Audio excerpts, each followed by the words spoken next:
Tire.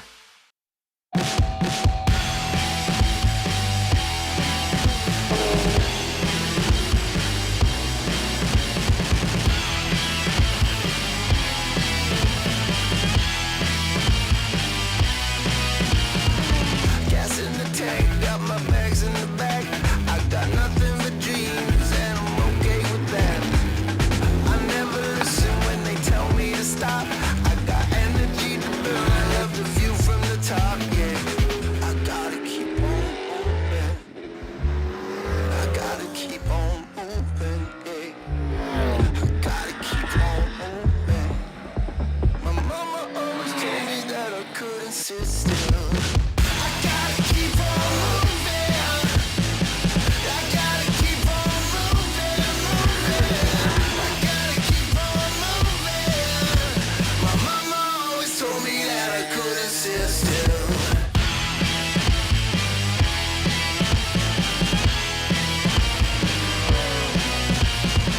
Sky's the limit and we truly believe. You know we living, yeah, we living the dream. No need to worry, we just chasing the sun. I got some news I wanna tell everyone. I gotta keep on moving. I gotta keep on moving, yeah. I gotta keep on moving. My mama always told me that I couldn't sit still. I gotta keep on moving. I gotta keep on moving, moving. I gotta keep on moving. My mama always told me that I couldn't sit still.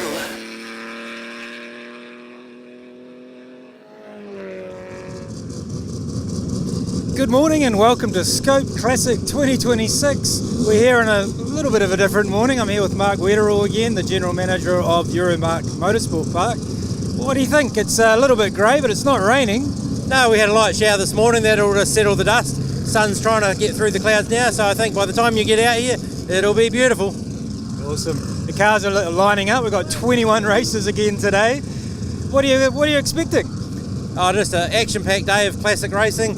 Looking forward to seeing the 5000s out again, historic touring cars, and the muscle cars that are a definite must-see.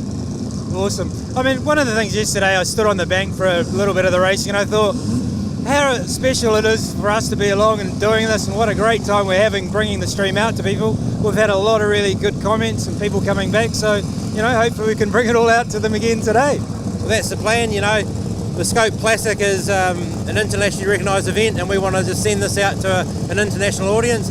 And for those of you overseas, hey, come down to New Zealand, come to Christchurch and come and see it one year. One of the things is, it's a real, people say it a lot, a family kind of event, but I've caught up with people I haven't seen for years, and I grew up down here and I came to this event as a much younger man, and it's really cool to meet these old friends that we haven't seen for a while. And I mean, there's a lot of people here that have raced, 36 of them. I mean, how crazy is that? Yeah, there is a lot of older people here, and they've got a passion for the sport, but they love showing off their cars, and so you bring your family down, bring the young kids down, and they'll let them sit in the cars. It's just that friendly. And one of the things is, like you say, there's older people, but there's some real young drivers too. Like, there's a young man in a 5000 yesterday who did an insanely fast lap in the morning in qualifying, in like a 1:16, which how do you even go that fast? So you're getting young drivers coming through as well. Absolutely, there's a real desire to be at this event. So a lot of the dads with cars are letting their young sons in, but there's a lot of young men and ladies that have got cool cars now, and we've opened up to a sort of more modern classic in a couple of the classes. So we're seeing a few Hondas and that sort of thing come through. So talking about Canterbury Car Club, and obviously it's a bit cooler, so I've got a Canterbury Car Club jacket on, which you can buy if you want one. But you're wearing this jacket and hat. Tell us about the 100 mile per hour club. Yeah, so the 100 mile an hour club is just being set up, and it's a membership, a VIP membership that gets members exclusive access to 44 track days a year. And what it's all about is trying to generate more income for the club, so we can look at building these garages that supercars would like to have, and we've got a 10-year plan to upgrade the facilities to make this an international world-class motorsport facility. Awesome. And so, I mean, obviously you've done quite a lot of upgrades for supercars coming in April. Tell us a little bit about that. Yeah, so for this year, most of it's track-based. We've added some gravel traps, rebuilt some tyre walls, added some tyre bundles, concrete wall, some curbs are being replaced, but just little things, but the track is looking awesome. Yeah, I mean, you can really see the lift and the level around the place. And talking about people at the track, we had a massive crowd yesterday. Like, I looked up on the bank up there's people right around the outside. You can see in some of the drone shots how many people are here. Do you like, is it sold out or? Not sold out, but because we've got so much room, but the parking out the back was absolutely full. So looking on numbers, I don't have the full details, but it was bigger than last year, and Friday was an absolute boomer. With the slightly cooler weather today, I would recommend if you want to come out, it'll be lovely and pleasant. Yeah. Awesome, yeah. We got quite hot yesterday. A bit warm, wasn't it? Yeah. All right, so it looks like these cars are all just getting lined up and getting ready to go out. I think 9 a.m. is our first race. And then we'll just be into race after race, right? That's it. It's one in, one out, one in, one out. Just action packed. Yeah, it's a hard schedule to fit in, but we like to give each class sort of 4 races, and that gives them plenty of racing, gives the fans plenty of really cool racing on track. So worth watching. And if you're sitting over on the other side, perhaps in the Denny Holmes stand, and you want to come over here, it's quite a long walk, so you've sorted something out for them, right? Yeah, so we've got a double-decker bus doing laps. There's no charge for that, so if you want to come over the pits and see the cars, just jump on that, come over, and there's a couple of bus stops so you can get off in the pits and then get back on it later and go back over. Sounds like they're calling the cars to go out, so we'll go up to the commentary team who'll give us a rundown on this first group going out, which is? Oh, look at that, now he's setting me up. I should know this stuff, shouldn't I? Is this what we call a bit of a time filler? Yeah. 9 a.m, Ron Rutherford Saloons. There you go. Very good. So we'll go up to the commentary team and we'll go see some racing. Okay, thank you guys down there, and welcome everybody here. They've said a bit different today and Friday, but hey, it's you can all sit in your cars, which is one of the benefits here at Euromarque Motorsport Park. Brian Kelly, you've survived the night. Only just, Lindsay. Only just, but thank you to your for your hospitality. Looking forward to which is going to be an incredible 21 races. It's phenomenal, and hats off to Mark and his team here at Ruapuna that organised 4 races across the course of the weekend. Plus, of course, you can take in the Friday as well for practice day. So you really do get your money's worth if you're a contestant coming here for SKOPE. Yeah, welcome to you, Brian, all down from the North Island. Thanks for coming down, and the rest of my team, Josh here, Josh the apprentice. He loves that term. And Nathan, when he wakes up, he'll be here. And our mate Big Davey in the pits there. And we'll do our best to bring what we can to you. It's going to be a full day of action. I don't know about you, Lindsay, but I'm really looking forward to the touring cars. Probably yesterday they provided the best action. The John Fairhall historic touring cars, the likes of Greg Murphy and Stephen Richards out there, Kane Scott, who were 2 great races yesterday. And I guarantee they're going to be some good racing again today, plus the muscle cars. Well, it's the muscle cars with the first time ever really a combined North Island, South Island a combination in races, which has apparently not happened before, but just shows you how strong and how popular muscle cars are in both North and South. And they're racing for the state of origin today too, sure. Which is extra curly. And the historic touring cars, as you correctly point out, Brian, and what is so unique about them is that the majority of the field are local, and I mean local as in the South Island, which is quite incredible really. But that's the way it is, and the cars in the historic touring car, most of them are originals. Yeah, that is neat. They're not replicas. No. And great having internationals like Stephen Richards out here driving Jimmy's car. True, and you've got Foggy, not Foggy. He's in the Greg Murphy, and you've got Kane Scott. Yeah, it's a pretty impressive field, and the cars are beautifully looked after and prepared. So, yeah, strap yourselves in when they're on track a little later on this morning. I think we've got them coming up later in the part of the morning, around about 11:20 for the historic touring cars. But in the meantime, they're on the dummy grid, about to be let loose for race 20 of our 40-race calendar across the weekend. The Ron Rutherford Saloons, that'll be followed by muscle cars. Formula Juniors, what a great field there, and there's about 7 or 8 international drivers making up that field as well in the Formula Juniors. The Harold Heasley Saloons will be on track at 10 o'clock, followed by the Ron Silvester Saloons. A lot of famous names there, really, aren't there, Lindsay, when you look at all these names associated with this track? Well, the names, I guess, are local ones, known more locally, but have all been had significant racing careers. This one is Ron Rutherford. Well, Ron is he raced a 260M Zephyr that we'll see later on in the Vintage Car Club class. And he also one of the founders of the Woodford Glen Speedway was Ron. Formula 5000s. And Formula 5000s. Well, they're popular. They are popular, and and you can, as I said yesterday, you could have 1 or 2 of them going around, and it's just something about them that we all love and never forgotten. Going those early days of the early 1970s. Yep, and the noise of those Formula 5000s is great. And if you have a wander around the pits, there's a Giltrap have got a display there of the Denny Holm Formula 5000 car, the F1 car, which is absolutely brilliant. Had a demonstration laps from Greg Murphy yesterday as the action's about to get underway on track. That's the Yardley McLaren. Yardley McLaren, yeah. Found that Denny last race in South Africa in 1973, I think. All right. Alrighty. There we go. Strap yourselves in, Ruapuna, as we are about to get the day underway for SKOPE. Final day of racing, race 20 on the calendar. The Ron Rutherford Saloons streaming out of pit lane. Around about 25, maybe more actually, in this category, which is just quite phenomenal. In fact, 37 cars will be lining up for this race this morning. And look at them. Mazda RX-7s, Porsches. That's an interesting one, just coming out of pit lane. The number 62, Dave Berry, in his Olden HQ Kingswood. BMW, number of them. And there's the little Fiat.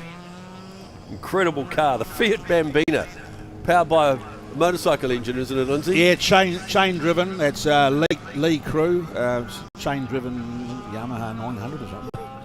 and it all happened when they were up in Kaikoura.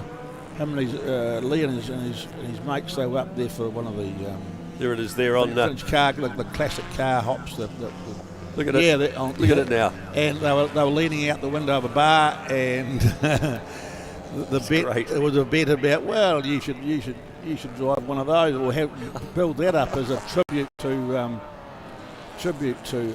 tribute machine.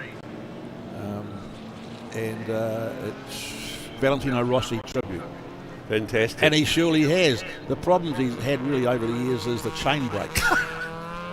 Shouldn't laugh, really, should we? You know, I mean, he is pushing it, but it's great stuff. Look at that little open top car as well. There's just a huge variety.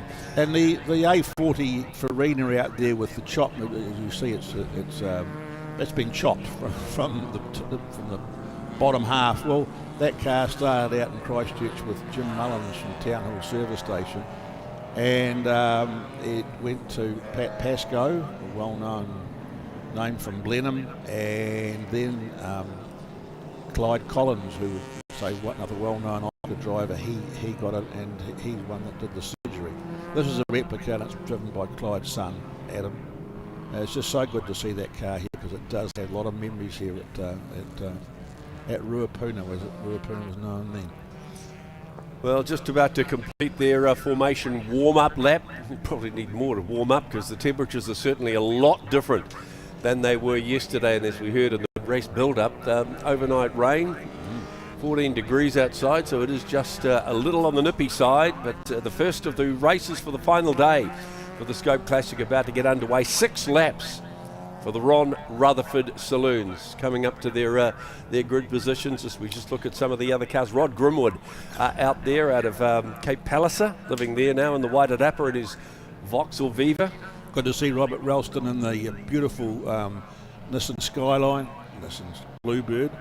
that he had an unfortunate accident coming out of the sweeper yesterday, and good to see the car is there and it's all go. Damaged the front a bit. We're going to get a wide shot shortly as all the cars negotiate their way towards their pit box 348 at the moment. And then we've got our Brett Finley. Yeah, and the Finley's Bakery. and the Shell Sport Datsun. Datsun, yeah. Good little car from the Shell Sport days. There were lots of Datsuns back in the day, weren't there?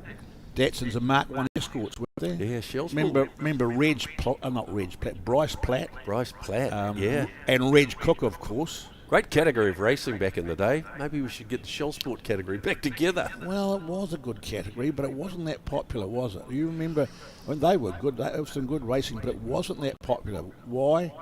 Because there weren't V8s, mate, and that's what we're talking about again today. All right, last few cars to come up into their grid positions. So we pan across Ruapuna and get ready for a start. Pole man still to come in, just working his way up now. So it'd be Jason Smith, yes it is. Canterbury Car Club captain Jason Smith there, and there we have on row 2 car number 33 Lewis Lowe, who's the Canterbury Car Club president.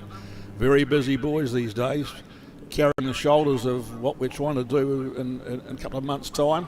All right, looking for the green flag, as they would call it in supercars, and it's about to get waved. The lights will go red. We're racing already. And red lights or anything. And a great start by our sponsor, Guy Stewart, car number 27 in the Porsche. Very good start, diving from the second row of the grid, and will lead the cars in through turn 1 and 2, but they're almost side by side. But yeah, that's the 27 car out in front. Will get everybody safely through the first 2 turns of the complex here at Ruapuna. And away they go. Yes, the Porsche in front at the moment. And Robert Ralston in the Bluebird, he's right there on the tail. And Lewis Lowe in the Scarab is third. So there's as they come into the hairpin, and then there's Jason Smith, who didn't have the best to start from the front row. All right, this is the trickiest part. Bit of a lock up there with one of the cars. That was David Stone in the Sierra. Oh, and he spun around. That's the RX-7. That's Wade Henshaw. Yeah, well-known name from the old V8 days of New Zealand V8s. He won't be happy with that on his home track as well, spinning the RX-7. Or did he get tapped? Yeah, got a funny feeling he might have been tapped. Anywho, first of the casualties, lap 1 of 6 for the Rutherford Saloons, as they now start to sort themselves out. They've got a real humdinger of a race going on for first and second, and the 2 leaders have cleared out from the rest of the pack early stages of this race. Robert Ralston, Jason Smith, and looking at them all bunched up together for the minor placings, the race within the race, you could say. Another one of the RX-7s going through, Ken Thompson. And there's our race leaders. And Ralston's having a look on the inside of Stewart. Oh, is he going to get him at turn 1? As they approach turn 1. He's got him. Yes, he has. He stuck up the inside there and got him. And the Porsche goes just a little high and wide through there, but they've cleared out Lewis Lowe in 3rd place, Jason Smith in 4th place, David Stode rounding up the top 5 of this saloon race, the Ron Rutherford Saloons. But there's our race leader going down towards the hairpin now. And you'll see the Porsche under braking close right up, gets within a car length, but not close enough, although the Nissan went wide. He went wide. Almost opened the door for him, but said no, shut it again, and cleared out. The Porsche better under brakes. Yeah, the Bluebird sort of, I think, quicker on a straight line. But the Porsche's keeping him honest. He's right on his tailpipe. This is a great wee race for first and second in the Ron Rutherford Saloons. Rest of the field all safely through, and there's the race leader. And we've got a big one. It's an RX-7. That's an expensive one. Oh yeah, that's a lot of smoke.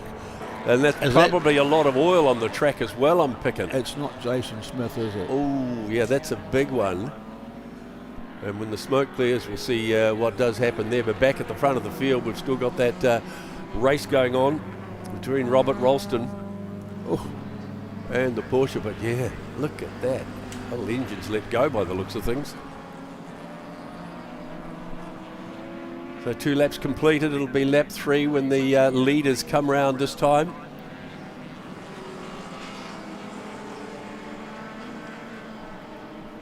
They certainly spread themselves out around Ruapuna into the early part of this Ron Rutherford Saloon race.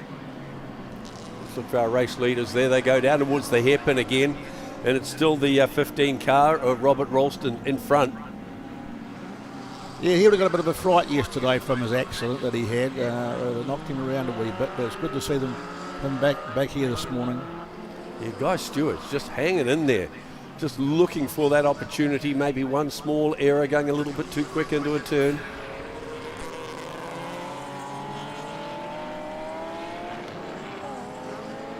The smoke is certainly cleared now from that Mazda that yeah, we've just been told that Josh is observant. Josh, he's got better eyes than we have. Car 41 is Matt Dellett in his RX-7. Unfortunately, has a repair bill that he might want to face, I suggest. All right, halfway through. Oh, the Porsche almost loses it.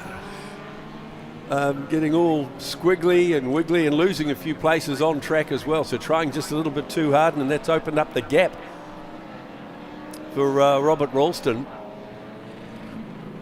So you can look at that now as they come past to complete, well, the halfway stage of this race. And Ralston, Guy Stewart, 3 laps into the 6 lapper. Distant third. Where's the third place car? Way back.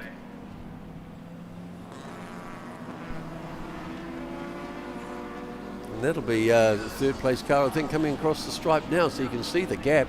It's car 22, 17 seconds back to the third place car from Guy Stewart, Jason Smith. Jason Smith, then there's David Stone from all the way from Picton in his Sierra.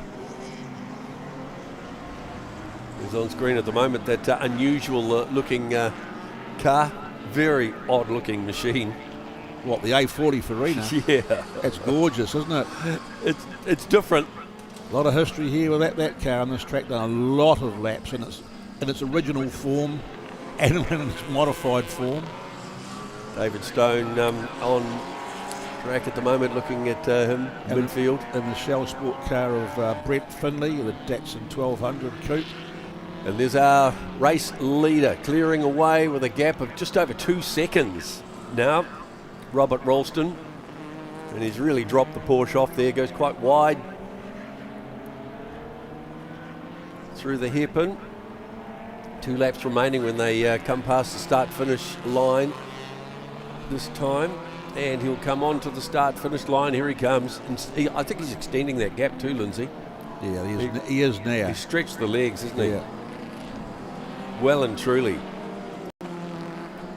So 2 laps remaining. The gap is 2.5 seconds. Brent Finley and Liam McCann here on screen here. McCann in the 323 and Finley with the Shell Sport car. Oh, there's a scrap. They come out of the sweeper and there's a drag to the start-finish line as they start the last lap, is it, Dave? And you said no, 2 laps to go. 2 laps to go. Be the last lap now when the leaders come round this time. But yeah, that's a good wee race. Yeah, between the two of them. That's a great scrap there. BMW versus Finley's just keeping him out. Yeah, there they are. So just keep a little bit of an eye on them as they race for the minor placings. But Ralston in front, 2.5 seconds. Guy Stewart, Jason Smith third, a distant 21 seconds back from David Stone and Brent Finlay. And then Liam McMahon and David Berry.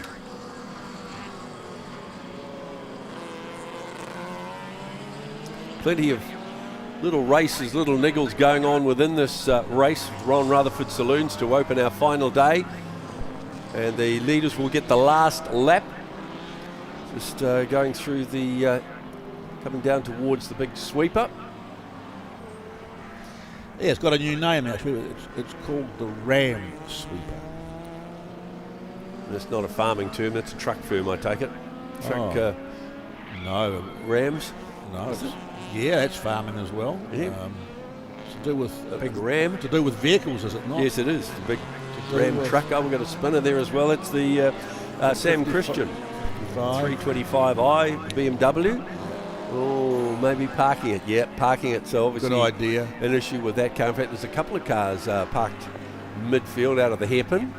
So we've lost 3 from this race as we scan the track.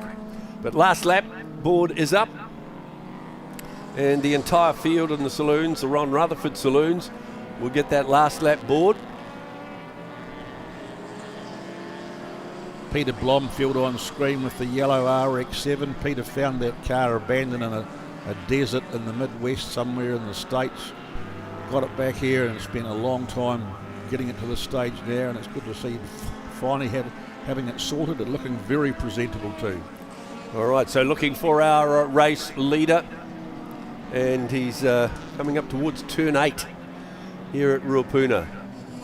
Looking around the grey skies too, we may get a few odd showers today by the looks of things. Well, make racing interesting.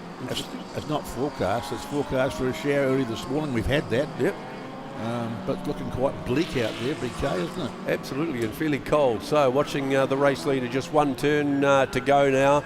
They'll be on the start-finish straight away, and certainly a dominant performance by the Nissan Bluebird of Robert Ralston. Yeah, he had his work cut out at the start, though, did he not? I mean, Guy Stewart really gave it to him at the start, and yeah, a good hard-fought race. He's seen him off, and he'll.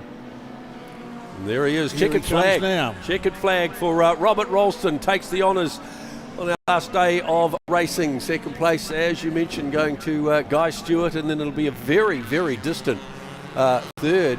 Jason Smith, some, I don't know, about 15 or so seconds back, maybe even further. Here he comes now. So just watching him approach the finish line. So race 1 done and dusted, and we'll look at the official classifications of how that race ended up. Jason was 22 seconds back. Wow, amazing. David Stone coming home 4th place overall, and we had a couple of DNFs, 3 or 4 DNFs. Never Gas hasn't had a great meeting. Hamish Robinson also dropping by the wayside as well. Still about a dozen or so cars out on track to complete this opening race of our final day of Scope at Ruapuna, as we get set to check out the leaderboard very shortly.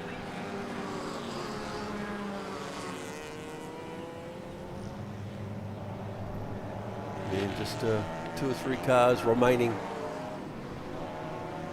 on track.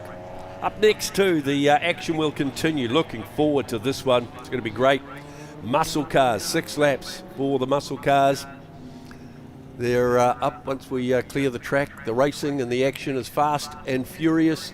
Robert Ralston taking line honours from Guy Stewart. Jason Smith in 3rd, David Stone in 4th, Liam McMahon in 5th place overall. David Berry took out 6th, 7th, Brent Finlay, Phil Redmond was 8th, in 9th place Paul Martin.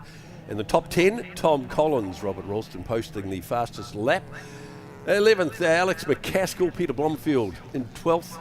Teresa Stevens, well done, she was 13th overall. Riley Hayward. Wade Henshaw after that spin, I think he recovered quite nicely to come home in 15th place. Then Mark Denton, 16th. Rod Grimwood on your drifty, he's 17th. Jonathan Deaker, 18th. Nick Ilton, 19th. George Coates in 20th place overall. And as we mentioned, the remainder of the field completing the action. All right, well, we'll move on to our second race of the day, which I suggest is for muscle cars. And we've eagerly awaited these races from the muscle cars for quite some time now. In fact, as soon as it was announced. Silvester V8 Performance, 144 Morehouse Ave, Christchurch, New Zealand's #1 speed shop, catering for American, used and new parts and racing equipment. Check us out, silvesterv8.co.nz. Great shot of the beautiful Ruapuna circuit. As you can see, slightly different conditions to yesterday. We had sunny, bright conditions. I guess there won't be the glare out there for the drivers. Has been overnight shower activity, and I don't know, Lindsay, you know this area better than me, but kind of looks like there's some showers lurking in the hills. It's certainly sort of grey and overcast out there. Well, it was forecast to have an early shower, but really nothing much had happened out my way in North Canterbury, but there's certainly been a shower here. I'm not sure how long it will be until it clears, but I'm sure it will.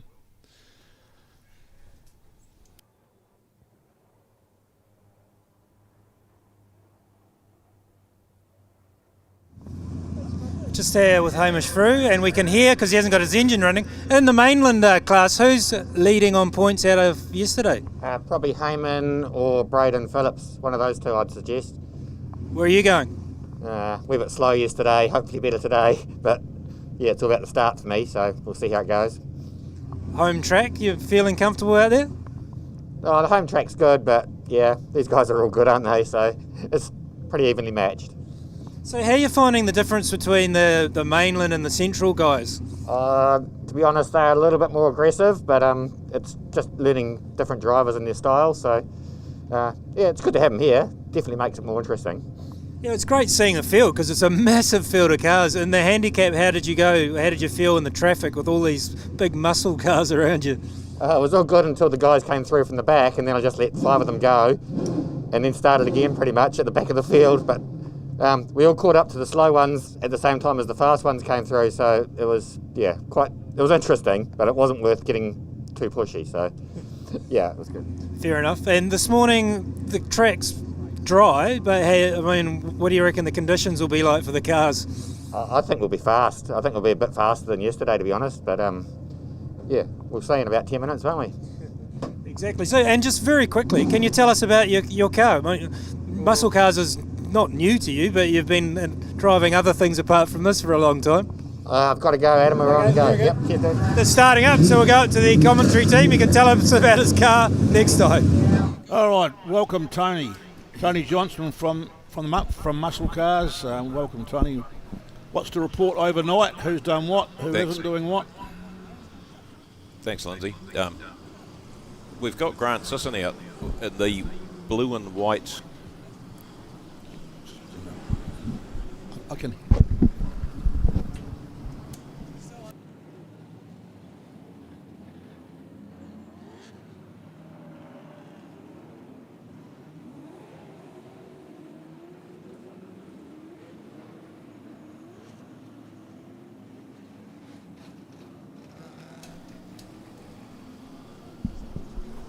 That's no.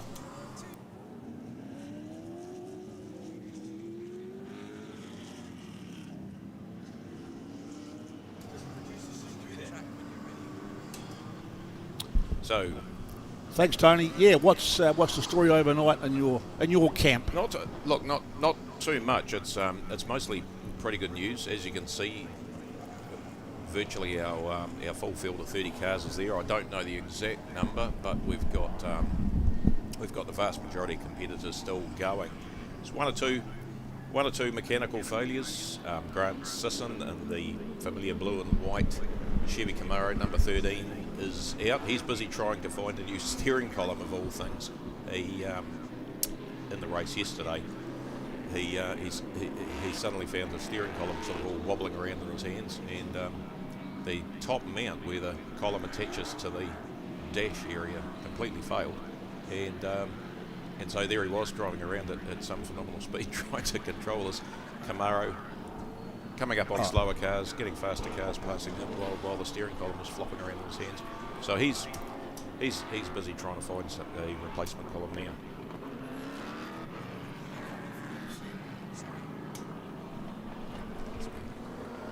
So anyway, hopefully Grant will be back this afternoon and in time for race 4. We haven't seen him for a while, have we? No, he's been out. That's right. Grant's he's a great guy. He's a fantastic part of the mainland muscle cars family, and he's had some health problems over the last few years that he's been battling his way through, and he's out the other side of it now, and he's had his engine rebuilt, and just got the car going in time for this meeting, so he's thrilled to be back, and it's neat to have him back. He's a great guy. Yeah, indeed. Well, as we were saying yesterday, and I'll repeat it for those who haven't heard or seen it from yesterday, this is a unique occasion for having these two fields together. And it's something that we've, I guess, wanted to have happen for a long time, is to see the mainland muscle cars and the central muscle cars in battle together. And what a great sight it's been with so many cars, and just the popularity of it is for all to see. Tony, you're pretty impressed, aren't you? You just love what's going on. It's neat. It's really neat, Lindsay. I mean, it's a little bit of a double-edged sword. On one hand, for the spectators, it's a fantastic spectacle. Seeing what have we got? We've got 32 cars out there, so that's pretty neat. That probably hasn't been seen in New Zealand for quite some time. The flip side of that double-edged sword is that, of course, for the drivers, particularly the slower drivers, guys sort of more toward the back, it's a much more challenging environment to be in. The speed, the fastest CMC cars and the fastest MMC cars are pretty similar, but there's quite a big disparity between the slow ends. So we've got a lot of guys who are really driving classics at the back end. Okay. Whereas CMC don't have so many of those guys. So for those back end guys in mainland muscle cars, it can be pretty challenging with the massive speed differential, as you can imagine. Angus Fogg and Andy Knight and Nick Ross and some of those fast guys coming through. Well, the pace of Andy Knight yesterday was absolutely amazing. We couldn't believe it, could we? Yeah. I mean, the other guys have got to work jolly hard to stay near him, that's for sure.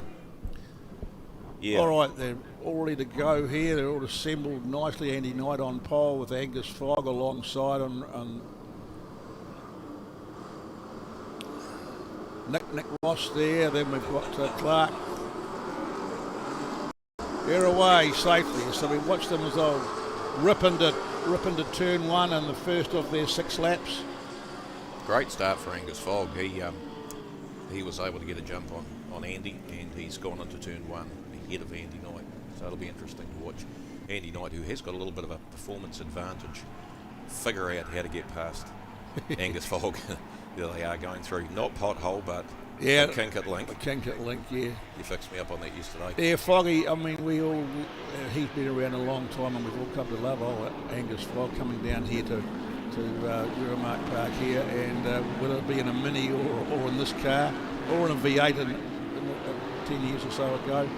And Foggy, seeing him overseas in the with this car, competing against the Australians and giving them a hiding on a few occasions, it's been great to see. So, and going faster down Conrod than the V8 supercars. Yeah, remember that? I certainly do that. Here he is. Foggy's stolen the march on Andy Knight here, which is, we'll see how long this holds out for, which is great to see. And with safely through the worst part of lap one, with it would appear everybody's got through unharmed, which is what we want to see. Nick Ross does a bit of a dance as they approach the S's. So it's still Foggy.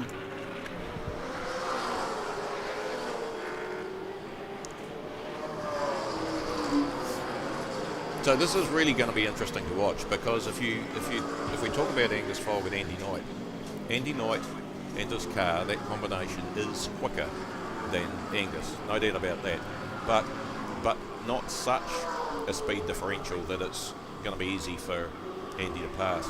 Right. So it's just going to take a huge amount of skill. Here it comes down now. He's having a look at him as they. He won't get around the as outside they exit the hairpin there. Yes, you can't pass in the infield here either. Really, it's very technical. It's very hard to. This is going to be a case of who's going to make a mistake, and I think probably all Andy can do is just get on the back and pressure Angus, and hope that Angus makes a little misjudgment somewhere and creates a bit of space for. Well, his chances of that are quite remote, because as I say, Angus is a pretty accomplished peddler. That's right. He doesn't go around making mistakes, does he? Things happen, as we know. This is what motor racing is all about. And that's Craig Boot holding the third place And Nick Ross has just done a nice big dive under Paul Clark, and he's got himself in the 4th spot.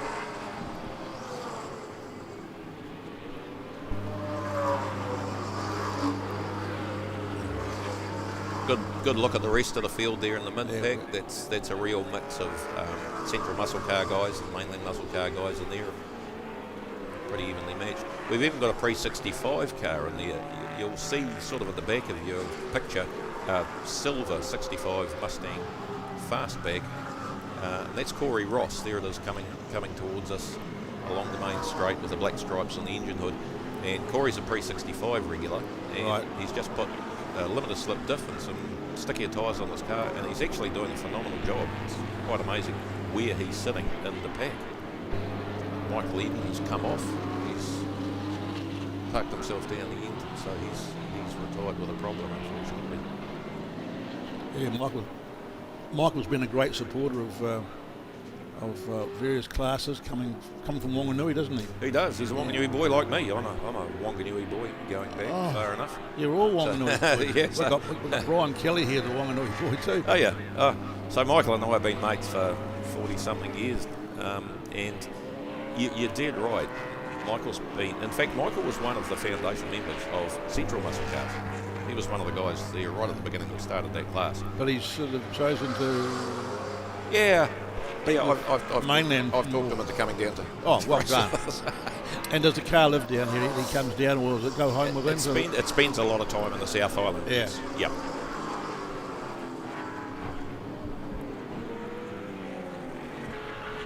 Andy Knight still can't. Trying. He's right on the bumper now of Angus as they go into the Euromarque hairpin. It's touching him. There was a... We nudged there, wasn't it? Yep. He's just saying, come on Angus, make a mistake. I'm here.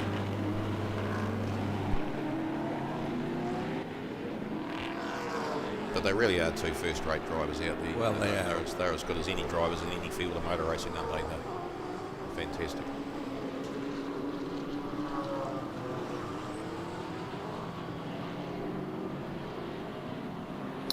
Yeah, Foggy's, the mirrors will be absolutely full of that Camaro, won't it?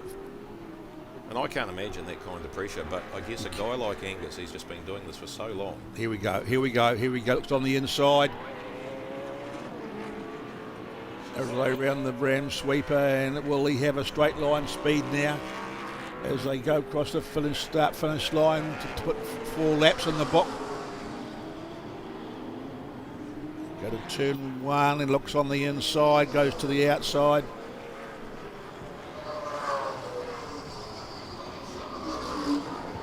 It's just phenomenal driving, isn't it? That level of pressure, that speed too. That level of pressure at that speed is unimaginable for us mere mortals. Here we go. Here he goes. Here it is. Now, the York on the exit, will there be an undercut? Doesn't need to be. Round the outside, and there we go. So that was Andy just carrying a tiny bit more speed through the kink at Link, and they were able to slide down the inside approaching the hairpin. Not a bad set of brakes either. Yeah. Perfect job by both guys, right? They both gave each other room, and beautiful job. Yes, it was, wasn't it? They both gave each other room. Yep.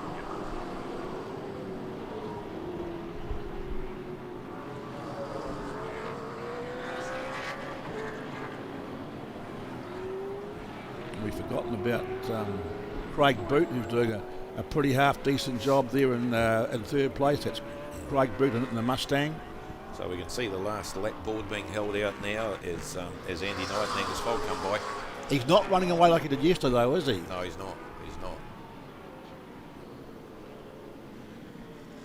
No. So Angus has found something, particularly if we think back to levels last weekend.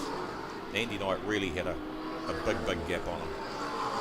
But he's not able to do that this weekend. Angus seems to have found something to bridge that gap a little. Oh, Angus went in too deep. They come out of the hairpin and he's dropped a couple of yards now. Yeah. So if Andy didn't get him before, we would have got him then. Yeah.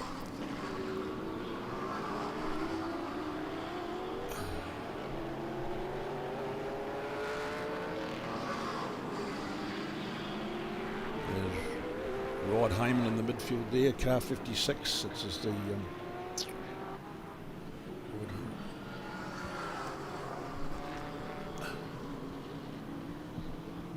last lap, and another victory is looming for Andy Knight here. So these carrying points for the two championships. Yeah. Each category is running its own championship. Yeah. And here we go. Yep. That's a good race though from those two guys. Yeah, it really was. And it really was. Third place, here we go. Cross the line now, Craig Boot, followed by Nick Ross. And Paul Clark. Yep. Clark in fourth. Michael Wallace in fifth. One of our boys, Braden Phillips there. Rod Heyman. Lance Hughes. And then Steve McLaughlin, Clark Hopkins, Hamish Frew, and Brian Scott. And Dwayne Ingley in the big Dodge Challenger. Isn't that a beautiful car? Isn't it different to see Dodge Challenger out there? Yeah, it's a fantastic car. Oh, that's good, Tony. So we're back this afternoon again. Yeah, so this afternoon we're having our second reverse grid handicap race, right, like we did yesterday afternoon, which was pretty exciting. Well, it is. Who does the handicapping? Central Muscle Cars are doing the handicapping. Right. So do you think it'll be stacked in their favour? I don't know. I wouldn't trust them. That's unfair. So anyway, on the board here we've got Andy Knight was first, followed by Angus Fogg, Craig Boot, Nick Ross, Paul Clark, Michael Wallace, Grant Crosby, Braden Phillips, Rod Heyman 9th, Lance Hughes is 10th. So that is a real mixture of Central and Mainland. There's Steve McLaughlin, Clark Hopkins, Hamish Frew, Brian Scott, Dwayne Ingley, Steve Neuer, Mark Jenner, Bruce Tonelli, Corey Ross, Barry Morgan is 20th. And just 3 cars retired. That's not bad odds. No, it's not bad. Very, very old, old, cantankerous, highly strung cars. Dave King, Michael Eden, and Mike Small, the only ones to retire. Okay, so right. We shall move on. Thanks, Tony. Look forward to seeing you later on. Thanks for having me, guys. All the best.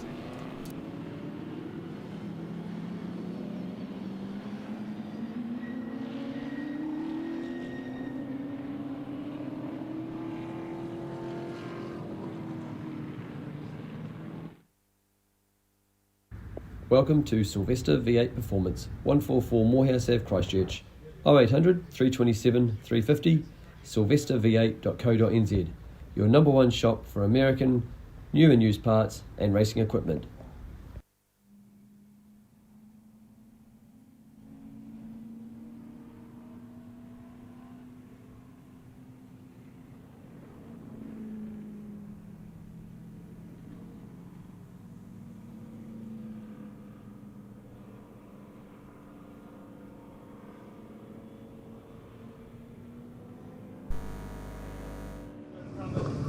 So I'm just here with Andy Knight, straight out of the car, looking fresh and not so hot today. No, nowhere near as hot. It was a little bit harder for me there. Angus got me at the start, which it worked for that one, but an awesome car, and we were able to get past him. And only 6 laps is not a lot of time. Once you get 2 laps to go, we need to do it before he blocks the last lap. It was quite gentlemanly though for the overtake.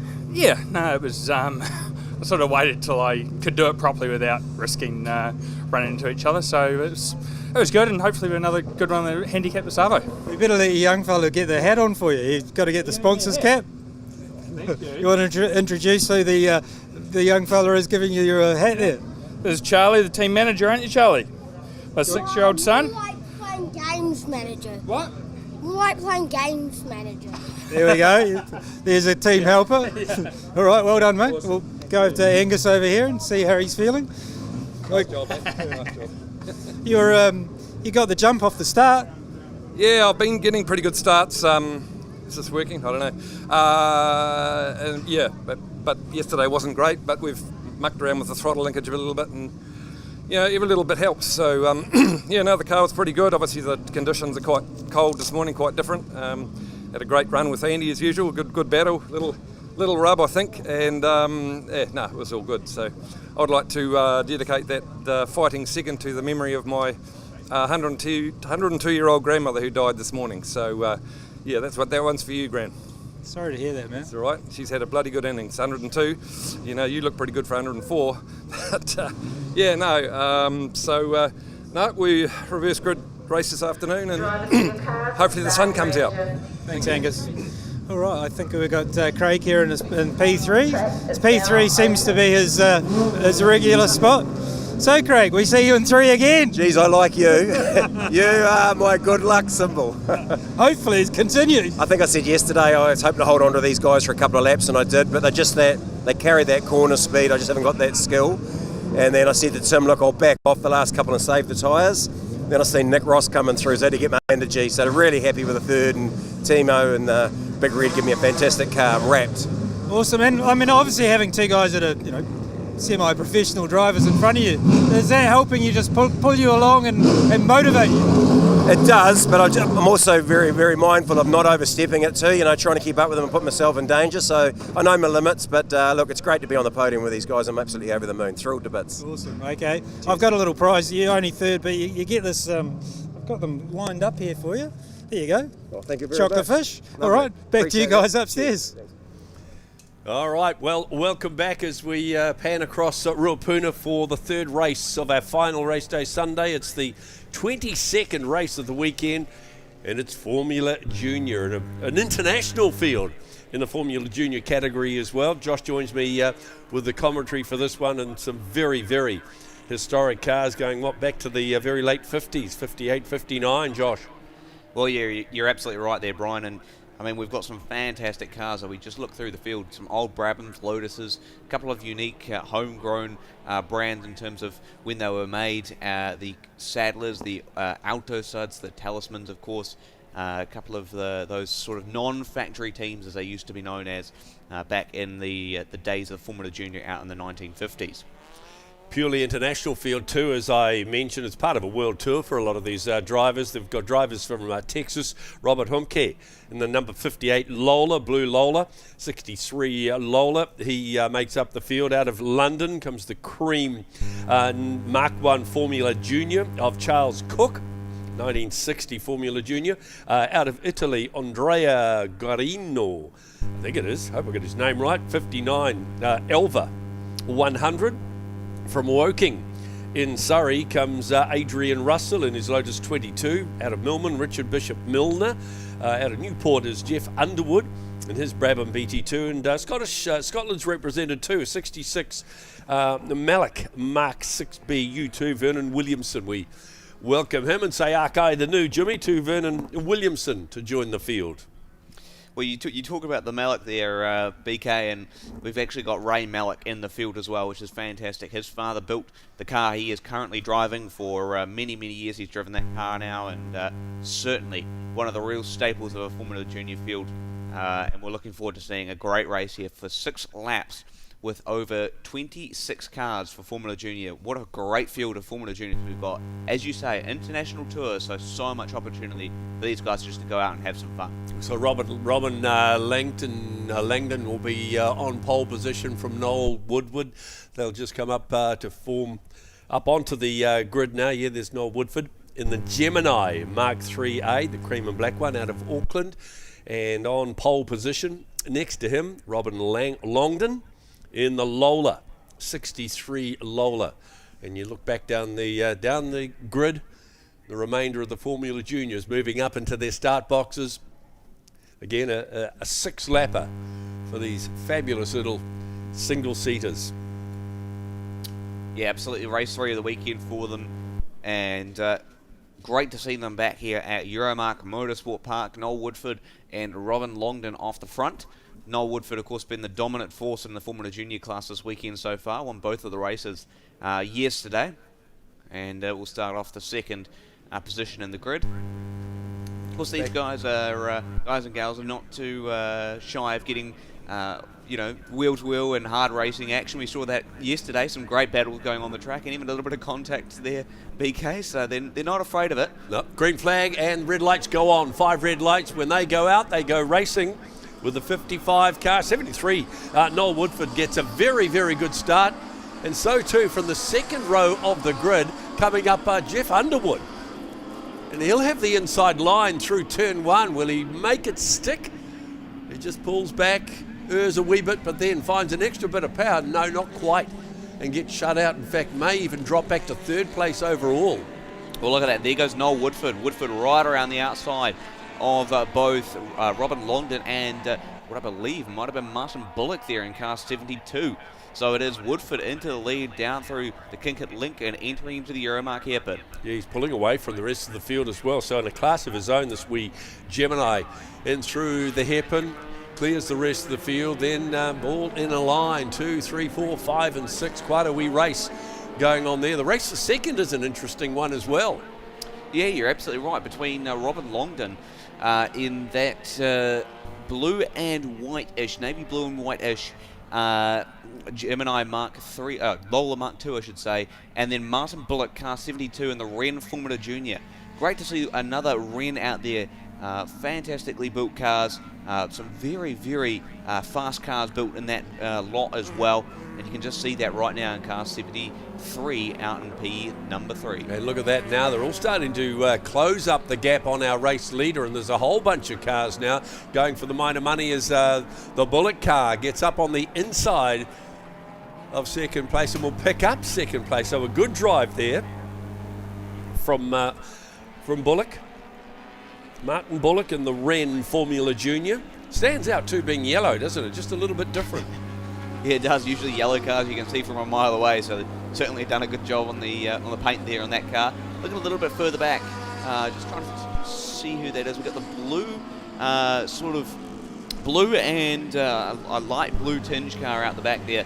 That will be, I believe, Tony Lees. He's posted the fastest lap, actually. He has. 1:46.6. He actually went very, very wide on the exit of Euromarque. Came across sort of the curbs on the exit and got lucky to have a bit of room to merge back into the field. He's moved up to 4th place overall, so a very good drive. He's got the extra speed as the race leaders come through the hairpin and all negotiate that. Just looking right across the track, everybody safely through the second lap. Just looking a little bit further back, car 17 there. That being, I believe, car 117, Charles Cook in the Nike Mark 1 Formula Junior, or Nike, however they pronounced it back in the day. I don't know. Nike. Yeah, I'd probably say it'd be a little bit different from the shoe brand these days. Yeah, I'd say so. But yeah, one of the 1960s built cars, all the way from London, is Charles. Good to see him out there in a what looks to be a very much a single-seater-esque looking car these days for what we see in our historic single-seaters. Sons of famous race drivers out there too. Matt Adams driving a car that I would probably suspect his grandfather drove. And of course his father is Paul Adams. So yeah, good to have Matt Adams in the field. Mark Barrett, of course, our own Christchurch born and bred Mark Barrett in the Lotus 2022. Mark was racing in the Vintage Car Club in the last couple of years. He's raced the Renault Clio Cup here at Club Days over the last couple of seasons as well. So certainly been doing a little bit of racing across British and French cars. Yeah, Matt Adams in 17th place overall, 312 in the Brabham BT9. Yeah, of course, a lot of history in the Brabhams, especially with Formula Juniors. Those cars developed very, very quickly. Of course, you've got a couple of them, those evolutions out there. You've got the BT2s, the BT21s, the BT9s, and the BT6s out there at the moment. So certainly the Brabhams back in the day really advanced a lot of their development in Formula Juniors just over realistically a 10-year span. I would suspect too that wee Brabham of Matt's would have been driven by his grandfather, the late Alan Wolfe. So we've got a lot of history with a car like that. So well done keeping the memory alive. So at the front of the field, we're coming to the halfway mark, and it's still Noel Woodford in front. Fastest lap just been posted by him. Martin Bullock is second, and then Robin Longdon coming up third. Tony Lees, Jeff Underwood. They make up the top 4 as we look at some of the older cars negotiating through the hairpin. Peter Benbrook out there in the Gemini Mark II, sort of a silver and red-esque car, and that car was built in 1959, Peter, all the way from Auckland.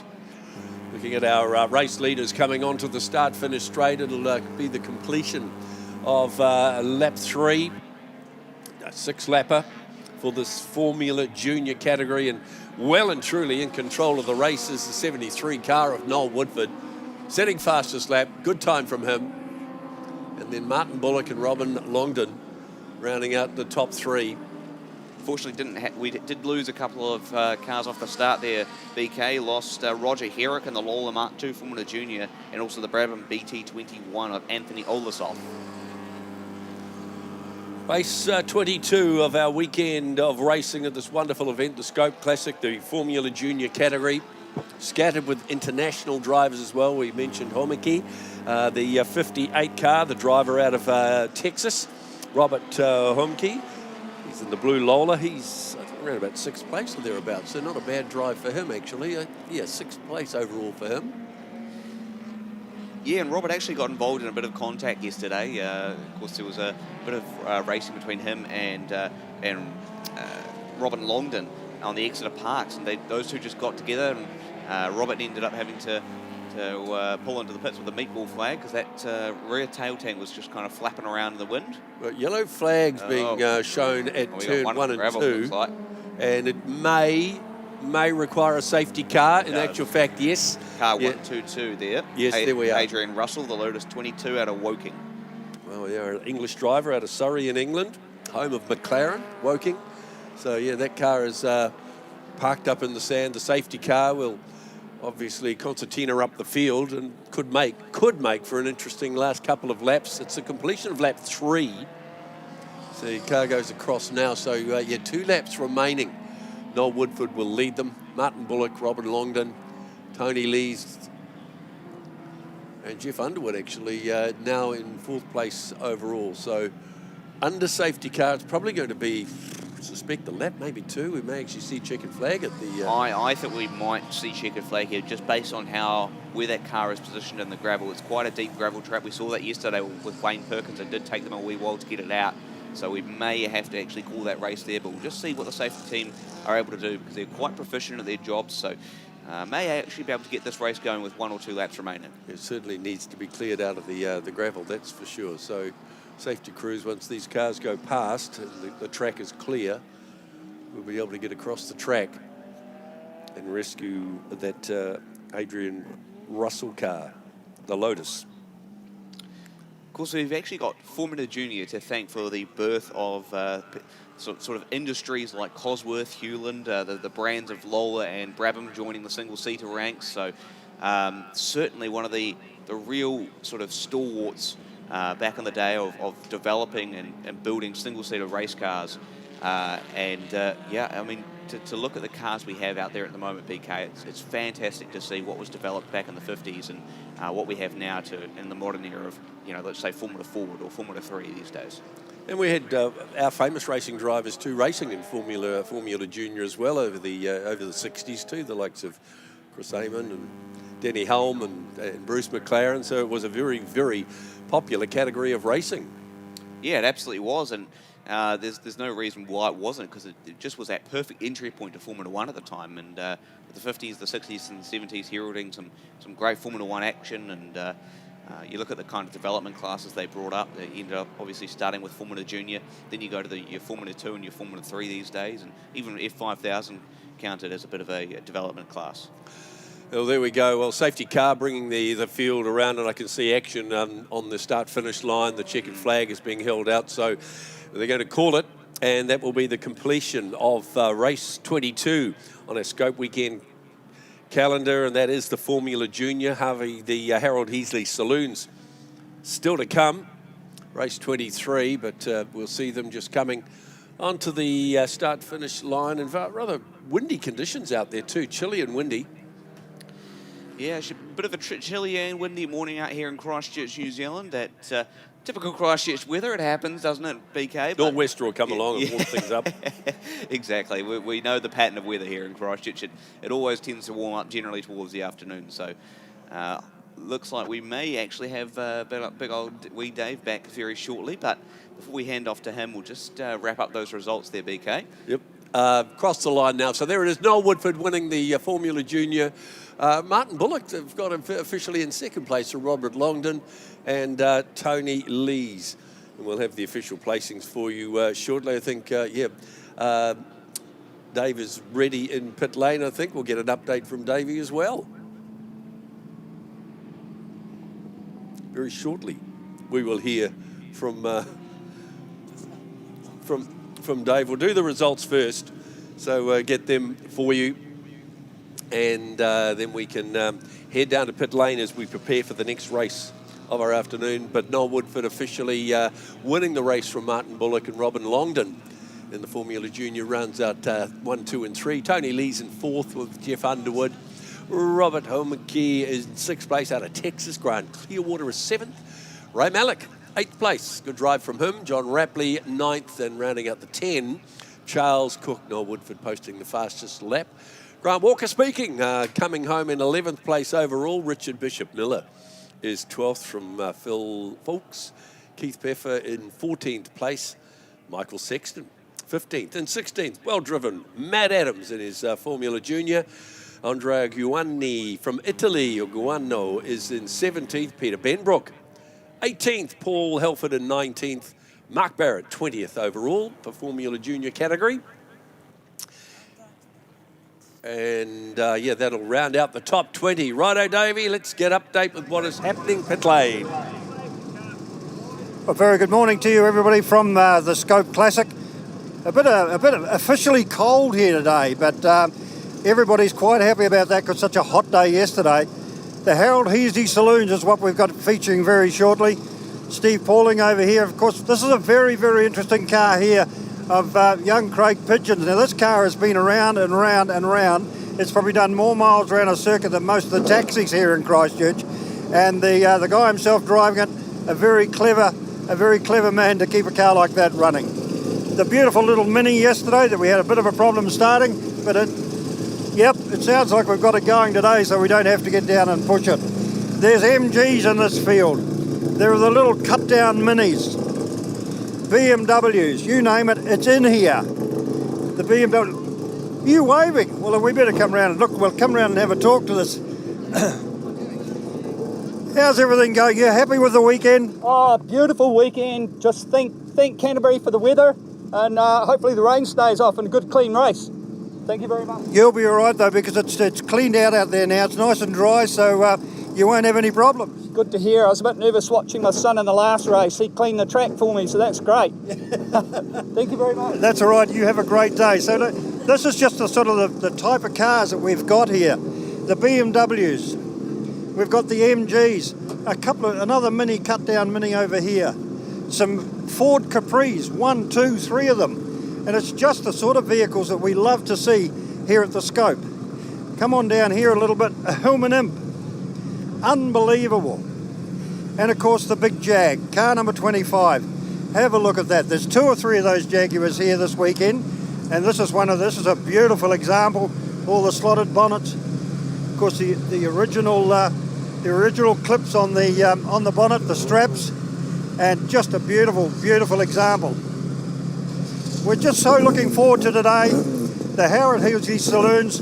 This is their first race of the day today. They had 2 races yesterday, and there'll be a handicap one later on this afternoon. So no, boys, we're very, very happy to be down in the pits. Good to see you. I guess you're keeping nice and warm up there in the tower. So I'll let you get back up there. I'm going to get back out of this wind a bit. Over to you up in the tower.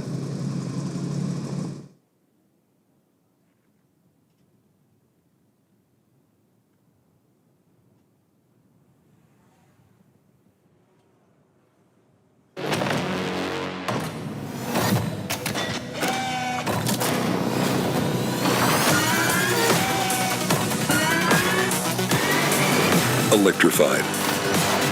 Ion. Hungluk tire.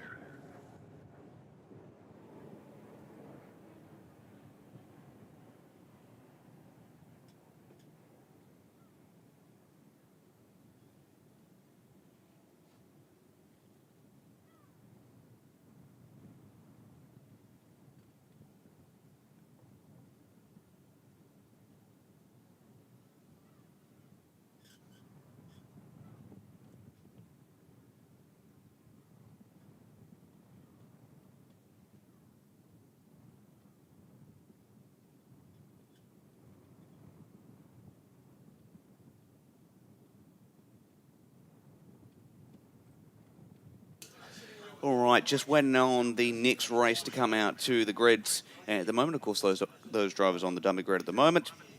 Of course, the 36th annual SKOPE Classic here, not too far away from getting underway with race number 23 this weekend.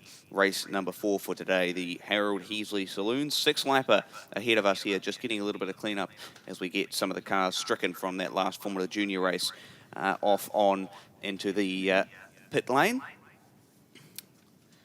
So Heasley Saloons, 6 laps for them. Of course, some great racing from them earlier in the weekend, and of course the Heasley Saloons and the Rutherford Saloons both mixed up with some pre-78 cars. So some of the cars you'd probably see in the pre-78 Classic Saloon series, you'll be seeing in the Heasley Saloons next up, and of course in the Rutherford Saloons a little bit later. Just looking through the field here, Lindsay Kerr, some of those being Piers Mingham and Max Perkins, Craig Pigeon, some of the familiar names out of the pre-78s. Yes, the pre-78s, and we're sorry to hear the news about Wayne Perkins, who's the coordinator for pre-78s. So those of you here yesterday would have seen a very spectacular accident from Wayne at the turn 1 in the new sand trap, I might add, that he spectacularly rolled the Camaro and got out and went to the fence. That we've learnt today that he's in a bit of a bad way. Yeah, he'll be out for a wee while. Out for a wee while. He's got back injuries, and we wish him well. We wish him all the best. The car didn't seem that bad either, did it? It did its job. I tell you what, we might have another contender for the Black Jelly Bean. Yeah, well, you're right. Dave Gow was just talking to Gary Johnstone, said the car's running great, he's just stopped down at the straight. Well, Black Jelly Bean was yesterday morning. Yes, well, that's true, isn't it? And that's the first... It was the first incident. First off the rank, so that would have to be Wayne. Yes. Yes, you're absolutely right. Well, at least... So you can take the Black Jelly Bean jar into hospital and sprinkle it down the hallway as an incentive for him to be able to walk down the hallway and bend over. Oh dear. Well, Wayne, we'll get you... That'd be that's quite cruel, isn't it? Yeah, well, if Wayne's watching, we'll get you... We'll sort all the Black Jelly Bean stuff out post-event, I'm sure. All the best, Wayne, that's all we can say. All right, Josh, Heasley Saloons. Harold Heasley, great old chap Harold was, New Zealand's first ever saloon car champion back in 1960 with his Humber 80. And the lads and his crew, they trekked the whole country, which is what they still do, but they drove the car, the race car, to every venue, and stayed at camping grounds and things like that. There was no 5-star accommodation in those days.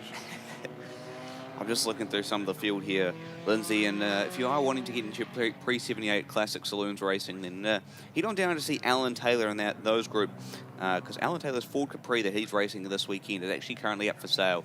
Very, very good deal. It's quite a quick car too, and a very, very nicely presented car as well.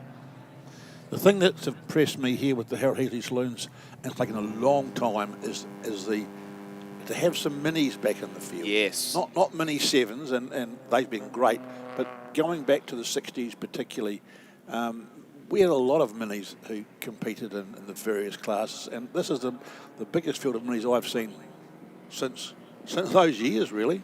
Well, I mean, when I look through the field, as you say, but there's quite a lot of repeats per se. You've kind of got a lot of minis. You've got a lot of Ford Anglias in here, a lot of Ford Capris, a couple of Ford Escorts as well, a couple of MG BGTs, Cameron Laws and Tom Henman in the MG BGT pair, car 439 and 539. Both of those drivers from Nelson, coming all the way from Nelson to race here at the Scope. So certainly, as you say, Lindsay, yeah, a lot of minis, and just looking at the grid off the front is going to be Trevor Lyons and Taylor Forbes, 2 minis off there, and then Piers Mingham is Ford Anglia, and Scotty Johnstone, he's back in the pits, unfortunately. So it will be Gary Orton in the Austin Mini. Gary Orton, I think it's the same Gary Orton that's been around for quite some time. Gary I first knew through rallying, and then turns up, he's raced, I think an RX3 he's raced. He did some single-seater racing in an RT4. and has run his own team in the TRS. I think it's Team Kiwi, not Team Kiwi, but it's Kiwi Racing. I think it's called now. Kiwi Motorsports or That's something it. like Yeah, that. I think that's Gary's team. And every year, Gary, he's involved in the States and single-seater racing. So, yeah, it's good to see him out having a go himself and in a Mini. Car 222 out there, Wayne Hole as well to get the 5 red lights, and we're back underway for the Harold Heasley Saloons this weekend. And it's a great start from Taylor Forbes. No Trev Lyons on the grid there, unfortunately, so he won't be taken to the start of this one. But it is Forbes in the Austin Mini who has a pretty decent lead as they go into Abbott Insurance. Car 25 out there, that is going to be the Jaguar Mark II of Tim Stace. Great to have Tim out there running another beautiful, beautiful car. We've got a couple of Jaguar Mark IIs out there this weekend. Yeah, that's quite a famous one, driven by his late father, Jeremy, for many, many years. Many years. And Jeremy raced that car. Some of his dices with his good friend Bert Govan in the Mark II. And we lost Jeremy a couple of years ago. And Tim, who lives in the Auckland area, comes down every time and races his dad's car. So it's a wonderful tribute to Jeremy, who was a wonderful chap. Used to farm in the Kaikoura area. Yeah, just looking a little bit further back there, we've got a bit of a scrap going on between Tom Henman, I believe that is, in the MGB GT, and Stacey Lyons in the Austin Mini Cooper S. Those two are pretty close together. And Lyons had a bit of a look at Henman as they went through the carousel, now into Parks. Stacey Lyons in that Mini has, well, I think it's a replica, but it has some history. And it goes to the Stewart family in PDL Racing, and they built up 2 Minis, car 40 and car 42. 40 was driven by Robert Stewart, and 42 was driven by Clyde Collins. There was different capacity in the cars. One was 1,100, one was 1,000. But, yeah, there's a bit of history there with the PDL Racing. Big battle going on down at Abbott Insurance between the two Capris, the Mark I versus the Mark II. How good is that? That's Greg Cooper and Wayne Hole going at it. Yellow and then the white Ford Capri. 1974 built Ford Capri Mark II. And then Wayne Hole in the 1971 Capri Mark I. Two drivers from the south, towards the south of the country as well. Both drivers either from Invercargill or Timaru, so fantastic to have them both up here in Christchurch for the scope. Meanwhile, at the front, Taylor Forbes continues to pull a pretty decent lead, but it's Gary Orton with the early charge. He's all over the back of Piers Mingham as they go through the twisty, windy bits here at Euromarque Motorsport Park. Piers Mingham in car 47, the Green Anglia. It's a bit difficult to have someone else with car 47. Normally, for years, we've associated Maury Bone with the Ford Anglias and being car 47. But Piers Mingham has made this his, and good on him. Yeah, actually, he's a regular competitor here at the park. I think actually the last couple of times we've seen Murray Bone race, he's raced under 242 for some reason. So. Yeah, well, he's had to, I think. Yeah, I think so. Someone's flogged, Piers has flogged his number. Yeah, well, Piers, we usually see him, I believe, racing his either Capri or it's a Hillman Avenger, one of the two of them. They come to the Euromarque hairpin, and no, I beg your pardon, they're on the Ram Sweeper, as we're now calling it, as opposed to Euromarque motorcycles. So Piers Mingham in the Anglia with the fastest lap of 1:43.289. Craig Pigeon in the Avenger on the screen there. Craig Pigeon's been peddling his Avenger for many, many years too.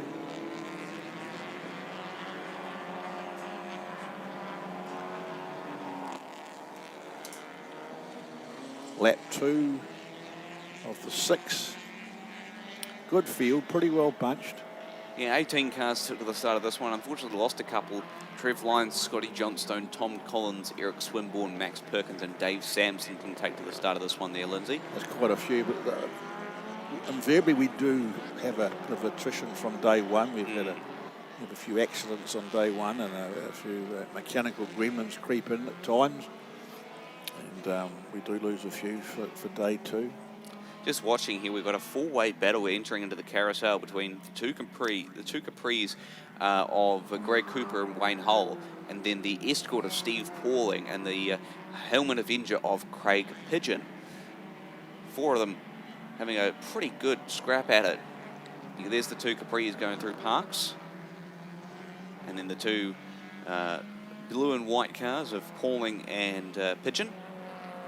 Got old Pidge being a real stalwart of Christchurch Motorsport the last couple of years. So Steve Pauling too, in that Yes. Mark 1 Escort, been around a long time in that car. Beautifully prepared car. Absolutely.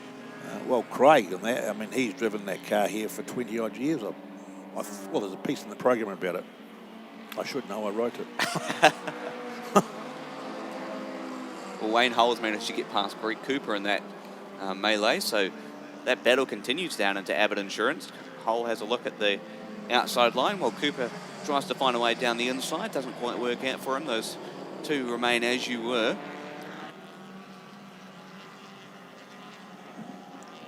Meanwhile, Piers Mingham's got himself into the lead in the Ford Anglia, just ahead of Taylor Forbes as they go through Euromarque.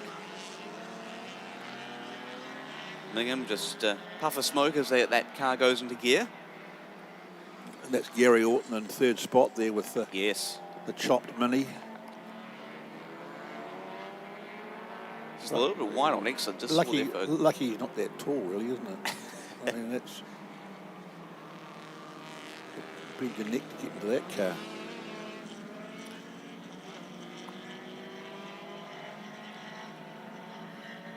Piers Mingham, just seeing him on your screen now through Coming park. through the S's. Piers Mingham, latches on the back of the Piers. Latches on the back of Taylor Forbes. Taylor Forbes. Then there's Gary Orton, a race of his own back there, isn't he? Yeah, here we go. He's looking around the outside, but he's not going to do it there, that's for sure. Here's Gary Orton in third spot. And a bit of separation between the two Capris and Steve Pauling in the Escort. Tell you what, those Escorts are worth a mint nowadays, Lindsay. They surely are. Especially in the rally config. They can go for upwards of 100 grand these days. And tell you what, if you probably had that money, they'd be so worth it. They're a great handful to drive and really, really fun cars. The Mark II have gone that way as well. Yes. And the BDA, of course, our favourite, possibly the favourite rally car of all time. The sound of it is probably what it is. Magnificent. Absolutely. Never mind. These days, you can't really go past a New Zealand rally stage without hearing a Ford Escort at one point. Last lap board is up. Thank you, chaps. The next time for the last lap board. Still got 2 laps to go yet. So lap 4 out of 6. Wayne Hull still leading that Capri battle. He's locked it up going into Euromarque big time. That's going to open the door up for Greg Cooper. Hull goes a little bit wider on the exit of Euromarque. That's closed up the gap between him and Greg Cooper, but still remains in control of Wayne Hull in that battle for the 4th spot at the moment. You know, of all the classes here, I guess the most affordable is obviously this class. And I say relatively affordable. Nothing in motorsport is cheap, but you know, this Harold Heasley class and the cars that we see here, yeah, they would be. And they're so well presented affordable to keep on the road. Yeah, they're so well presented. Well, they are. That's been a feature that we've talked about. In recent years, the cars are, yeah.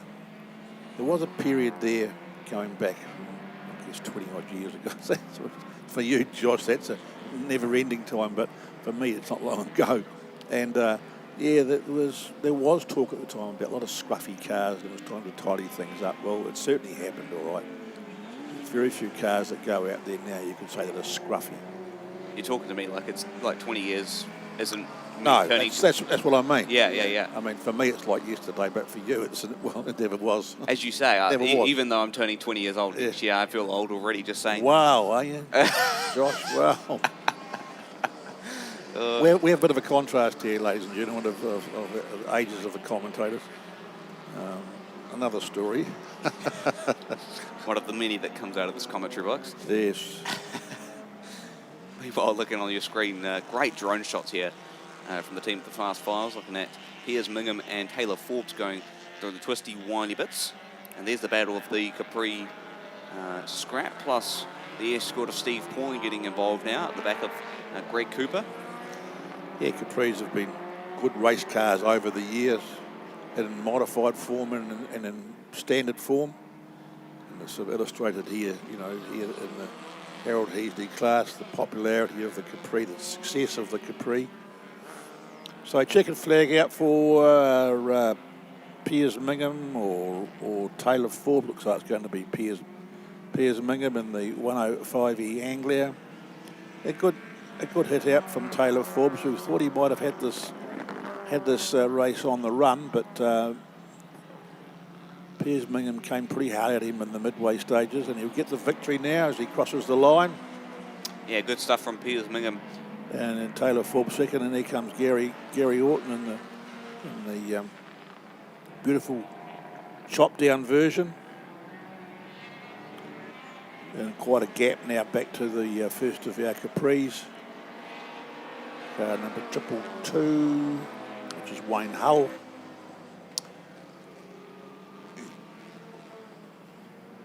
So that's our Harold Heasley's race for the morning.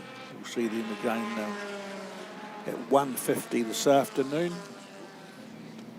Yeah, of course, if you're eagle-eye viewers on the stream, you might have just spotted the double-decker bus in the background there of the shot down by the Rams sweeper. Also, keeping with the classic theme there, Lindsay, the double-decker bus back from the older days. So. Well, not from around Christchurch, I don't think. No, anyway. well, at least in London. Yeah, at least in London. But anyway, for those of you who are present at the track, the double-decker bus will ferry you from one side to the other at no cost. Starting to get a little bit brighter and warmer out there now, Lindsay, right. which is fantastic. It's great. Going back to what their facilities are here this weekend again, both sides of the track, where the Denny Holm grandstand is at the hairpin, the soon-to-be forgotten Denny Holm grandstand, I must admit. We have the bouncy castle, we have face painting, slide over there, there's food and coffee, and it's repeated on the other side of the track too. Just getting those final results there for you for the Harold Heasley Saloons. And first was Piers Mingham with Taylor Forbes in second, Gary Orton third, Wayne Hull in fourth, and Greg Cooper fifth, Steve Pauling in sixth, and Craig Pigeon in seventh, Marvin Turton in eighth, Tom Hedman ninth. Stacey Lyons 10th with Piers Mingham taking home the fastest lap. John Armistead rounding out in 11th, and Rod Sinclair in 12th. Chris Buckley in 13th. Tim Stacey, a good result for him in 14th. Cameron Laws and the MGBGT sits in 15th with Dennis Christian in 16th. Alan Taylor in the Ford Capri in 17th. And then Ian Perry in 18th, the last of the finishers. Trev Lyons, Scotty Johnstone and co not making the start. Headed down to Adam, down in the pits.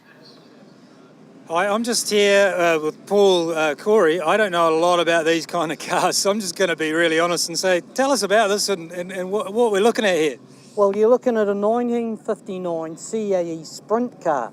Now, this car's designed to run on dirt, and I'm the only sprint car here, so it makes a lot of noise. It's very fast down the straight, but quite useless going around corners. So why in this era did they decide that they'd take a sprint car and turn it into something to go around a circuit? Well, many years ago they took it off the dirt and decided to put it on tarmac, but they've left the engine in bits and pieces. You can see I'm running skinny wheels, but it's period correct now, so I don't know, it's a bit of fun.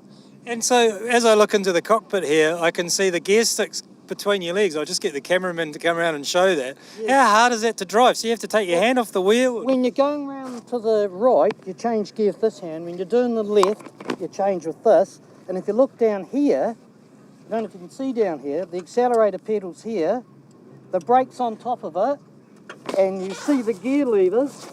That's my clutch. I've got to go underneath these levers. So it's actually quite hard to drive. You're very busy. So it would have taken you a while to sort of sort out, like most people get out of a road car and they go, oh, the gears are here and the steering's here, but something like this, you really got to concentrate and work out how to drive. Exactly, and it scared the hell out of me when I first raced it, and it still scares me a wee bit. But you've got to be brave. Yeah. How many Stupid, years? or stupid. How many years you been racing this? I was go-karting pre-1990, and I've been racing since 1990. So I've had all sorts of AC Cobras and a lot of V8s, other sprint cars, but this one's got the history, so I'm kept with it. So is it something you specifically sought out to buy to do this kind of race? If it hasn't got a V8, it's not worth racing. I'm a bit old school, I love that sound. Awesome. All right, enjoy yourself out there. I guess a lot of it is just about enjoying the car and enjoying the crowd and going around and having a good time. Definitely, if I notice there's a bigger crowd on the corner, I'm likely to smoke it up a wee bit. Well, there you go. If you're on the bank and you're watching, give this man a big cheer and he'll smoke it up a little bit for you. Let's get back to the next car here. So, Royce, tell us about what you're driving. This is Bellow, RNB1, built by Roy Speyer in Rangiora in 2017. Built from a 1966 Hillman Supermink stoner car that was bought for $100 from the Cutler Park Vintage Car Club parts shed. So built in the spirit of a true New Zealand special. Roy spent a year at home in his garage in Rangiora transforming the drivetrain from that Hillman Superminx into his own chassis, and this is the end result. Crazy to think this is 2017. So when they came to build this, obviously they had something to plan it off for. No, the story is it was literally built from a chalk drawing on the floor of his garage. Real basic. So there you go, they're heading on out, so back up to you guys in the commentary.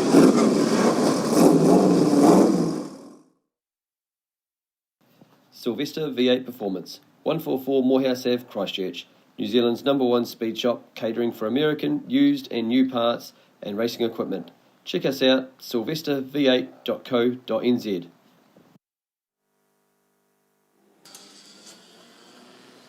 All right. Murray Maxwell vintage cars out on track now. And Lindsay, looking forward to this one. Got one of our own in the racing there. Well, this is the backbone of it all, really, isn't it? It is. This is our oldest, obviously, our oldest category. And, the field, it's an interesting field. I'll be bluntly honest with you and say, as the years have gone by, obviously some of the older cars are not there. But there haven't, not the replicas as such that we perhaps had in single-seaters. And the good old New Zealand specials, and there was a conglomerate with the New Zealand specials formed, and there's only, of those there's only two left. We lost Peter Levisic with his Stewart special at the end of last season. Peter had competed in every SKOPE/PDL/Alpha meeting that we have had, which dates back to 1991. And Peter retired, and with it the car looks like it's been retired too. So the two specials that exist are Graham Hamilton in the Ace 3, that's the black car, and Brian Reid in the X-Ron Rutherford Pat Hall 260M Zephyr. Those are the only two of those cars. There's quite a lot of, I'll use the word modern specials built for the period. The Stanton Corvette out there certainly is probably the most famous of all the cars out there. It's Car 53, built by Stanton Brothers here in Christchurch in the 1950s, and Russell Greer from Blenheim has had it for many, many years and faithfully brings it out. And that is a car with history, mainly South Island history. It didn't go over the straight too much with the car. So few Lotuses, replicas, wonderful, factory examples, replicas. The Bert, Tracy and Mark have done a great job with their two cars. David Owen with the C-Type Jaguar, beautiful C-Type Jaguar that David had built up. We've And, of course, we can't forget Rob Cope Williams and the Birkin 7. Yes. Rob Cope Williams normally is up here with us on our normal days, but no, he's a racing competitor this weekend. We haven't even seen him up here. No, we haven't. Such as his commitment to the racing. Indeed. Well, I just wanted to go back to something you said earlier there, Lindsay. You talked about the Levisage name there with Peter Levisage, of course. That Levisage family, very, very well known in Christchurch motorsport nowadays. Of course, Matthew Levisage racing across at Ruapuna in the sprint cars, and of course being related now to the Clive family. Of course, uncle to Bailey, who's racing in the sprint cars as well. He's a third-generation sprint car driver with father Kevin and grandfather Royce. Of course, we'll have Nathan Clive back up here a little bit later on today, and he can probably tell us a little bit more about that story, Lindsay. But certainly, I mean, it's awesome to see the stories that come out, even just from classes like the Vintage Car Club.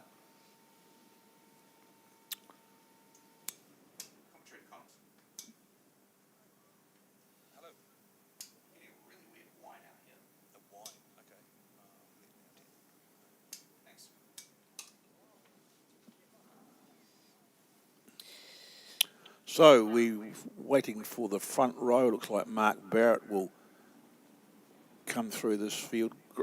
Great number of cars. I tell you what, the one car that I was watching intensely through yesterday's racing, that Stanton Corvette, just fantastic. Well, as I say, it's wonderful history, and it's one of the crowd favourites, you might say. That along, the crowd favourites, you've got the PDL Mustangs, yes, 1 and 2. You've got the Silvester Chev Coupe and the Stanton Corvette. They're the ones that really cling on to the history of. Oh, RCW, what are you doing? Oh, RCW, he's confused. Look at him. Oh no! Oh no! He's backing through the field now. Tell Rob that we're not doing gymkhanas at the moment. Yeah, leave that in the live chat for Rob to have a look at. Oh, look at this! He is totally lost. He went up thinking he was 10th instead of 19th. I think there, Lindsay. Oh, hey Rob, well done. So there you go. He's in place now. But okay, yes, Mark Barrett right. by himself on the front row. Looks like we're minus the second car on the Hamish grid. Pigeon, the BBM Mark II. Yeah, that's not here. So, all right, 5 red lights, and we're away. Good start by the Stanton Corvette there. Good start by David Owen and the C-Type Jaguar as well. Oh, one of the Barretts just couldn't get going. I believe that is Tracy. Yeah, Tracy just can't get it going. She's having her early career yips again. Russell Greer did get a very, very good start, though, I have to say. And managed to get himself up to third. The dear old Stanton Corvette. There was a second car built by the Stanton brothers. There was the crop duster, as we've known it, with the 7-litre aircraft engine in it. What they used to say, it used to fire between lampposts, or a bang between lampposts. Oh, we got one way off down at Euromarque. Might have been the Ace 3 of Graham Hamilton. I think it was. Yeah, it is. There's Graham Hamilton way wide. Oh dear. That's unfortunate for Graham. I think Graham's owned that car since 1979. It's a very, very nice car, isn't Had a it? rebuild of recent times. Oh, yeah, wonderful history. Tell you what, the built cars built by a chap called Wally Darrell he built more than one car too back in the 50s and raced them himself. I mean, the cars we get in the Vintage Car Club nowadays is fantastic. Even if they, as you say, they are replicas, Yeah, they but that's still look fine. fantastic. Yeah, I would agree with that. It's fine. It's just good to have something. John Mines there. Was he car 47? Is that John Mines out there? I can just, as he comes into view, there's car 67 going through beautiful Lotus 2022. Lotus 2022, yeah, great history, the Lotus 2022. Roger Greeny. Don Ammon out there, car 7, the Vanguard 6 Special. Yeah, he's been around for a while in that car too. Another one of the, relatively, modern special. Not really, but it wasn't built in the original era for racing at the time. Yeah, of course, going to be keeping an eye on, as we talked about a little bit earlier, Rob Cope-Williams and his times throughout the day. He was running, I think, 156s yesterday. He was starting to get a handle of the He done better than that, though. Birkin. He done better times than that over the previous, at the Wigram Revival he did. Yes, you might be right. I think that he was racing then, of course, as well. We'll see how he does later on at the end of the race, what his fastest lap time ends up being. I wanted to look a little bit further through the field. Brian Reid, the 260M Zephyr, 1949 built car, quite an old car. That's the car that I was talking about before, one of the two original specials. And it was first driven by Pat Hoare, but Ron Rutherford was the one that really did the work with his car. Had a lot of good wins, victories at Waimate and here at Ruapuna. And Graham McFadden owned it for years, and unfortunately we lost him a couple of years ago, and it's been sold to Brian Reid, and it's good to see it back out here and not kept in a garage. Yeah, just looking at the battle for second, the Stanton Corvette, Russell Greer just made his way up to second. He's currently ahead of the Jaguar C-Type replica of David Owen, car 88. One of the coolest things about seeing cars from back in the day, Lindsay, is the little spokes on the wheels. You can always see them with an Aston Martin or a Jaguar or something like that. Yes. It's just so common with those sort of modern... You can pick the era of the car, can't you? Yeah, well, you absolutely can. It's like a luxury car brand, isn't it? That lovely car 25 for the Daimler, the Daimler STP 250 Dart of Brian Ashworth. Brian's been pitting that car for many, many years around here as well. Lovely example.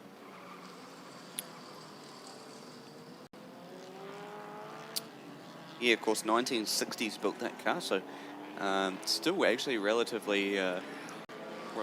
That's not too old compared to but for the year of build, it was before its time, wasn't it? Really, I mean, it's a lovely design, and you didn't think it was so old. Just so you can imagine at the time, that was stunning. That was sought after. Imagine pulling up to school with one of those. Imagine it. The best I had was a Morris Minor. Not driven by me either. I didn't have a car, but I remember when it happened. Wow, Colin Bow with his Morris Minor in the car park. See? Mum had one of those too. She had all sorts of cars. I remember, getting all those stories as a kid.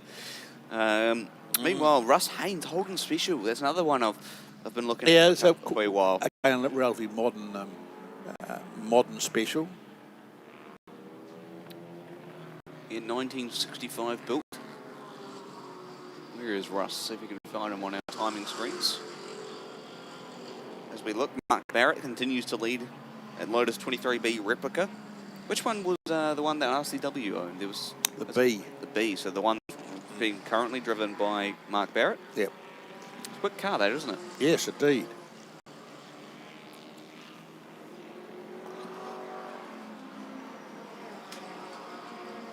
I've just had more royalty walk into the box. Michael Clark, indeed. George Keir out there currently, car 39, the Caddo Special. Out of Christchurch. Oh, we got one around. That's Russ Haynes in the Holden Special. Yeah, we talk about it. What happens? Every scope, it seems to happen, doesn't it? That's why we've got the Black Jelly Bean Award. Yeah. Oh, dear. Oh, there you go. We got another one around too off the exit of the Kinkert Link. Can't quite tell who that is just from here. See if we can get an idea as they come around. Got it going again though. And another one around car 20. Neil Kay and the Mullock U2 MK, the Mark IV Mullock. Out at Euromarque. Well, the Mallock name has been represented here this weekend by the Ray Mallock, who's running in the Formula Libre, and he is the direct connection with the founder of Mallock, Arthur Mallock, who built what was affordable sports cars in England. managed to get it racing once again. That I mean, they're Malik? not the most attractive looking cars, but hence the reason for the affordability. There was nothing but flash about them. Just square panels, basically, to make it cheaper or more affordable, shall I say. Oh, they're all going off, Lindsay. We just had another one off at Euromarque too. Oh, we have too. Oh my gosh, it's all coming to a head at the moment. Got yellows down at turn 1, 2, so I'm not quite sure. Oh yeah, because that will be about the stopped car just out there. 2 laps to go now for the vintage cars. Coming up to the last lap board. So it's Mark Barrett from Russell Greer from David Owen to Mick Toll in the lovely little Lotus. It's 116. Lotus BD. Not that old, but you know, the period that it represents. There's car 6 goes through. That's the dear old Murray Frews Chrysler Special. He found that car abandoned behind some shed in Methven somewhere. Another car around at Euromarque. And he resurrected it. And it's got a wonderful... I'll talk about that car later on when we do have it on screen. Mike Crean just going around at Euromarque, the BRP U2 Mark IV. It's unfortunate. Checkered flag comes out for Mark Barrett. And... yeah, another good win for Mark Barrett there. Fantastic for him, of course, that... Russell Greer, David Owen, Mick Toll, Roger Greedy in the Lotus 2022. There's the Jaguar C-Type replica coming across, David Owen. Tell you what, Tracy Barrett really just couldn't get the car going, did she? She was setting lap times of a... Tracy's been pretty consistent of she late has, too. Yeah. 151.9, whereas Mark was sitting 143s. Wonder if something's amiss there in that. I think something's not quite right. Because she did have a bit of a terrible start too, didn't she? Yeah. Yeah, so something's not quite right there. Graham Barron and the Gemini Mark II across the line. There's Tracy. Tracy goes through now. Best time being a 158. Sitting in 10th overall for Tracy. Car 114 on your screens. Greg Nolter, the MGS, 1950s. That does not look like it's from the 50s. No, but it's built for that period, I guess. Yes. All Very, right. very lovely presented car. What have we got next up, Lindsay, before we Well, confirm great the final to see results? these guys got Ron Silvester Saloons. Fantastic. Yeah, Ron Silvester Saloons is going to come to the track here very shortly for their next race. 6 laps of the distance for them. 10:40 was expected to be their time of arrival, and that should be about right. So running on time this morning at the 36th Annual SKOPE Classic. Get a confirmation of results on screen here for you very, very shortly, and then we'll throw it down to the pits and get some more info from Adam and Big Dave down in the pits as we wait to get everyone completed across the stripe. Rob Cope-Williams gets across. 157.1 respectable times from RCW. As the results now on your screen, Mark Barrett bringing home the win, 2.9 seconds clear of Russell Greer in the Stanton Corvette. David Owen in the Jaguar C-Type replica brings it home in the 3rd, then Mick Toll in 4th with Roger Greeny in 5th. Brian Ashworth in 6th with Graham Barron 7th, Paul Corey in 8th, and Tony Sear 9th. Tracy Barrett, an unusually slow 10th for her, something amiss in that car for sure. As we go back through the field, Graham Hamilton 11th, Mike Crean in 12th, John McDonough in 13th with Doug Moody in 14th, Kevin Stevenson 15th, George Keir 16th, and Bill Cowie in 17th with Murray Frew 18th, Don Ammon 19th, and Rob Cope-Williams in the 20th position for the Birkin 7 replica. And we'll hand it down to Adam and the team at the pits. Thanks, guys. One of the things about SKOPE that is really amazing is there's a lot of drivers that do this year after year. And one family that's supported this right from the beginning, they've done all 36 races, is the Chapman family. That's Dennis, Debbie and Dale. They drive the beautiful Fiat X19s, they all look exactly the same. And this year, something's changing. Debbie has decided to make this her last SKOPE. So yesterday, David Gower caught up with her for a few words on why she's finishing it. and also what she's enjoyed over the years. So enjoy a little bit of a feature on that. Or in my way, certainly a famous person, but someone that's been racing for many, many years here at Ruapuna. Debbie Chapman, it's your very last meeting. Yeah, I've just lost the spark. Although today has been absolutely awesome, I'm not quite as passionate, so maybe time to hang it up. So you're going to hang the helmet up. You're going to put it way up high. Well, we'll see. Debbie, you started way back when. What was the very first car you drove here at Ruapuna? Probably the Alpha 164, I think, would be the first one. Yeah. And that was back in the days of the Alpha Classic. Yeah, back in 1991. Oh, heavens, is that long ago? Yeah. And Dennis was running a what at that stage? I think he was running a wee blue X19 Fiat, so yeah. So this little Fiat we're sitting beside here, this is your second one? Yeah, my Mark II. The old one, just the chassis was getting too broken, so yeah. So you build another one or build another couple and here we are. Yeah, that's right. So Dennis got a new one and I got a new one and Dale got my old one. So I guess you'll come out as a mother and organiser of the team from here on in. Will that be how we're going to see you? Yeah, support and catering. I'm not much good at maintenance on the car. Oh no, the odd window. Yes. You're going to do windows as well. That's excellent. Yeah. Debbie, it's been an absolute pleasure mowing you over these number of years, and of course we look forward to seeing you again out here. Have you got any, not so much regrets, but have you got any moments where you really remember about the Scope or about your motor racing career, full stop? Well, we've done so many Scopes, but yeah, they have been really good. But the best one I love is doing an endurance race in the wet, and I beat Dennis in the TCR, so that was really good. And I don't suppose you let him forget that either. No, I've got it framed, a photo frame. Well, Debbie, thank you very, very much indeed for giving us the time today, and I wish you all the very, very best for your retirement. I don't think it'll be a retirement as such. Don't hang the helmet up too high because you never know. Thank you very much, Dave. That's an absolute pleasure, Debbie. Thank you very much indeed. Debbie Chapman, after all these years, is finally going to hang the helmet.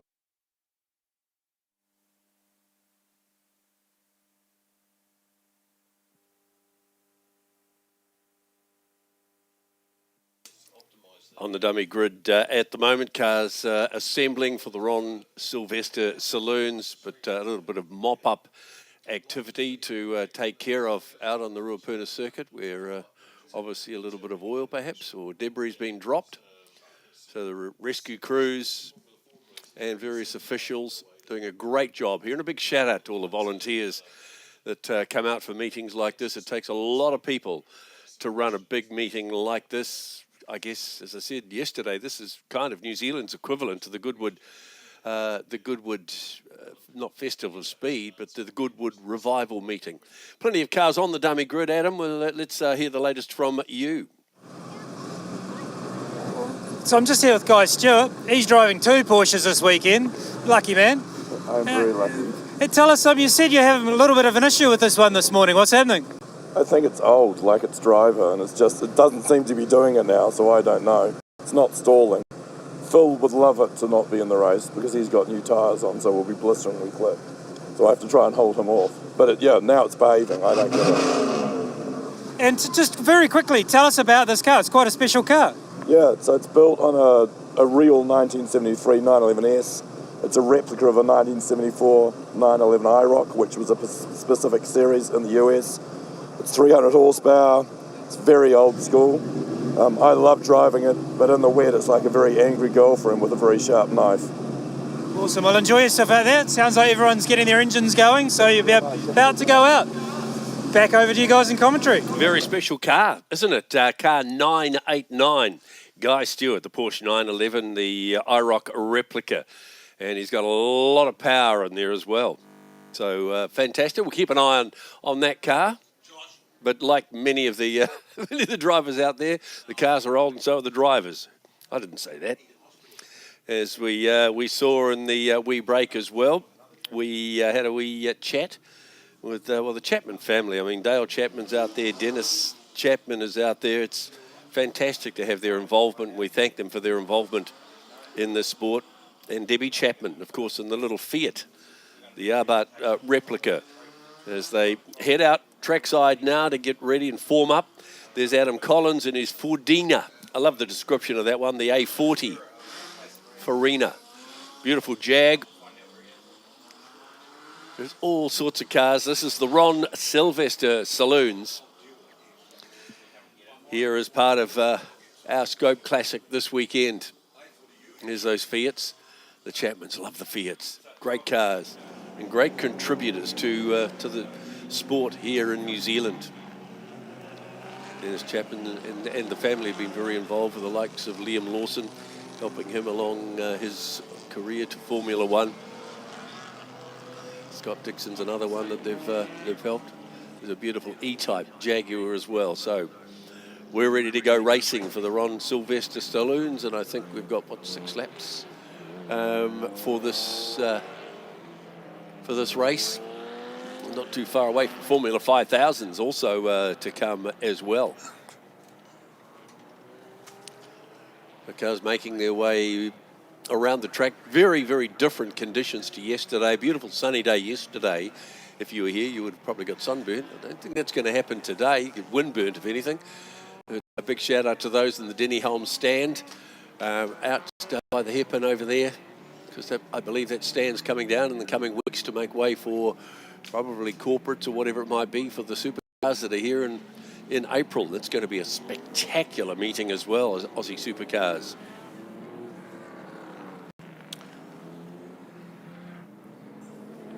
Right, just negotiating their way around the circuit now. A whole mixture of cars. There's that little Fordina. Look at that. Love that car. Love that one there. The big Chevy. It's a brilliant car. Grant Silvester in the Chevrolet Coupe. What a car. 1938. Yes, as I was saying before, there's probably 4 cars that are Ruapuna's most famous cars, and that Chev Coupe is certainly one of them. I think it goes back to 1938. Yeah, well, it's a 38 car. Yeah, 38 car. I mean, yeah. Ron has Grant's father built that car, and he had it's his second one. The first one got wrecked. There it is. There, look at it. But that one got rolled, and he was wearing jandals at the time. And up at the sweeper, he got a jandal stuck in his.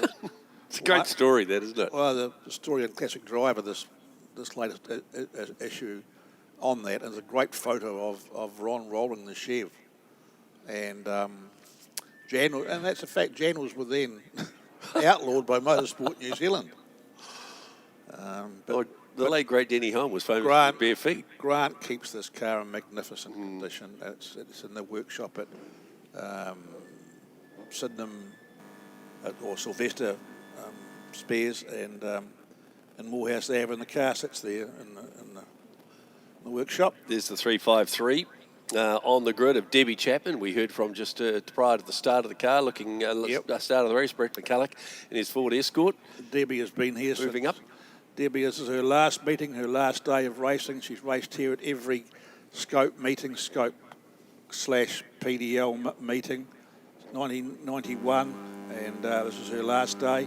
All right, looks like green flag about to be waved, which will signal the starters to hit the red lights. Everybody's in position. Our sponsor on pole. Yes, we just heard from Guy Stewart as well in the 911 replica. Lights are on. 3 lights, 4 lights, 5, and about to go out. And a great start by Guy Stewart, just off the line. And he says to the rest of the field, "Follow me, guys. I'll lead the way, guys and girls." And he'll take the field into turn 1 with the Mustang hot on his heels. A lovely Mustang of Phil Hoffman, who qualified on pole. Well, Ford Shelby to be exact, actually. Yep. But look at that. Guy Stewart really got that Porsche wound up in control. There's one of the Chapman cars moving up into 3rd place. It'll be Dale Chapman. Car 969, Dale. Just going through the hairpin now. And so certainly we'll look at that Shelby on the move. Philip Hoffman on the move, closing up on the race leader. A couple of car lengths in it. one big car versus the little one, really, isn't it? Just who's the bravest under brakes. All safely through. To complete lap 1 of 6 for the Ron Silvester Saloons. Out front, well and truly, Guy Stewart.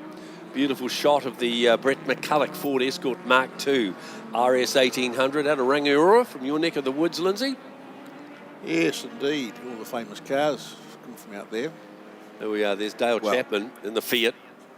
Car 721, Murray Brown and the lovely Mark 1. Car 101 and on Brett McCulloch and the Mark II, as you say, Brian.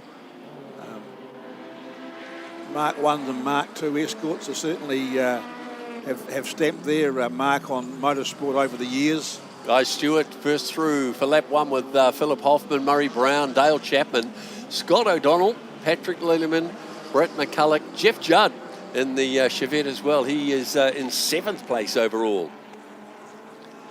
But this is the race. The race is on for first and second in that big Shelby of Philip Hoffman chasing down the Guy Stewart Porsche. Not a lot in it as they go through the hairpin. The Porsche certainly gets out of the hairpin very, very quickly. And then in a straight line, the Shelby has the extra power, then under brakes, just a little bit of caution. Yes, he's a loyal competitor here. Phil Hoffman here with the Shelby Mustang. He's here at all of the scopes. I can't remember a scope that he has not been to in recent times.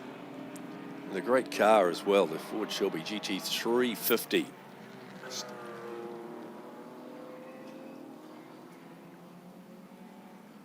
So the Porsche of Guy Stewart in front. The 911. We watch them come around to complete lap 2. And at the moment, Guy Stewart certainly in control of the race, but in a straight line down the drag strip here at Ruapuna. The 95 car starts to close the gap, got the inside line, can he get it through turn 1? Very, very close indeed, but no, just has to pull back at the last minute. So we almost saw a change in the lead. And here he goes again. Oh, look at that. Easy peasy. Well, whether the Porsche of Guy Stewart just made a little error or not, I'm not sure, but he certainly opened the door and let Hoffman through. So now the Porsche coming back. The brakes of the Porsche clearly evident there, but as they go around the hairpin side by side. This is great. Stewart will have the inside running, but the power of the Mustang wins the day.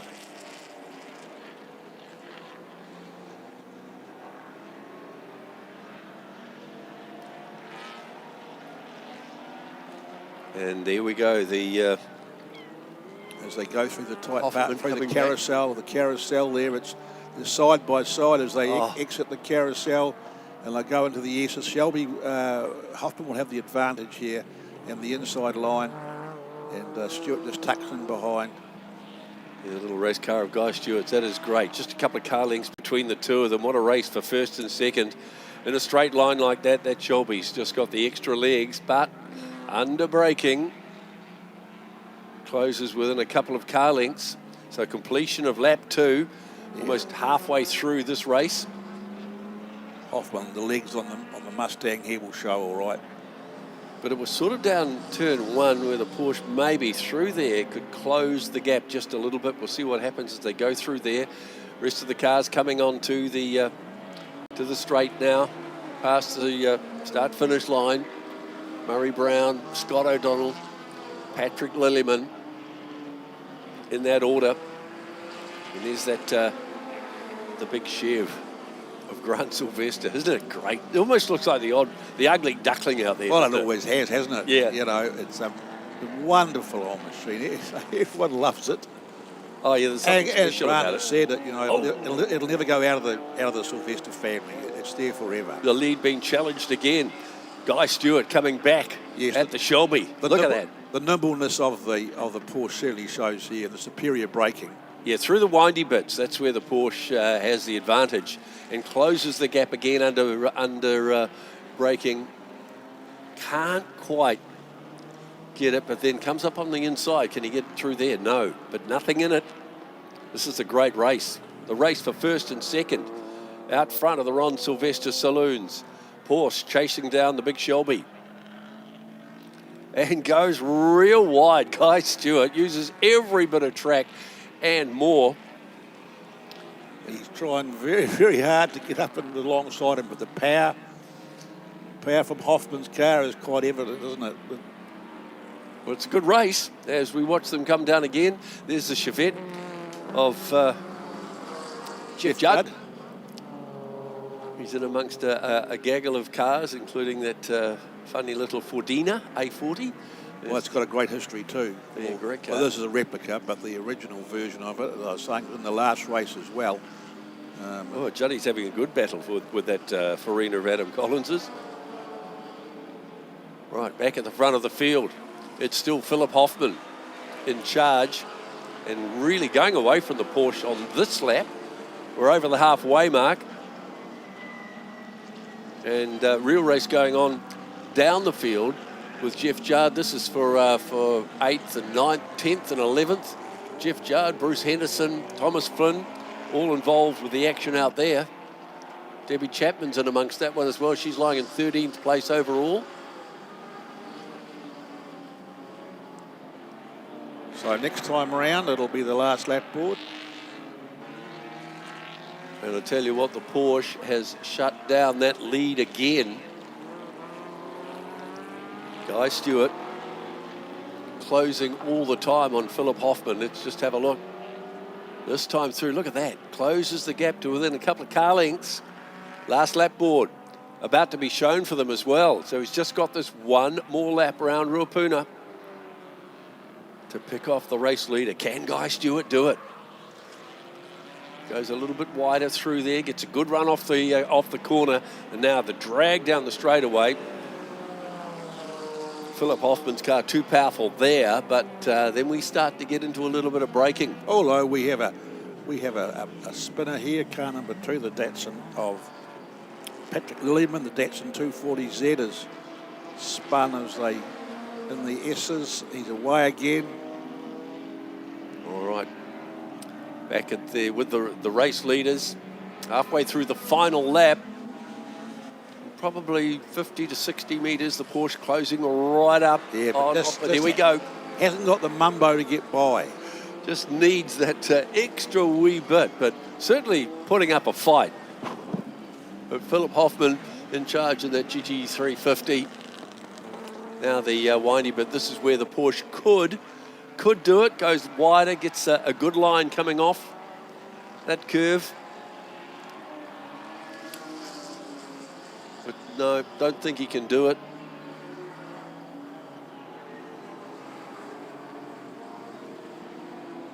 And in charge at the moment, still Philip Hoffman, holding off the second place car of Guy Stewart. We've only got a couple of turns to go. There aren't too many more passing opportunities to come here at Ruapuna as they come around one final sweeping curve. Ram corner. Ram sweeper now. Ram sweeper, here we go. Right, can the Porsche do it? Takes a different line, I can tell you that. The inside line, he's trying very hard, but that. Ooh, how close there is we go, this? But the power of the Shelby Mustang wins out in the end. So a good race there between Phil Hoffman and Guy Stewart. Look back to the next place cars just coming off that curve, and this will be Murray Brown, Scott O'Donnell. And the Alpha. Good race there too. They had their own wee race. And Murray Brown will be 4th. Back further to the McCulloch car. Brent McCulloch in car 101, the Mark II Escort, the Zac Speed Escort. We just saw one and then we got a great result from Grant Silvester and the Chevy Coupe. Well done, Grant. Well done, man. And then car 162, which is the Adam Collins and the Fordina. Bruce Henderson in the Mark 3 Mark 3 and the RX3 Mazda. So really just bringing the rest of the field home for the Ron Silvester Saloons. Race 25 of the weekend. They'll be out again for the final time later on this afternoon after the lunch break. Plenty of races still to come. Formula 5000s, the roar of those fabulous big cars coming up shortly. 8 laps, rolling start for them, and another great race to look forward to. Around about 20 past 11 will be the John Fairhall Historic Touring Cars. Can't wait for that. We had 2 great races yesterday. But rounding out our results, and Philip Hoffman declared the winner officially. First place, Guy Stewart. Second with Scott O'Donnell. Third, Murray Brown. Fourth place, Brett McCulloch was 5th and 6th. Grant Silvester. Adam Collins took out 7th. Bruce Henderson 8th. Filling out 9th, Thomas Flynn. Top 10, Debbie Chapman. Philip Hoffman with the fastest lap. Bert Govan, he's 11th. Gerald Hargraves finished in 12th place. Good drive for Juddy. Jeff Judd, 13th. Patrick Lillerman was 14th. Edgar Wanning, good race, good result for him in 15th place. Jonathan Phillips was 16th. Ian Brown, 17th. Ken Collins, 18th. And 19th, Mike Gould. And Tim Stace in 20th place overall in the Ron Silvester Saloons. Rounding out those saloons as they make their way back into pit lane. And we'll get ready on the dummy grid for Formula 5000s coming up very, very shortly. Under grey skies, very, very different conditions here at Ruapuna today. Yesterday we were probably bathed in about 22, 23 degrees, but today it's only about 14 or 15 degrees. Let's get more information from pit lane now. Adam, what's happening? Graham. Yeah. Just got Elizabeth and Graham here. Yeah. They've come down for the day. What brings you to Scope?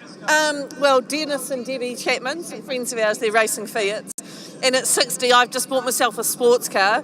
And oh my God, I'm so hooked. I wish I'd started when I was younger. I'd be out there. Amazing. Well, it's Debbie's last race today as well, so we thought we'd better come along and support. Yeah. Awesome, and you're enjoying it? I love it.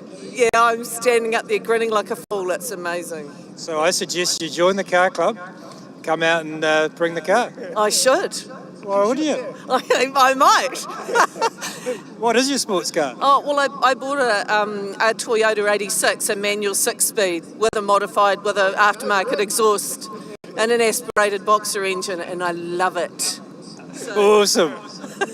All right, enjoy the rest of your day. Formula 5000s are out now, so I suggest you go over and have a look at that. And aside from the friends you're watching, what other favourites you got?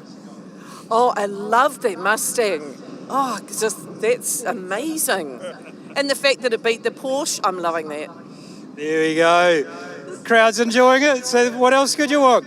Back to you guys in commentary. Never too old, that's one thing actually. Girl races, they're still alive and well. It's absolutely fantastic. What a great shot of Formula 5000s lining up on the grid. We'll be with that action in just a couple of ticks.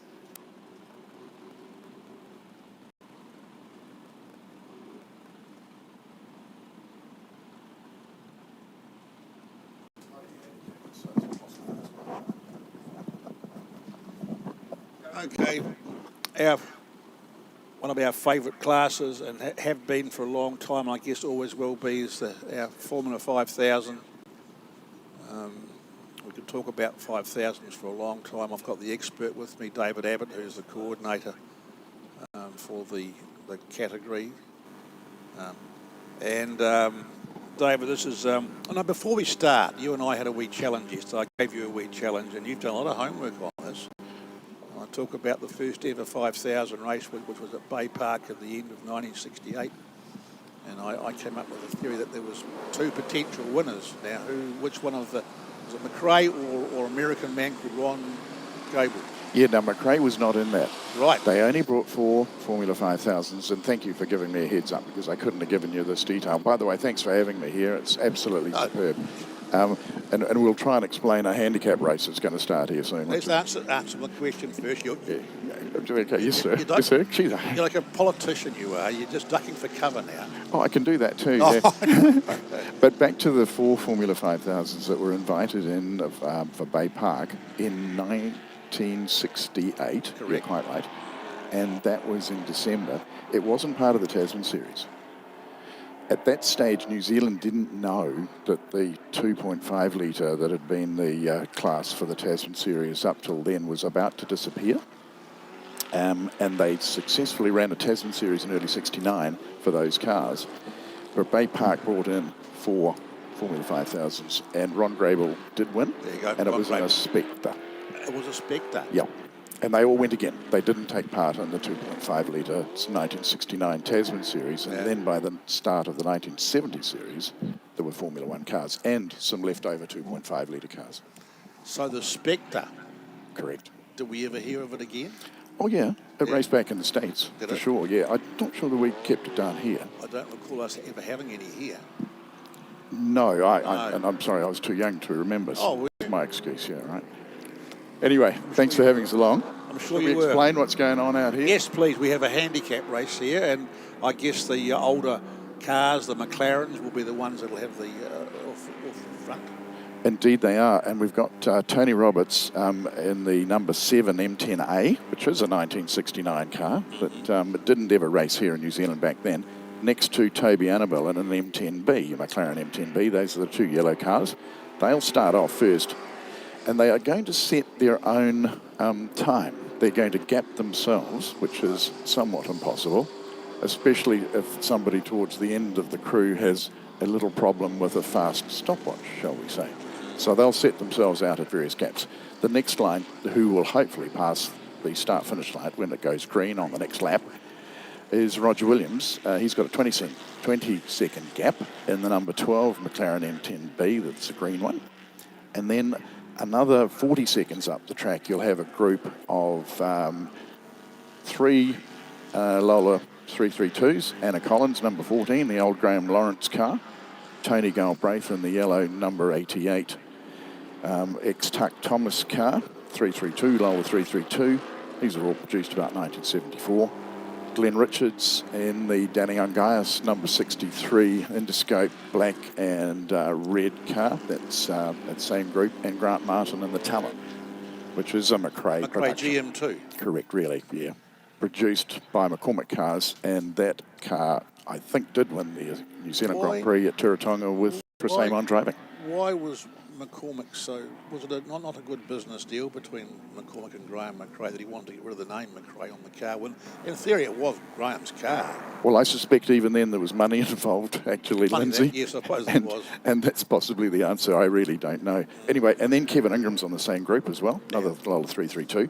And then, because he went so well in qualifying, a 16.5 young Blake Knowles on the X7 Noise McRae GM1. That's the most modern of all the cars, isn't it? No, it's old, but they would never run together later in the series. The 332 went a lot quicker than those later on. Were they later on? Yeah. I mean, my memory really is, I guess, McRae's and the 332s being the dominant cars, and that was at the end of the era, of course. Yeah. Anyway, and Blake is off a 60-second delay, so that's why he's way down the back there. Yeah. Anyway, we're away. So this should have them crossing the line all together at the end of this, which is a very interesting thing and a very hard thing to do. So that was a 20-second gap, maybe not. And then another 20-second gap to these guys coming around the sweeper. And then 60 seconds after the first guys went by, we should see Blake Knowles. Anna Collins there leads that group away. Yeah, and that car, as I said yesterday, if you're here, thanks for coming back, but that was second in the Tasman Series in 1975, as driven by Graham Lawrence. Yeah, so funny enough, I just did a story about Graham once. I met up with him and David Oxton recently at a function, and it was so great to see the two of them. Yeah, they love this, and so here's Blake off a 67. Oh, okay, yes. 60-second delay. How many GM1s were produced? I think 14. That's a lot, isn't it? Yeah, and we've got quite a few here in New Zealand, Lindsay. Yes. The car that the usual spectators here would be wanting to see, but has got an engine issue, is the chassis number 1 GM1 that was driven by McRae here and won the Lady Wigham Trophy at 73. The pink one. STP coloured one. Yeah. That was built with completely titanium suspension. Right. And they had a weight limit of 615 kilos, whereas the likes of a Lola 332 up towards 700. Okay. So where's that first McRae? It's here. It's here. You know, and Michael would have been here yesterday driving had there not been an engine issue, and he had a wedding to go to as well, which is inexcusable, of course. Yes, it is, of course. Very poor planning. By someone, anyway. Yes. So these guys will have a good little fight, and they'll slow themselves down here, this group of cars just going past the start-finish line now. Wonderful sight, though, isn't it? Oh, and sun. What a wonderful, yes, of course, that goes without saying, of course. Yeah, just on that, top revving out here would be possibly up to 8,000 RPM. Blake Knowles coming through here, very strong engine in this McRae.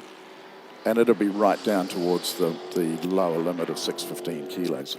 Of that crowd of Lolas there in the middle there, Kevin Ingram would be of drivers the most experienced of the drivers, having been a New Zealand Formula Ford champion and a New Zealand Hill Climb champion. Yeah, that's absolutely right. Yeah. Yeah. But it doesn't, the fact that you've had experience or not, it certainly does help you if you've had some single-seater experience. Yeah. Because these cars are not much quicker than a Formula Ford around the corners. It's just the straights are very short. That's right. You go up through the gears like you can't believe it, second to third, third, fourth, fifth, and then you're down at 120 metres into turn one here, doing about 280 or 290 kilometres an hour. It's just quite scary, isn't it? I mean, well, you don't really. I mean, you know, you had your own. Yeah. Yes, they take. You have to take your concrete pills before you go to work and these things early on, and then you get used to it. But they brake superbly. I look at this field, and I'm looking at this field coming into this event, and seeing three McLarens in the same vintage and era. And with the McLaren orange colours there, it's something that does something to you. It's so exciting to see those cars. Well, and the M10 was really the Formula One chassis that Bruce McLaren worked on, called the M7. M7, yeah. Yes. And they were working very heavily on their Formula One season, and then decided, okay, customers wanted to buy it with a 5-litre engine. 5-litre engine. Which took over originally as Formula A in the States. Yeah, correct. That was the first, yeah. Correct. And then it got the label 5000 because of the 5000cc, of course. Yes. Except I think Tony Roberts, who's out the front there in that number 7 McLaren M10A with the high wing. Yeah. I think he's put the old engine in, which might be a bit more than 5 litres, because look what he's done out there. He's going for it, isn't he? Well, he is going for it. But Roger Williams is coming up the back as well in the number 12 McLaren M10B. So that's an A at the beginning and then 2 Bs. And the only difference there is that the engine is a little lower in the later model cars to get the centre of weight down. So the B is the later model, or yes. the A? Yeah, the B. Yeah, they were produced about 1970. So the A is the oldest of the cars there. Yes, most definitely. Yeah. And they were produced in the UK. Yes. At McLaren. The first works car, very famous car, it won the Formula 5000 series in the UK in 1970, I think, and that was driven by Peter Gethin. And of course, all the drivers in the period did Formula 1 and Formula 5000, yeah, 5000. and then Can-Am. They did the whole lot, sometimes in a weekend. That was one of the highlights when David Oxton went with the FM5 to the UK, and it was racing amongst Formula One cars. That was one of the big attractions. And he came home 5th, didn't he? I think so. Oh, in one race. Yes. And that was a highlight of George Begg's career. Yes, and you know the question yesterday on Facebook, you can go to our Facebook page, there was a lot of chat there about your question to me, and David chimed in and gave you the answer. It's all on Facebook, so you can go to... No, I don't do Facebook. F5000 I'm old. New Zealand. Well, it's all about the... No, I'm only joking. Yeah. But, okay, so the question got answered by everyone else, apart from you, my friend. That's right, yeah. I'll always put my hand up. I try not to make it up, but you can, of course. Of course. And look, this is bunching up quite nicely. Blake's come through the first of the slower cars there, Blake Knowles, and we've just crossed now for 4 laps, and I'm not sure. I think we might find that Blake is going to actually get this. We've got another 4 laps to go. Yeah. So he'll have trouble getting past some of these guys.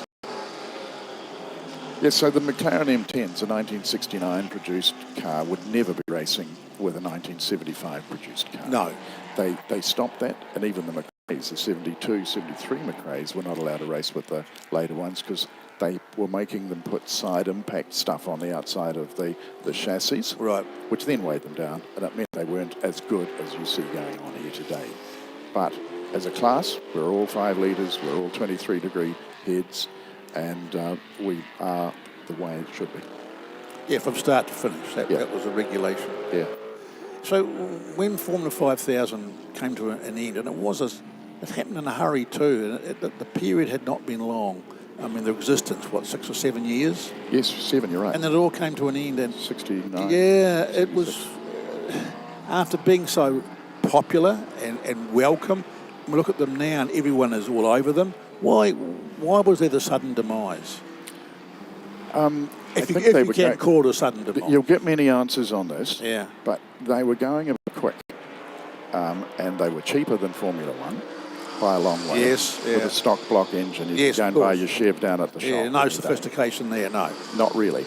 Although they still produced the horsepower, but they didn't have the reliability. So they were going quite a lot quicker. But we were in the 70s, fuel shock eras. Yeah, 74, the fuel crisis. Gas guzzling V8s. Let's go to something small. That's motivated the change that's here what in it New was. Zealand, yeah. And they went to the 16 1.6 litre BDAs and the Formula Pacifics, as they were called. So that's what did it here. Yeah. The Aussies kept going till about 1981 with the 5000s. Yeah. But it stopped in South Africa in 76, in the UK in 76, and also obviously in the States and yeah. And you were probably there too when the last Lady Wigram won the 5000s that Kenny won. And that was the end. That was basically the end of 5000s here in New Zealand for us, anyway. Oh, indeed, yeah. And much lamented because the sight, the sound, the speed, all that. But it's strange because not strange. But I recall when the Atlantic cars first arrived the year after, and we were all criticising, the noise is gone, da da da. But seeing a group of Atlantic cars recently, or hearing them at our recent meetings. Oh, they sound pretty good compared to these modern TRS cars. I couldn't agree more. and look, they put a brilliant show on there. Well, look, Blake Knowles has gone sorry, through. we should talk about this more. Yeah, I think he's on his last lap there, isn't he, at the moment? Maybe not, I'm sure. Well, we're on... No, 8 laps he's going to be. Yeah, we've just completed lap 6. 6, yeah. 6, they're on lap 7. Last lap board will come out next time around. The Talon there of Grant Martin, the number 2 car, he had a spin there coming out through the carousel, so I think he might have been going to put up a little bit of a showstopper for Blake Knowles, who's driving very, very well in that McRae coming through the infield. So, but Roger Williams has actually produced a very wide McLaren M10B out there, and he's got Kevin Ingram harrying him and making it very difficult to pass over there in the infield right now, Lindsay, as you do. Now, I tell you someone who really impresses me with these cars is Anna Collins. It's like, isn't it? She's a good she has driver, for quite some time, and she knows how to pedal these things. But I don't recall her driving anything else before this. Karts. She did karts. Yes, then Formula Fords. Oh, Rogers. No, I don't recall that, you see. Yeah, Rogers has just given way to Kevin Ingram, but he did a very good job of holding him off there, just coming into the main straight there. Yeah. No, Anna, one brother and another older sister, and they all drove as youngsters. Yeah, wonderful. Father Mark, a lovely man who maintains the cars, has kept Anna involved in it, and also Michael. But they both cut their teeth in karts and then Formula Fords. They can both drive, that's for sure. Oh, very much so. Last lap, board is out. They're a delightful car to drive. They're like a big armchair, comparatively. It's a good description. Well, it is. Stolen from Kenny Smith, but they're not hard sprung. They're not ground effects cars, so they ride the bumps and they move around a lot, and they just get around. But they go like hell. They handle well through the turns, and for something that was on the designer's board 50 years ago, it's quite incredible. Oh, that's not quite as the handicapper would have it, but Blake Knowles, a very, very well-deserved winner coming into the main straight here. Yes, he's a talented boy. And he's done a new lap record time around Ruapuna for just about anything of a 16.4. That is phenomenal. Unbelievable. So was that a 16.4 just then? Yep. I'm not sure. Probably on the last lap. That is phenomenal, and that's on the record book because it's in a race. Kevin Ingram just gone through in the T332. In his car 88, Tony Galbraith. Yep. And the ex-Tuck Thomas car with Roger Williams in the old car behind him. Great race from Roger. And Anna kept retired Dr. Glenn Richards behind her as well. Good on her. There's the big wing there of Tony Roberts and the M10A. And our last just finisher. our last one to come round. Toby Annabelle, yeah. And the M10B. He managed to beat Tony Roberts yesterday, and he had a smile that went from here to the Port Hills. It was fantastic. Beautiful car. Yeah. Beautiful car. Beautiful cars, full stop, David, and we really are grateful for you guys continuing to keep this wonderful interest in the cars. And look, I was wrong there, Lindsay. 1:16.1. Yep, that is incredible. I will have the records there. It's not a lap record, outright, but it's. I think you'll find for 5,000s, but not 5,000. Yes. I think Greg Murphy might have the honour of a lap record round here in a Formula Holden, but quicker than that. He does, and the unofficial lap record is held by. The Roden, is it? The Roden. Yeah. But look, thanks for having me, Lindsay, and thanks once again thanks, to David. all the folks here at Canterbury Car Club. We look forward to seeing taking you. your seat as well, bro. We look forward to seeing you guys later on in the day. A proper scratch race, and we have the Bert Hawthorne Trophy, race. Very important. Very important. It is to me personally as well, having the one that negotiated with the Bert's family and the cups that he had, and they were Bert's brother had died, and they were clearing things out. So we were able to get his trophy. So we've got our own special one as well with yours. For Stan Redmond, haven't you? Yeah, and we've got Stan's sister Helen Redmond here and his brother Henry Redmond to present the cup. So we're just delighted with that. Of course, Stan passed away many years ago, but he was a stalwart of this who got it going. So thanks All again, right, David. very much. Cheers, mate. Thank you. Bye-bye.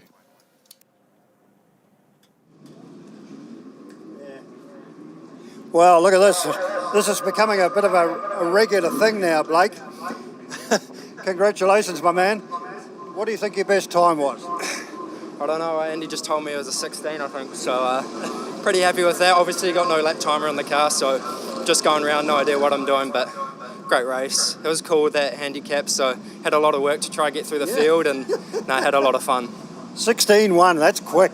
Yeah, no, I'm pretty stoked on that. The car's phenomenal. I can't thank Alistair and the Hay family enough for giving me this opportunity, so it's been unreal. So Michael's had a real double whammy this weekend, and he's got himself married and he got you out in front 2 races in a row. Yeah, exactly. So yesterday, just after you and I were just talking when we were off air, just tell the people what it was like that very first time you got on the car in Turatonga, or the Formula 5000 in Turatonga. You had some pretty descriptive words about it. Just let us know exactly what it was like, mate. Yeah, it was unreal. First session I did in that down at Invercargill was never experienced anything so quick before and accelerating so hard. So yeah, it was unreal. It's absolute beast. So it's pretty special.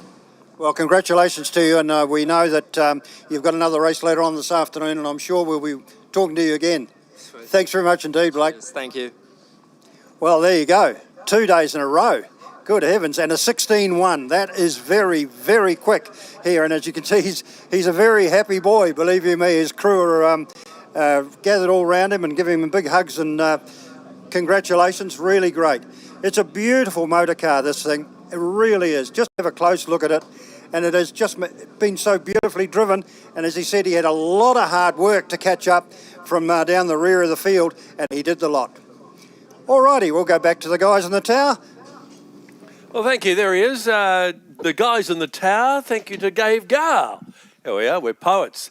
Joining us for the John Fairhill Historic Touring Cars, Ronan Murphy. Boy, looking forward to that because we had 2 great races yesterday, didn't we, Ronan?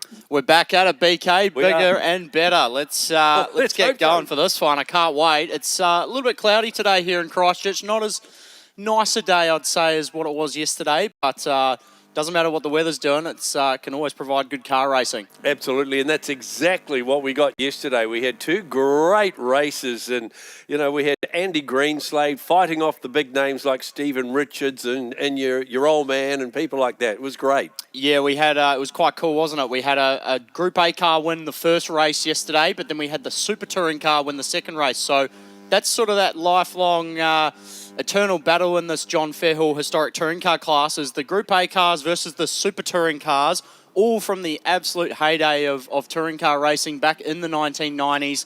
You've got so many iconic cars in this class, as we see the Nissan GTR, the tribute to the Gibson Motorsport cars of the early 90s, being driven by Stu Rogers, being driven out on the circuit there. We've got Stephen Richards there in the 1990 Australian Touring Car Championship winning car that his dad famously drove. Also a Gibson Motorsport car. Then Greg Murphy's there in the Honda. We've got Andy Greenslade, our race 1 winner from yesterday there in the RS500 Sierra Cosworth, ex-Tony Longhurst car. The list just goes on in terms of histories of all these cars. We've got a Peter Brock Commodore out there being driven by Kane Lawson. We've got just endless BMWs and the likes, all these awesome super touring cars, a lot with European history, Australian history. You wouldn't see a field like this anywhere else in the world, really. Most of them are in museums in Europe, and here they bring them out and race them, which is what they were built for. Oh, it's just unbelievable. Even I was trying to figure out yesterday, I reckon that famous moment that happened in the 90s at Winton Motor Raceway when Tony Longhurst got out of his car and he got a bit angry at Paul Morris. It's a world famous clip. If you go find it on YouTube, it's well worth a watch. And I'm pretty sure both those cars from that incident are competing in this very race. So that's just great. incredible. Let's just differentiate between those two Nissans out there, because they've both got number 2 on them, but you can tell the difference with looking at the rear, can't you? Yeah, you can. So you've obviously got an HR31 Skyline being driven by Stephen Richards. It's the more sort of boxy style car, and then in a very similar, hard to sort of dissimulate livery is Stu Rogers driving a Nissan GTR R32 Skyline. So probably the biggest thing between the cars, other than the looks, is that the R31 Skyline is a rear-wheel drive car, and the R32, the Godzilla, as it's famously known in this part of the world, is a 4-wheel drive car. So it's got a huge amount of torque, power, grunt off those corners. It can just put that power down through all 4 wheels and drive away. But you can never discount, as we saw yesterday, how fast Andy Greenslade is in that Benson and Hedges car, how much horsepower and grunt and just absolute go that Benson and Hedges Sierra's got. So keep an eye out for the yellow RS500 Sierra. You can also never discount Kane Lawson there in that mobile Advantage Racing Peter Brock Holden Commodore. That is a genuine car. So you want to, if you're not getting out of New Zealand much, it's your one opportunity probably to see a genuine raced Peter Brock car driven in period by Brocky himself. It's a very special car run down there by James Marshall Motorsport for Kane Lawson. We've got, obviously, Kane Scott there in that Nissan Primera, the ex-Matt Neal car. So that's a very famous car as well. Got a lot of British touring car racing history.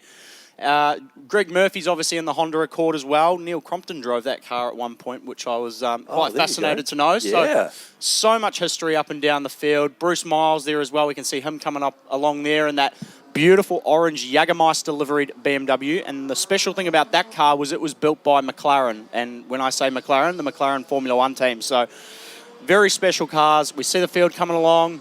We've got the Mayor of Christchurch out there in the field as well. We certainly do. There we go. So, yeah, it's a classy field. Matthew O'Donnell in that beautiful Super Tourer, the BMW E36. He is, and we see him come across the line. Everyone, give them a wave. They're out there putting on a show for everybody. It's so cool to see. It's this will be a rolling start too, Ronan, won't it? Yes, it certainly is. And that's where you're going to really see the difference in power between those naturally aspirated Super Touring cars and the more powerful big beasts, the Group A cars. As they come around, we see the BYD safety car there leading the pack. Greg Murphy's at the front of that with Stu Rogers there. So that Honda Accord that your dad's driving, what's the history of that? Yeah, so it's actually it's a North American, I believe, car, but it's got history in America and also back here in Australia and New Zealand. So it was driven by in period. It was driven by Neil Crompton in Australia, but it's got period and history all over the world. And so It's actually, I don't know all the full details on that car, but I know that it's been around the place and it's been brought back to New Zealand, and then it actually sat dormant for quite a long time here in New Zealand before was Peter Sturgeon, who's well known in the John Fairhall historic touring car field and paddock. He took ownership of the car a couple of years ago and got it running up again, and then decided to. Somehow he had the crazy idea of putting one Gregory Murphy behind the wheel of it. So, yeah, I'm sure Peter's somewhere out there watching and biting his nails, because you never quite know what's going to happen when Greg Murphy's in a race. And look at that. The field's now bunched up. We're just about ready to go. There's one car out there that fascinates me too, the big Jaguar XJS. I mean, Tom Walkingshaw used to race those cars. Magnificent car. Saw it on the to Wellington for the Nissan Mobile days. Yeah, that's a beautiful tribute. Gary Johnson driving that car. Beautiful tribute to the factory, the Tom Walkinshaw Racing Jaguar XJSs and the big cats with the V12s in them. But I think we're going to get a start this time around, BK. So everyone, ladies and gents, buckle in for this one. It's going to be a cracker. They're coming around onto the start. We're going to watch the lights and wait for them to go out. 5 lights are on now. They'll go out any second. They are out. We are racing. Here we go. The two Nissans.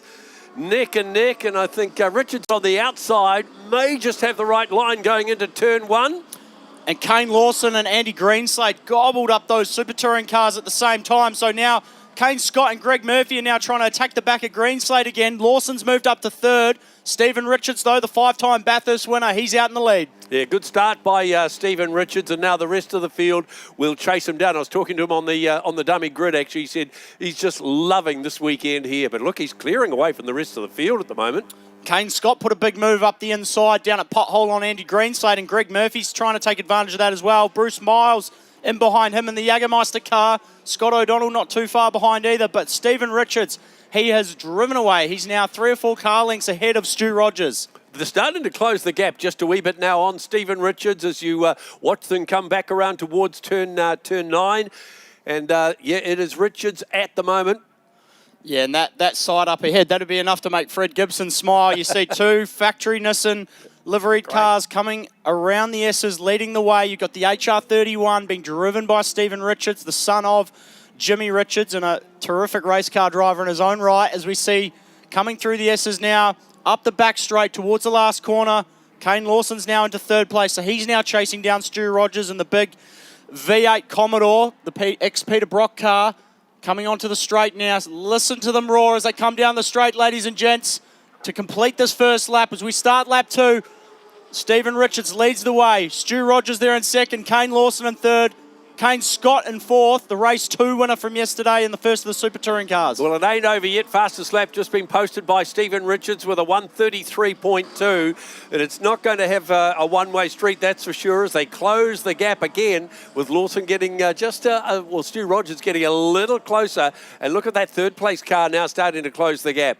Yeah, now Greg Murphy and Bruce Miles are attacking the back of Andy Greenslade. Murphy got a pretty good run through pothole. Then you see the power gets put on, the boost in that RS500, and he just gets enough of a squirt to get away out of that corner. We go back to the front. Stephen Richards, Stu Rogers and Kane Lawson. That's starting to close up. You got the turbo 4-cylinder Skylines, 6 cylinders, going up against the big V8, the naturally aspirated Commodore, coming up towards the carousel. Look at the flames spitting out of Richards' Skyline. Like an angry dragon out there, isn't it? Massively. Absolutely fantastic. And they are closing the gap too. So Stephen Richards will start to feel the heat. Stu Rogers moving up ever so closer. Yeah. And then that Brock Commodore. And Kane Lawson's the one out of whack in all of this. He's got 2 Nissans ahead of him, a Nissan behind him, all different makes and, styles of cars and different classes of racing. But as we come down to the last corner now, on this next lap, that's starting to close up at the front there. Stu Rogers, he's starting to put the blowtorch on Stephen Richards a little bit. Kane Lawson's not too far behind. Coming across the line, the number 2 Skyline's coming across. We see now on the screen Greg Murphy coming across the line, so he's managed to take that 5th place. Andy Greenslade's going to take it back, though. Yeah, Andy Greenslade up through the inside of Greg Murphy. They'll change places, so Greenslade will lead him through. Your old man won't like that. No, he's going to be hot on the heels as we see there. The Honda actually got a really good run off the corners. We now see up the inside, Dale Chapman goes up the inside of Scott O'Donnell there. So they're having a great battle in the Mondeo and the BMW, the Super Touring cars. Some great races going on down the field, so we keep our eyes on the sharp end of the field, but in amongst it, for the minor placings, there's still some good races. There certainly is. Phil Major's having a good battle with Lindsay O'Donnell as well in those RS 500s, but we see now coming around the hairpin, Scott O'Donnell, Dale Chapman and Nick Donaldson there in that beautiful M3, having a great battle, line astern between the three of them up through the S's. Nothing in it whatsoever, so watch those three as well as we watch them come through. And down towards turn 8, but hey, the lead at the front is closing down, isn't it? And we can see there those Skylines, they're starting to get real close at the front there. They've actually managed to pull a little bit more of a gap on Kane Lawson and the Commodore. See Kane in the big V8 out over the curb there, a little bit of sideways action. He's pushing on, trying to catch these guys at the front. You see now they come around the last corner, the turbos are going to kick in. As we see there, one of the Sierras, the 101 car, has unfortunately left the track. That's and Robert McCallum. Nick McCullum, sorry. He's unfortunately got an issue of some sort. Going back to the racing though, green slate again up the inside of Murphy. Murphy will be seething at that one. He's going to be getting annoyed knowing that he's not quite got the horsepower to fight. And Bruce Miles there, he's waiting for an opportunity in the Jägermeister car just in behind. Around about this time of the race, are the tyres just starting to go off a wee bit, Ronan? Yeah, I think certainly something you've got to watch in these turbo-powered cars, the power and the V8s. The power just comes on so quickly and so rapidly. Certainly very easy to spin up the rear tyres. The front-wheel drive cars, the super touring cars, probably don't have as much of an issue with that. They obviously the steering and the drive is done at the front, but the cars are a little bit less horsepower. They've got a little bit more downforce and more grip, so not as much of a struggle for those cars. And later in the race, we may start to see some of those high horsepower, the Sierras and the Skylines and the likes, start to struggle a little bit more. Well, we're halfway through the race. There'll be completion of lap 3 when they come past the stripe. This time round, it's still Stephen Richards leading, but not by a great deal. That lead is being just lap by lap closed down just a tiny wee bit.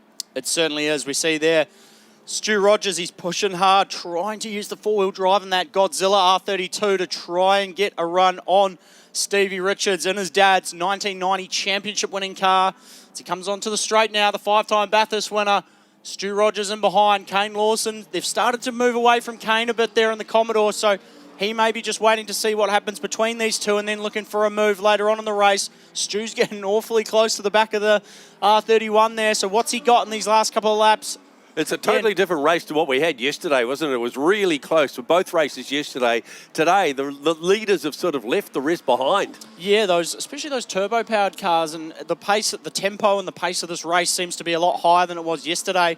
Stu's obviously putting a lot of pressure on Steve, so Steve may be thinking, man, I've got to go here and try and get things moving to try and stay away from Stu. As we see a little bit further back, Greg Murphy still attacking the back of Andy Greenslade. Gets him under brakes there, doesn't he? Down at not outside. Quite. And look at that shot. What a beautiful shot there. Looking up over the track as we see the Skylines, nose astern. Greg Murphy's actually trying to go the outside of Greenslade in the corner there of the shot.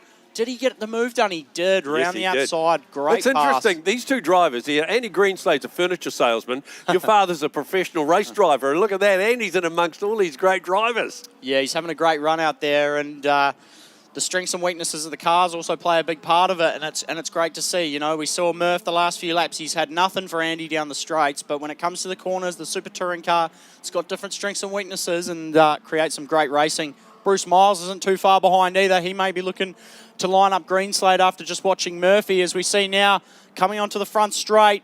One last lap, board. Last lap. Here we go. Skyline on Skyline. And Kane Scott's not too far behind Kane Lawson either. So the two Kanes, they were neck and neck for line astern in the second race yesterday, and now they're still up there fighting for a podium. It's going to be hard at this point to catch either of those two Skylines as they come round down towards turn 3, down the straight. Stu Rogers within a few car lengths now of the Stephen Richards fiery dragon. Look at the flame.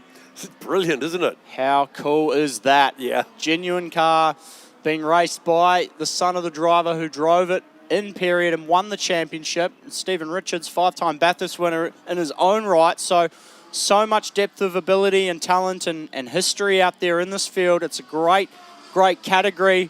We see there the mobile Commodore of Kane Lawson coming through. He's wheeling that car, trying to catch up to those two Skylines, which back in the day was the case. It was Brocky was. hard-arming it on in the Mobile Commodores, trying to chase down those turbo cars. As we see there, Murphy around the outside of Greenslade again. Up the inside at the carousel there. He's going to block the line off, stop Andy from getting on the power and using the turbo of the Sierra. So we now come down.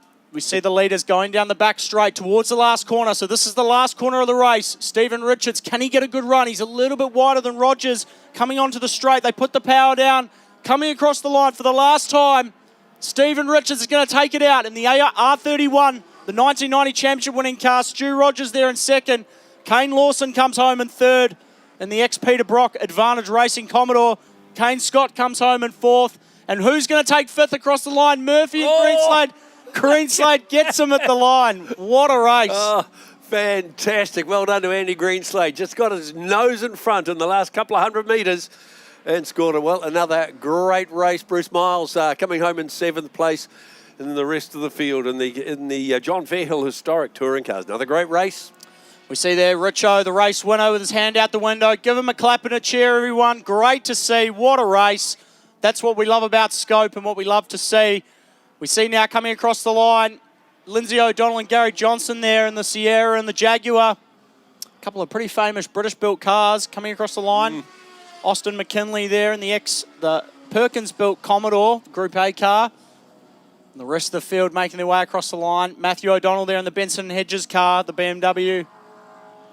Absolutely brilliant racing, and they'll be back the final time for this weekend at Scope a little later on this afternoon. It's going to be a long one, actually, a 10-lapper, so we'll have a little bit more action perhaps. Ronan, thank you so much, mate. We'll see you this afternoon. Thanks heaps, BK. Awesome to be here. Thanks, everyone, and can't wait for the rest of the racing later on today. Yeah, fantastic. All righty, we'll just get the official results now. There we go. Stephen Richards winning the race from Stu Rogers. Kane Lawson in 3rd place overall. Kane Scott in 4th. The two Kanes together again. Andy Greenslade, great drive to get the nose in front of Greg Murphy. He was 5th. Murphy was 6th. And then Bruce Miles in 7th place. Scott O'Donnell 8th. Nick Donaldson 9th. And Dale Chapman in 10th, was Kane Scott putting up the fastest lap of 1:30. Murray Cleland, 11th overall from Grant Williams in 12th. Steve Kelly, well done, 13th. Lindsay O'Donnell, 14th. Gary Johnston was 15th. Kevin Pateman, 16th place. Austin McKinley, 17th. Matt Martin was 18th. Warren Good in 19th. And rounding out the 20, Matthew O'Donnell.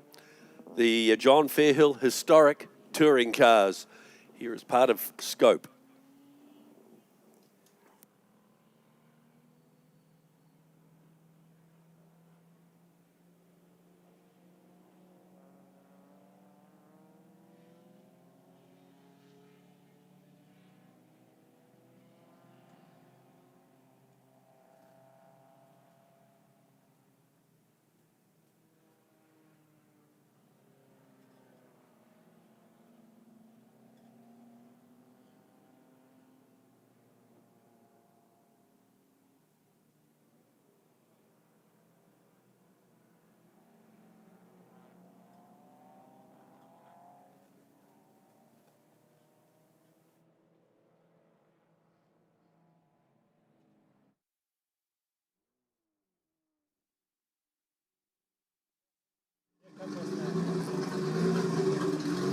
Right, we're just down here in the winner's circle, as we like to call it. Let's just get Stephen out of the car here. It's a Nissan 1-2 sitting in the pits right here. Just let him get his helmet off. How was that? That was great. The old conditions suited. I'll let you get your helmet off.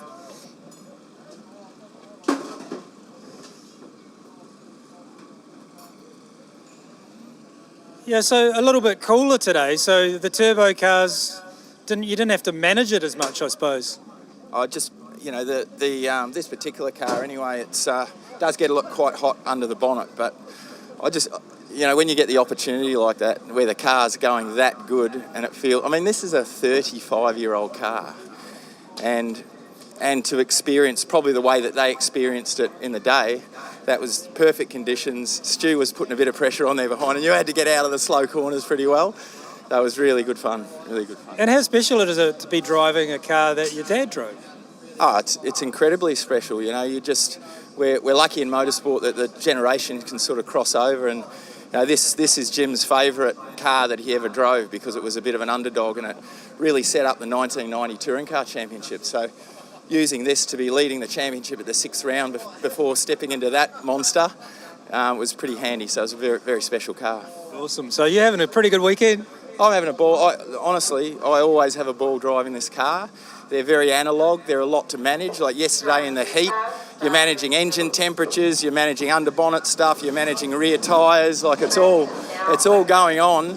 But that was absolutely, if it could be any more perfect conditions to drive a car like that, that was it then. Also, we better keep moving because the car's going out. A little chocolate fish for you. There you go. We'll get down to Stu. Stu, we just got to move pretty quick because the cars are going out on track. Now, how was that? A Nissan 1-2, you've got to be happy there. FG or Jim, if you're watching, we're in it for Nissan. FC fantastic. No, I love it. The cars went good, and old Richo, he's a tough man to beat out there, isn't he?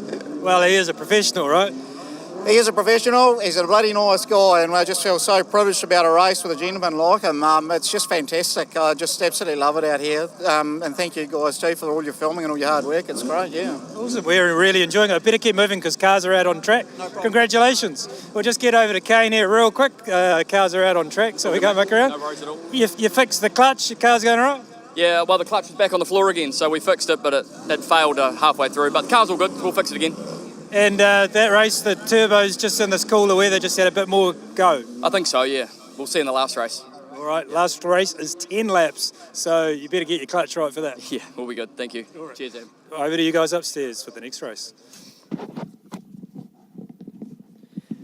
All right, thanks very much, Adam. Down at the pits, Nathan Clive with me out in the commentary box here at Euromarque Motorsport Park. Nathan, 36th Annual SKOPE Classic. How good to be back here in 2026. And another 2 more races before we head into our lunch break. Yeah, good morning, Josh. Sunday at SKOPE, it's always a good day. I know we've not had the sunshine yet this morning, but it looks like it's trying to peek through the clouds, so we'll see if that can spice up the action for the rest of the day. Pat Hall, Formula Libre, out on track now for their next race of the schedule. And just following that one before we have our lunch break will be, of course, John Osborne Saloons. So our open wheeler field and then our John Osborne Saloons to round out our morning program for the final day of the 36th SKOPE Classic.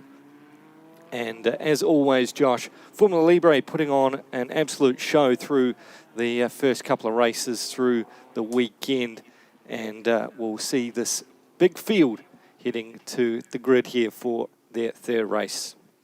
Yeah, you're absolutely right. I actually noticed we did lose one before we even started on Saturday. That was Brian Dixon after catching fire on Friday. So not entirely sure what happened there, but Brian, one of the regular competitors out here at Ruapuna in the Van Diemen RF84, of course, a Wings and Slicks car, a bit of a bio in there if you've got your program out at the track, Nathan. It's unfortunate not to see Brian racing here this weekend, but we know he'll be back at some point in the future, hopefully. Yeah, definitely. Brian always a massive campaigner in the Formula Libre class. So, yeah, unfortunately, having him absent from the grid for the weekend will put a damper in his spirits. But we've still got a quality field of Formula Fords, a couple of Formula 2000s at the front of this one, and Matt Butcher, and alongside him will be Ian Clements, the other of our Formula Ford 2000s, as they just start making their way up to the front of the grid, and plenty of Formula Fords spread out through the historic field of Formula Fords making their way up to the grid. 6 laps for this one. Yeah, and it's good to have both Ian Clements and Matt Butcher up the front for this one. Of course, it was a little bit of a mixed grid after qualifying yesterday, but Ian Clements now up the front. This is also going to invite a bit of a battle between these two Formula Ford 2000s. We've seen it on occasion when Ian Clements and Matt Butcher get into it. They have some really, really good scraps. So watch out for this one. But I tell you what, the car I'm really looking at is that gorgeous car number 67 of Steve Donaldson, the Brabham BT21 replica. How good? Yeah, that is a beautiful piece of car there, isn't it? And Steve Donaldson drives that one with angst. Here we go, 3 red lights on. Pat Hall Formula Libre. Matt Butchart didn't get the best of starts. He's been left behind. Ian Clements will lead the field down the front straight for the first time. He's joined by Steve Donaldson. That car is very quick in the hands of Donaldson, and Donaldson actually into the lead in the Brabham BT21 replica. How good is that? What a sight to see as Steve Donaldson leads the field down through Abbott Insurance into the Waste Coast Straight and then into the Kinkit Link. A little bit further back, Robert Toshak in the Swift FB89, long-time Formula Ford campaigner out here at Ruapuna. So as they navigate through the Euromarque hairpin for the first time, Steve Donaldson out in front in the Brabham. We're just seeing the field make their way through the infield section.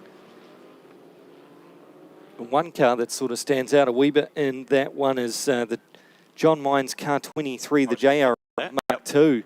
And it certainly stands out in amongst this field as one of the sports cars competing.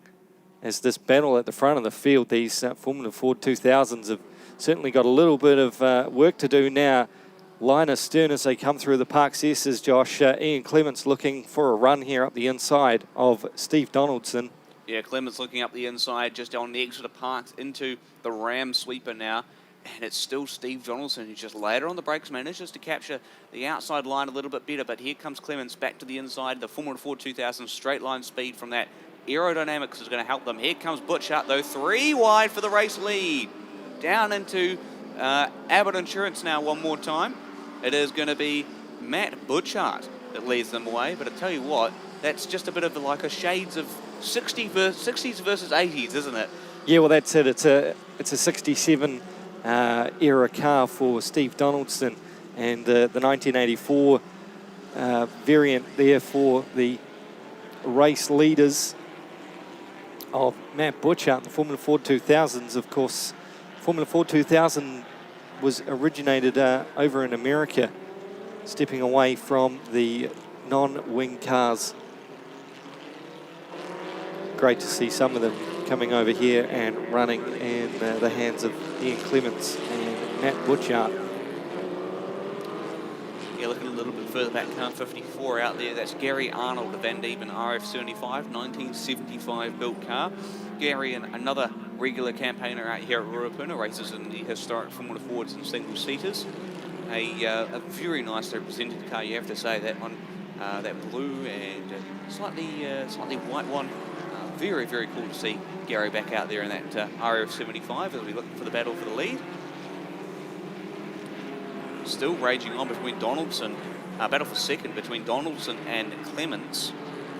Yeah, Steve Donaldson's really working this little battle here for second place. Ian Clements alongside, a little bit more horsepower, but they are still wheel to wheel down the front straight as this little group in behind of Hamish Carpenter is having another battle. But Ian Clements now, Josh, looks to have got the pass done as we pick up the mid-pack field coming through the start-finish straight here on with 4 laps to go. Unironically, Steve Donaldson was actually 1,000th of a second behind Ian Clements as they crossed the stripe that time by. So if they can somehow keep that up, we could be in for a ripper of a finish. But obviously a little bit faster, Reynard 84, he probably would have a little bit of a hard time staying back with the Brabham. But you never know, there's possibly a chance. But it has been a very, very good performance from Steve Donaldson thus far this weekend. Had some great performances in the first couple of races. Took the first race win after Matt Butchart blew a right rear tyre, and yeah, now he's still competing up in the top 3 with some of the wins and 6 cars. I mean, incredible driving. Yes, indeed, as we are watching the field come through the infield section from the beautiful shots here at the SKOPE Classic. Some of the field just making their way up towards the carousel. Just trying to pick up on this field. 801, that's Ben Stiles in the Swift, all the way over from the UK. So international flavour aplenty spread throughout our fields, and right here in the Pat Hall Formula Libre class, we see Peter Grant in the Eldon just going through shot, chased down by John Clegg in the Lola T3 4-2, and there is Keith Cowan. The Canterbury World Champion, as he's known here. And one of the very first Johnston Formula Yes. Ford, the baby blue, car number 31. Yeah, great to have Keith back out here. A fantastic competitor, just all-round great guy as well. Him and Peter Grant, also known as Baldrick, both the drivers competing regularly with each other out here in our club days and our, of course, other meetings like Wigram Revival we just had passed in November. You're looking on the screen now, Hamish Carpenter and Robert Toshak having a nice scrap at it. Entering to the twisty, windy bits here at Euromarque Motorsport Park. Yeah, 86 RF Van Diemen in the hands of Hamish Carpenter and chasing him down. And the 53 is Robert Toshak. And Robert's got the 89 Swift. So, of course, Van Diemen and Swift, very, very highly manufactured number of cars, and the Formula Fords across the world, all built out of England. Well, you're absolutely right. Robert's car is very, very impressive. Him as a driver in that car combination has been working very, very well for him as of late. Remember the last couple of seasons he's been racing in Formula Ford, mostly now in historic Formula Ford and single-seaters, but ran that car in the main game Formula Ford for a wee while and actually kept up with the modern day like Rays and Van Diemen's of the current day at the moment. So it's still running very, very well for its age. And just tucked in behind them is John Mines and the beautifully presented JRM Mark II. Yeah, of course, the JRM Mark II, 1967 that was built. Just one of those sports car type cars that we'll see here on occasion in Formula Libre. A little bit further back, looking through, we've got the Caterham 7 of Craig Wiley out there. Similar sort of deal with those sports cars in the class, Nathan. It's great to have them part of Formula Libre. Yeah, absolutely. That is the core of what Formula Libre is all about. It's not just your wings and slicks and your Formula Fords. It's the sports cars. We don't see too many of them in this field, but you could throw in the Lotus 7s as well as the sports cars. And class example on screen there, John Mines in the JRM Mark II. These guys having a really good battle, but a little bit of a wheel dropped off there by John Mines. So. Well, he was bringing it to them, wasn't he? He was right at the back of both Robert Toshak and Hamish Carpenter. That could have been a great scrap between those two.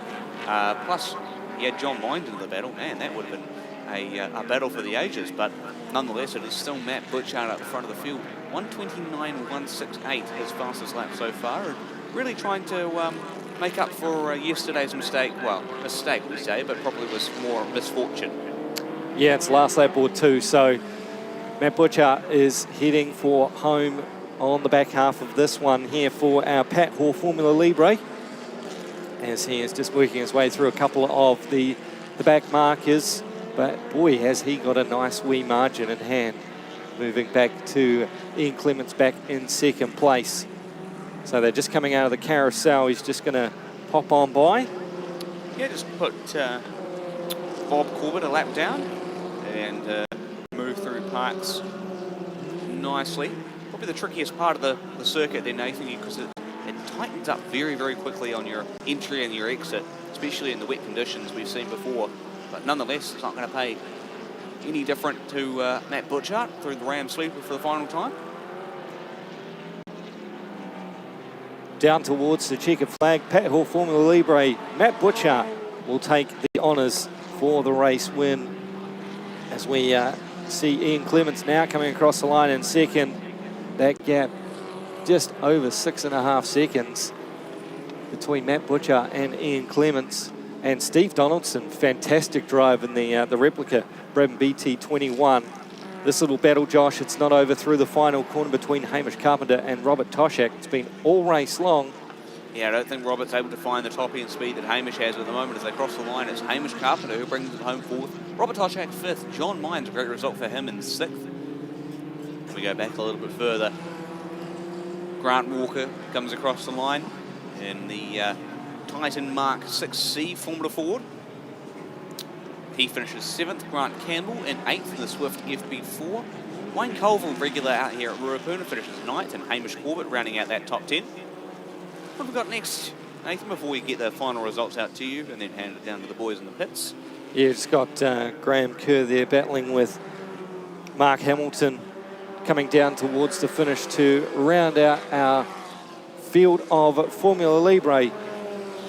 Fantastic racing from them, Josh, and we will see them this afternoon for their fourth and final race of the weekend with a 6-lap event to finish them off. But who can stop Matt Butcher and the Formula Ford 2000s? It's a tough ask, but I'm sure we'll find out a little bit later on. Results for you: Matt Butcher, Ian Clement, Steve Donaldson, Hamish Carpenter, Robert Toshak in the top 5. Yeah, from then we got John Mines in the JRM Mark II. And then we go back to Grant Walker, Grant Campbell, Wayne Colville and Hamish Corbett rounding up the top 10, with the fastest lap being from Matt Butchart. Baldrick Peter Grant rounds out in 11th, and we go Ben Stiles, John Clegg, Steve Sharp, David Silverton, Ron Wilkin, Kim Shern, Paul Doles, Graham Kerr and Mark Hamilton inside the top 20. And we'll hand it down to the boys in the pits very shortly. See who they've got down there with Dave Gow in the pits. Oh, good afternoon. Oh, sorry about that. Good afternoon. I'm standing down here next to Fossil. Now, a very interesting little car. Let's just close it up. And look at that, Crow Sport. And what a beautiful little car. Probably one of the smallest cars here today. But a man who's been around the circuit an awful lot and knows Ruapuna only too well. Trevor, welcome back to the Scope. Oh, thanks very much. Yeah, it's funny with Ruapuna. I've probably done more laps here than anybody else. Yeah. I would imagine you probably have, and of course you're the patron of the Canterbury Car Club as well, which they all appreciate. How are you finding your little car? You loving it? Yeah, it was really a hill climb car and was designed for shingle as well as seal. So it's a bit of a compromise, but it's going good. We're sort of getting it sorted. And you're not frightened of these big guys around you, are you? Oh no, I've been in all sorts of fields in my time, and it's nothing as scary as in rallying and shingle. That's the really big time. But no, it's good fun, and it's a car that you have to actually drive. You've got to actually get on top of it. And Trevor, how long have you been around motorsport? I know it's a long, long time, but it's just how far back can we go? Well, I'm 81 now, and I started when I was 16, so you'll have to do the numbers. Well, I tell you what, you certainly don't look 81, and you don't drive the car like you're 81 either. It's a fantastic little car, and congratulations to you, and I hope you have a very successful weekend. Oh, thank you. Appreciate it. So look at that. Just a beautiful, beautiful little car, 81 years of age. Can you believe that? Hard to believe. We'll just close the door up there because it is a little Crow. It's Crow Sport, and Trevor has been around for a long, long time. Just looking out there, just about to start the cars up and head out onto the grid. So I'll pass you back up to the boys upstairs. Over to you. Well, thanks, Dave. Great to be talking to Trevor Crow, one of the real legends of Christchurch and New Zealand motorsport. Trevor in his Subaru Justy. Number 7, we'll see him out here very shortly in the John Osborne Saloons. Just awesome to see Trevor out here racing. Just such a variety of cars every now and then, Nathan. And for him to be racing not only here, but across other events like the Ashley Forest Rally Sprint and still being very, very competitive after all these years is fantastic to see. Oh, absolutely. I mean, the list of achievements for Trevor Crow is you can write a book. Actually, they did write a book. And if you haven't got a copy of it, well, you better try and find one. So it's a brilliant book, and Trevor has achieved so much in motorsport, not just here locally in Canterbury, but of course competing over in Bathurst in the touring cars and the likes. His resume is outstanding. So an absolute treat to have Trevor out here year on year and giving it a red hot crack. That's what we love about the Scope. So John Osborne Saloons are going to come up for our final race before lunch, but before they do, we'll just give you a quick rundown of our lunchtime activities. Team Kiwi will be heading out for their display rides. Of course, that's the supercar, the Team Kiwi Racing supercar. Debbie Chapman, of course, we know this is her last race meeting here at the Scope. She'll be coming out in her Ferrari a very beautiful Ferrari that she has done in the Targa and Scope, and she'll be doing a couple of laps. Phil Hoffman, the beautiful Shelby 350 GT Mustang, will be doing some laps. And of course, Greg Murphy heading out in the Yardley McLaren Formula One. And we've got a few more rides for the Team Kiwi cars. So that will be our lunch break at the conclusion of the John Osborne Saloons. Make sure you grab yourself some food on both sides of the track if you're here at the venue. Of course, the bouncy castles for the kids there as well. And don't forget the double-decker bus is making its way around the circuit, bringing you from trackside to pit side, so you can have a look at all the wonderful machines here. 280 plus cars out there. So we'll be back very shortly with our John Osborne Saloons.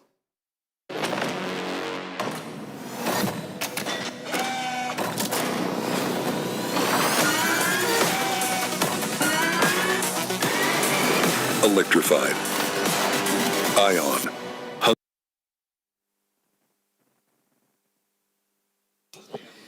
All right, we're back as the John Osborne Saloons exit the pit lane. And tell you what, Nathan Clive, this is going to be interesting. But the one thing that I've taken away from this whole weekend, where else in the world do you get Formula One cars, do you get V8 supercars, plus just the array of classic cars out here at Euromarque Motorsport Park this weekend? Where else would you get that in the world, other than probably Goodwood Revival? Yeah, I'm struggling to think of anywhere else. Hey, this is a place we want to be, right? So, fantastic fields and just a crazy array of cars, and what a magnificent weekend it's been so far. And look, we've still got a whole host of racing to go this afternoon as our John Osborne Saloons head on out for their race, and looks like it's another scratch grid over 6 laps. Yeah, looking forward to this one, of course, John Osborne Saloons. We saw some good racing yesterday, and Chris Hatton had an early, pretty early contention for the John Osborne Saloons over a win over the course of the weekend. Just unfortunately had the brakes fail on him for the first race yesterday, and the second race had another mechanical failure, so that put him out for the weekend. So he's now running Lynn Hatton's car, and Lynn stepping out for the weekend. So that will be interesting to see how Chris goes in that other Hat Tech sponsored Trans Am Chevy Camaro. But he did have a good scrap with Hayden Knight in the Ford Falcon V8X Mark Winterbottom V8 supercar. Yeah, I mean, to have that here and have those guys battling in the front of the field, it's an absolute fantastic. And the John Osborne Saloons, of course, Ozzo, as we know, was a 1980 Oscar champion in the Chevy Camaro, and of course he was a long-time campaigner and regular competitor through the years before we sadly lost him just a couple of years ago. So Ozzo, it's great to have him for our John Osborne Saloons, and rightly so. Some of our quicker saloon car classes, cars in this one, and some real beauts out there. I mean, Josh, the PDL Mustang, an absolute classic out there in the hands of Steve Ross, Tony Mann, and the bright green Oscar Capri as well. So, I mean, littered with Porsche Carrera Cup cars that we would have seen running in the Porsche Championship and in the New Zealand Series in the mid-2000s out there as well. So it's a plethora of fast cars in this one. Yeah, you're 100% right. I tell you what, the one thing that I think was really cool about having this class and having this event is we actually get a bit of a prelude to what's happening in April. Of course, V8 supercars, Gen 3 supercars coming to take on Euromarque Motorsport Park at the Christchurch Super 440. That's in April, and we've been lucky enough to get a couple of supercars here this weekend. Darryl Breen in one of them, the ex-John Bower Ford Falcon BA, and then Hayden Knighton in the other, the ex-Mark Winterbottom Ford Falcon BA. So that's awesome to see. 2 roaring V8 supercars just, absolutely having a blast around Ruapuna, just as a bit of a prelude to what's happening in April now that we know 100% we're actually going to get a cool supercars around here, Nathan. Yeah, absolutely. The field just forming up here on the grid, just waiting for that front row to appear. You can see Neville Stoll on the inside of the second row in the Nissan Skyline GTR. Such a fast car, isn't it? Yeah, and Neville's been a seasoned campaigner. We've seen him running in the sports saloon days back in the mid-2000s. I recall my father racing in that category against Neville Stoll, and yeah, Neville's done a heck of a lot in that car, and he's right up the pointy end of the field, alongside Grant Aiken in the Porsche GT3 Cup car. So Stephen Galbraith was supposed to be off the pole, I believe, but he's not registered at times, and generally that's an issue with the timing system, but that's okay. So yeah, it looks like the pole position empty, meant to be for Chris Hatton, but that's been relegated him back to where Lynn Hatton was supposed to start as we get underway for the John Osborne Saloons.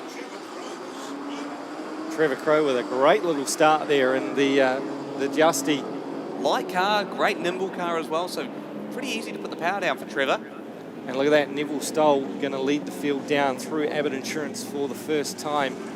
Four-wheel drive Skyline getting the jump there over Hayden Knighton, who is chasing him down in that Ford Falcon supercar. So make their way through the link kink for the first time. Yeah, that supercar tends to bog down quite often on those starts. It just can't quite get the power down, and we've seen that quite often with Hayden and for Daryl Breen as well. You can see Daryl all the way in the mid-pack there as they go through Euromarque. You're looking at the PDL Mustang on your screen. What a beautiful car. You mentioned it earlier, Nathan.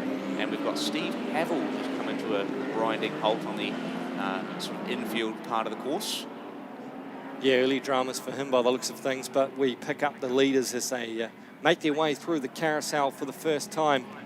Three very different cars at the front of this field, Josh. You've got the Nissan Skyline, the Ford Falcon supercar, and then the Porsche GT3 Cup car. So three very different cars they're all in their own little make and series, all out there having an absolute battle. The front two now just starting to pull away as they head into the sweeper.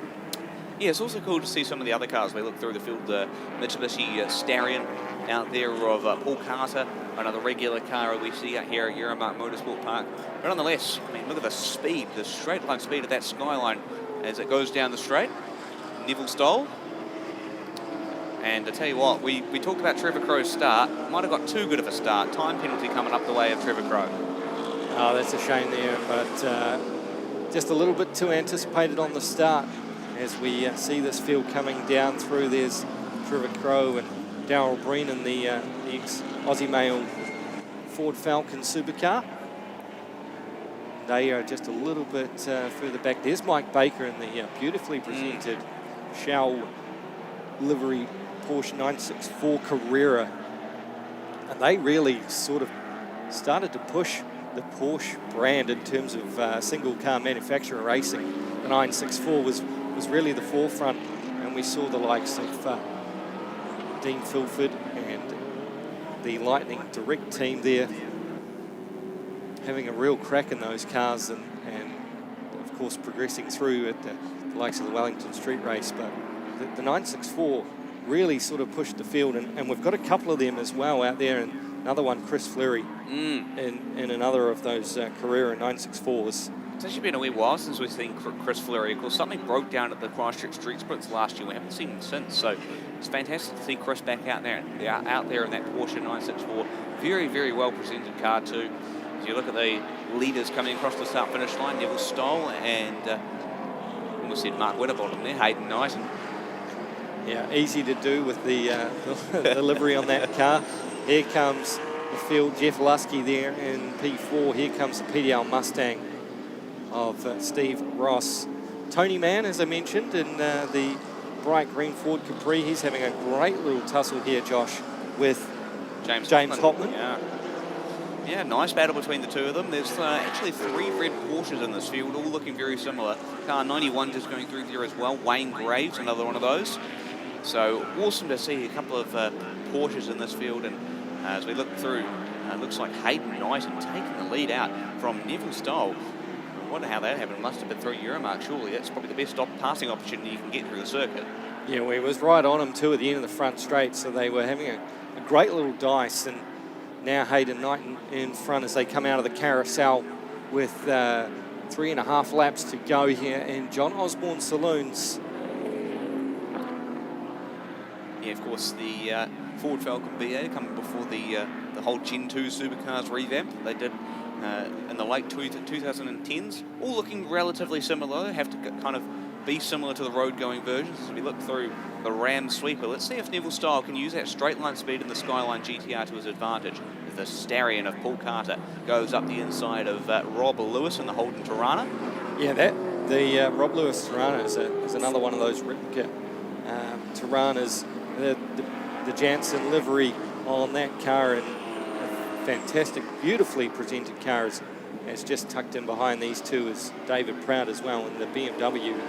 So this mid-pack field run, just having a good little scrap. There's Chris Hatton behind and Daryl Breen as well. So these guys are battling out just on the top 10. Just ahead of the Marcus Stewart, car 939. Marcus, a regular out here at Ruapuna. Good to see him out here in that Porsche 964 CS. Of course, Marcus, the son of Guy Stewart, who's our main sponsor of this event with SKOPE. Big thanks to them again for their assistance for this event.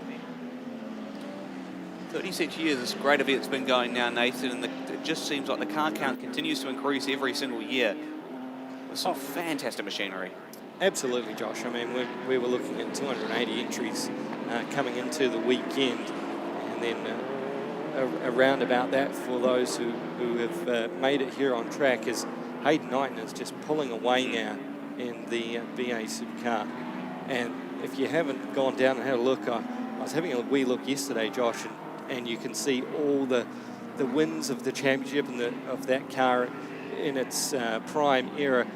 Back in 2010, Simmons Plains won one of the races there, and it's just so cool to see the history on the inside of the driver's door on the cell there. Just the history of it stays with that car. And absolutely, and it's fantastic. We're so lucky to have it out here racing at Euromarque Motorsport Park. Of course, a sister car sort of, also owned by Hayden Knighton, the other Mark Winterbottom car, the white one we saw out here last year. That's still in his position, I believe, and will be hopefully out here at some point in the future. But nonetheless, we were actually looking before on the screen that Paul Carter and Rob Lewis, man, what a scrap they're having, aren't they? It's the same position through parks every time. Yeah, they're having a really good run through the field, and two very different cars again with the Starion and the Tirana.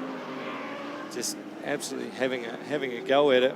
As got a little spinner just off into the Euromarque hairpin. Stephen Galbraith, the Porsche 996. Got to be careful with merging back onto the track here, Steve. Yeah, he's going to have to wait a long time for the field to come through. There's Trevor Crowe in the Subaru Justy. Just fighting it out there, just in behind David Proud. Daryl Breen, another one there, Josh, in the BA, who is tucked right under Chris Hatton. Yeah, you're absolutely right. Rob Lewis actually dropped a wee bit off the back of Paul Carter now, so that battle seems to could be, all sorted as the last lap board is now out for Hayden Knighton and Neville Stoll. They go through, as does Grant Aiken in the Porsche 996 GT3 Cup. Still big battle going on through parks. Look at the gaggle of cars we got out here, Nathan. From Rob Lewis all the way back down to Trevor Crowe. 5 cars in the mix for it. Look at this, Paul Carter and the Starion just in the front of the shot here, trying to go under Marcus Stewart. And there is Chris Hatton in the Trans Am.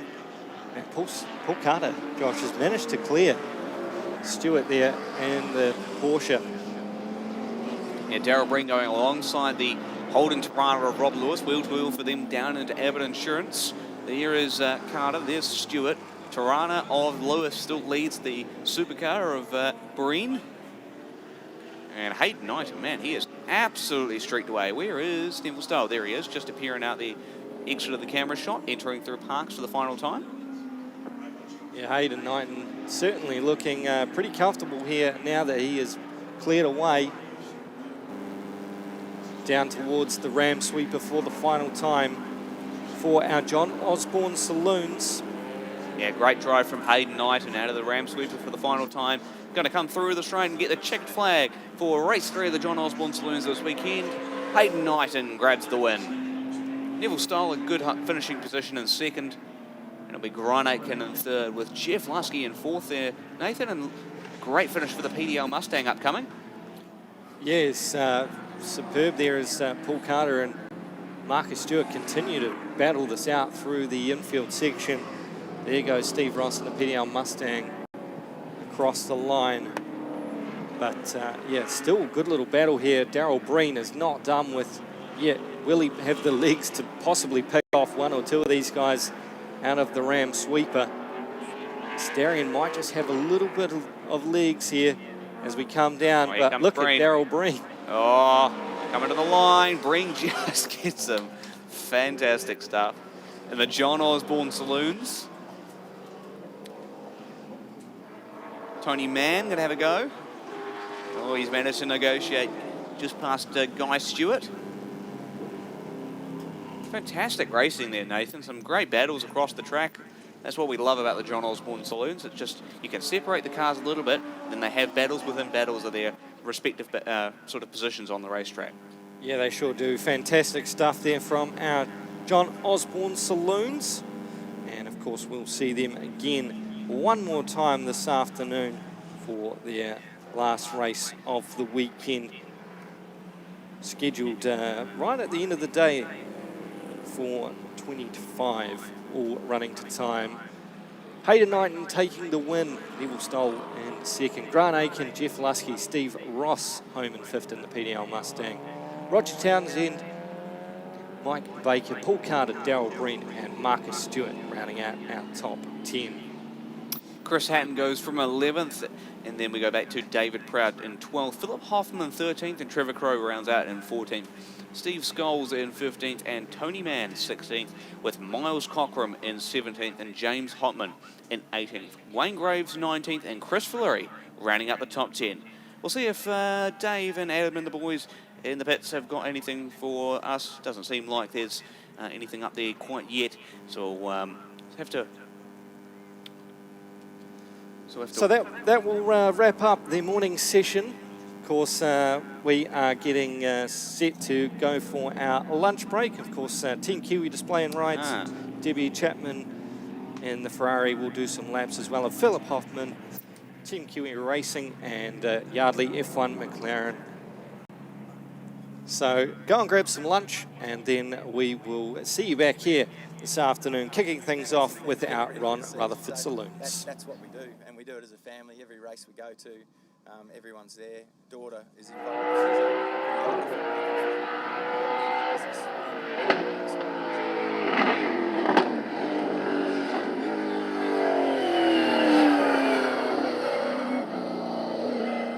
Yeah, hi Adam, it's David John from Team Kiwi Racing.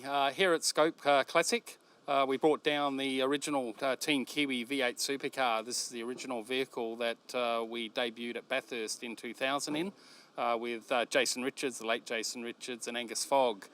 First Kiwi team to ever compete in the Australian V8 Supercar Championship. Over the last 12 months, we've taken the time to rebuild the car in memory of Jason. And it's great to have it here this weekend because this is actually the first track that Jason ever drove a race car on. So he started his career here. Not sure how it's happened. It's just turned out that the car is going to be run for the first time here at the SKOPE Classic here in New Zealand and being Jason's home track.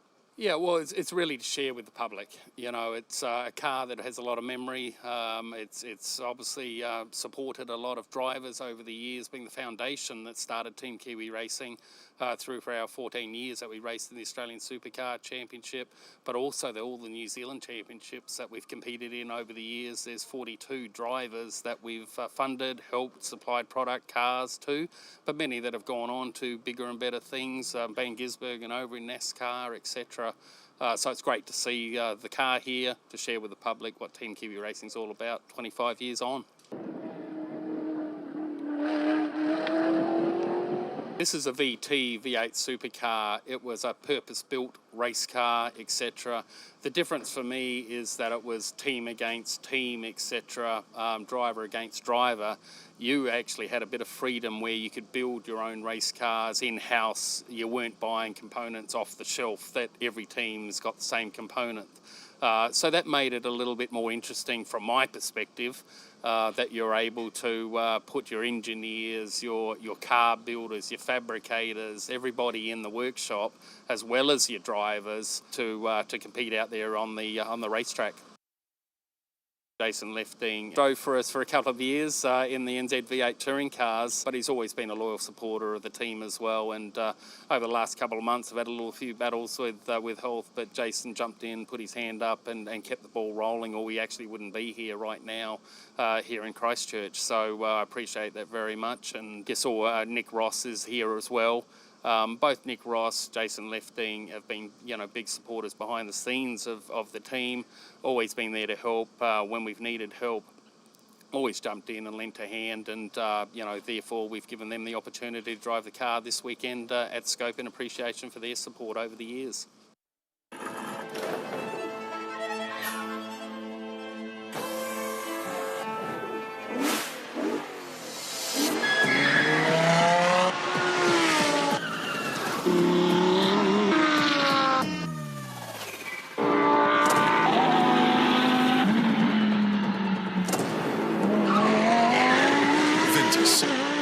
Tire.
welcome back to SKOPE Classic 2026. If you're on Facebook, we've just started streaming again. If you're on YouTube, we're all day long. So in the break, we got an amazing little opportunity where we got on the bus, the double-decker bus, and had a little ride with Stephen Richards, who's come over from Australia. So we thought we'd better take that opportunity to have a chat with him. So here's a nice little piece that we just caught up with him on the bus. Hey, hi Steve. Me, matey. Nice to see you. So we are just here on the double-decker bus, which is set up so you can have a free ride from one side of the track to the other for the huge amount of fans that are here. And I found Stephen Richards on it, who's racing a pretty special car this weekend. So yeah, just quickly tell us about what you're driving. Yeah, so it's a 1990 Nissan Skyline HR31. So they were run from 1988 to 1990, and single turbo RB22 litre rear wheel drive car. And this particular car was special because in 1990, while they were developing the new R32 GTR, which was one of the reasons Jim actually ended up signing for Nissan, because he knew that was in the pipeline.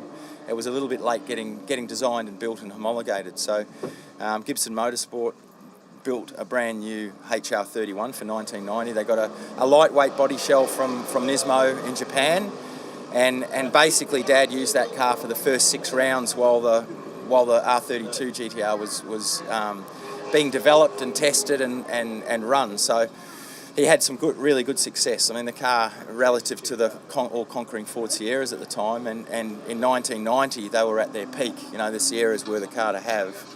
And the Nissan lacked about 150 horsepower, but the way it used its power, it was easier on the tyre. It was a very, very well sorted car by the time 1990 came around. So Dad used that for the first 6 rounds up to Malala, and by the time they got to Malala, because of a bit of attrition, the Sierras tended to be, quite highly tuned, but sometimes vulnerable in terms of their reliability. And he got to the Malala round of the championship before stepping into the GTR for the last 2 rounds, but he was actually leading the championship. So Dad always said that this car was the favourite car that he ever drove because of its sort of underdog status, the fact that it probably shouldn't have been leading the championship at that point, and then jumping into the GTR for the final 2 rounds really sealed the deal. So, for me personally to be able to drive this car, I hadn't even started my motor racing journey back in 1990. So when the opportunity comes to drive these cars, you grab hold of them. They're very analogue. They make all the right sounds. It spits flames. It's a fantastic car to drive. So as a family, you guys have your dad, now your son Clay. It's been a real family tradition to be in motorsport. Was it always going to be your career? No, not at all. Actually, I think as a young person, I was Dad's biggest fan.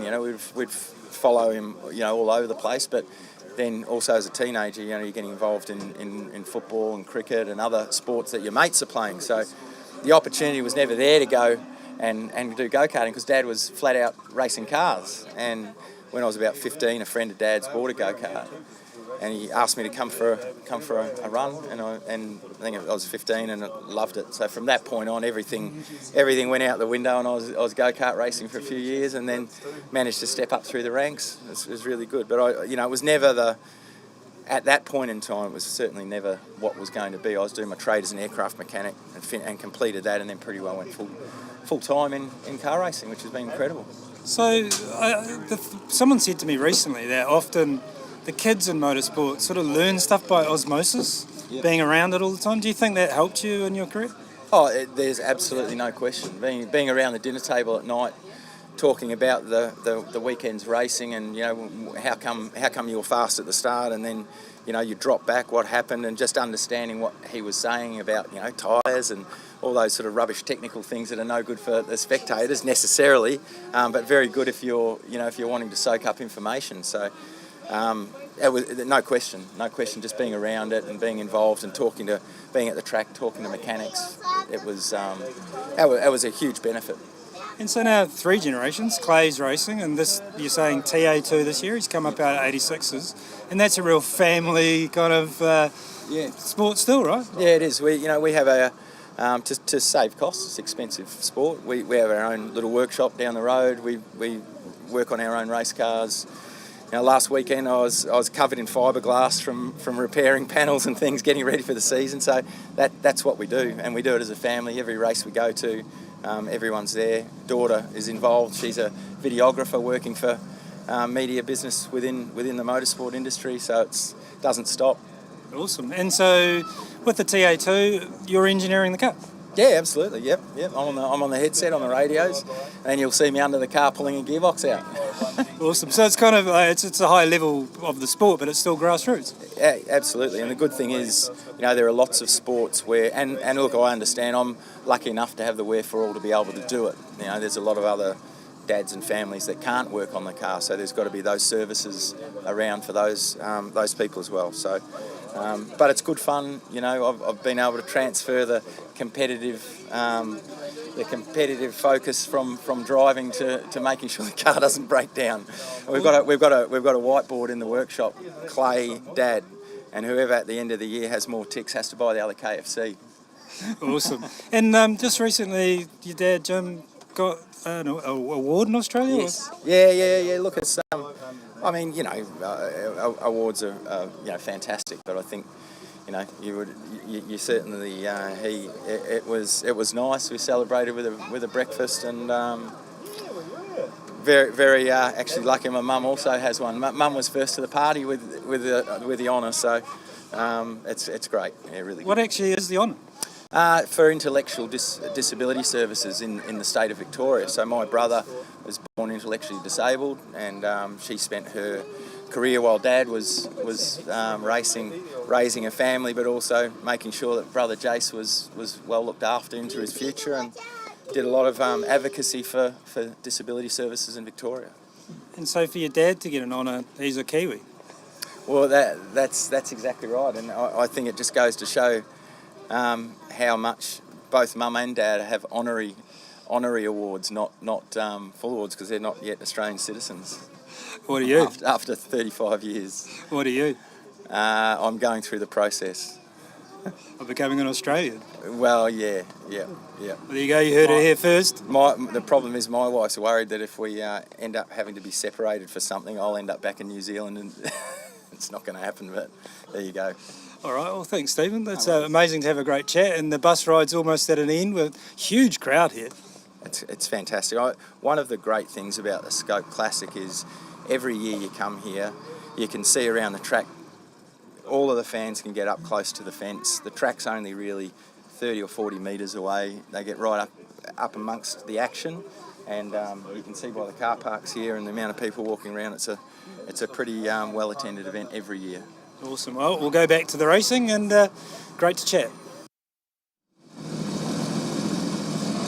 Well, welcome back to Ruapuna, and of course the 36th running of the SKOPE Classic right here at Ruapuna Park, the Euromarque Motorsport Park. We're coming up straight after lunch. We've got the Rutherford Saloons, Alfa Romeos, BMWs, the Nissan, just absolutely beautiful. Have a look at this, the Cobra, RX-7, another BMW. It is an amazing range of cars. This is just absolutely beautiful. And this is the sort of thing that we have running at the Classic, and they come out every year, these guys and girls, to have a bit of a run. Another BMW by a very famous name. A very famous name indeed. Just looking back, this little car, the little RX-7, this is a very, very quick little car number 52, Peter Blomfield. He actually found this car in the desert, and look what he's done to it. It is just absolutely magnificent. Runs at just about every meeting we have here at Ruapuna. Over here, Murray Cleland, the magnificent little Sentra. Another car that is just so beautifully turned out with Cochrane Nissan on the side of it. Walking down through this way, having a look at the down here, a car that I really, really love, and it is just it looks like an old Shell Sport car, but it really is just a beautiful, beautiful car. This little Toyota, car number 77. That's Alex McGaskill. And look at the job he's made of it. We just have a bit of a look round. It's got the traditional window holes, the whole original racing mirrors, the body pins. It's got everything that the Shell Sport cars used to have, and it is such a quick little car. If we can have a quick look inside maybe just before he heads off. The door panel's got all these stickers and things on it, very little sign writing on the car, but really, really lovely. Just see if we can get round and have a look inside the car. There it is. That's the department that does all the work. Alex McGaskill, what a beautiful little car it really is. Just looking further down the grid, we've got a couple of Porsches here. The Stewart boys are there, the little Honda Civics, another Porsche. Over there is Soren Stewart's car, that's another Stewart, one of the Stewart boys in the Mercedes-Benz. So the family is well represented here today, that is for sure. Just moving a little bit further down the grid here, and we see we've got an RX-7. We've got another Porsche. There's a Vauxhall Viva. Wade Henshaw down there in the RX-7. And down towards the back of the grid, just like a little Datsun 1200. The Viva. Well, they're going out to go racing right here at the SKOPE Classic for 2026. He's like a pig in the old proverbial. There we go. David Gower, just looking at all those wonderful cars. Wade Henshaw, as he mentioned, won't want to do what he did in the race earlier this morning where he spun it coming off the hairpin. And of course, it cost him a lot of places. He did fight back. But, yeah, some beautiful machinery. And he mentioned a car that somebody found in the desert. Incredible things you find in the desert. I might go looking. Well, they come pretty cheap, don't they, then? I might go wandering in the desert. You never know what you might find, eh? You might get sandblasted. Yep, sandblasted. Sand in your shoes. Yeah, sand in your hair, sand in your makeup. Sand in your crack or whatever it might be. But, yeah, so fantastic cars all streaming out onto Ruapuna now to begin, well, the final section of our day's racing. We had a great lunchtime break. We saw the Team Kiwi racing out there, the car that made its debut in Bathurst back in 2000 and competed with, well, a lot of Kiwi drivers with Team Kiwi. Shane Van Gisbergen, Andre Heingardner, Jason Richards, Angus Fogg. Big memories for Foggy, John McIntyre, Chris Pither, Daniel Gaunt, Mark Porter, Paul Radisich, just to name a few. And sadly, we couldn't speak to you during that lunch break. We'd have liked to, but Debbie Chapman in the Ferrari saying her goodbye, really. She's raced here since the very first of our classic meetings back in 1991. And Debbie and the Chapman family have been involved with everyone, whether it be competing or administration or both. And that was Debbie saying goodbye in her own way. Beautiful car. Philip Hoffman was out there in the Mustang. Yep. And we, to sort of wrap up that lunchtime break, that beautiful Denny Holm Yardley McLaren, the Formula One car, and its debut. It actually sat on pole for the South African Grand Prix in 1973. And he got third, did he not? He punctured. He was leading it. Okay. And he got a puncture and he ended up being fifth. But it did win the Swedish Formula One Grand Prix. And he got third at Silverstone in the British Grand Prix. It's only ever raced in 3 Formula One Grand Prix. Yeah. But absolutely beautiful car. Now owned and looked after, cherished by the Giltrap Group. And down there, if you get a chance to wander around the pit area, down there under the tent as well, there's the Denny Holm Sterling Moss VW Golf that they raced together as well. What a combination, eh? Denny Holm and Sterling Moss together in one car. How cool. Remember that race, actually? I remember that too. It was great. Pukekohe. Pukekohe. Benson and Hedges, wasn't it? Yeah, the B&H Hedges, was, yeah. And that car, owned by my friend Ian Begg from Central Otago, that sat in the Highlands Museum for quite some time. Oh, lovely car. Yeah. Alrighty, so we're getting set to go racing. Starting, as I said, the afternoon section. We've got plenty of action to come on track today. We're up to race 30 of the weekend, so just 10 more races remaining. This race, too, is a handicap race for the Ron Rutherford Saloons. We'll have the muscle cars, handicap as well. Harold Heasley Saloons, Formula Junior. Along with that, they've got historic touring cars, 10 laps for them. So we're just waiting for the final cars to line up. And of course, later on today, wrapping up the muscle cars with the North versus South battle. They're calling it the State of Origin. So that'll be a real ripper to virtually wrap up the day. John Osborne Saloons will be the last race of the Classic, the SKOPE Classic, the 36th SKOPE Classic. Quite a big field of cars lining up for this race. What have we got? 38 cars for the Rutherford Saloons. It has been a very big entry in all classes, Brian. It's one of the bigger ones. Definitely one of the bigger ones, and majority of cars actually. There's a few North Islanders there, but the majority coming out of this region, out of the Christchurch, Kai, Rangiora region. Oh well, no, there's a lot of from down south. Well, yeah, the South Island, yeah, but the North Islanders and the event proper is quite amazing. How many we do have from who've come across the ditch. We've got you, for example. We've got commentators from the North Island. Well, I'm looking at this field. There's only 1 or 2 cars from the North Island. Well, that particular field there is. Yeah, that's what we're saying. Just there's not many North Islanders. It's made up of South Islanders. So there'll be away first as a handicap start. So obviously with a handicap, reverse grid, whatever you want to call it, it'll be the slower cars. So sitting on pole, car 54, Tom Govan in his 320i E30, 1998. And next to him is Gordon Legg from Amberley's. Oh, mate, yeah, Gordy, the olive grower. 320i, E30 as well. So a couple of E30s. His is a 1988. Mine's a 1986. But his is an 88. Mine looks the same as that, though, apart from the stripes on it. Yours goes like the wind, my boy. It does indeed. And right behind that, second row of the grid, there's that wee Fiat driven by a chain. Lee Crew is actually driving it. Yeah, Lee Crew, the Fiat Bambina, 998cc motorcycle engine. The Valentino Rossi tribute car. So I'm suspecting that those three, there it is there, look at it, just magnificent. Gull wing doors. Gull wing doors. Getting a bit warm in there, Lee's getting some air. You'll want the chain to hold, not snap this time around. So they'll be the first cars away. And the right between first and last, the last car's away at an 80-second deficit. So 80 seconds between first and last, 6 laps to make up the 80 seconds. It's almost a lap advantage, isn't it? That's incredible, actually. 80 seconds, been given the 30-second board.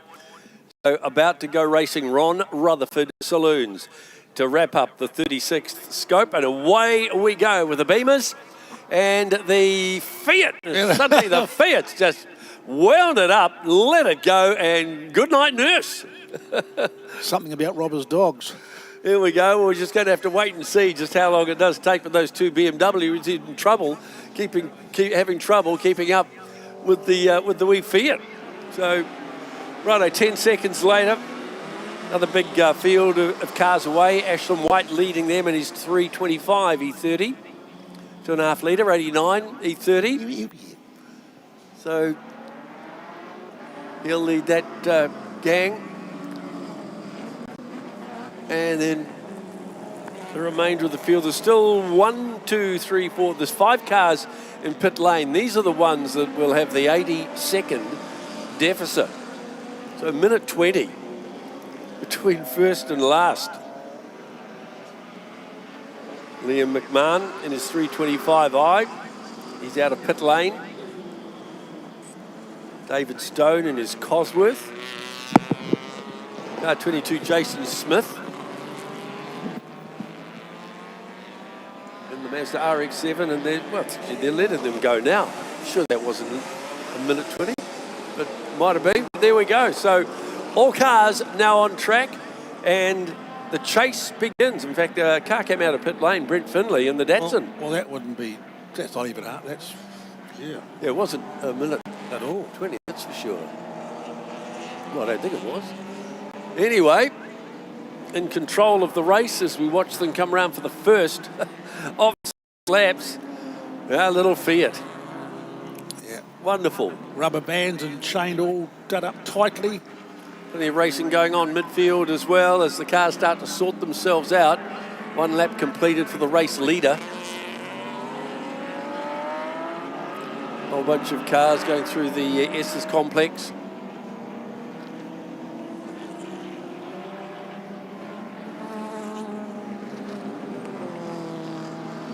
Good shot from the drone as well, high above Ruapuna. So he's getting some really good shots of the racing here as the Ron Rutherford Saloons start their first lap of 6. Actually, having drones revolutionised a lot of sport. Well, yeah, years ago you'd have to have a helicopter, balloon. and that'd cost a fortune. Oh, you have a balloon, the balloon. Hot air balloon? With Well, you'd have the Goodyear blip. Yeah, with the cameras on, it. Yeah. All right, so the cars spread out all over Ruapuna now for this final race for the Ron Rutherfords, the Ron Rutherford Saloons. Car 15 is Robert Ralston and his Nissan Bluebird. Some great races going on within this race as well. Soren Stewart and his Mercedes-Benz involved in that trio of cars. You're going to see Robert Ralston there back today in a bad accident yesterday. Well, looked a bad accident, but he came through well. Obviously, he's okay. And the car has been repaired. Good work. So Crew is still leading this race from Gordon Legg, who's in second place. That was after the end of lap 1. All could change. Let's have a look and see where our little Fiat is. There it is, just coming on to the start-finish straight away. There we go. Off the ram curve and down the start-finish straight. What an amazing-looking car. It really is. You've got still got a very big lead at the moment. Les Crew. It's a shame it hasn't got a big key in the boot, right? Yeah, absolutely. Yeah. Gordon Legg will be the next car over the line, and he's in second place, so he's 10 seconds behind Crew, and then Jonathan Decker is 12 seconds off the race lead. 2 laps completed of the 6. There's the Cobra. Great looking car. Magnificent car. That's Bevan Wright in the Euromarque Cobra Special. Our race leader negotiating the tighter part of the track and still way in front of the second place car, Gordon Legg. Just out on his own. Chain hasn't broken or anything. It's going well. Going really well. And as I said, the last gap, they crossed the stripe after the second lap was 10 seconds. So we'll see just what it is when he comes around this time. Probably, it's still going to be a reasonable distance. Not what we imagine though, Brian, really.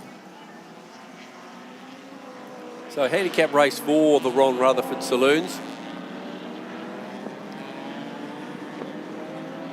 Actually, probably still quite a big gap. They don't really seem to be making any inroads, and I think Gordon Legg has dropped back further. Yes, he's been overtaken, so some of the faster cars are now starting to move up through the field. So Crew is still in front. Let's have a look. He's just about across the halfway mark of the race, really. So here we go. We'll get a split. He's got quite a wee advantage still. Yeah, well, as I said, it was 10 seconds last time. Let's just check it out now, what it is. And the second place will be Jonathan Deacon now. 7 seconds. 7 seconds. Yeah, 7 seconds. 7, 9. No, 8 seconds. Yep. Graham Menzies, third place overall now. So the deck chairs are just starting to be shuffled a wee bit in this Ron Rutherford handicap race for the Saloons.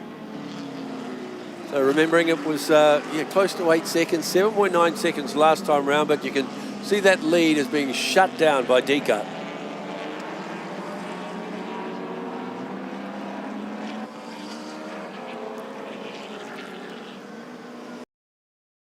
Halfway mark, and they come across the start-finish line this time. Only 2 laps remaining, but no, they're starting to catch quite quickly now. Who was the handicapper, do you know, today? Not sure. No. Someone who supposedly knows what they're doing. Well, if they do well, they normally come up here and skite. Okay, well, we'll wait and see. And see. I don't, Lee's crew at the moment out there in front, but I can't see him holding on to that lead.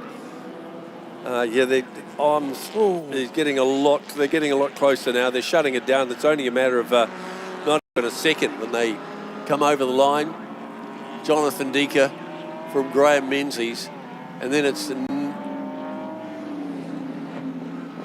Ilton. So So here we go. We'll give you an indicator. I think he's right behind him now, so he'll get him at the end of the straight, I'm sure. The lead will change. The Fiat drops to second place now. So there we go, new race leader. Menzies. And Jonathan Decker in the Porsche is right there now too. Right, so the story now is 2 laps remaining. And our race leader down around the back of the circuit, heading towards the hairpin. And I think our friend in the little Bambina is going to be relegated one more place very, very shortly. Race leader, there he is very wide through the hairpin. And now being chased down by Decker as well, Jonathan Decker. So Graham Menzies in front at the moment. The Porsche will get the little Bambina within the next few hundred metres, I'm sure of that. Yep, got him there. So there we go. Now Porsche, almost. He's not quite giving up yet. He's got the boot into it. Oh, he has to, hasn't he? He's got the outside running though. He'll be swallowed up now, I think. Yeah, he's got the Porsche's got the power. Yeah. There we go, righto. Change of place. 4th place, there we go. The little Fiat now in 3rd. And let's have a look. They get the last lap board this time round. So can that wee Fiat hold on to a podium finish in 3rd place over the course of one more circuit of Ruapuna? Crew down now in 3rd place overall. There's our race leader. 1 to go. Last lap. And that's a huge lead. I think we could probably write his name into the book, couldn't we? Graham Menzies. Jonathan Decker. He's in 2nd place, but that's sort of a very distant second, and I can't see him catching our race leader. And well, the wee Fiat, they are closing on him, holding on to 3rd place at the moment. Lee Crew, well, there's Crew, but Nick Helm just behind him. He might, yeah. So it's going to be tight. Hard to tell here, isn't it? Really. No doubt about the leader, though, just doing it so comfortably. Plenty of good racing going on midfield as well. There's a whole bunch of cars just going past, getting their last lap warning.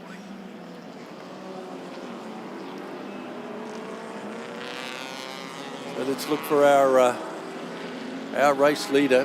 There we go. Oh, we've got somebody parked up midfield as well, with a little bit of smoke coming out of that car. It's just got a little bit hot. Look at this. Whole bunch of cars. The lock up here. 3 abreast, nothing in it. One car goes a little bit extra wide. They're using all the track and more down there. Plenty of almost door handle to door handle racing, really, isn't it? At least they got door handles, Brian. Here we go. Well, not much. Unlike some cars we're looking at this morning. Here we go. Race leader comes on to the start-finish straight. Checkered flag awaits the winner of the handicap race for the Rutherford Saloons. And a comfortable win. Graham Menzies. Yeah, for Graham Menzies with Jonathan Decker. I think you'll find he'll be in 2nd place, yep. There's a whole bunch coming through now. Oh, little Fiat. He's going to be swallowed up by the big HQ Holden, but he'll beat the Honda Civic across the line. David Berry just gets in front of him, so he'll take a podium. David Berry. And Lee Crew held on for 4th place. And we've got, I think, another car out there feeling the heat a wee bit too. So midfield, there's a bit of smoke. Hopefully it's not the grass catching fire.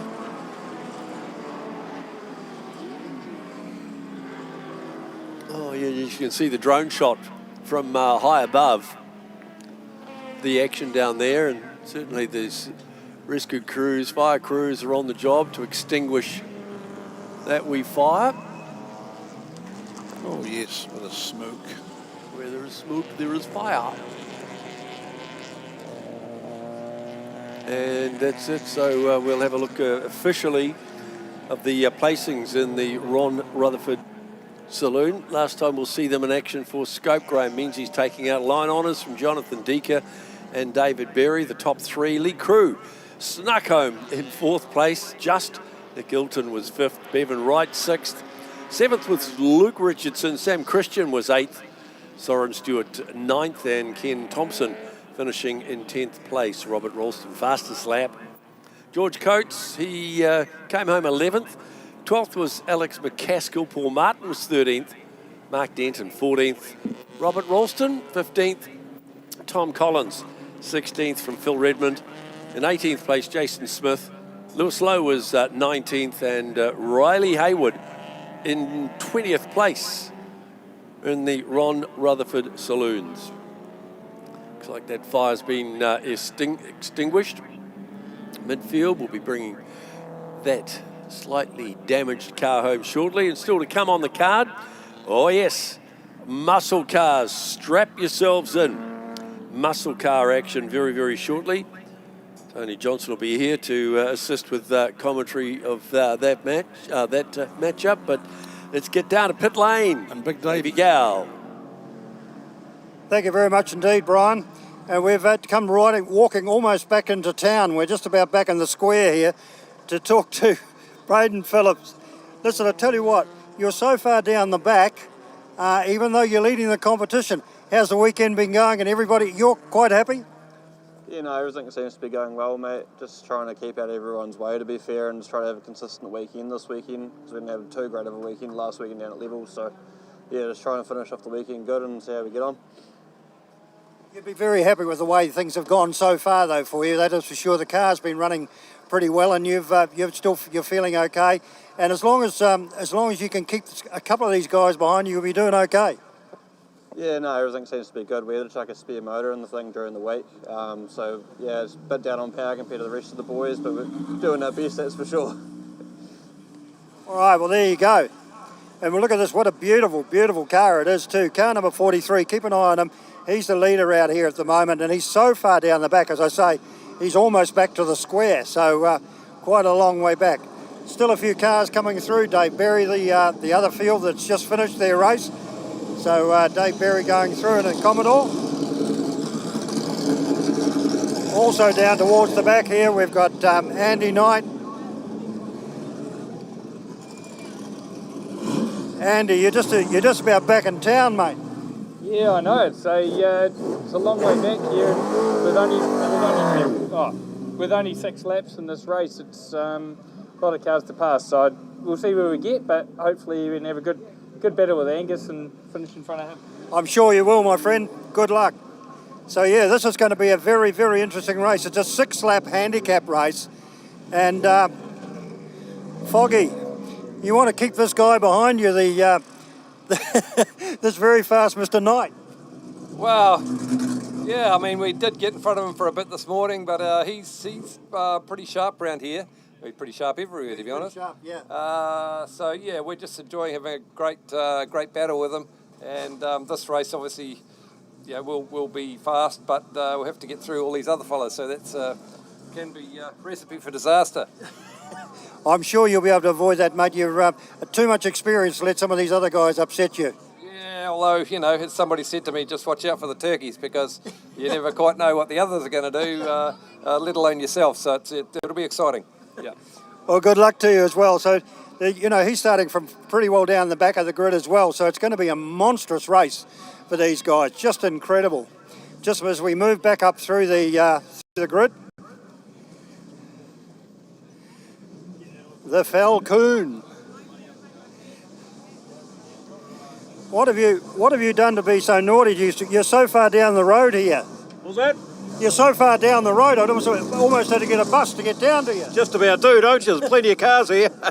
Are you looking forward to this? You're going to get past a few? Oh, hopefully hold them off, but the Indians will certainly be charging, there's no doubt about that. That'll be for sure. Well, good luck to you, and I hope you have a good one. Sorry about that. Thank you. And another very, very quick Mustang. Oh, it's got a nasty little dent in the back there. How did that little dent appear in the back of the Mustang? Well, that's what happened to the white Dodge, gives you a wee love touch in the back. Oh, well, that was nice. Do you know him very well? I do. Oh. I said I'll send him the bill. Well, good luck, and I hope you have a good race as well. There's just such beautiful, beautiful motor cars. Moving up now to another Camaro. You're a fair way down the grid as well. Yeah, it seems to be okay at the moment, I think. We'll go okay, yeah. See how it runs. And you've been happy with the way the car's been going? Oh, look, it's always the drive. The car's fine. These guys just love these cars. They just do such an incredible job. I mean, that is just a beautiful, beautiful looking car, the big Chevrolet. And here's another one. You're pretty well down the back as well, so you're happy with the position you've sort of plucked? Oh, yeah, it's the best place to be, isn't it? At the back, yeah. Keep yourself out of trouble down there, you reckon? Just let the fast guys through and then do your best. So I think that's the way to go. That's it? Yep. And have you enjoyed the Scope? Scope is always good. Just being here is cool fun. Being on the track's even better. So, yeah, it's great. Fantastic. Thank you very much indeed. So we're just some of the guys that are down, right, as I say, right down the very back, they're almost back to the square. So it is a long way back down there for them. But it is a six lap race. All right, we were going to go back up the tower very shortly, and I know you're going to enjoy this. It's a 6-lap handicap race for the muscle cars right here at the 36th running of the SKOPE Classic at Ruapuna. Welcome to Silvester V8 Performance, 144 Morehouse Ave, Christchurch, 0800 327 350, silvesterv8.co.nz, your number one shop for American new and used parts and racing equipment.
Tire. Silvester V8 Performance, 144 Morehouse Ave, Christchurch, New Zealand's number one speed shop catering for American, used and new parts and racing equipment. Check us out, silvesterv8.co.nz.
Well, just while there's a little bit of a delay on, we're going to come down and have a bit of a talk to Sandra Eden and her magnificent, it is a beautiful, beautiful looking Tirana.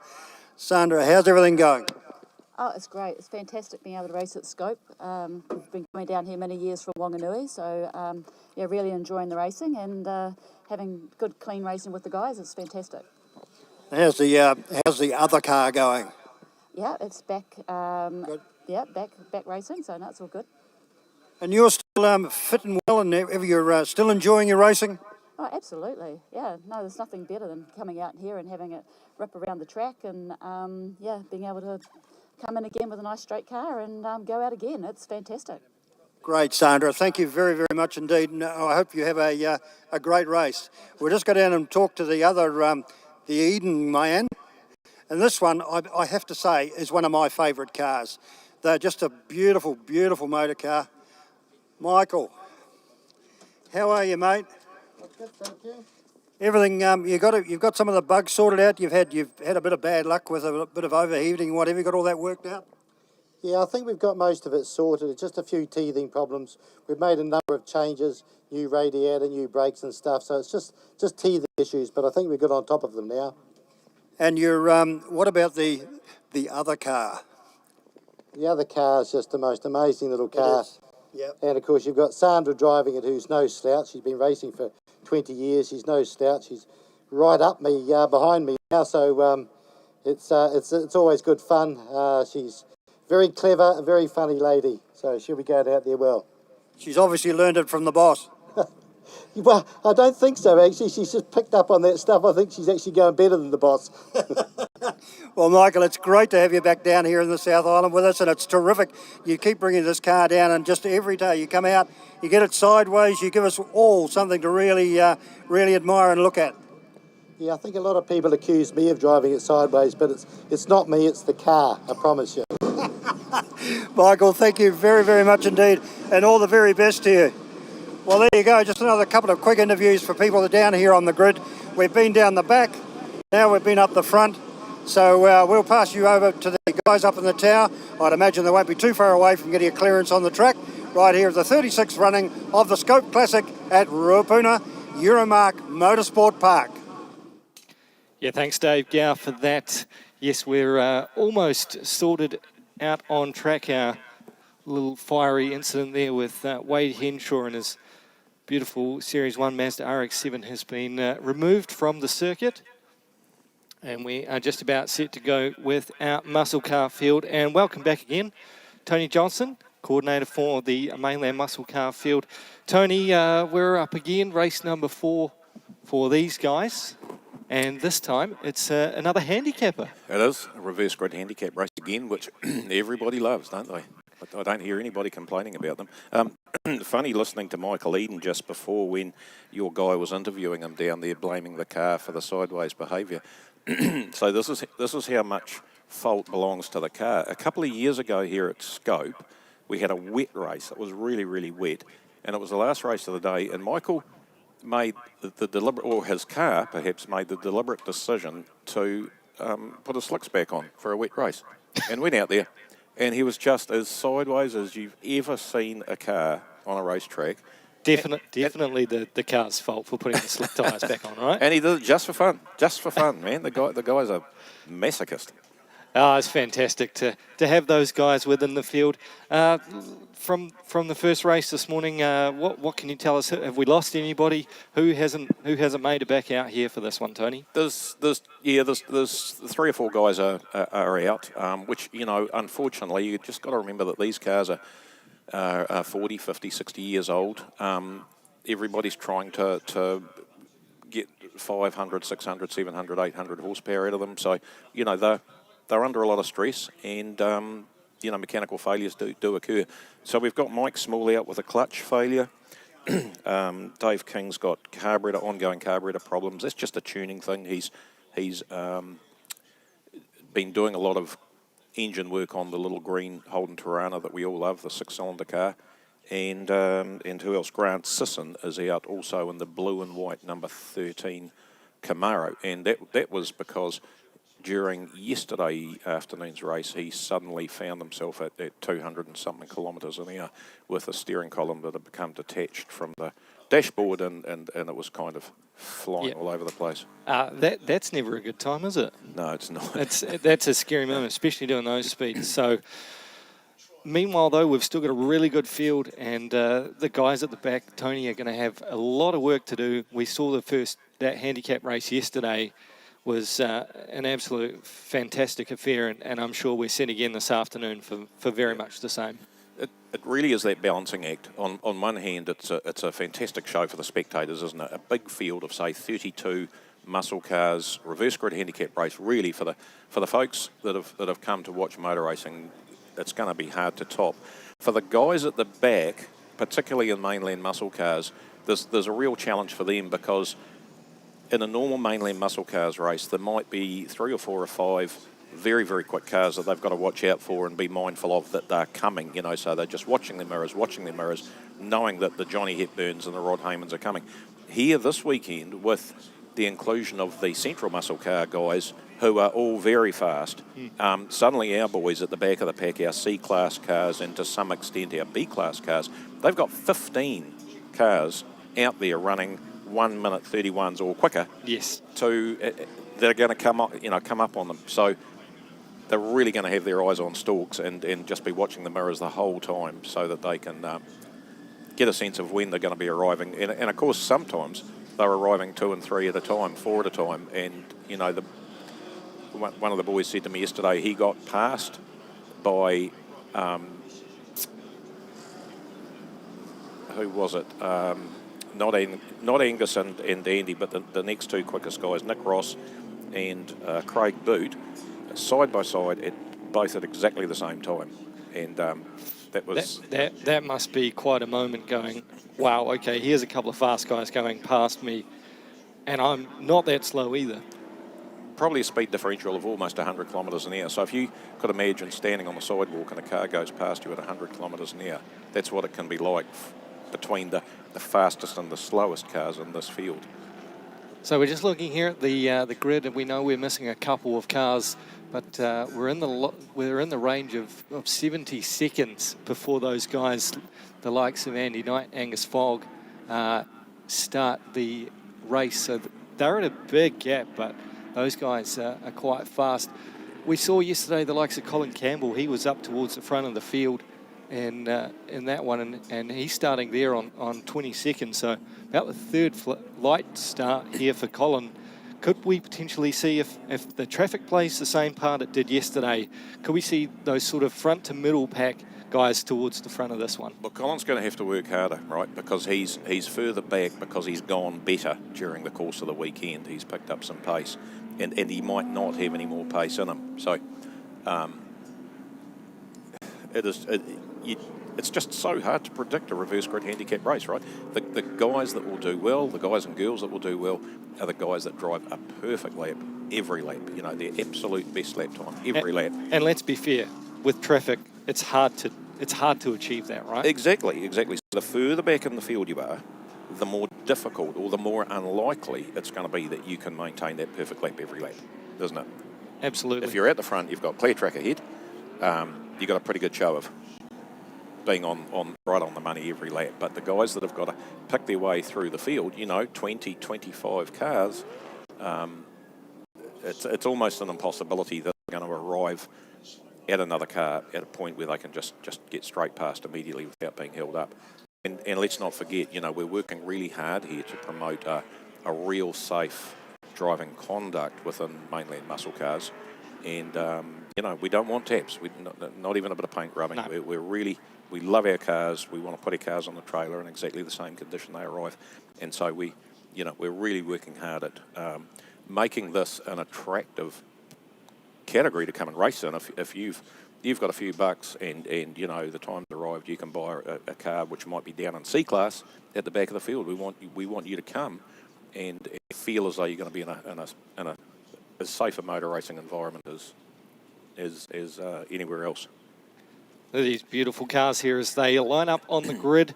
Brian Scott's beautifully presented Chevrolet Camaro there on grid number 20. He will be on the mid-pack group. I think he's about 4 or 5 on the reverse grid group. Brian stepped up every time he's gone out since he's had that car, and he ran a 1 minute 30 this morning. So he's really going well. Clark Hopkins, another one there, one of our central muscle car field. Of course, great to have 30-plus cars on the grid. Here we go. The first flag drop away, and no one moves because, of course, Dave King is not out there in this one. So he's on the first flag drop, and then we have the first group of cars about to lead us off. Grant Rivers in the Touring Car Masters, and alongside of him, car 98, Barry Fairbrass in the Ford Mustang. They are the second group away. Next group away, Tony Denson, Sandra Eden and Colin Campbell, along with Barry Morgan there as well. Barry had a big bog off the start there, so that's why he's well behind that pack of four. Starting to get into some of the higher horsepower cars. The next group away, Gary Shaw in that little group. Clark Hopkins, Bruce Tinley, and the 32 there as well of Mark Jenner. Starting to get into our quicker groups. Rod Heyman, that's a really nice start there for Rod Heyman. It is, and Brian Scott missed the gear. Did you see it just nosed down and took quite a while to get momentum going again? So here we go, the last of the field away. Angus Fogg and Andy Knight leave the start line. And another great start for Angus. Angus has nailed Andy Knight off the start, both races today, eh? Yeah, he's managed to get away. So we'll pick up the race leader as we watch these guys head into Abbott Insurance. Andy Knight, he is right on the back of Angus Fogg as they head through the Waste Coast Straight. Grant Rivers, part of the Touring Car Masters field. Of course, we've got the three classes within one this weekend. Touring Car Masters, Grant Rivers, the Your Guys, the Central, the Allied 24/7 mainland muscle car field, and of course the Napa Central muscle cars. So great to have 30+ muscle cars on the grid this weekend, Tony, and really gives these guys here with the lower horsepower a chance here to potentially stay at the front of this field. It certainly gives them a whole new experience with so many really, really fast cars competing on the same track as them. So this battle coming up into the Parks S's. Angus Fogg, he's got Andy Knight all over the rear bumper as they come through the exit of the Parks S's. These guys starting to spread themselves out, but Andy Knight down the inside into the Ram sweeper. Up the inside, he's going to make it. Angus Fogg is going to make him work for it, though, down the front straight. Who's got the horsepower, the Mustang or the Camaro? And Andy's got the inside line, hasn't he? So even side by side, he's got the job done. Yeah, Angus Fogg just tucking in. Well, he's staying there on the outside, though. Has to drop in behind as they come through the Abbott Insurance turn. So just having a look at the gap from Grant Rivers back to Andy Knight, it's 50.7 seconds. And what did we start with? Was it 70? Yeah, 70 seconds. Right. So already they've made up 20 seconds in a lap. And we've got just over 5 laps to go, because our leaders are coming down towards the Ram sweeper as the middle of the field heading through the infield section here on lap number 2. Just picking up this good little group. Rod Heyman at the front, Brian Scott, there goes Michael Wallace, and Hamish Frew there just making a pass on Dwayne Ingley. In fact, Dwayne Ingley may have a problem here, Tony, because he's falling through the Parks S's, dropping a few spots there. Yep, he has. That's right. That's more than just a missed gear or something, isn't it? There's 4 cars have got by him. Nick Ross in the fire-breathing Dodge Challenger, tucked in right behind Hamish Frew. Dwayne's going again. He didn't take the pit entry, so maybe he's okay. Maybe it was just a missed gear and took him a bit of time to find the right gear or something, but he's back on again. He's had a fantastic weekend, Dwayne. He's just had a perfect weekend. That car's been going so reliably and so quickly. So Grant Rivers is still our race leader as we continue to watch this battle. Oh, Michael Eden has pulled up down at the Euromarque hairpin. Yeah, the overheating problems are just plaguing him relentlessly. So that's a real shame. That's Michael out 2 races in a row early in the race. It's a real blow. But he is getting there. He's getting there with this problem. Just having a little look here through the drone, and it's Hamish Frew who's got Braden Phillips tucked in behind him, of course, that's the Andy Knight Monza, isn't it? The Braden Phillips car there. Tucked in behind him is Paul Clark in the Mustang. Oh, very sideways tucked off the corner. Paul Clark is certainly trying to give it all. And look who's right in the back of this shot too. You've got Andy Knight and Angus Fogg. Yeah, Paul will be wanting to get by those guys as quick as he can. In fact, he's having to let Andy Knight through. Andy Knight through. Angus is on his way. Starting to just open up a couple of car lengths here as we see the big flame now coming off the Grant Cosby Chevy Camaro as he has just made a couple of spots. Here's the race leader, Grant Rivers in the XD Falcon. And he has got a nice little gap now through to the second place car. And that is Steve Neuer out of the Central Muscle Car field in the Ford Mustang. Grant got a really good start. He absolutely nailed the start, and he's actually a pretty experienced driver. He's done a heck of a lot of racing over the years, and if he can just keep his head down and just reel off lap after lap absolutely perfectly, he's becoming more familiar with the layout of Ruapuna, so he's probably going a little bit quicker than he has throughout the course of the weekend. Just looking here at this little battle pack coming through the S's. Lance Hughes is on a mission up the inside there of Sandra Eden. As we count off another lap here. So Lance Hughes is probably the first of what we'd call the absolute very fast cars in the pack. He's actually looking in a pretty good position right at the moment. There's Caton Coe going through in the Holden HQ Kingswood. So he's just picked up a spot. So it's Grant Rivers who leads just over 4 seconds as they cross the stripe. Got 2 laps to go, Tony. And where are the fast boys? They're on the front straight. A little bit of smoke coming out of Brian Scott's car as they make their way at the end of the front straight there. There's Andy Knight. So currently sitting in 20th position at the commencement of his crossing the line. So still got a fair few cars to try and pass, and we've got just over 1.5 laps to go here, Tony. And it's not an air shot at the moment, but we can see that Grant Rivers is now under attack from Steve Neuer. So there's a lead change. Steve Neuer's going to go through into the front to be the second leader of the race, and at the right end of the race too.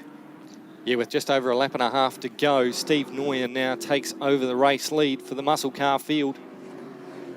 Can Grant Rivers hold on? He's got a fast charging Caton Coe. Clark Hopkins in pursuit. Clark Hopkins might be the spoiler out of all this. As they come through, he's right on the back of Caton Coe. As they come through the ram sweeper. So last lap worn out now, 1 to go for our race leader, Steve Neuer. Here comes Clark Hopkins. That's a position for third, and in pretty short order we're going to have Lance Hughes coming through for fourth. So as they navigate through Abbott Insurance Turn, picking up on the 151 there and the 700. So there's the pack on screen.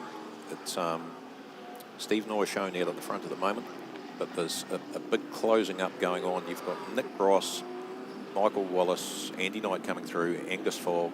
That's a really busy little pack. And there goes Clark Hopkins through into second place. He's got a hard chasing Lance Hughes right in behind as they navigate through the infield section. Clark Hopkins is doing all he can to hold off Lance Hughes as they come through the carousel for the last time. Steve Neuer into the Parks S's. He's got a good little straightaway gap here, Tony, but these guys are certainly charging hard as they come through the Parks S's. Steve Neuer's going to do it again, isn't he? There's no... Yeah, through the ram sweeper for the final time. I don't think that Clark Hopkins is going to do anything about it. Checkered flag across the line. Steve Neuer will take the victory here for the muscle car field. Valiant effort here for Clark Hopkins. Just holds on from Lance Hughes to cross the line in third. Oh, Angus Fogg just getting ahead there of Andy Knight across the line. So a big finish of cars down the front straight. Fantastic racing here from our muscle car field. So I think that's the first time this weekend that Foggy has beaten Andy Knight, isn't it? But unfortunately, it's not at the front of the race. It was back in the pack. So less satisfying for him. So across the line comes the last of the field to round out our muscle car field. So Steve Neuer with the race win. Clark Hopkins, Lance Hughes, Grant Cosby home in fourth. Caton Coey in fifth. Grant Rivers held on there to sixth spot ahead of hard charging Craig Boot. Tony Dempson across the line in eighth. And not bad for Tony. First mainland muscle car home ahead of Nick Ross and Angus Fogg getting up to 10th. Andy Knight, Rod Heyman, Colin Campbell, Michael Wallace, Braden Phillips, Bruce Tinley, Paul Clark, Sandra Eden, Barry Morgan and Hamish Frew rounding out our top 20 cars for our muscle car field. Thank you, Tony. It's been a pleasure to have you here with us for the muscle car field, and we look forward to seeing the State of Origin this afternoon for our muscle cars, the North versus South. It's going to be exciting. Welcome to Silvester V8 Performance, 144 Morehouse Ave, Christchurch, 0800 327 350, silvesterv8.co.nz, your number one shop for American, new and used parts and racing equipment.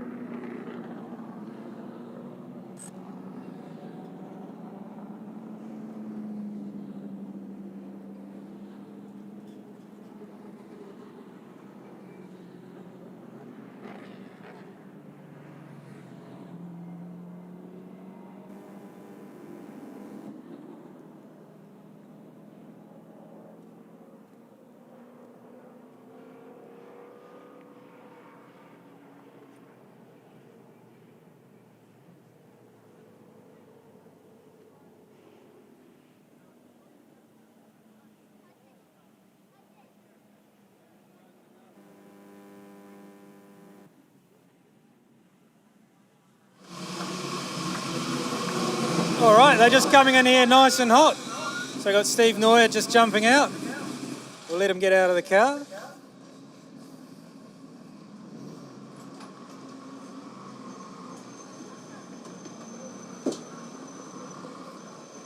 We've got it organised now. We've even got a hat waiting for you. Look at that. Cheers, mate. Nice win. Got through the traffic nicely there, and at the end you sort of stretched away. A little bit. It was just Mitch Dave as you yesterday, but great to be down here. It was a bit cooler this morning, so we sort of put the tyre pressures down, but good thing the boys realised that and put them back up. But fantastic to be here, and hey, we'll take a win how we get it, right? But kudos to the boys coming behind me. They were coming fast. And so the traffic just kind of panned out for you this time? Yeah, well, I mean, we started off in groups. It was 6 in our group. So, hey, the rule is I start at the back of that. You've got to make a jump. If you don't get them in the first lap, you'll be spat out the back pretty fast by those quick boys. They're fast. Awesome. Well done. Another win for you. Awesome. So we'll get down the line.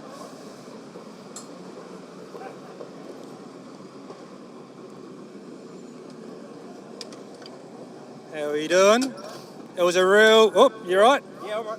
She was a great battle between the Tiranas there at the end. Oh, mate, yeah, I could see old Heasley coming, you know, and I just eyes straight forward. I was actually focusing on Neuer pretty much, but he got the gap through the traffic, and hey, that's the luck of the draw. But yeah, I'm happy with that. I'll take second.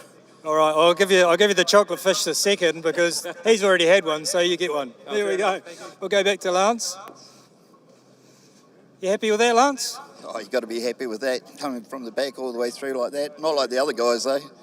And like a great battle for the Tiranas at the end. Yeah, didn't quite have it, but I thought I might have got it, but no. You had eyes on right through that last sort of half lap.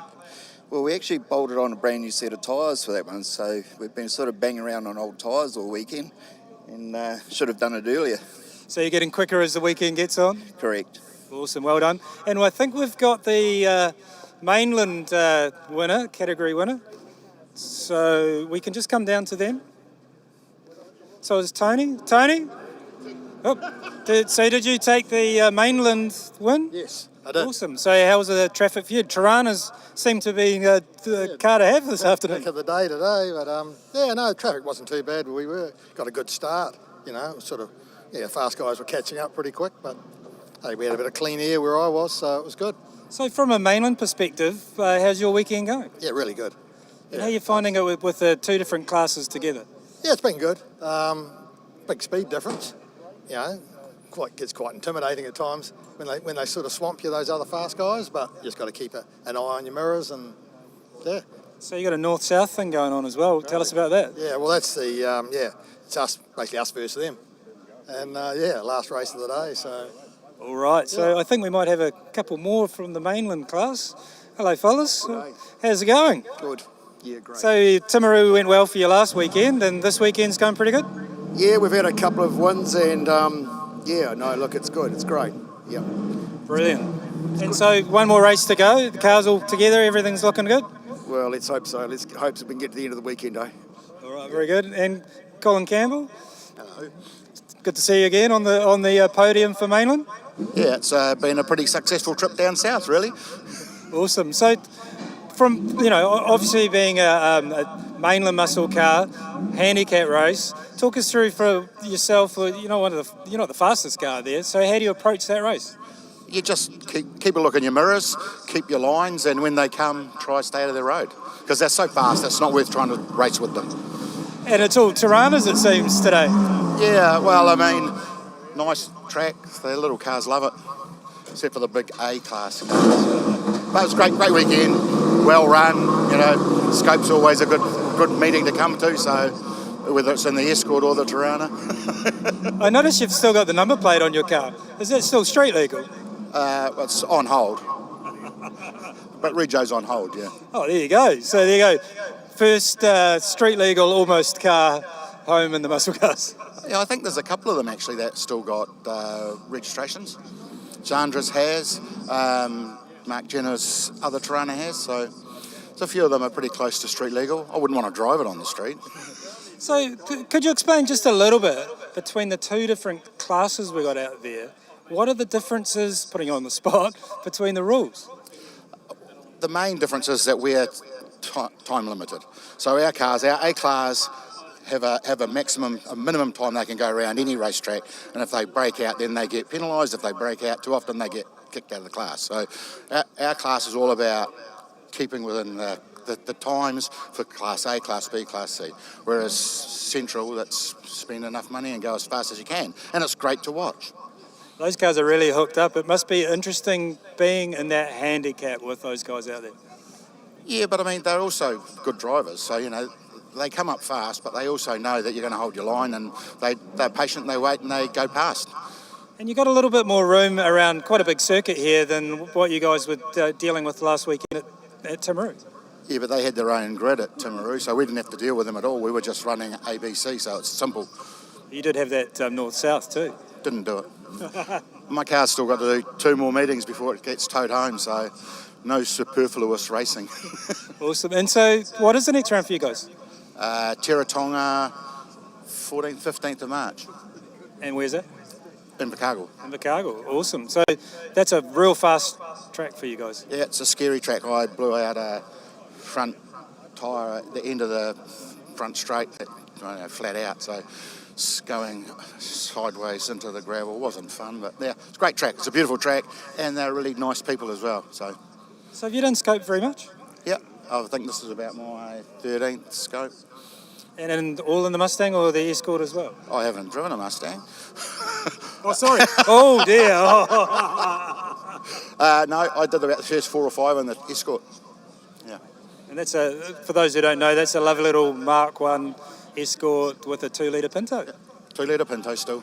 No cheetah engine. There we go. All right, on that note, and getting the car wrong, it's right in front of me, so that's pretty useless, isn't it? We'll go back up to you guys in the commentary. Thanks for that, Adam. Yeah, great to catch up with that podium for the mainland and central muscle cars. And Heading out on track very shortly will be our Harold Heasley Saloons for their last race of the afternoon, and we love to see some mini here for Harold Heasley Saloons coming up in just a tick.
All right, Harold Heasley Saloons on track now. 19 cars taken to the track for this handicap race for them, their last race of the weekend. Of course, the Harold Heasley Saloons probably the most budget-friendly class we've got this weekend. A lot of great cars you can get into, and most of those cars raced in the pre-78 Classic Saloons. So just to run you through the grids before they inevitably pull up to the grid in our timing system, we'll get rid of who starts where. Off the first group will be Ian Perry and Dennis Christian, as well as Alan Taylor. Then you'll have in light 2, 25 seconds after those guys, Tim Stace, Cameron Lords, Rod Sinclair and Chris Buckley. And then on light 3, 35 seconds after the leaders, will be John Armistead, Stacey Lyons, Marvin Turton, Tom Henman, Craig Pigeon, Steve Pauling and Greg Cooper. Then the second to last light group will be on 45 seconds after the leaders. That is going to be Wayne Hull, Scotty Johnstone and Gary Orton. And then the last group will be led by Taylor Forbes and Piers Mingham a minute after the leaders. So just a field coming around to get onto their grid positions here, Nathan. And looking forward to a good race here from the Harold Heasley Saloons, as we've seen all weekend long. Yeah, absolutely, Josh. We've had plenty of mini action throughout this field, and no doubt we're going to see that again with the faster guys coming from the back of the field with the Austin and Morris minis. Ford Anglia, Piers Mingham will be in the fight there as well. You never know, someone in the mid-pack could score it well and pick up our handicap win. Of course, the Harold Heasley Saloons.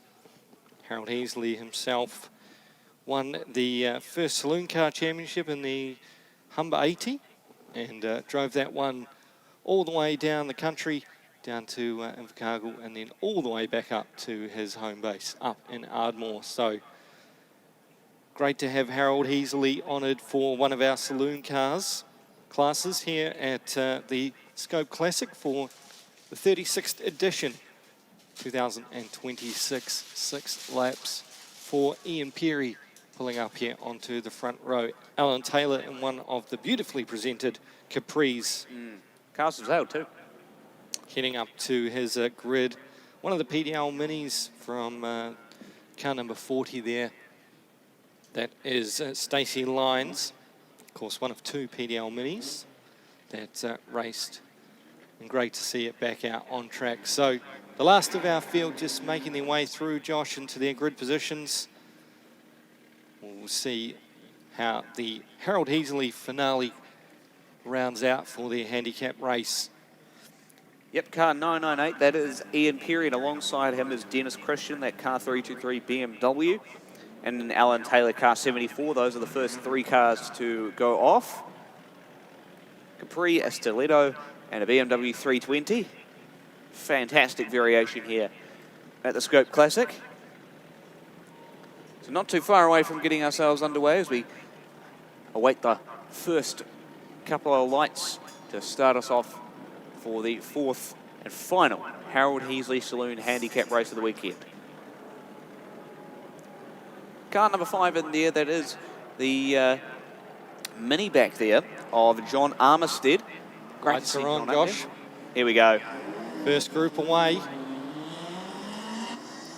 Ian Perry got a good start there. Dennis Christian also with a good little start. So it'll feel like an eternity now for John Armistead before he can be released, along with Tim Stace and Cameron Laws on the next row.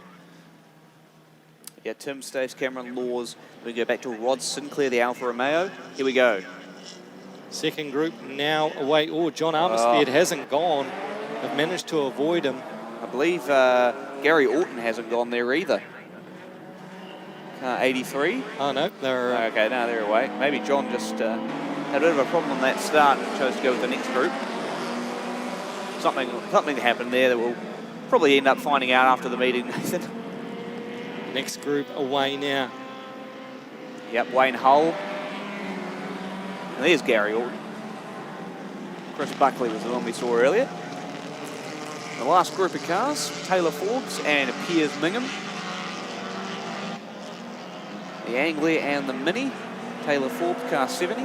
Getting out underway just a little bit ahead of Piers Mingham. So if you're unfamiliar to handicap racing, you're just joining us here at Scope. The whole point of this, Nathan, is they've got to go basically slowest to fastest on the grid. They're separated by split times. The handicap will work out the difference between times, and then they'll go basically and try and race to get to the front. So these back guys have got a lot of work to do to try and get themselves up to the front. Yeah, well, if they get it right, then they should all cross the line about the same time, and that's the idea at the end of the 6 laps.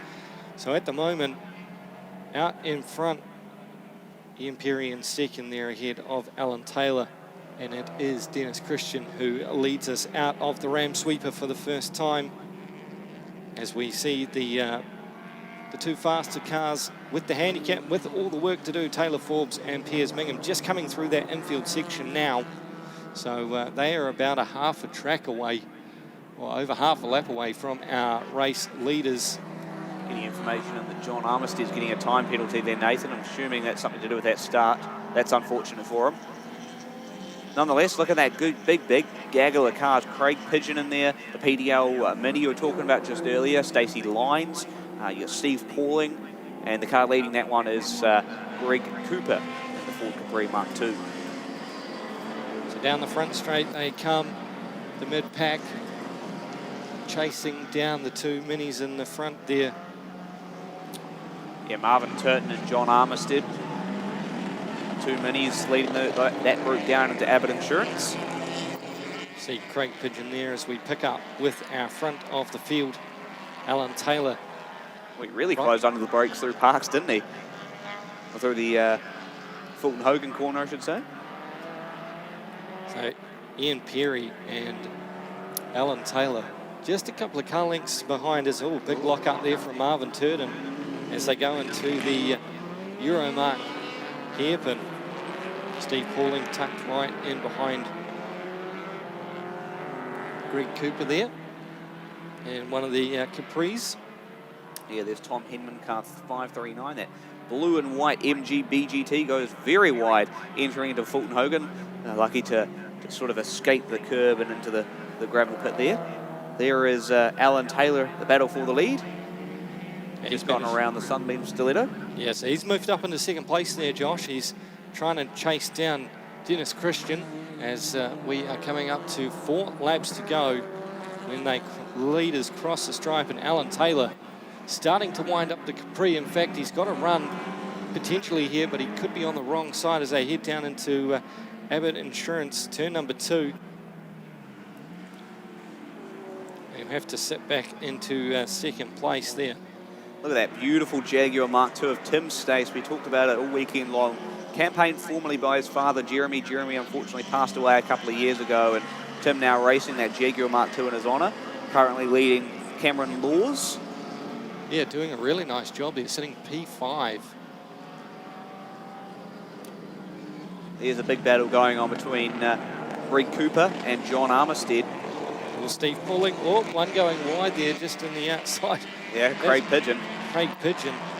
And if you haven't already seen the wee write-up in the program on Craig Pigeon, you know Craig's a regular as we're looking back here at the Jaguar of Tim Stace and Cameron Laws and the MGBGT.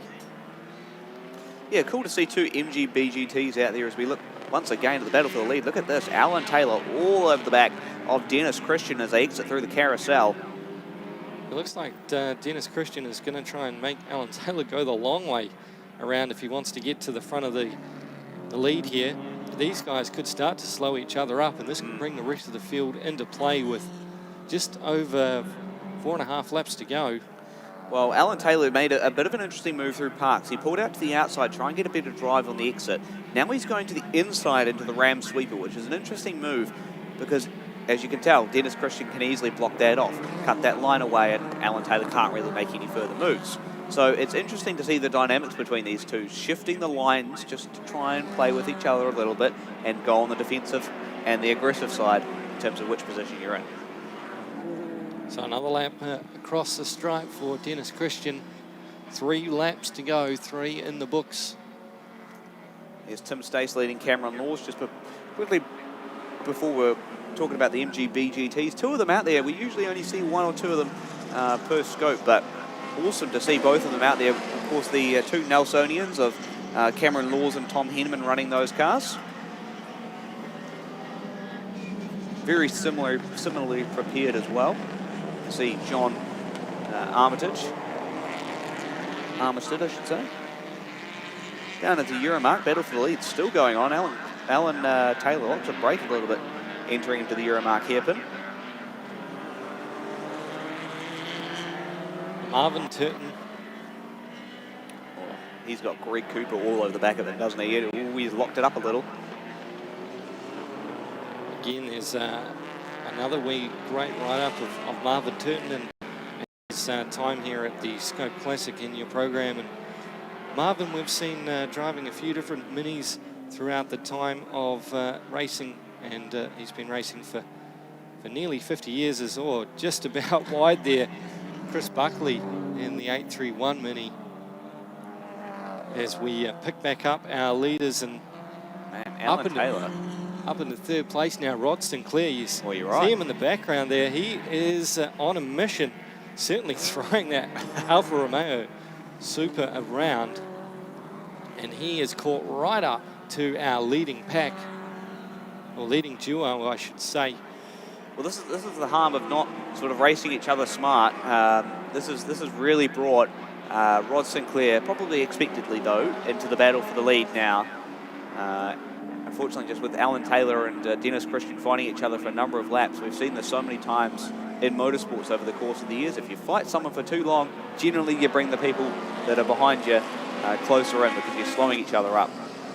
Just trying to see in the back of shot there, you can see Piers Mingham and Taylor Forbes haven't really made any inroads in their handicap race. So maybe a little stretch too far for the handicapping, but we've still got 1.5 laps to go. Last lap board will come out next time by for the race leaders as here comes Rod Sinclair. Oh, had a look down the inside of Euromarque, didn't he? That was close. Oh, Alan Taylor's gone wide. That opens the door up for Rod Sinclair now. But he's on the wrong side coming into the infield section, so he's going to have to sit in behind Alan Taylor. He is absolutely throwing that car all around. Body roll. Now he comes around to try and take the inside line, but Alan Taylor just sitting mid-track there, Josh. He's protecting the line, and he's telling Rod Sinclair, if you want to get past me, sunshine, you're going to have to go the long way. Yeah, no, it was an interesting line from Rod Sinclair. He set that up perfectly, just didn't quite have the drive to one of the twisty ones here at Euromarque Motorsport Park, just down the inside of Alan Taylor. Taylor cut that line away, and it was all she wrote really there. They exit Parks. Oh, big slide there from Craig Pigeon in the Avenger. Oh, a lock break there too from one of the minis. So big group of cars now coming into play. The front 3 have got a nice gap here as we come into the last lap. change for the lead.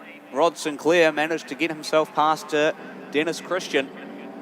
Got past Alan Taylor on the Exeter Parks and then got past Dennis Christian down the straight. So now it's all the Alfa Romeo at the front. And look at this big group of cars down the front straight. Chasing pack. What can they do here on the last lap? Piers Mingham just on the back of that group of cars as well. And look at this, John Armistead. Oh, pull it up there, buddy. Oh, no, he's gone wide. off. Into the gravel trap. Oh, he's over. It's up on its side there. So. Oh, boy. Oh, dear. John Armistead, hopefully he's okay. They'll go down and check on him, but this race does continue for the meantime. Yeah, still the Alfa Romeo of Rod Sinclair leading into the twisty windy section here at Euromarque Motorsport Park. Dennis Christian in second, and then Alan Taylor still trying to find his way around for third. How good is this? Tim Stace now up to fourth. The Jaguar Mark II trying to make a charge at the podium. So coming out of the carousel comes our race leader into the Parks S's. Look at this chasing pack here. Steve Pauling's now got in front of this pack with Tim Stace. Greg Cooper there as well. We're going to race on to the flag.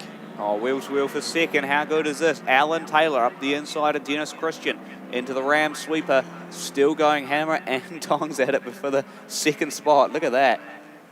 Fantastic racing for second here in the Harold Heasley Saloons. Checkered flag for Rod Sinclair. He will take the victory here for Harold Heasley Saloons. And what a finish, Josh. Oh, it is just Dennis Christian by an inch. 2/100ths of a second between Dennis Christian and Alan Taylor at the line. Fantastic stuff between those two. Steve Pauling in fourth, and Greg Cooper, nice recovery to fifth. So that's the top five, and then you look a little bit further back. Marvin Turton in sixth, Gary Alton seventh, the two minis. Tim Stace manages it in eighth, and then Craig Pigeon ninth. Piers Mingham actually makes it all the way up to 10th in the end of it, so not too bad for Piers Mingham and when it's all said and done. Good racing there from the Harold Heasley Saloons, Nathan. Yeah, just hoping John Armistead in the Mini Cooper S is okay. Took a bit of a tumble there, but nonetheless, Rod Sinclair, our handicap winner for Harold Heasley Saloons for their fourth race.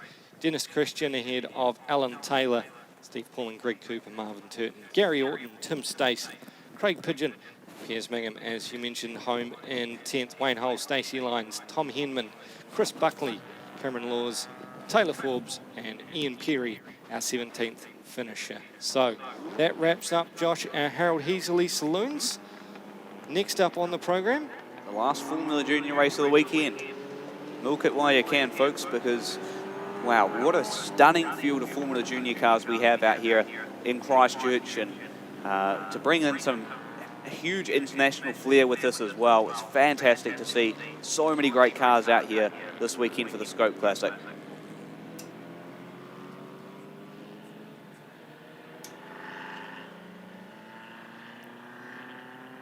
So just going to probably do a little bit of recovery down there at turn one and get that car all sorted for John Armistead. Yes, so this might take a couple of minutes, so might see if we've got our man Dave Gower in the pit chute. But in the meantime, we are just going to have a wee look here at a couple of replays from our race here.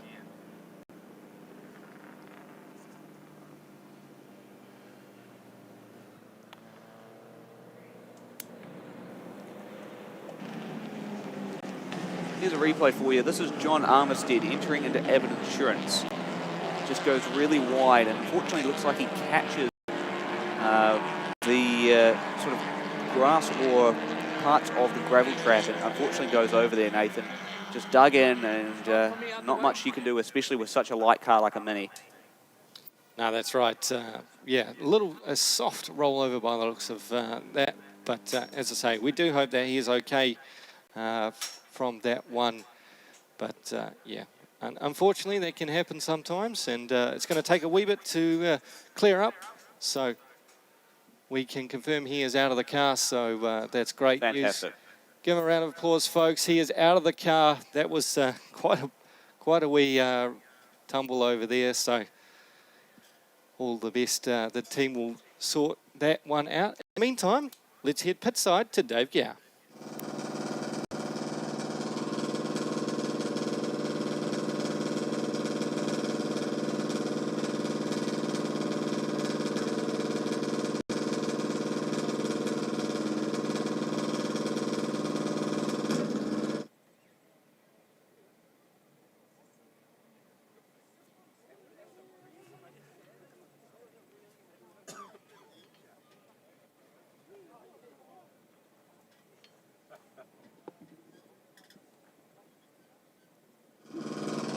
Down here with these beautiful little cars, the magnificent Formula Juniors. There's just a whole field of them here. And one of our visitors from England down here, we've got Charles Cook.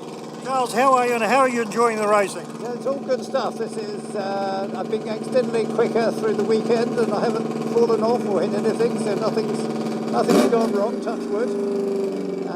This is the only one of its type in the world. It's unique. Built in 1960, just before front engine stopped and rear engine started. And it's a Nike. It is not a Nike. It's not a Nike. No, the traders came after the car. So it's Austin Healy Sprite engine and gearbox, 4-speed box. And the drive shaft runs under my backside. Yes. And hopefully keeps the rear wheels connected. That's where we want it to stay. Yeah. So, and this track suits it very well. I've only got 4 speeds. And after the straight, everything else is third except for the hairpin, which is second. Oh, okay. So, by coincidence, it turns out to be a good circuit for the Nike. And how are you enjoying New Zealand and the scope? Yeah, well, the scope's good, and New Zealand's, well, I mean, it blows your mind the first time you come here, doesn't it? I don't think I've ever seen so much natural beauty in one place, but of course that accepts you. Very kind, sir. Now, can we just have a bit of a look? Can we come around and just have a look at the inside of the car here? You'll see that it's he's the driver. Charles is sitting quite open space with the gear lever down between his legs. Yeah. And all the different dials and things that are on here. It is a beautiful, beautiful little car. And do you do all the work on this yourself? No, I do as little as possible. I pay somebody who knows what they're doing. And what about when you've come down to New Zealand? You've got someone down here looking after you? Myself and one other Brit are sharing a guy called Zach, who's just over there, and right. he's looking after us well. He's doing all three rounds. Okay. Yeah. All right. So you've got another round when? A couple of weeks' time? We're down at Timaru next weekend, and then we're at Teretonga on the third weekend. And then what, home? Then we go home. So we're getting a lot of track time in 3 weeks flat. Well, Charles, that's fantastic. Thank you very, very much for talking to us. It's and it is an absolutely magnificent looking car, and well, as they all are. So let's see if we can find another one of our overseas visitors. Car number 68. Where's the man from Texas we're looking for? 58.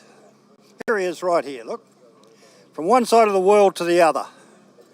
Don't you dare go to sleep. This is car number 58. This is a young man, we'll call him a young man, shall we, from Texas in Alola. How are you enjoying the scope? Oh, it's really good. It's very technical and very challenging, and enjoying every minute of it. Can you give us a little bit of the history behind the car? I bought the car, I don't know the full history of the car, but I bought the car in 2018. We did the Baltic tour, the European tour in this car, and then we're bringing it over here to from England to race here, all 3 races, and then it'll go back to England. So you're based in England, or you're based back in Texas? Based in Texas. Right. So you fly backwards and forwards to England just to drive it during the season? Yes. Very nice. I also have cars in the U.S. that we race also. Right. So. And just tell us a little bit about the power, the little engine, the engine that powers the car. So about 125 horsepower, 1100 cc Ford Cosworth. Healing gearbox, so the gears are easily changed. Yeah, so it's pretty. It's basically a Formula V on steroids. On steroids. Yeah. And you're enjoying the Scope? Oh, it's beautiful. I love it. Beautiful country. It is. So you got 3 more rounds. You got Timaru next weekend, and then Turatonga the weekend after. Yes, sir. And are you looking after the car yourself, or have you brought someone down with you? Me and a couple friends. All right. Yep. Okay. It's been a good car so far. So. That's excellent. Well, I'm very pleased to hear that, and I hope that you have a very successful rest of the meeting. Let's go over and have a talk to car number 88. Well, we can't talk to the car. Nigel Russell.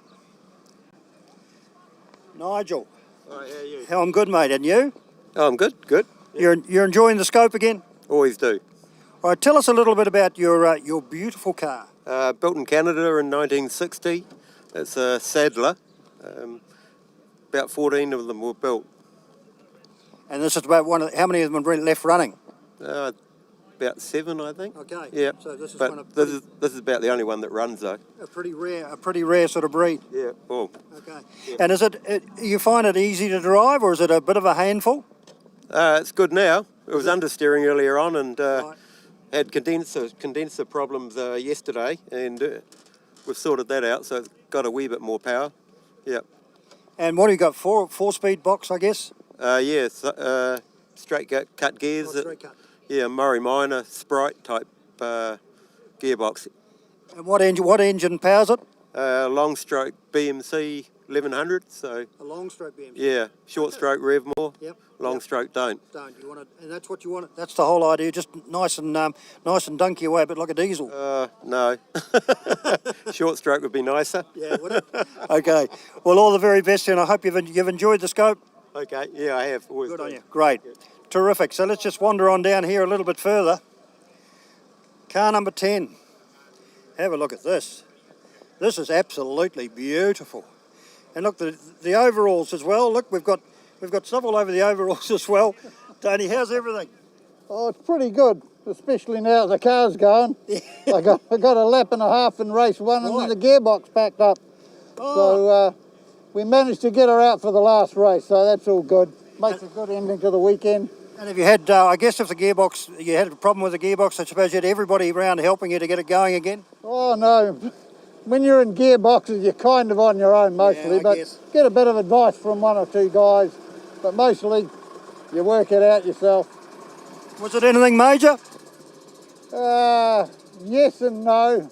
Mate, I won't bore you with the big details. No, that's all right. Well, look, enjoy yourself out there, and you're enjoying the Scope. Oh, Scopes are lovely. We come down from Auckland every time we can and do the whole series, because I'm a Christchurch boy. Yep. Well, I'm a Timaru boy, a Christchurch boy, and a Kaikoura boy, so you've got to come back and get back to your roots. Exactly. All right. Well, lovely to see you back here. Thank you very, very much indeed. Now, just go for a bit of a wander down here. It's car number 321. Vernon Williamson. Probably the easiest way to get round here this way. From Scotland. Born in Scotland, yes. Born in Scotland. And how are you enjoying yourself? Thoroughly enjoying myself. I always enjoy the Scope. Great. It's been coming for more than 10 years. 10 years? Well, you'll get a gold pin shortly. That's what we'll arrange for you. And the car's going all right? You happy with the car? We're getting there. It's not been used for 2 years since I was last here, so okay. So we're having to shake it up. So you've got another couple of rounds to shake it up, so you'll be absolutely flying by the time you get to Turatonga. That's what I'm hoping for. Well, fantastic. We're very, very pleased to have you back. Thank you very much indeed. Just tell us a little bit about the engine. It's a standard Formula Junior, 125 brake horsepower, pre-cross flow. 1098 cc. 1098. So all the Formula Juniors are 125? No, they should all be 1098. No, 125 horsepower. Some of them will be a lot more. They'll spend big bucks. Yeah. Well, look, thank you very, very much for coming back to the Scope again. We're really enjoying having you here. Maybe we've got time just to have a bit of a wander down here again and see this person that comes from Melbourne. We spoke to you briefly yesterday, but it was a bit noisy yesterday. How are we doing today? Yeah, very good actually. Really. Yesterday was good. Today is just great, fantastic. Just tell us a little bit about the car, if you wouldn't mind. It's a little Lotus. It's a Lotus 18, which is actually Jim Richards owns it. He bought it some years ago from New Zealand, I believe. Oh, I know he did. And the guy in New Zealand actually found it in New York under a tree. That's how the history of it. So Jim bought it all in bits and pieces, and I rebuilt it. Then I said to Jim, go for a drive. He goes, oh, I'm not driving it. And I said, who's driving? He goes, you. I said, oh, okay, fair enough. And that's sort of how it happened. And that's fabulous. And you've been able to bring it. You can bring it over here and do the 3 meetings as well. Definitely doing the 3 meetings. Yeah, Jim rings up just about on the hour, see how it's going. So he's pretty happy. Yeah, no, it's good. Oh, look, that's really excellent. Well, we'll leave you to it. The boys are about to go rolling out onto the grid. Fantastic talking to them from the 36th running of the SKOPE Classic right here at Ruapuna, Euromarque Park. Back to you guys upstairs. Thank you. Dave Gow doing an absolutely wonderful job in this fabulous field of Formula Juniors. Donald McDonald joins me to sort of talk more a little bit about it because, Donald, you're looking after, all the overseas competitors, are you? Well, we're travelling with them. I'm doing a little bit of media work, and now they've been conned into doing a bit of chatting with you, BK, so that's really good to see. A long time since we've been together. Well, it's a long time. You were doing commentary years and years and years ago in Invercargill, weren't you? Yeah, 30 years on Teretonga Park, so I think I know what the way microphone works nowadays, but what a field we've got. We've got 10 cars from the UK, one from the USA, one from Italy, and one from Perth, Australia, and what a field they are. Noel Woodford, of course, twice New Zealand supercar champion, sports car champion, and he's been showing the way. 3 out of 3 so far. Can he make it 4 this afternoon? Robin Longdon, of course, in the gorgeous little Mark V Lola. There's 3 Mark 5A Lolas out there. The one from America that Dave was interviewing down the pit wall. And Tony Lee's in the silver one, who had a lovely run this morning. So we're looking for a pretty close run this afternoon in this final. But it's Noel Woodford out the front and the little white Gemini that's going to be the man to. We've got an Italian competitor out there too, haven't we, in a little Elva? We have, and he's the most wonderful character you've ever met. His English is wonderful. My Italian is absolutely shocking. It's the front engine Elva, the white one, and his name is Andre Giuano, and he comes from Rome, and he's the loveliest gentleman. He's having a wonderful time. He just thinks New Zealand is glorious. Is it his first visit out here? It's his first visit out here. He must be absolutely loving this event, and to get on a weekend like this, to get 4 races in as well, which is fantastic. Well, this is the thing, and as the UK people will point out to you, they'll pay a lot of money to go to a race meeting in the UK. They'll get qualifying and practice, maybe 1 race over the weekend, possibly 2. Look at the number of races they're getting over 3 weekends here. So bang for buck, it is just fantastic for them. And of course, the history of Formula Junior, I mean, goes way back to, even our top Kiwi drivers and the likes of the top Aussies and that all drove in this category back in the day, didn't they? That's right. At 58, it was first conceived by Count Gianni Lurani in Italy to try and get Italian racing drivers into Formula One. And it only lasted 6 years. The Italian front engine cars like the Volpinis, the Taraccis, Stangolinis were quickly overtaken by the British Coupe, Lotus, Lola, Brabham concerns, putting the engine in the back, and you can see the difference out there, the front engine cars versus the rear engine cars, drum brakes versus disc brakes. Speaking of drum brakes, the little yellow car, the Wren, driven by Perth driver Marty Bullock, who scored a fabulous second place in the race this morning. It's a drum brake car fighting against disc brake cars, and he's unbelievable under brakes, the little Wren, and it's an Australian-built Formula Junior. Different sizes of engine, 1000cc and 1100cc, depending on the weight of the car, 360 kilograms against 400 kilograms. So they're very light, even with 125 or let's say a little bit more horsepower in the case of Noel Woodford's car. They are very, very, very high-speed little cars. In fact, at Goodwood, on the famous revival, the Goodwood circuit, these quick cars are now going quicker than the 1.5-litre Formula One cars of the late 60s. Wow. Yeah, that's absolutely fantastic. Right, forming up on the grid now to complete our race weekend. Formula Juniors on the front row of the grid. As we mentioned, will be Noel Woodford in his Gemini out of Auckland, and next to him on the outside, the 55 car of Robin Longdon in the Lola. So they really are the 2 quick ones, the ones to beat, really, aren't they? Yes, they certainly are. And right behind them on the second row, Tony Lee's qualified well car 68, the silver, another Lola Mark V, and the yellow car, the Wren of Marty Bullock on the second row. Go back to the third row, car 58, that's the American Robert Homke, and the third of the Lolas. And alongside him is, I think, a dark horse of the race, a little bit, number 68, the black car with the orange stripe. It's from the UK. It's Jeff Underwood, and he was the winner of the Copenhagen Grand Prix. The lights are about to go. Great start by the 55 car. Straight off the line, Robin Longdon From whereabouts from? From Knutsford. No, Robin Longdon's from Knutsford. Yes, Robin and Sue have been coming out here for the last 13, 14 years. We can call them almost Kiwis, but Robin is a fantastic driver.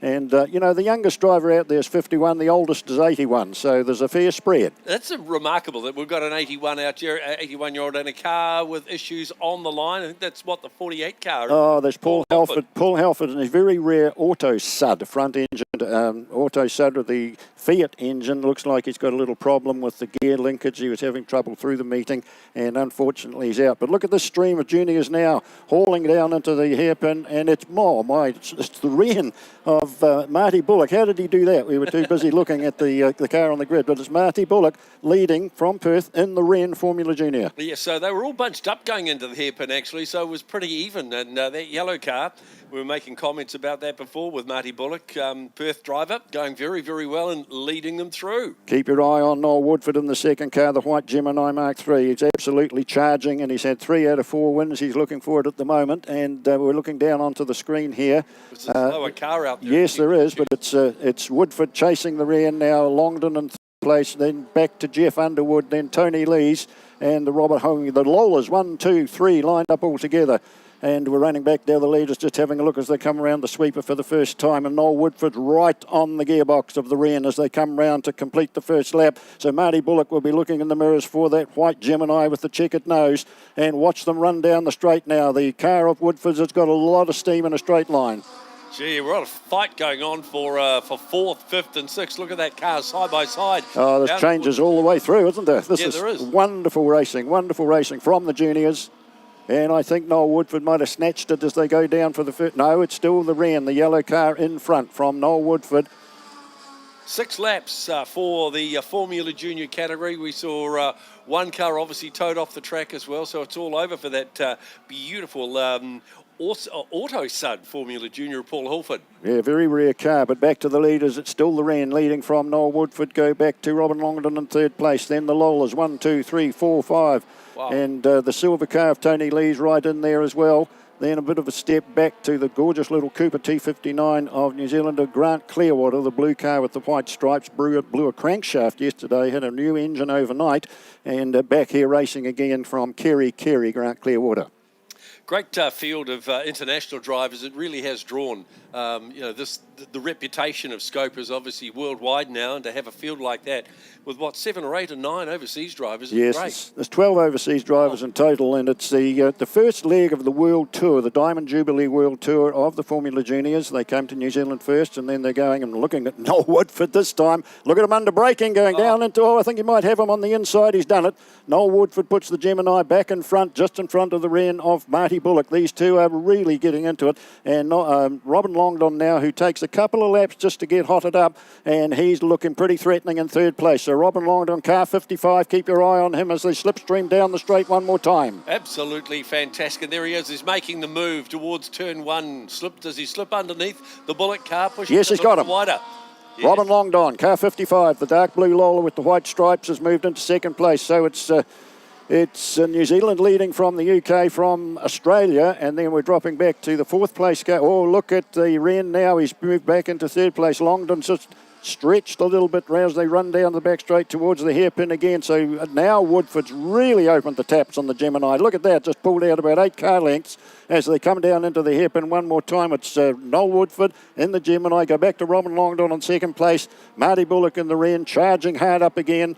And is that Jeff Underwood, the winner of the Copenhagen Grand Prix earlier last year in that black car with the orange nose. In fact, the orange nose, we call it the Monaco nose, had a bit of a coming together yesterday, so it's all been taped up, but it looks pretty good. And Jeff's really enjoying it out here in that little Brabham. The Wren, just a little bit of history on the Wren. That's an interesting name, Wren Formula Junior FJ1. Yes, the names, I can't remember the names, but the WR and the EN are the two guys that built it in Australia, and it has been an Australian-built car. It's beautifully built, but it's, as we say, drum brakes, which, look at Robin Longdon, really, look at really Longdon. Oh, Robin Longdon's just spun. Oh, did it on his own too. He did, didn't he? Just out of second place. He was looking quite threatening, but that's the end of his race. By the look of it, he's still mobile, but what a shame, car 55. So that takes the pressure off Noel Woodford, who's charging on now in first place. There he comes once again. All right, across the stripe, it'll be the completion of lap 2. And it's Robert Jaime come from the United States. Car 58 is into second place. Tony Lee's third. The Wren drop back of Marty Bullock, but he's back into third. So there's changes happening all down through the field. We're looking down to the front engine cars. And one of them just coming through right now, car 117. That's Charles Cook, who Dave was talking to on the grid before the race. And another of the New Zealand cars we're looking for, the Mayor of Clevedon, that's Phil Foulkes. He should be out there somewhere in car 62, the dark green Lotus 22. Just haven't picked him up. So that spin has allowed the race leader to really clear out from the second place car now, hasn't he, Noel Woodford? Yes, absolutely. Big lead of, last time through it was over a second and a half. Robert Honke, the Texas driver. Yes, he's having a great run. He's just come out of nowhere into second place, and he's looking quite comfortable there now. Still basically the halfway mark of this race for Formula Juniors, and the Texan recorded the fastest lap of 1:37.9, so he's really got the Formula Junior fired up. Well, there you go. That's why he's in second place now. So Noel Woodford, he's still got to keep his eye on it because the car is there threatening. Tony Lee's in the other Lola. He's now in third place. The Wren's back in fourth place. Oh, someone's right in the dust there. Was that the American? Oh, is somebody off there? No, he's got in the dust. Stuck it in the dust, and it's still happening. But there's a change, I think, going on for third place, second to third place. As they come around one more time, it's still Woodford flying along nicely in the Gemini. Big for sale sign on the back of it. That's a good car to buy. Oh, look at this. The two Lola Mark 5s side by side of Tony Lee's from Great Britain and Robert Humke in the other Lola on the dark blue car with the blue nose with from the United States, from Texas, having a great scrap there for second, third place. It's been called, this race actually for the Formula Juniors has actually been called the Sir Robertson Stewart Grand Prix. So absolutely fantastic to give it honour for a name like that for a start off for Formula Juniors. Sir Robertson Stewart, of course, synonymous with Christchurch, and his family very, very involved through here. And of course, Scope was the name of the meeting. It's been that name for many, many years. Last lap board. Oh my goodness, it's gone so quickly, hasn't it? Hasn't it? So we'll just wait for the leaders to come through. Is spread right around Ruapuna now. Just a lap and a half remaining for Formula Juniors. And Noel Woodford comfortably out in front last time through of 3 seconds ahead of Tony Lees with Robert the Texan, the long tall Texan. So wait for the leaders. Where are they? Just looking around now. They'll just be coming through. Yeah, here they are through the S's now. So there's our leading three, and they're probably closing the gap just a wee bit on Woodford. Yes, although I think he's pretty well clear, and it's going to be 4 out of 4 for Noel, twice New Zealand's sports car champion, 2006, 7, 8 and 9, and a very, very capable driver, and in fact, the oldest driver in this field. So is he the 80-year-old? He is the 81-year-old, Noel Woodford from Auckland. There he goes, takes the check. The last lap board? Yes, last lap board. The Texan flies through, Gemini versus 2 Lolas. And the little Brabham are being chased by the Wren. Brabham of Jeff Underwood, the dark black car with the orange stripe. Well, the gap's only 1.6 seconds last time through. 2 seconds back to Tony Lees, but probably in the course of just this final lap as you watch them go around the back of the track towards the hairpin. And I think the Wren has just gone off at the top of the circuit, and he's back on again. The yellow light was on briefly, but Marty Bullock just overdid it slightly through the top sweeper, and he's lost all chance. So we're looking now to the tail of the field as they're coming around, the front engine cars as they're coming around. There's another driver out there that's got a very storied career and a very, very strange looking car. It's a little green box, and it's a guy called Ray Mallock. The car was designed and built by his father, Arthur Mallock. And Ray has a huge history of winning Formula Atlantic racing throughout the UK and overseas. And he also worked with the Aston Martin Le Mans team. He's competed in Aston Martin with Aston Martin 8 times at the Le Mans 24 hours. So that's Ray Mallock. Absolutely fantastic. Right, just half a lap remaining for the race leaders in the Sir Robertson Stewart Grand Prix for Formula Junior cars to wrap up their weekend of Scope. And they have closed that gap a little bit on our race leader, Noel Woodford. But really, the race is on for probably second second place, really. Not a lot in it between those two, Robert Hunke and Tony Lees. Tony Lees in the silver car, closing right up as they come round the sweeper for the last time. But it is the checkered flag coming out for New Zealand's Noel Woodford. 4 out of 4, folks. Put your hands together for a fantastic effort from the 81-year-old driver. Isn't that brilliant? Car 73 across the stripe. The gap just 1.8 seconds. And then back to Tony Lees in third place. Robert Hobke coming home second. Jeff Underwood, Martin Bullock. What a race. There he is, Martin Bullock across.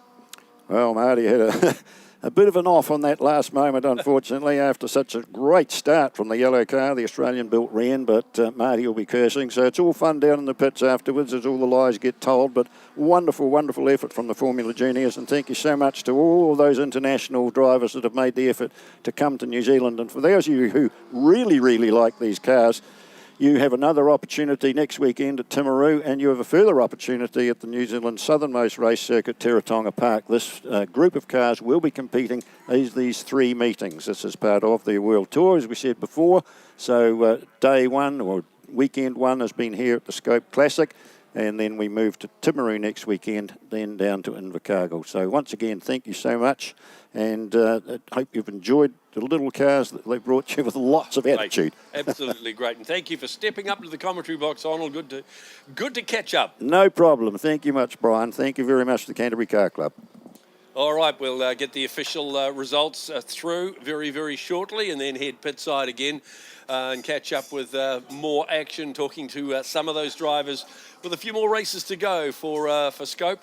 The 36th running of this amazing event still to come this afternoon. We've got the historic touring cars. There's the officials. Noel Woodford winning in the Formula Junior ahead of Robert Homke. In second place out of Texas, Tony Lees third. And fourth place, Jeff Underwood, followed by Martin Bullock. Ray Malik was sixth. Robin Langdon in seventh place. Grant Walker, speaking, is eighth place. Charles Cook ninth. And rounding out the top 10, Richard Bishop Miller, fastest lap put in by the Texan. In 11th place, John Rapley. Phil Foulkes, 12th, followed by Michael Sexton and Andrea Guanido. Then Anthony Ollis in 15th. Peter Benbrook, 16th. 17th, Matt Adams. Good drive. Didn't mention Matt there too. Mark Barrett in 18th place. Keith Pfeiffer and Grant Clearwater. Rounding out the top 20. So we'll get trackside very, very shortly to talk to more drivers, perhaps catch up with the winners and place getters in the Sir Robertson Stewart Grand Prix. And then we'll get into touring cars for the final time. Ronan Murphy will be with us shortly. I'll step aside. We're going to let someone else call the race with Ronan, but yeah, we've got the touring cars. A 10-lapper for them, which will be absolutely fantastic. But we've got some trophies to present. We just had the word it's going to be an 8-lapper. Right, over to presentation.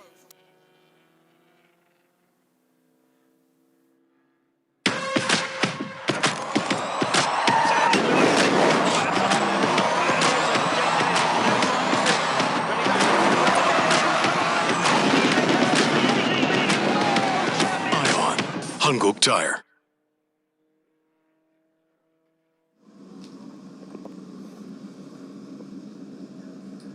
So I'm just here with Mark Wetherell, and we've got this amazing trophy, the Sir Robertson Stewart Grand Prix trophy. Tell us about it very quickly.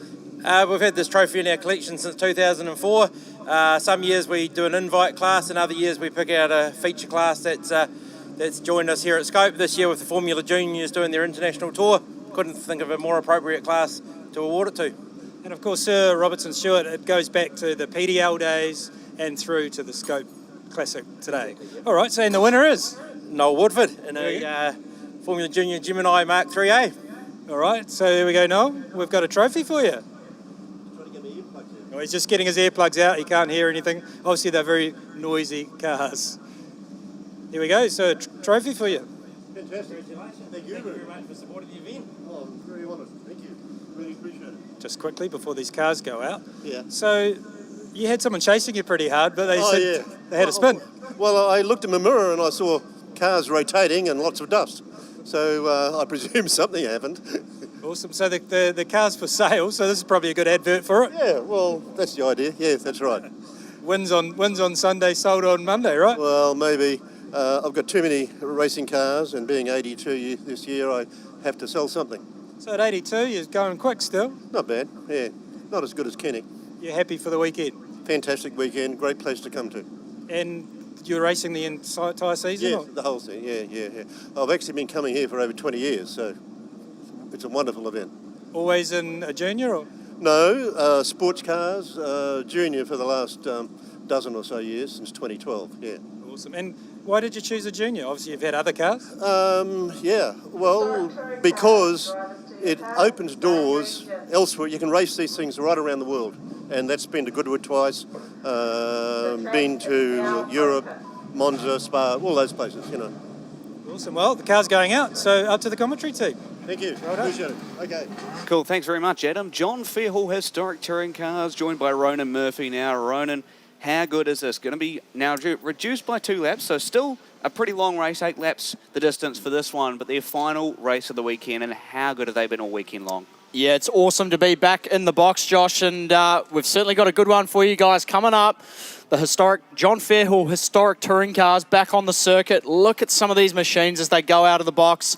You can see that Nissan Primera there of Kane Scott making his way onto the track as we wait for some more cars make their way out. I've actually had a bit of a notification up in the box here. So Kane Lawson, who's driving the 05, the Advantage Racing Peter Brock Commodore, he's actually got no clutch. Oh. So he had to, the boys had to do the old style, give it a bit of a bump push to get it going, and he's now cruising around out there. He can still drive the car, get it through the gears, but he's got no clutch. So he's driving that car pretty wounded, and if he can manage to get to the end of the race and somewhere up the front there, he's going to be, that's going to be a pretty Hercules effort to keep it going, because certainly makes it very difficult, not so much up the gears, but coming back down the gears, down into the corners, under braking, the car's going to probably more than likely compression lock. So keep an eye out for that for Kane. He's obviously not going to let it phase him and just get on with it and try and manhandle it like Brocky did back in the day. But yeah, that's going to be one to watch. And as you said before, 8 laps, so the distance has changed a little bit less, but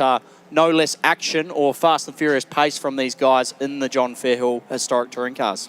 Well, yeah, you're absolutely right. We looked at the couple of races earlier. We had some great close racing action yesterday, and then we kind of came to a race where they decided to spread themselves out a little bit earlier this morning, and it just didn't quite eventuate into the close racing we saw yesterday.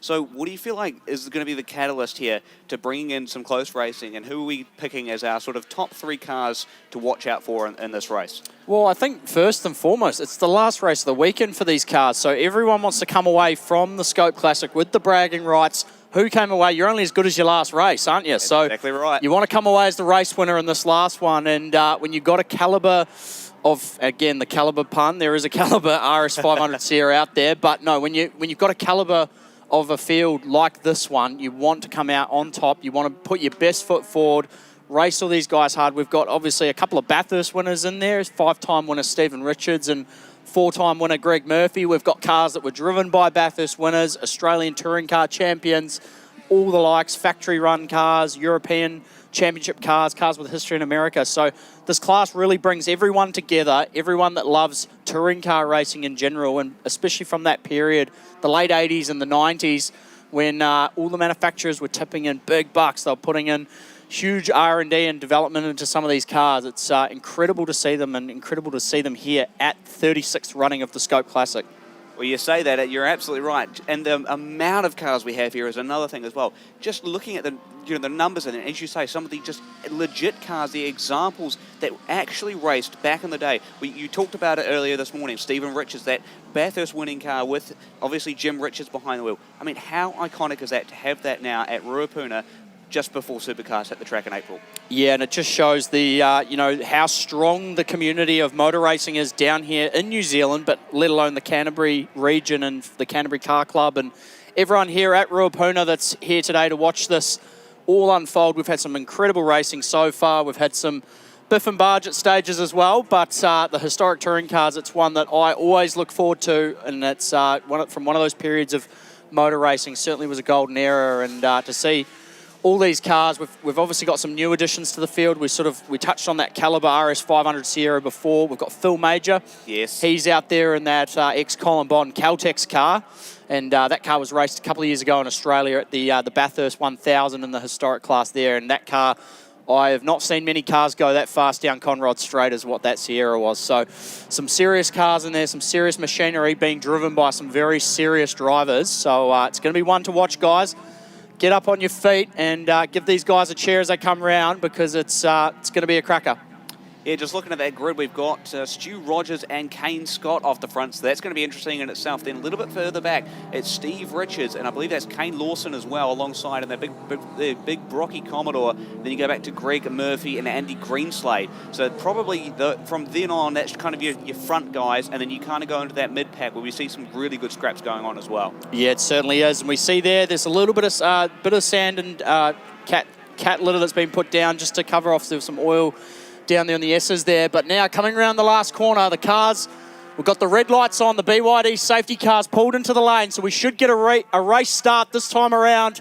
Watch for those turbo cars coming down the line, and we're lights out. Off we go for the final race of the weekend for the John Fairhill Historic Touring Cars. What a great start from Stu Rogers and Steve Richards. They've gone down into Abbott Insurance. It looks like it's going to be Stu Rogers with the lead, but here comes Greenslade round the outside. Andy Greenslade, what a move in the RS 500 Sierra. He's taken the lead in the Benson and Hedges car. Now they come on to the back straight. Stu Rogers straight back up the inside down towards Pothole. How good is this? Wheel-to-wheel action through the kink at Link. It's Greenslade in the Cosworth and Rogers in the Skyline. Here comes Richards round the outside of Stu Rogers. Entering into the hairpin at Euromarque. It's still Greenslade, but here comes Richards. Going to try the outside line through Euromarque. Not quite going to work from there, but it's Greenslade. What a great run. He's starting off this race just like he did at the start of the weekend. And how good is this, folks? It's like the early 90s. You got Tony Longhurst going at it with Gibson Motorsport. Look at this. Coming through the S's there, Stu Rogers and Stephen Richards go side by side. Kane Scott now in the Nissan Primera. He's now trying to go on the inside there in the ex-Matt Neal car. Who's that going around the outside? It's Stu Rogers in the Skyline, the all-wheel drive. Godzilla puts the power down. Is he going to take the lead? Oh, we've got some bodywork coming off the back of the Longhurst, the Andy Greenslade car, so he's got an issue. No. They're going to have to keep an eye on that one. That might not get away with finishing the race, but now Stephen Richards in behind Greenslade. Stu Rogers has taken the lead, and he's cracked off with about a 3-car length gap now in the lead. You know, Stephen Richards really needs to get past Andy Greenslade now, because if that car gets meatball flagged, Stephen Richards is going to be really held up behind Greenslade for a number of laps. Here we go. It is Stu Rogers into the lead. First lap in the books. Now another 7 to go. It is Greenslade in second for the moment. Then we go back to Steve Richards. Then there's the big Brocky Commodore of Kane Lawson entering into Abbott Insurance one more time. That bumper on the back of Greenslade's car certainly hasn't slowed him down. He's still all over the back of Stu Rogers. The Sierra seems to have a bit more top end than the Skyline, but nothing can beat that all-wheel drive off the corners. Stephen Richards, you can see the flames licking out of the R31 as he goes through Pothole. Kane Lawson's done a great job. We noted he's got no clutch in that car, so the fact he's managed to move it into the top 5, what an effort. Yeah, I wonder what happened there with Andy Greenslade. It was hard racing through the carousel there, Ronan, and it seems like it all got very bottlenecked up through the mid-corner, and they just couldn't quite keep it all clean together. So if we're looking at Steve Richards right now, how do you navigate around Andy Greenslade with that damage, plus with the lines that Greenslade's absolutely running right now? Yeah, there certainly was a little bit of a Constantina effect. We see them now coming back around towards the S's. He obviously almost 3 wide. Oh, as we see there, Richards and Greenslade got so close. Greg Murphy's going to take advantage of that as well. Greenslade's now really started to lose out, possibly noticed that damage on the back of his car. There's a meatball flag for the number 20, so the team here, the officials have noted that that damage on the back of that car is not safe to probably continue. It's if that fell off and went under another car, it wouldn't probably end so well. But now coming onto the front straight, Stu Rogers, he's got a huge lead over the rest of the field now in the Turbo Skyline, followed by another Turbo Skyline in those iconic Nissan Motorsport Gibson liveries. Greg Murphy's managed to move into third. Kane Lawson roars past in the Brock Commodore, past Greenslade to take fourth. Kane Scott now going up the inside, so unfortunately we may see the Benson and Hedges Sierra have to make its way into the pits. Yeah, no, that's unfortunate for Andy Greenslade, but I tell you what, this has benefited, is Greg Murphy. What an absolutely huge run to move himself up into third. Got the Baroque Commodore of Lawson behind him, now starting to close up on the brakes. That Honda Accord of Murphy doesn't really have the top end speed like the Skyline or the Commodore would, but man, is it so much better through the corners. Look at this, wheel-to-wheel action into now Fulton Hogan coming up. Murphy on the outside and Richards on the inside. Two Bathurst winners going hammer and tongs at it for second. Oh, look at this, folks. So Murphy's gone around the outside of Richards. Look at the battle between these guys. You've got two Bathurst winners in there. You've got a Peter Brock car, and you've got Kane Scott in a British Touring Car Championship race-winning car. Four of them going at it now, coming out of the carousel up towards the S's. Stu Rogers at this point, he's checked out, but the battle for second, it's on for young and old. Coming through the first of the S's now into the second part. Murphy's moved into second. Stephen Richards there, a little bit of smoke puffing off the turbo Skyline. Kane Lawson's doing a great job to hang on to fourth there with no clutch. And Kane Scott there running out the top five. This is exactly why we love touring car racing. It's so close all the time with cars that just don't stop going. Look at this. Here we go, down the straight. Big gap from Stu Rogers back, but that doesn't matter right now. We look at the battle going on for second. Here comes Richards up the inside. We see him now. Oh, he's going to drive through penalty. Horsepower. So we've got a drive-through penalty for car two. Stephen Richards, that's a drive-through penalty for Richards. And big lock-up for Kane Scott again going through Aberdeenshire, as we saw that earlier this morning. So drama aplenty here, Ronan. That may be maybe he was potentially involved in the contact with Andy Greenslade. That may be related. As we see now the cars coming to the entry of the link kink. Down towards the hairpin now. Kane Lawson's got Greg Murphy and Kane Scott to deal with. Here comes Murph up the inside through Euromarque. Nicely done. Lawson's going to try and fight it back. He's got Kane Scott on his inside now. This is never ending. The big V8 Holden, the Group A car, it's got a couple of super touring cars to deal with. As we see there around the outside, Lawson gets up on the curb. Great bit of driving between the two of them. Obviously that clutch isn't going to be helping Lawson's situation. The car's a bit wounded. He's doing a great job to hang on in the top five there at the moment.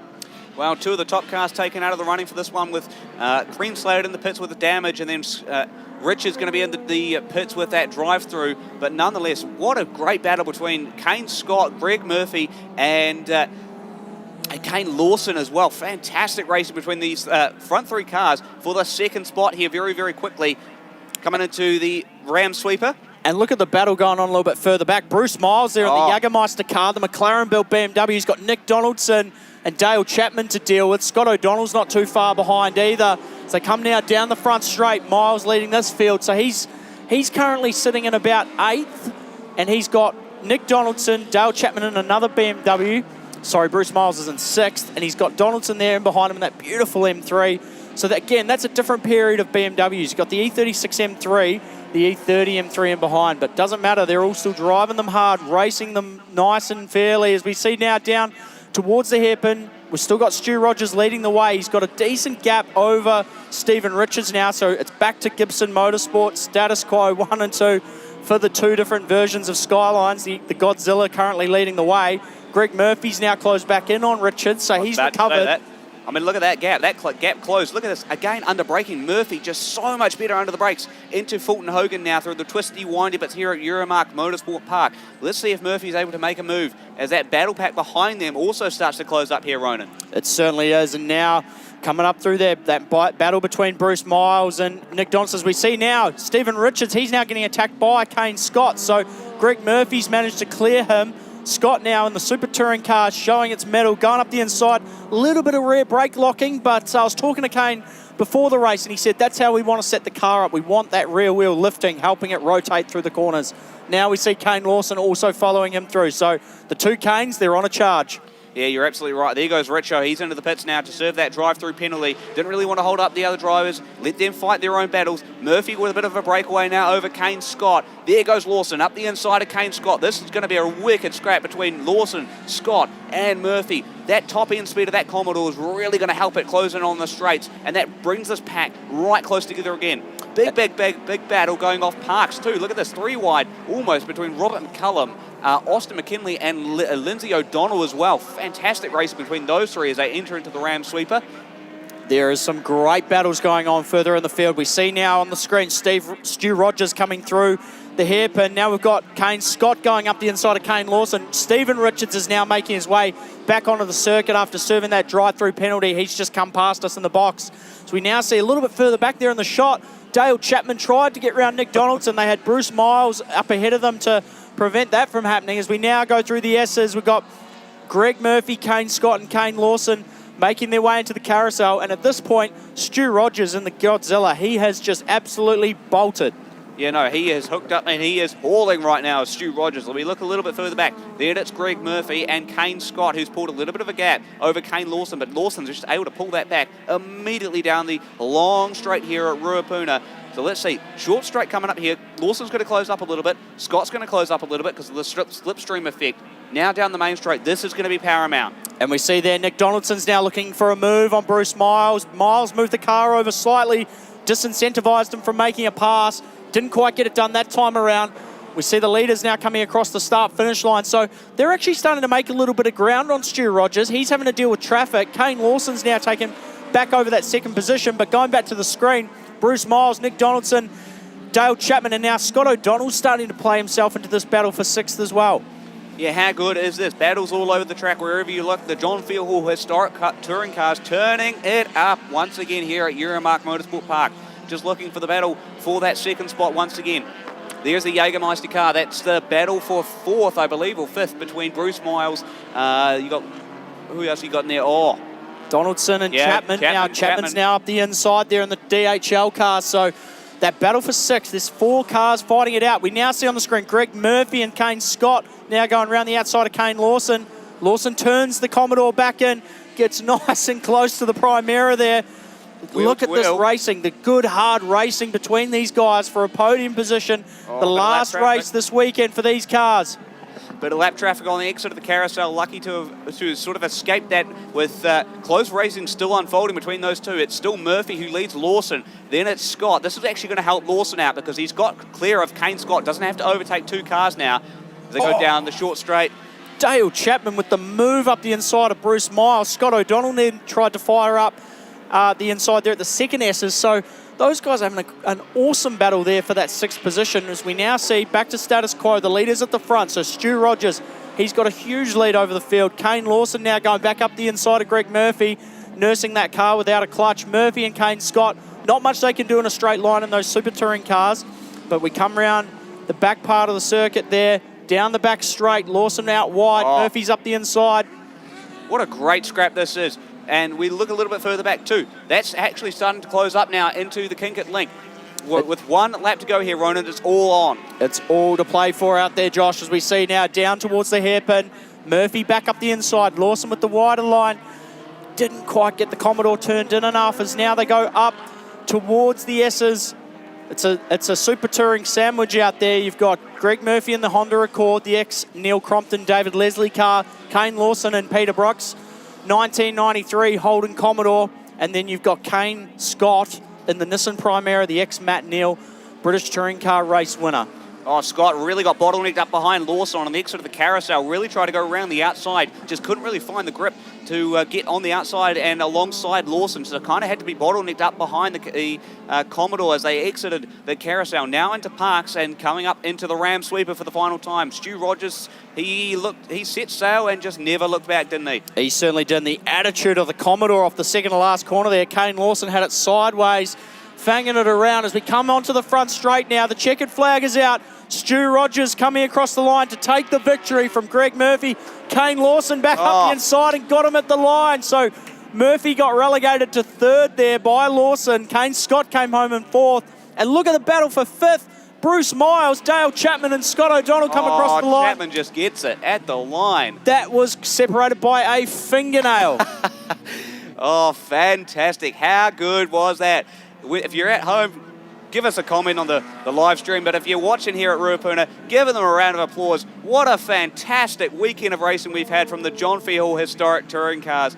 Absolutely phenomenal racing. And Ronan, it's been a pleasure to have you up here, mate. We've had some fantastic racing across all the sort of separate divisions and classes within the John Field Historic Touring Cars. What was your weekend highlight, mate? all of it. It's just been absolutely unbelievable. Those battles we saw at the front at the start there, as Greg Murphy's got his hand out the window. So give him a cheer and applause, guys. Wave at the drivers. They all appreciate it. It's so great to see all these cars get driven incredibly hard, and the racing out there was super fair. What a show they put on out there. It's so awesome to have these cars here in this part of the world. And no, thank you to everyone that's here today and been here over the weekend. We look at the results. Stu Rogers took the win for the final race this weekend for the John Fairhall Historic Touring Cars. Kane Lawson there in the Peter Brock Commodore managed to come home in second, nursing a clutch issue.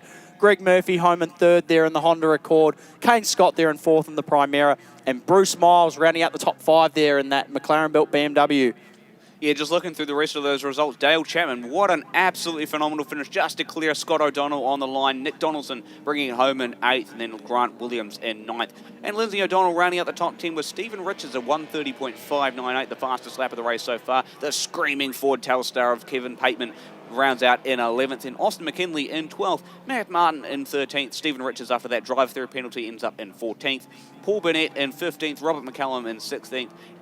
Aaron Black in 17th, and Trevor Crow in 18th, with Stephen Grillet in 19th, and Phil Major, the Christchurch Mayor, rounding out the top 20. And if that doesn't get your heart racing, I don't know what does, folks. That was awesome. So cool to see. What a depth in that field of talent and caliber, and the cars we've just seen out on track across the weekend, not only in the historic touring cars class, but across the whole weekend. What an event and what a day here at Euromarque Motorsport Park here in Christchurch. Yeah, well, Rona Murphy, it's been an absolute pleasure to have you up here, mate. Thanks very much for your time. Hopefully we'll see you at some point in the future, whether that's next year at the next Scope or sometime in the next couple of years. But certainly, if you're not here at Scope at the moment and you want to come to Scope even just for the historic touring cars, make your way down. We've got so many great classes, so many great drivers and fairy tale stories to tell every single year. So can't wait for next year, Ronan. Yep, that's the one. Be here or be square here at SKOPE Classic. Well, thanks everyone, and we'll see you next time.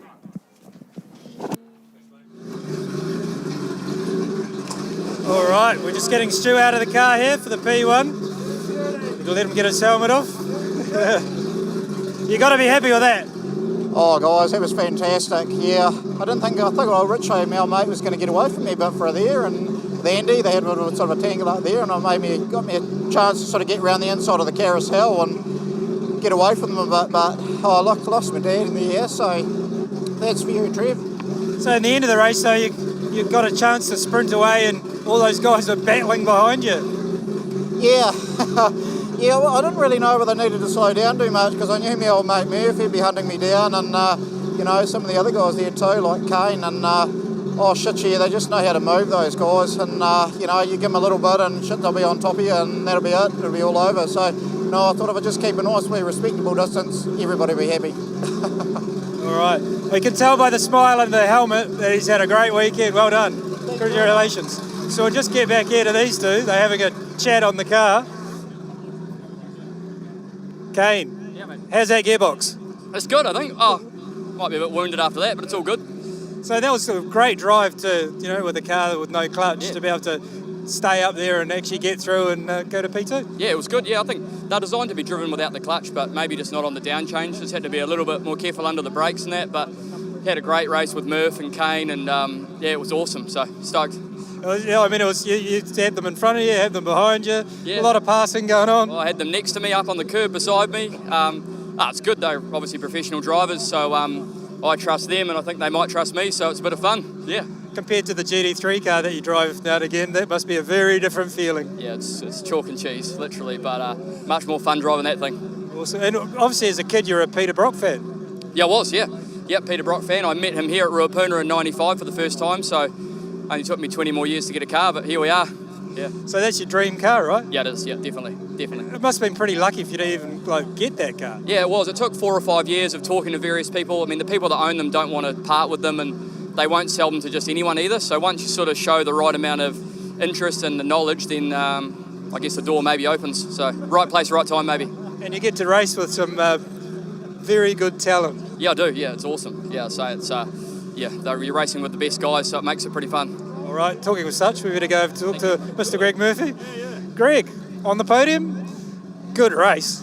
Well, that's what it's all about, isn't it? Isn't that what the people on the grandstands and around the edge of the track want to see? I don't think they came here to see boring stuff, so, you know. But great overtaking all through the last race as well. You're fighting with the turbo cars, fighting with the V8s. I mean, you obviously have to like really work that infield in the 2-litre touring car. Yeah, it's strength and weaknesses. I mean, and it reminds us all that, you know, watch the 90s, you know, what it was all about with Group A, Super Touring, and the 80s, of course, you know, the strengths and weaknesses of cars. And we're very fortunate to have so many of those cars from that era with those strengths and weaknesses. You know, it's just it's so awesome to watch them doing their thing and showing their strengths, and then you know, then we can show our strengths as well, and that's what it's all about. So, you know, you need to put on a show for everybody, and you know, there's only a chocolate fish. Actually, I don't even know if I get a chocolate fish for that. I've run out, sorry. I gave out a few earlier, but they're all gone. Oh, that sounds about right. Murphy's Law. Very good. And obviously the weekend came to you, got quicker as the weekend came on. Was that the way it looked, was it? Well, no, but like you're in P3 now. You know, we're out there to put on a show. And the Accord, I mean, a Honda compared to other things you've driven? Yeah, the front-wheel drive stuff. I mean, it's ridiculous that a front-wheel drive car can perform like this, but the technology in these cars is just beyond belief for 90s stuff, you know, and they were very good, very low centre of gravity. I can only imagine where the centre of gravity is, because it's probably through the floor somewhere, you know, where the engines are, how they made these things work and you know, perform the way they did. Quite a lot of aero on them too, so, you know, they were very clever people building these cars, and they still perform really well. Awesome. Well, the car's back out on track, so we'll go up to the commentary team for the next race. Thanks, Adam. I don't think Murphy's match fit, actually. Just doesn't look sharp. He could have won that thing easily. Yeah, welcome back.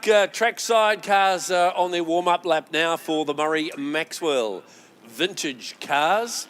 And only 6 laps for these guys. I doubt if they could do an extra couple. It might be a bit tough on them, really. But, yeah, very mixed field for the Murray Maxwell vintage cars. And Lindsay, you're the expert here. Who Why? watch? Because I'm older. Of course. Well, you're vintage. I should mention too. Well, I know of one driver out there who's the same age as me. Oh, that old? Yeah. I had a text from somebody up north, actually in Hamilton, that is watching the feed here, and I'll just read the text because he asked me a favour to mention. That he's coming down to Scope next year, and it's Bob Cullinane, who's going to be bringing the North Island Trans Ams. They've been invited to join Scope next year, so the North Island ones will join up with the South Island ones, so we really look forward to that. Hopefully we get a whole bunch of Trans Ams. Wouldn't that be great on this track? Well, I didn't know we had any down here, but yeah, I guess some of those cars in there would qualify the... Well, they were Oscars in a way, weren't they? Oh, yeah, absolutely. Yeah. But Oscar now is full of rotaries and things. Well, we'll get all the old Oscars, the old ones. We'll get Don Grinley back in a car. There's been a couple of cars in there in the not Formula Libre, in one of those classes. There's been the Hattons Camaros. I'll tell you another one. Dennis Running. Dennis Running ran this race last year, Dennis actually. Running, yes, quite right. Now, he's an old mate of Davy Gowers, isn't he? And Bob Cullinane. So, I think there's a few around. If we can get a field of, say, you know, a dozen or 15 Trans Ams, the noise of those would be fantastic. Well, you need more than that, by the way this meeting's going. Well, okay, we'll put a minimum 20. We'll put a minimum of 20? Yeah, I think you'll get it too. All right, well, Bobby, get all those Trans Ams. Because Kane Scott, I mean, you know, the car that he used to race in Trans Ams. Trans Ams. They must be sitting in a garage somewhere. Mark Scaife will have a couple. Oh, not Mark Scaife. What's his name? Petch. Mark Petch will have a couple tucked away. Yeah. All right, well, they're forming up, ready for action. Trackside for the last time for Scope. For this weekend, Murray Maxwell vintage cars. On pole, well, the front row anyway, is the 53 car. Almost looks like a GT40, but I don't think it is. But it's certainly got the look of that car. There's a pole position car. Where is it?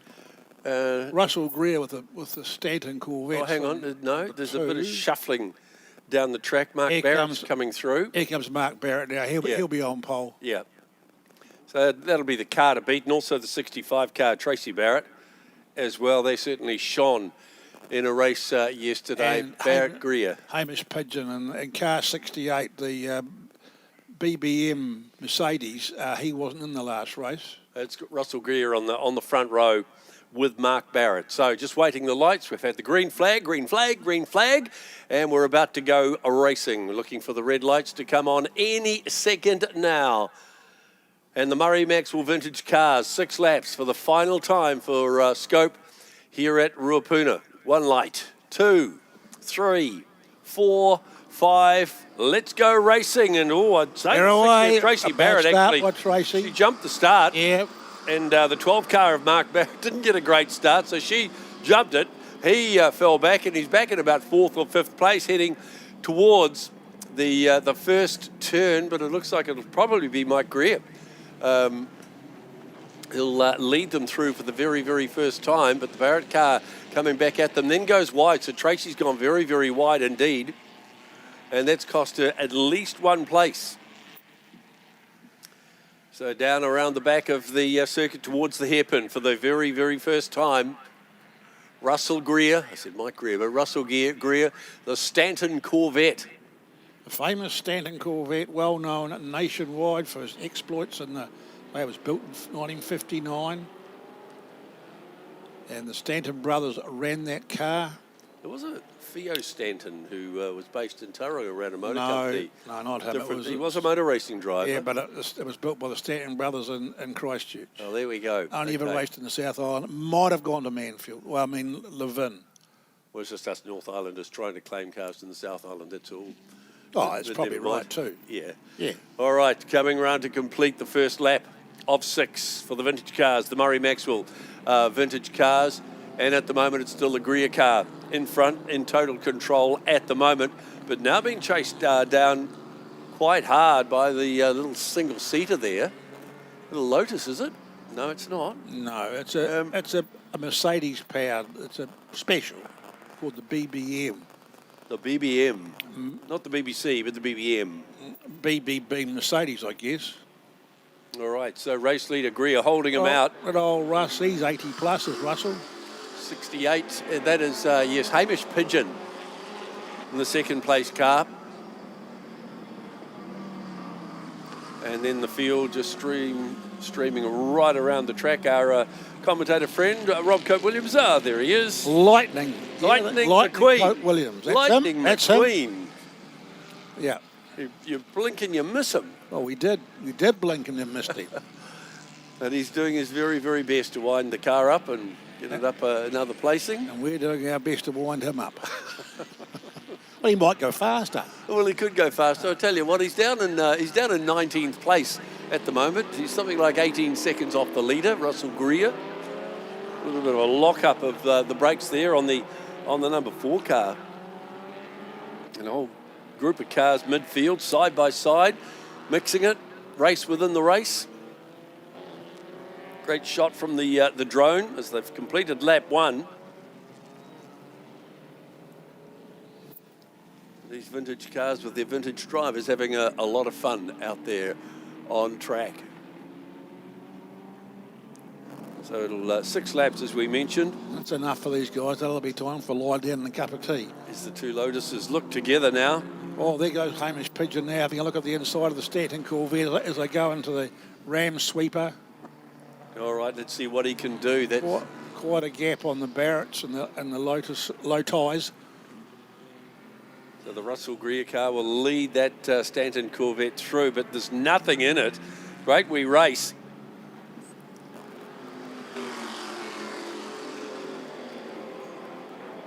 And there's the 2 Lotai, the number 12 one, Mark Barrett. First one through. Car 88, David Owen, the beautiful Jaguar C-type replica.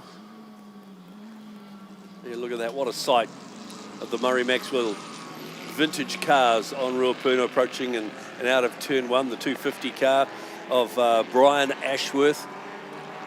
And the Daimler, he's had that car for a long, long time and he's campaigned. It's a beautiful car.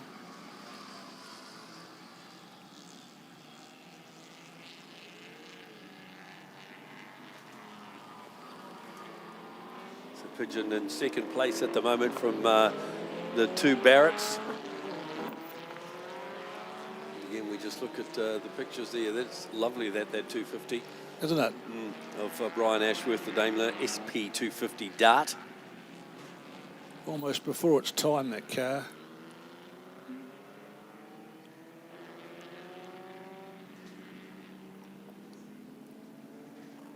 So still plenty of action to come today on track as we wrap up Scope for another year. Still to come, the Ron Silvester Saloons, the Formula 5000s for the Bert Hawthorne Cup, the Pat Hall Formula Libre, muscle cars, their State of Origin battle, and the John Osborne Saloons. Last race of our race weekend. This is the last race for the vintage cars, and still it's Russell Greer in front, but he's not. I thought he was going to get past then, but didn't quite happen. And now making short work of it, really, just comfortably out in front. Russell Greer from Hamish Pigeon, Mark Barrett and Tracy Barrett. David Owen in 5th place overall from Roger Greeny, and Mick Toll with Graham Barron. Brian Ashworth in 9th place crosses the line right now.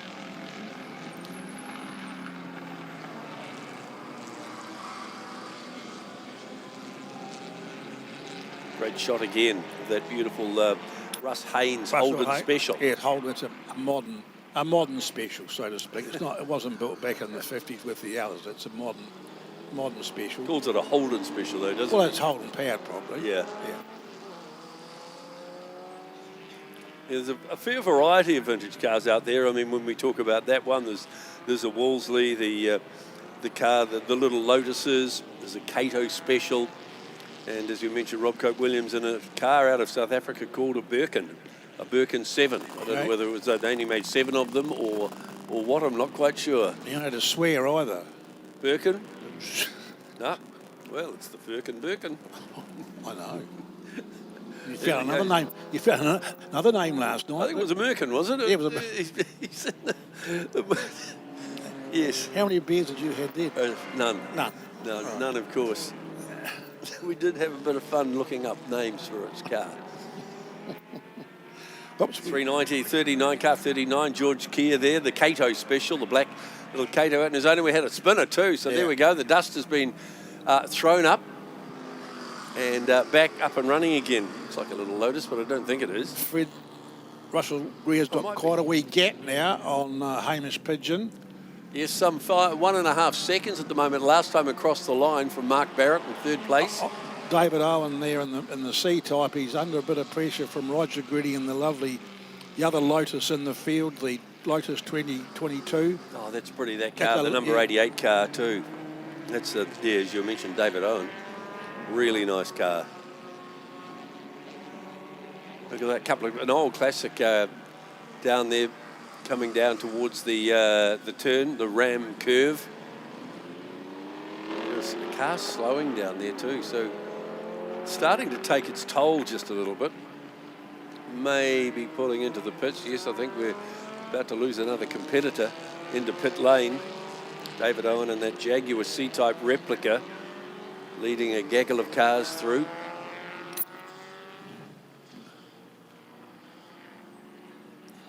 The overhead shot of beautiful Ruapuna as we look at our race leaders approaching the end of lap 4. And it will still be Russell Greer.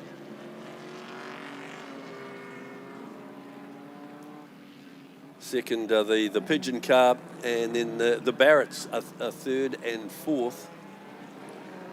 Long way back between 3rd and 4th too, I might add, as the race leaders will chalk up and last lap board for them as well. So there we go, Russell Greer, 1 lap remaining. And the 57 car parked midfield to Colin Hay and his Wolseley. You put the curse on him by talking about the Wolseley before you. Did I? We're giving away the black jelly beans, haven't we? We're giving away thousands of jelly beans. Roger Gritty's not getting David Owen out of his clutches. No, it's still a healthy lead. Some 1.7 seconds, though, when they went across the line last lap with Mark Barrett and Tracy Barrett. Huge gap between those two. There's 10 seconds difference between the two Barretts for 3rd and 4th place. Again, a few cars just racing off for the minor money. The 159 car, is it, of John McDonough? Yeah, that's a Mistral. Yeah, Mistrals were built in Christchurch under licence to Mistral in the UK, built by Weltex Plastics. Well, there we go, and look at it, it's out there. That's the yellow one, in amongst those little single-seaters. There it goes. And the other... Oh, there's Rob go through. I missed, I just blinked. Well, he was that quick, you did miss Yeah, I it. did miss it. I understand that. Never mind. Yeah.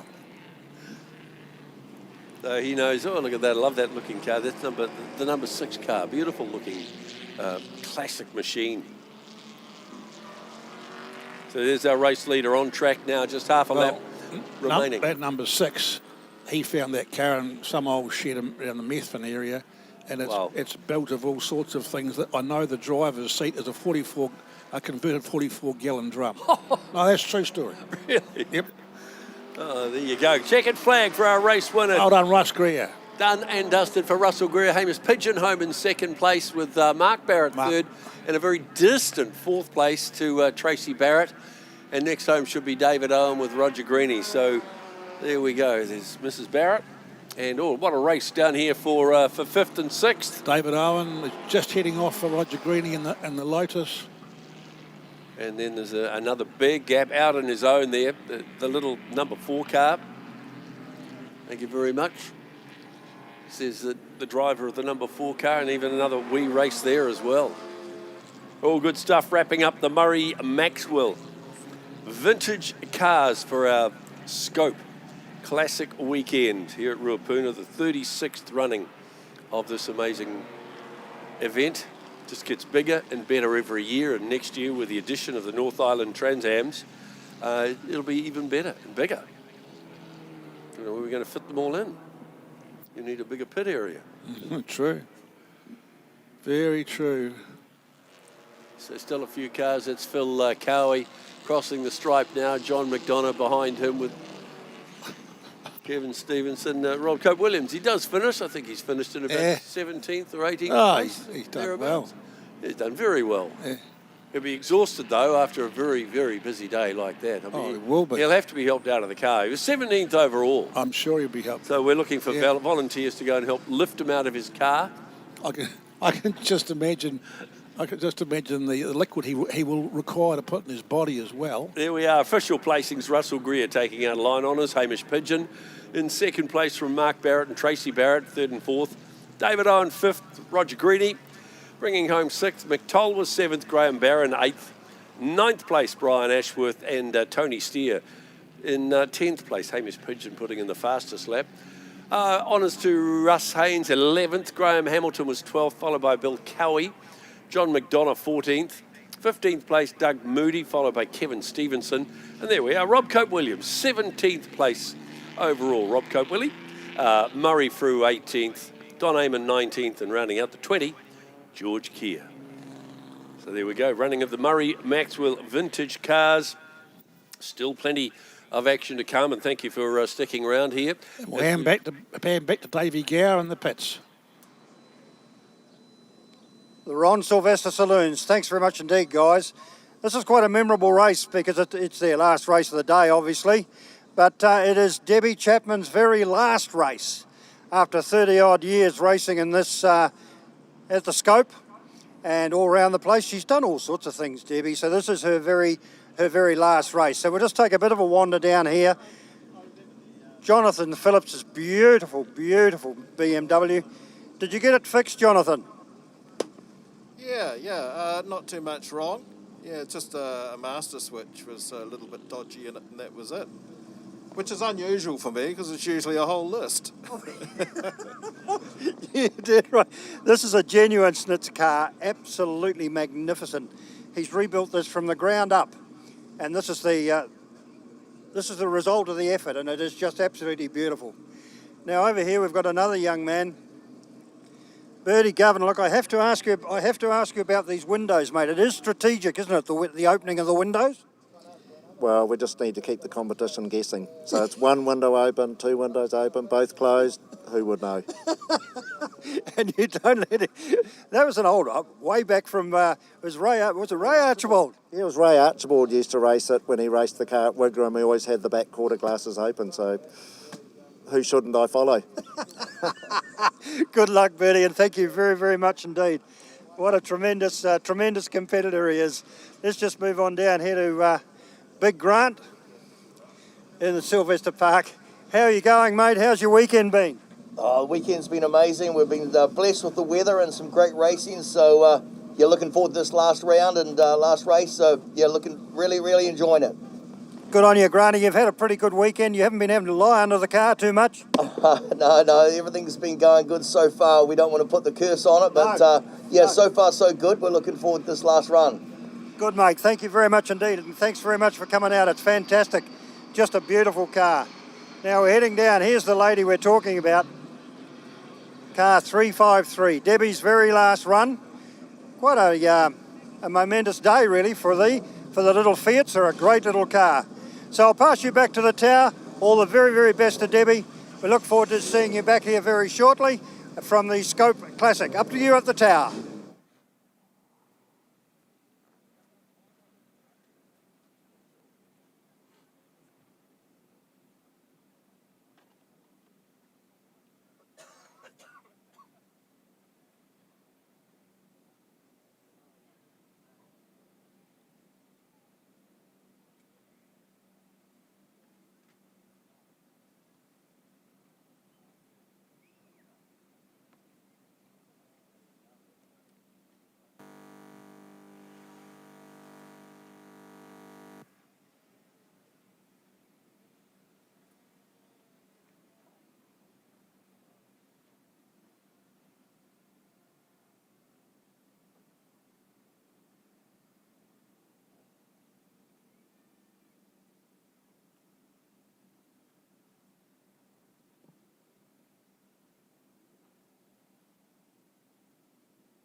The last race for the Silvester Saloons. That include one Grant Silvester and the family 38 Chevy of Grant's father's Ron, who was a great peddler here in the early days of the track, and in fact was one of the shoveling shovel and spade men that helped build the whole facility. It was a very short layout back then, Lindsay, with the short run down the straight before. Yep, the short one hairpin, down the straight and the hairpin up to the left-hand and side. the hairpin, yep. And then down towards the S's and all the way And down to the sweeper, and that was the run, wasn't it? The whole row of pine trees down the end of right down the end there. Oh, how the circuit has changed. Yes, it was all altered in 63 it was opened, and the alterations took place in 1991, 93. Around that time anyway, so it did 30 years. Yeah, it's done 30-30 basically now.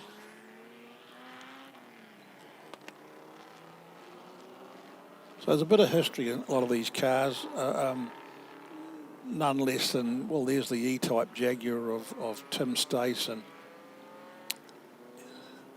that was his father's car, Jeremy, who raced it every year for years. Well, every meeting since the inception of this one, and we lost Jeremy 2 or 3 years ago, and Tim, who lives in Waiheke Island, comes down every time and runs the car in memory of his dad, which is wonderful actually. It's quite moving really, the whole thing, and having known Jeremy, yeah, I find it pretty good. And his good mate Bert Govan in the Mark II Jaguar, when there used to be quite a few Jaguars used to race in these events, and those were two of the leading protagonists. Bruce Henderson there in the RX3. He's driven that car for a long time. He's won a few championships here in the standard form and street saloons and those sort of classes. Yeah, 1978 built that car. And there's the Coupe there. Then there's the Fordina of the Collins family. The car was modified, and well, its replica was topped and tailed by Clyde Collins.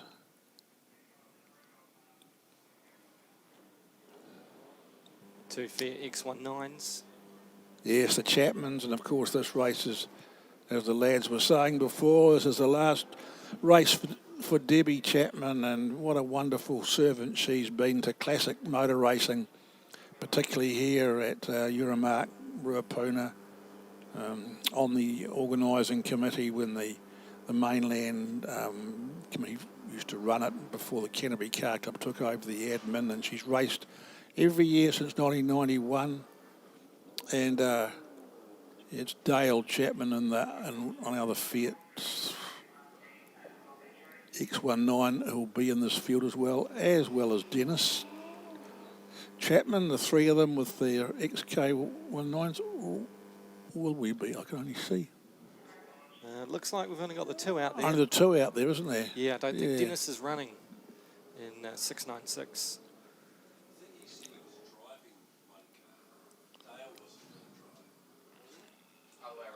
So we're just trying to work out the last of the field runners here, just getting 120 into, that's Gerald Hargraves, into his grid position. So we're looking at 5 groups here for the handicap race for our Silvester Saloons. 50 seconds to the fast group at the back. So here we go, the first group getting set to go. Off pole, Jason Lambert and the Ford Mustang alongside Ken Williams. Oh, we've got a red flag, so not sure what is going on there, but the race has been halted. Oh, we're not racing for gold mines or sheep stations, are we? So just having a look at the back of no, the Snitcher BMW has been. I can't believe what I'm seeing here. What's Debbie up to? She's not parking it up, is she? She might have been the protagonist in that one into the back. Yeah, looks like she may have just given the the BMW Schnitzer a bit of a love tap on the start. Not how you want to finish your last race. Can you believe it? I cannot believe that.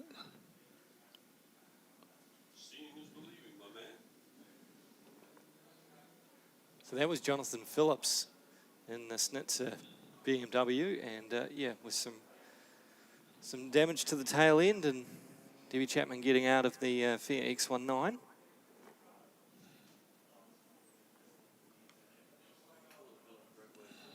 Oh, what a shame. What a shame.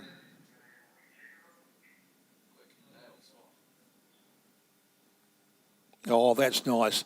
Yeah, thank you, Jonathan. He just, put his arm around. Yeah, great gesture. Yeah, no, that was the way it should be too. I mean, she'll feel terrible about that.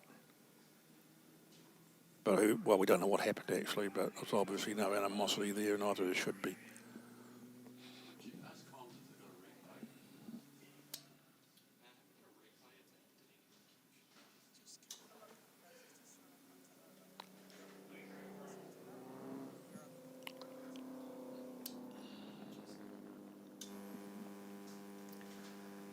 So the front group will come back around and re-grid up, and we'll just make sure that they are all okay over there, and we'll get that grid cleaned up, and we'll have another go at this handicap race for our Ron Silvester Saloons.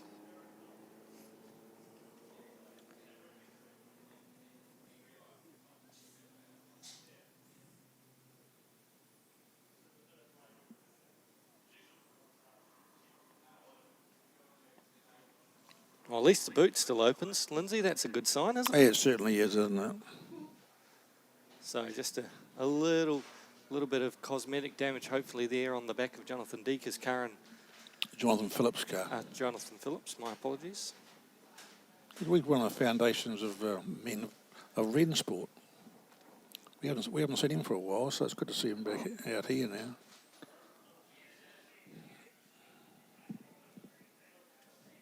Yes, certainly you never want to see that classic cars, but it does happen, unfortunately. Well, it happens, yes, absolutely, of course it does. So, one of those things. It just happened to be, of all people, involving Debbie Chapman with, saying goodbye to her for racing. And it happened to be her in a freak little incident. Well, hopefully they might be able to have a look at those cars and possibly, if the damage is not too bad, I mean, they're both driving away back into the pits under their own power, so that is good to see as our team just clearing up our mess down here on the grid. So there will be a little bit of a delay getting our field back to their grid positions.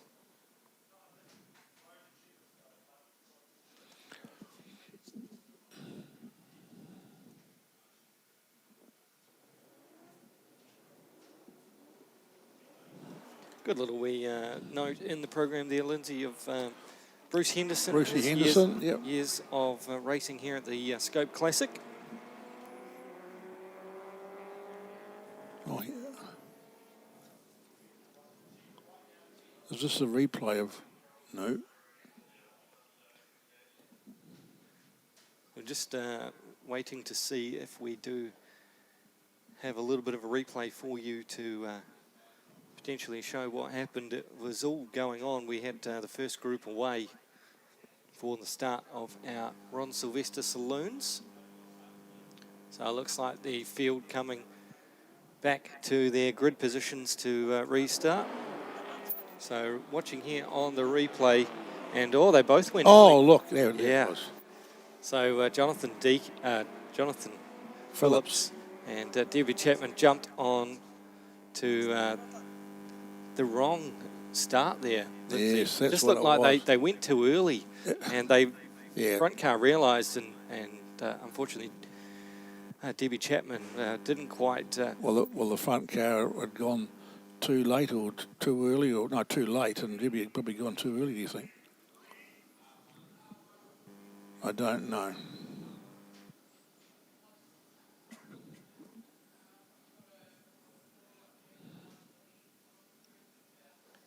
just waiting for the last of the cars to get themselves sorted. And looks like the rescue crew potentially going up to see something on the track possibly, or someone. Gerald Hargraves. There's some debris on there, is there? Just having a chat to Gerald Hargraves and the Jaguar. I wasn't referring to his car being... No, definitely not. No, debris. Right, shall we have another wee crack at this one for our Ron Silvester Saloons Handicap. So they are going to send them around the track once again for a warm-up lap.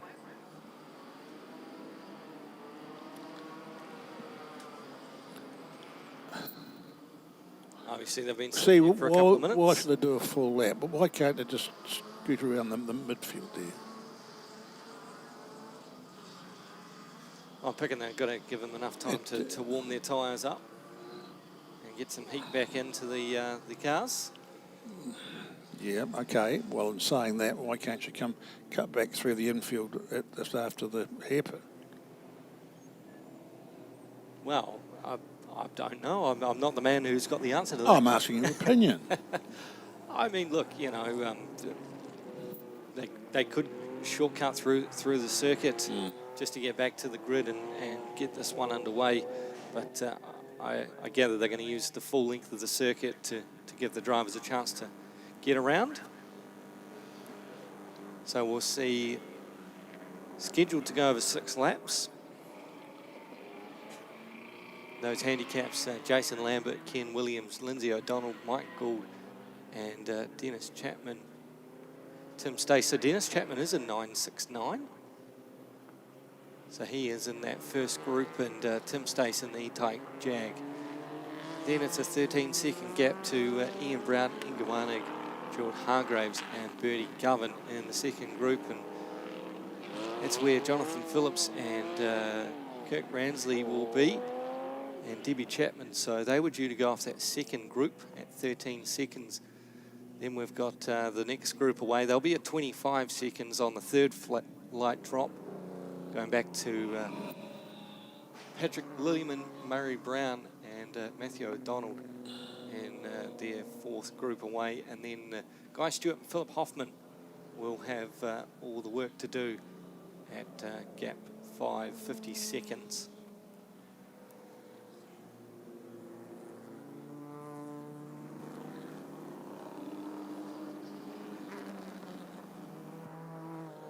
There's Guy Stewart and the field just making their way through the Parks S's.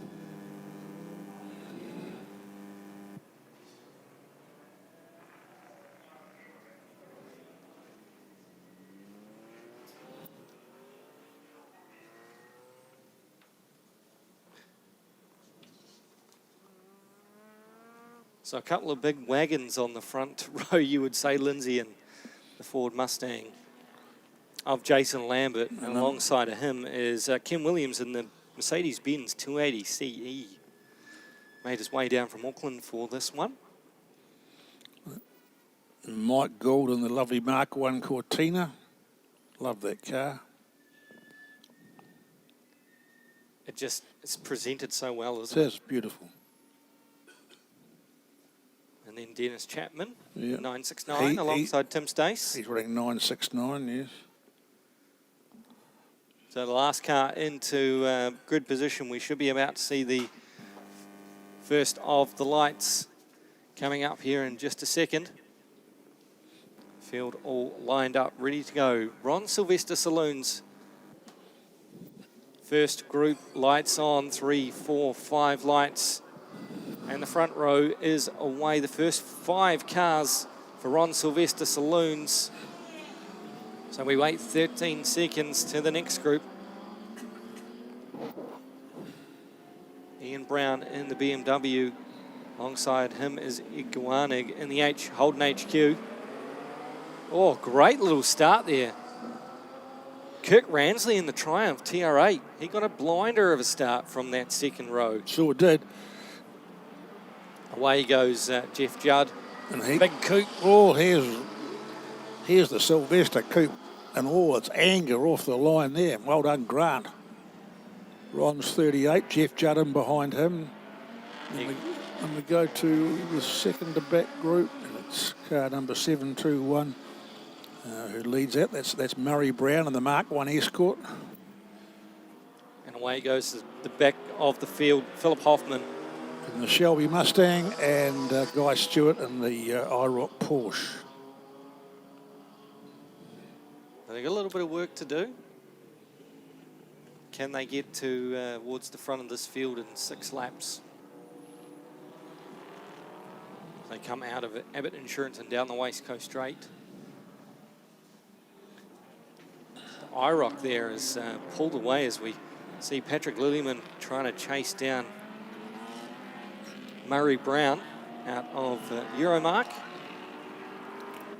Oh, hello, we've got yellow flag there in the background as Ed Gawanig is all over the back of Bert Govan. See the triumph of Kurt Ransley just in the foreground there is pulled away from this little group of 3.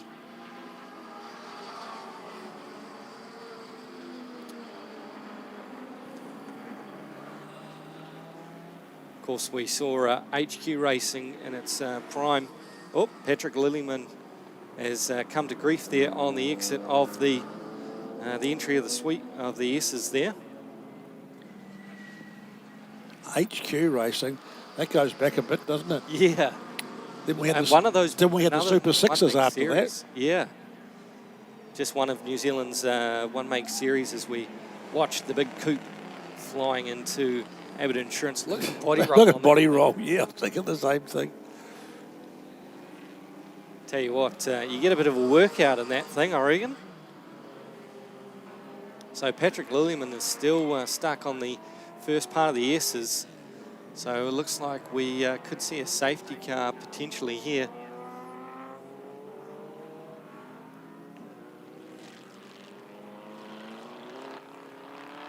So we're just having a wee look as we go through the infield section. So indeed, we've gone to a safety car, so this will neutralise the field. Yes. This race is destined not to sort of run a smooth course, is it, for sure? They'll get Patrick Lillyman off the circuit there, and the race leaders are being picked up. So all that handicapping, throw it out the window. Goes all back to Linus Stern here. Linus Stern here. We've only done 1 lap out of the 6, so we'll watch the faster of the cars look to make some passes once we get back underway.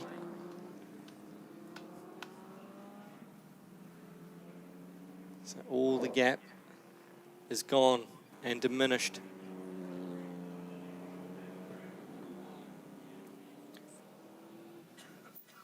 So it looks like we've lost the race leader into the pit lane. Jason Lambert has gone into the pits as we are looking here at the A40 Fordina, coming around the Ram sweeper. Patrick Lillyman's 240 is out of the way.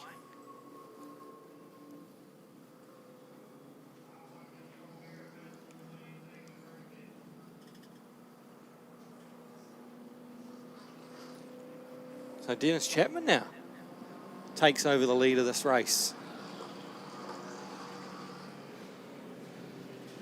with 4 laps to go.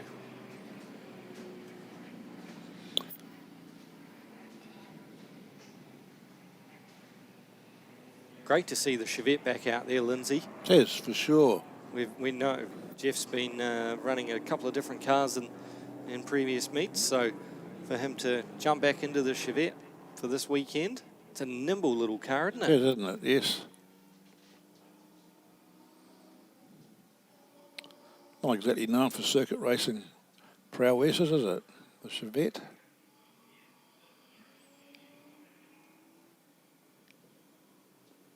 Bit more in rallying with the Chevette, more particularly with Barry Robinson and his black Chevette.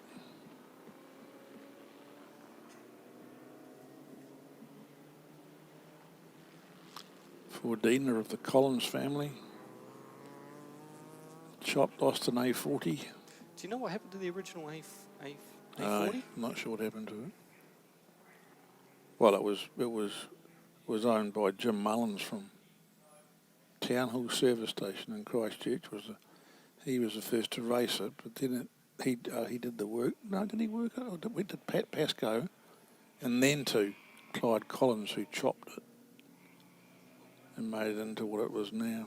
It's great. But this is a replica, I believe.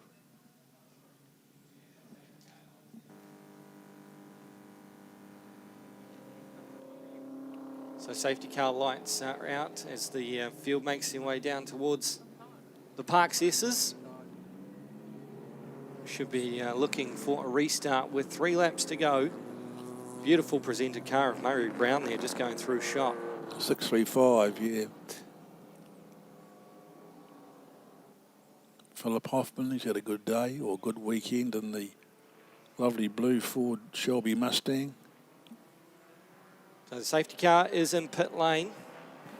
Look like we're going to get a restart, and Dennis Chapman will bring us back to the green. We are back under racing conditions. Yeah, we are away, finally.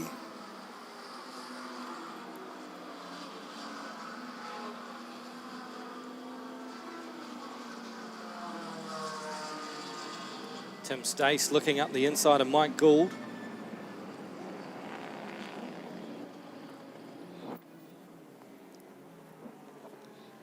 Here comes Kirk Ransley in the Triumph TR8.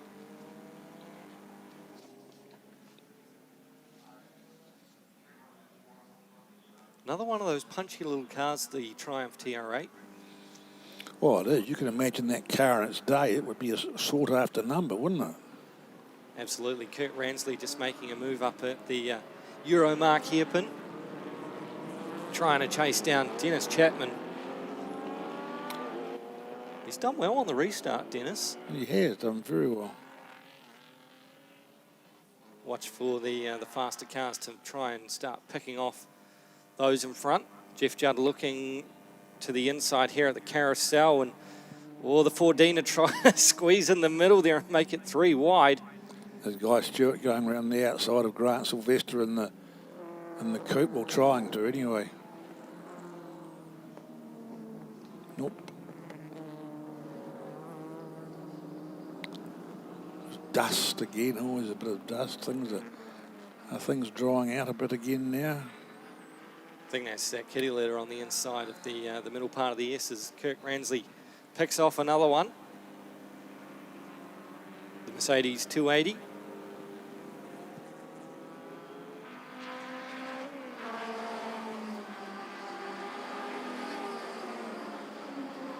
So 1 to go, last lap board out for our Ron Silvester Saloons. Guy Stewart trying to work through this field in the IROC replica.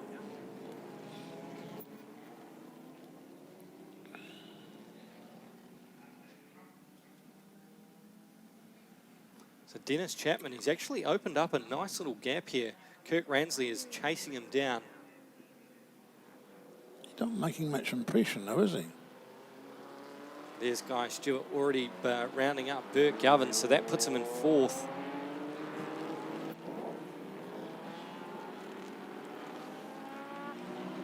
Through the infield section, we watch Guy Stewart.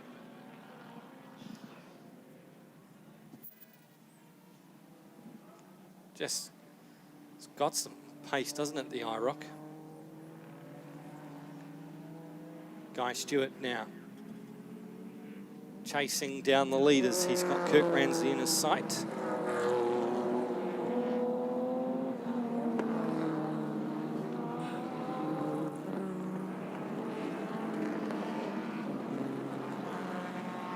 Down the short straight, picks off Kirk Ransley into the sweeper.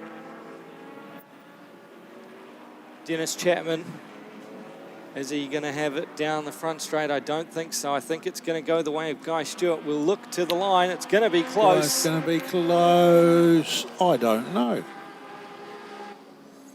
I don't know. Wow. What a finish between Guy Stewart and Dennis Chapman. .005, absolutely nothing in it to Guy Stewart.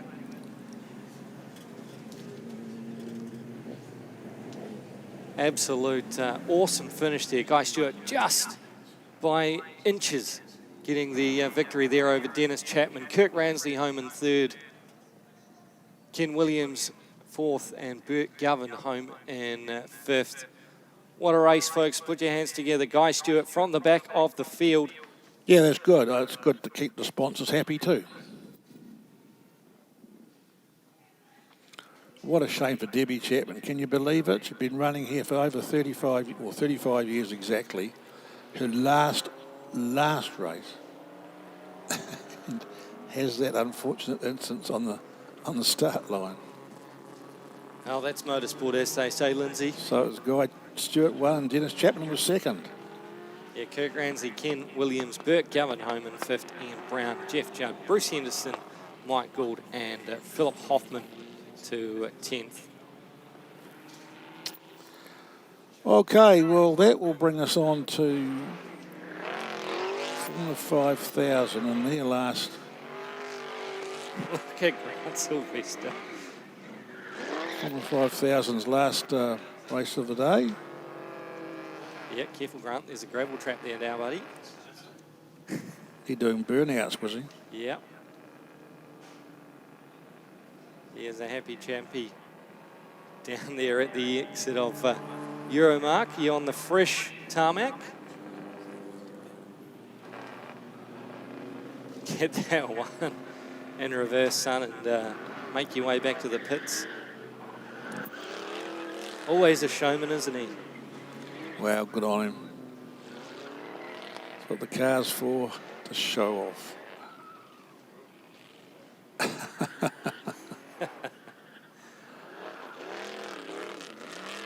Put your hands together, folks. Grant. Very good, Grant. Thank you. Grant Silvester.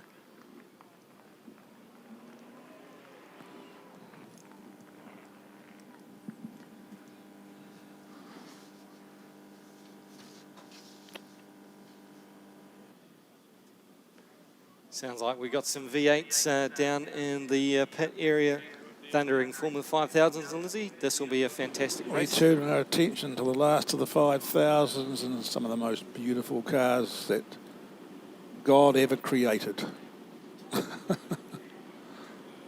If I put it like that, that ever created. I think so anyway. Look at that, Grant Silvester still lighting up on pit lane entry, just smoking it up there. The smoke before the thunder. Smoke before the thunder.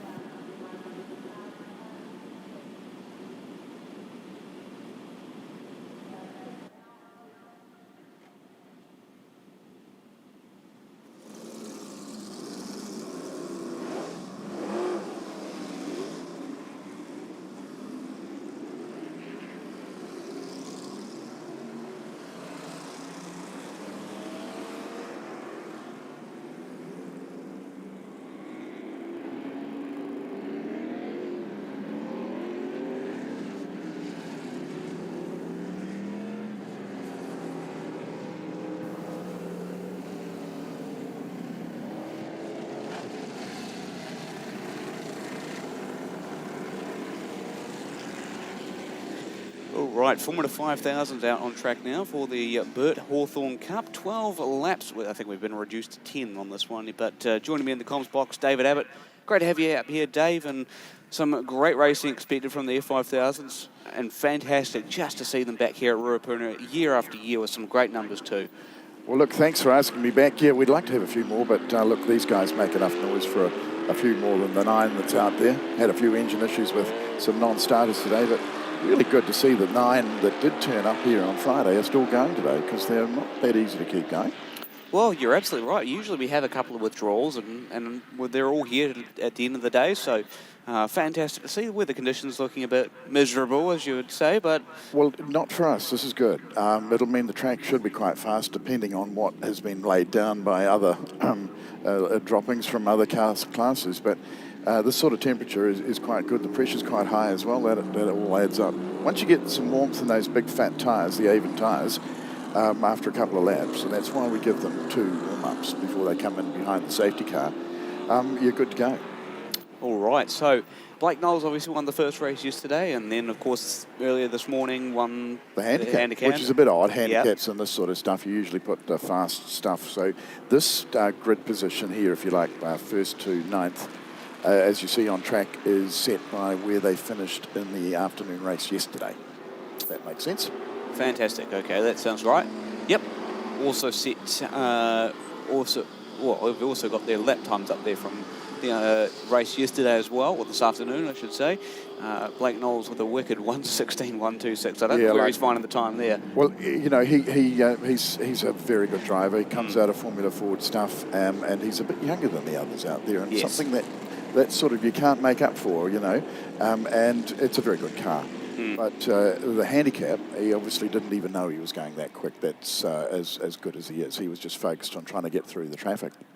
Well, you're spot on, and I mean, I've watched Blake Knowles through Formula Ford. I've travelled doing the Formula Ford series here in the South Island for a year and a half, and man, he was just phenomenal. You could watch Blake where he was running with his lines, his composure in the car as well. He could kind of take whatever was thrown at him, put it onto the track, and just wipe the floor clean. Even in a very, very close Formula Ford class as well, with slipstreams and all sorts, and now in a car like this where he's just able to sort of put the pedal to the metal. We're seeing lap times like that, and I believe that's actually the new year 5,000 lap record around here as well. Yeah, we've had into the high 16s and 17s. Other visitors, Steve Ross has been down in those times, but never that low. No, that's something special.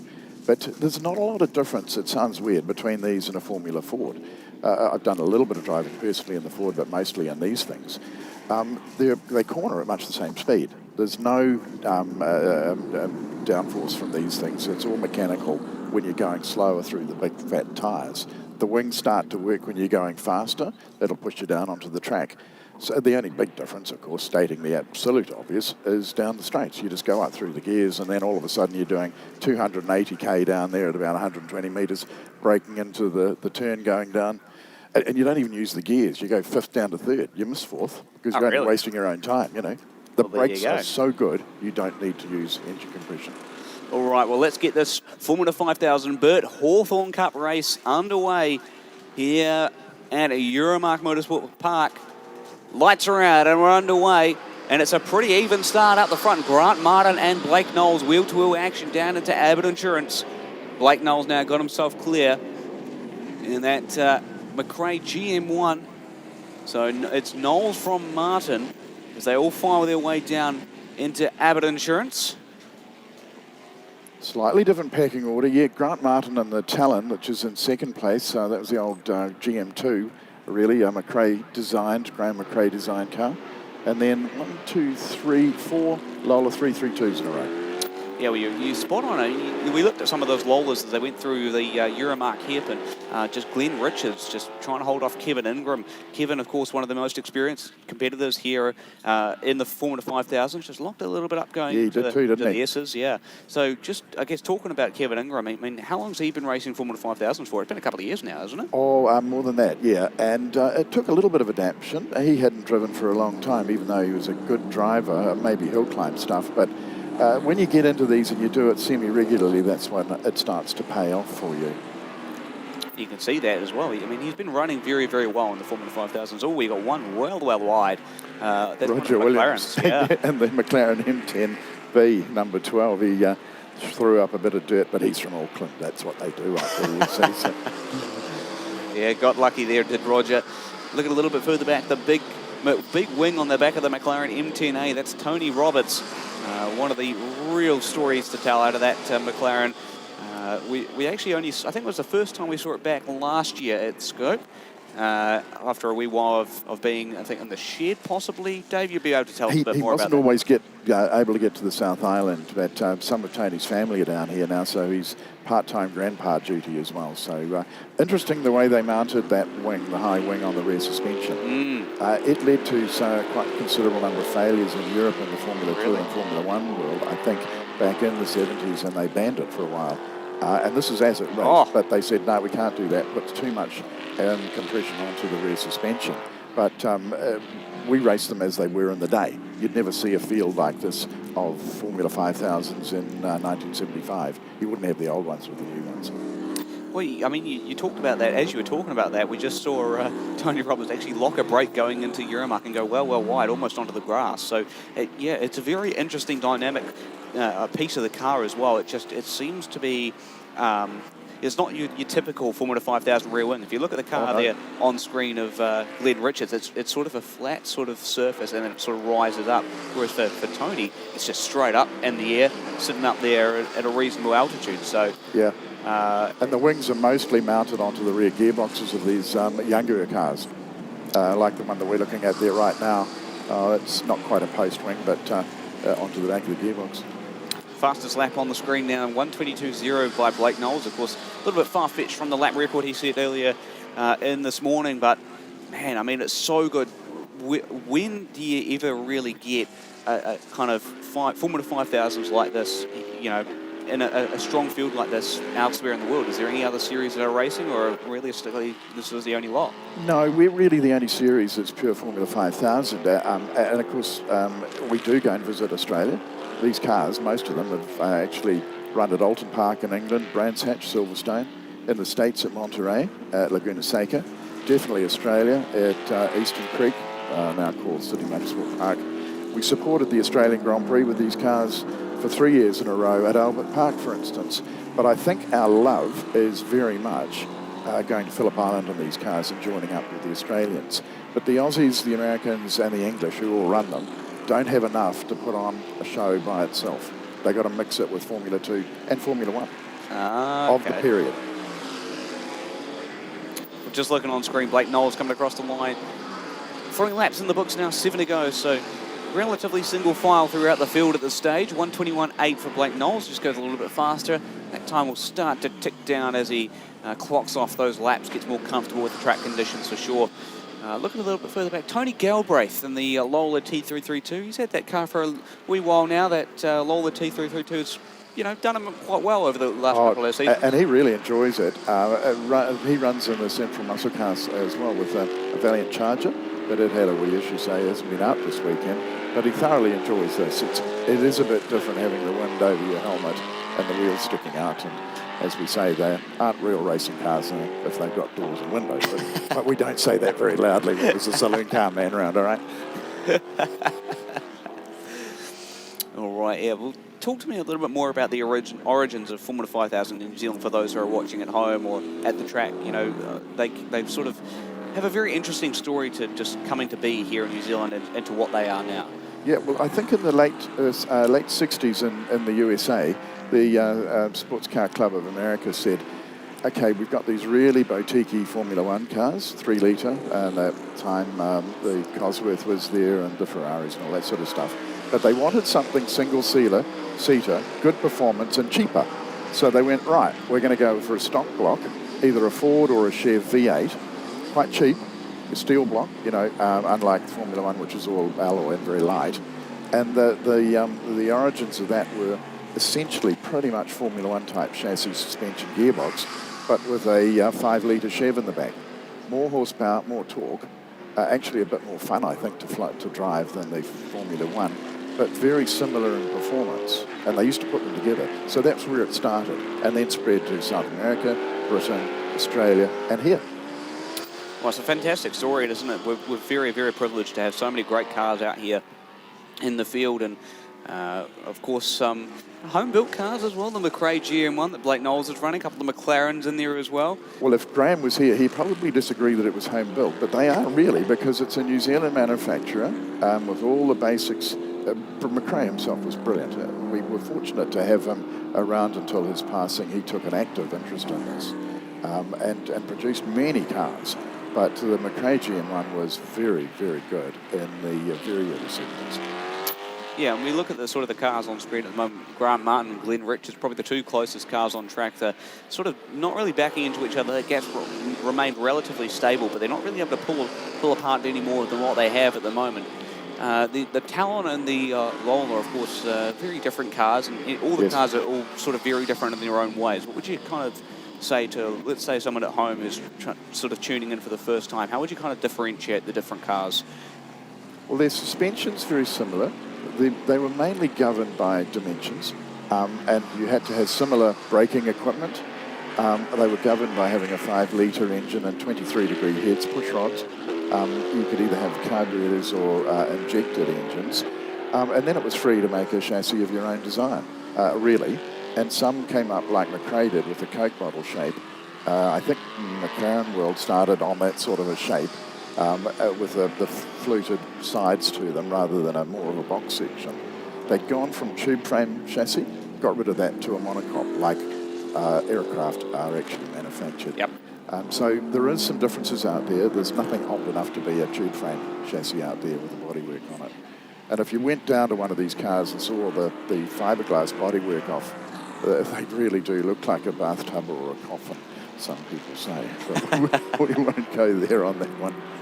Well, just looking on track at the moment, Grant Martin and Glenn Richards, those two, again, just sort of slightly in their own sort of toe at the moment. You can see on the camera feed, it sort of looks like they're relatively close, but from what we can see up in the commentary box, it's probably between 1 to 1.5 seconds between the two of them. So it's probably a little bit wider, that gap, than it actually is. We got one stopped down through the twisty, windy bits. The yellow flags are out, and that's up on the curb as well. It's an interesting sort of point to stop. They're trying to figure out who that is.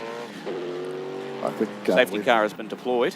Yeah, I think that was Roger Williams, and I didn't see him do it. I was too busy prattling on about other things, but it must have stopped somewhat violently. He won't have hit anything there. He'll have done it himself, and he's alighted from the car, so that's fine. Yeah, no, we obviously didn't see that up here, and either with watching the live feed up here in the commentary box. So unfortunate to see that. Yeah, you're right, Roger Williams in the McLaren M10B. I think he's hit a curb and gone up onto that. That might have been something. These cars, there's a bit of smoke coming out of that. Might have maybe been it's something got mechanical. hot. Yeah. Oh dear. Okay. No, that's not so good. We don't want to see that. Anyway, Roger is out. He's standing there. He and Tony Roberts, the one that we're talking about in the M10A McLaren, are behind the new track between Rotorua and Tyrrell. Thunder Ridge. Yeah. Oh, that's fantastic. Tony Roberts, he just can't give up because he built Hampton Downs as well. So, you know, and that was a lovely success. It's fantastic the way it's been run now. It's great. But we'll get the cars behind the BYD safety car here at Euromarque Motorsport Park. It's been a relatively interrupted afternoon here at the SKOPE Classic. Went for a pretty uninterrupted morning, and unfortunately it's had a series of incidences that's put us a little bit behind schedule now, and unfortunately that is the racing deal, especially when you've got a tight schedule to fit into one day. So we'll get all the cars in behind our pace car, and Blake Knowles will be the first one to get there. His best time so far this race of 1:19.324. So got underneath the 120s there, David. Still not quite there with his lap record time from earlier this morning. And I don't think he probably will get there with the track conditions at the moment, but may get 1 or 2 seconds off. I think there'll be a bit of oil down there and other bits and pieces. There's been a few excursions, hasn't there? Have they shifted Roger's car yet? Not quite, but hopefully they can. And they'll be able to get a restart. So that'll be interesting, because then we've got a 3-lap race, haven't we? 3-lap dash to the finish, yeah. We'll be interested to see this, see how this all goes. If you're watching at home, this is motor racing royalty right in front of your eyes. You'd have to say some of the most brilliantly presented cars, historic cars as well here at the SKOPE Classic. It's fantastic to have them back here this year. There's Roger's car, the green McLaren M10B you're just seeing on screen pass by. Yeah, they certainly are. They've all gone through a few chassis. They've had rebuilds, obviously, but you've got to keep them fairly meticulously as the speeds you're carrying, and you'll have a sore neck out of cornering in these things at a high speed as well. But the harness device that we're made to wear, which is a great thing, helps your neck a little bit. But there's I can plenty of attest to energy that. in it. Yeah. You know, through rally cars, I can attest to that. That thing certainly doesn't. You can't move your head when you sort of got your hands on. So you're absolutely right there. We look a little bit further through. Blake Knowles, of course, that car being formerly campaigned by Michael Hay. I believe it's still owned by Alistair and Michael in that family as well. Yeah, and Michael, who's we're delighted. He was married yesterday. We're just not so delighted with the timing, but he handed the car over, and his father Alistair, to Blake to say, look, drive it carefully, only on Sunday and slowly. So I think he's driving it carefully, but he certainly didn't get the slowly bit going. But it's great that we do share in here. Bits you run out of a bit, you go to your mate next door in the garage and say, have you got this? Yeah, fine. Even if you're out here on track having a go. And we're just about to tow the stricken car, I think. Yep. What is difficult here is keeping a little bit of warmth in the tyres. You'll see them actually, as they do on Formula One, moving from side to side. But once they've been out and they stay out on track, there's still plenty of warmth that circulates from the big brakes, the discs on the front. Most of them got inboard discs at the back as well, you know, trying to get it out of the airstream. But they'll stay warm and keep the tyres through the rims quite warm as well, because it's imperative. These things on cold tyres, you might as well be driving on ball bearings. There's just no adhesion. Just really difficult, yeah. All right, well, we're still behind the BYD safety car now. With 2 laps to go, we're going to come up to the last lap board the next time by. Whether we get the car of Roger Williams towed across the track in time and release them away for a 1-lap dash to the finish, we'll have to wait and see.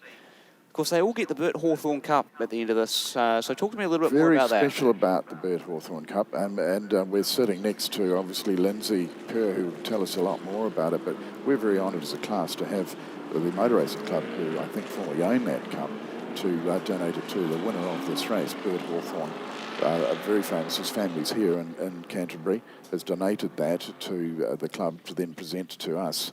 And he was climbing the ladder of Formula 3, probably Formula 2, and one that used to run concurrently and would do very well until, unfortunately, he had an untimely end to his life in a racing car. It's very sad. I don't know the full detail on that, but we're allowed to remember that sort of thing. So we're very honoured for that.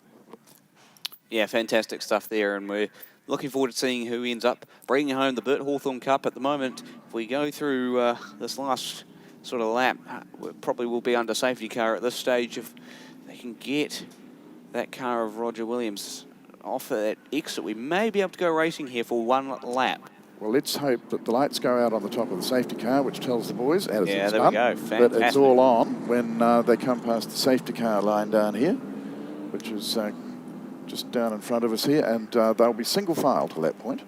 No cheating, and away they go. Yeah, fantastic. That's awesome to see. We'll be going back racing 1 lap dash to the finish for the Bert Hawthorne Cup, the Formula 5000s here at Euromarque Motorsport Park. You won't want to miss this, folks. If you're at the track, keep your eyes pinned on this. If you're watching on the screen, we'll keep you covered with all that's going to happen here in this last lap. Safety car peels in. And Blake will be aiming at 3rd gear, about 5,500 RPM. You won't get any rotation of the back wheels, which means that they'd probably twist a bit. You don't want that, so... The green. Oh, away they go. Blake Knowles leads them down through the main straight now into Abbott Insurance. Grant Martin sitting in the 2nd spot. Here comes Kevin Ingram. He's got his way up ahead of Glenn Richards. Richards going to try and fight him back down into turn 1. Not quite going to work out for him. Gosh, this is a great finish, isn't it, for the 1 lap? Well done, Clark, of course. Here comes Tony Galbraith. Galbraith looking around the outside of Kevin Ingram. And had to back out of that one. Oh, sorry, that was Glenn Richards he had to look out the outside of. Managed to get that pass done through Euromarque now. You can see the cars fighting through. Knowles, then Martin. We go back to Ingram. There's Galbraith, the bright yellow Lola T332.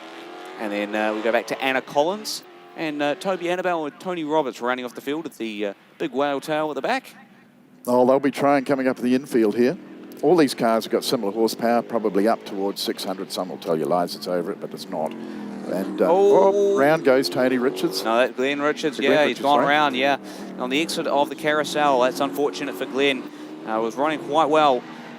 Meanwhile, Tony Galbraith all over the back of Kevin Ingram. If he can just get the exit off Parks, he might have a chance at 2nd place here. doesn't look like he's quite got the legs to be able to get there. But nonetheless, on the straight, checker flag in the air, Blake Knowles brings it home for the Formula 5000s with another fastest lap of the books for him. And then we go back to Grant Martin and Kevin Ingram in the third spot. Tony Galbraith brings it home in fourth with Anna Collins in fifth. Great top 5 result for her. Glenn Richards, unfortunately, after that incident, will bring it home in 8th position. Toby Annabelle 6th and Tony Roberts 7th. Well, a thrilling Formula 5000 race there, David. Thanks very much for joining me up here in the Thank you. the Great commentary call box. by you as well. So it's lovely to join you. Thank you. Fantastic that the Canterbury Car Club invite us here. Thanks to all the officials and the helpers, everybody. Just a superb weekend. All right, final results there for the Bert Hawthorne Cup. Blake Knowles bringing it home there ahead of Grant Martin, Kevin Ingram, Tony Galbraith, Anna Collins, Toby Annabelle, Tony Roberts, Lena Richards, unfortunately with that spin, and then Roger Williams with an unfortunate retirement at the end of it there. So, well, that does wrap up the Bert Hawthorne Cup. A couple of great events to come up a little bit later on in the program, just looking through for what we've got left for you before we finish off for the weekend here at SKOPE Classic. Still got a couple of races left, so don't go anywhere. And we're looking at the Pat Hoare Formula Libre with the muscle cars, a North versus South battle, and then the John Osborne Saloons to wrap us up here at Euromarque Motorsport Park for the 36th annual SKOPE Classic, of course in the new year of 2026. And Blake Knowles taking out the Bert Hawthorne Cup. We'll get him into pit lane momentarily, and I'm sure Big Dave and Adam will have a chat to him in the pits. But before we do that, we'll get the field into the pit lane and have a preview of the Pat Hoare Formula Libre. Of course, that's going to be a 6-lap normal start for them. And, of course, that's a bunch of single-seaters and sports cars racing together in what is a fantastic class. We look at some of the names to watch out for in that one. Ian Clements, the Reynard 84F, as well as Matt Butchart in the Reynard Formula Ford 2000. And those are your two sort of wings and slicks cars. We'll preview the rest as we get to it, but we'll head on down to the pits with Big Dave and Adam. All righty, well, we're down here in the pits with another. This is becoming a real habit with this young guy, and he really has driven a fantastic race this weekend. We'll just wait for him to get himself out of the car. It's nice and warm just standing here, Blake. It's beautiful. I'd imagine you're pretty warm as well. Congratulations, very well done. I'll just hand over to the coordinator for these magnificent Formula 5000s. Davey, it's all yours. Well, look, I think Lindsay Kerr was supposed to be coming down here, but congratulations, Blake. Brilliant drive, very nicely done. Bit of carnage behind you. And then the old clerk, of course, said, oh, we'll knock this back to a couple of laps to see how you went. But Lindsay's on his way down to present this to you, but I don't think he's here just yet. So in his absence, this is the Bert Hawthorne Club. And on behalf of the Motor Racing Club and Lindsay Kerr and the Canterbury Car Club, well done, young man, and congratulations on that. A very important cup for us, so thank you. No, it was awesome. Obviously, I owe to Alistair and the Hay family for letting me be here this weekend. So, it's been an awesome weekend. I've loved every minute of it. So, yeah, can't thank them enough. Can't thank Andy and Dad and everyone that made this possible. Fantastic. Thanks very much indeed. Well, congratulations, Blake. Was that any harder or any easier? Obviously, the safety car sort of slowed it down for a while. But, yeah, it was good. Just sort of got out the front and sort of just set the pace and didn't need to take any risks. So, brought it home in one piece, had a great weekend, so yeah, loved every minute of it. You've had an incredible weekend for a young guy who's his second weekend in these, and you're on your way up and up, we hope. Yeah, I hope so. Jump at anything I get offered, so yeah. Well, congratulations once again. Thank you very, very much indeed. All right, what we need to do is pass it back to Davey again. Dave, it's up to you. Well, look, thank you very much. This is an even greater pleasure to have members of Stan Redmond's family here, Helen, Henry and Molly, because this is the Stan Redmond Memorial Trophy, and Stan was one of our drivers who we absolutely adored. He had such a following, and he would donate anything to anybody to keep these cars going. And he passed away a few years ago. And I think the Redmond family are very happy to say this is donated on the basis that Stan thought that the person receiving it was a good bloke. In this case, it's not. It's a good young lady, but who represented the Formula 5000 world very well. Just great driving as well, which you are doing. And it's the Redmond family who are here to present it today. So, Anna, over to you. Well done. Anna Collins, the winner.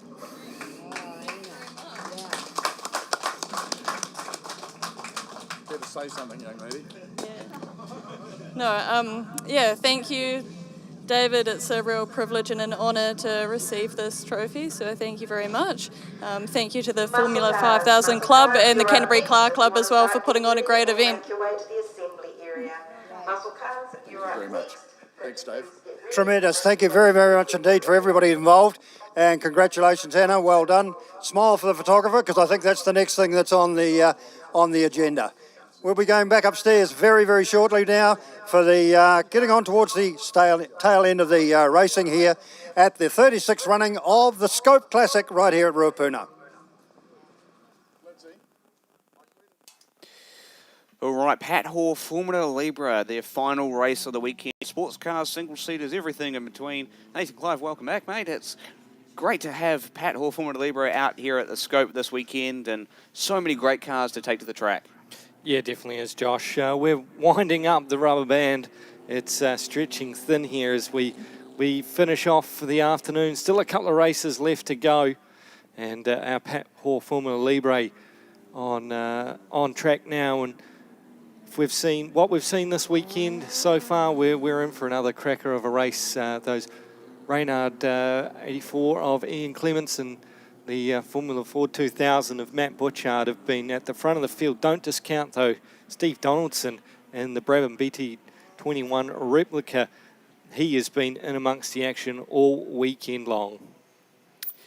Just looking through the rest of the field there, as you said, the Brabham of Steve Donaldson, we talked about that, of course, all weekend long. John Mines, another one that's kind of gone under the radar, the JRM Mark II FJ, sort of a sports car looking thing, and he actually really kept up with Steve Donaldson and some of the other cars in the single-seater class. Robert Toshak, and I'm trying to think who else was there. Hamish Carpenter was the other one that he kept up with there. So yeah, watch out for John. That's a fantastic car, isn't it, Nathan? And we look further back, Robert Toshak, another one we were talking about as well. Swift FB89, just cars upon cars of fantastic pedigree, and there'll be some great racing to come here very shortly.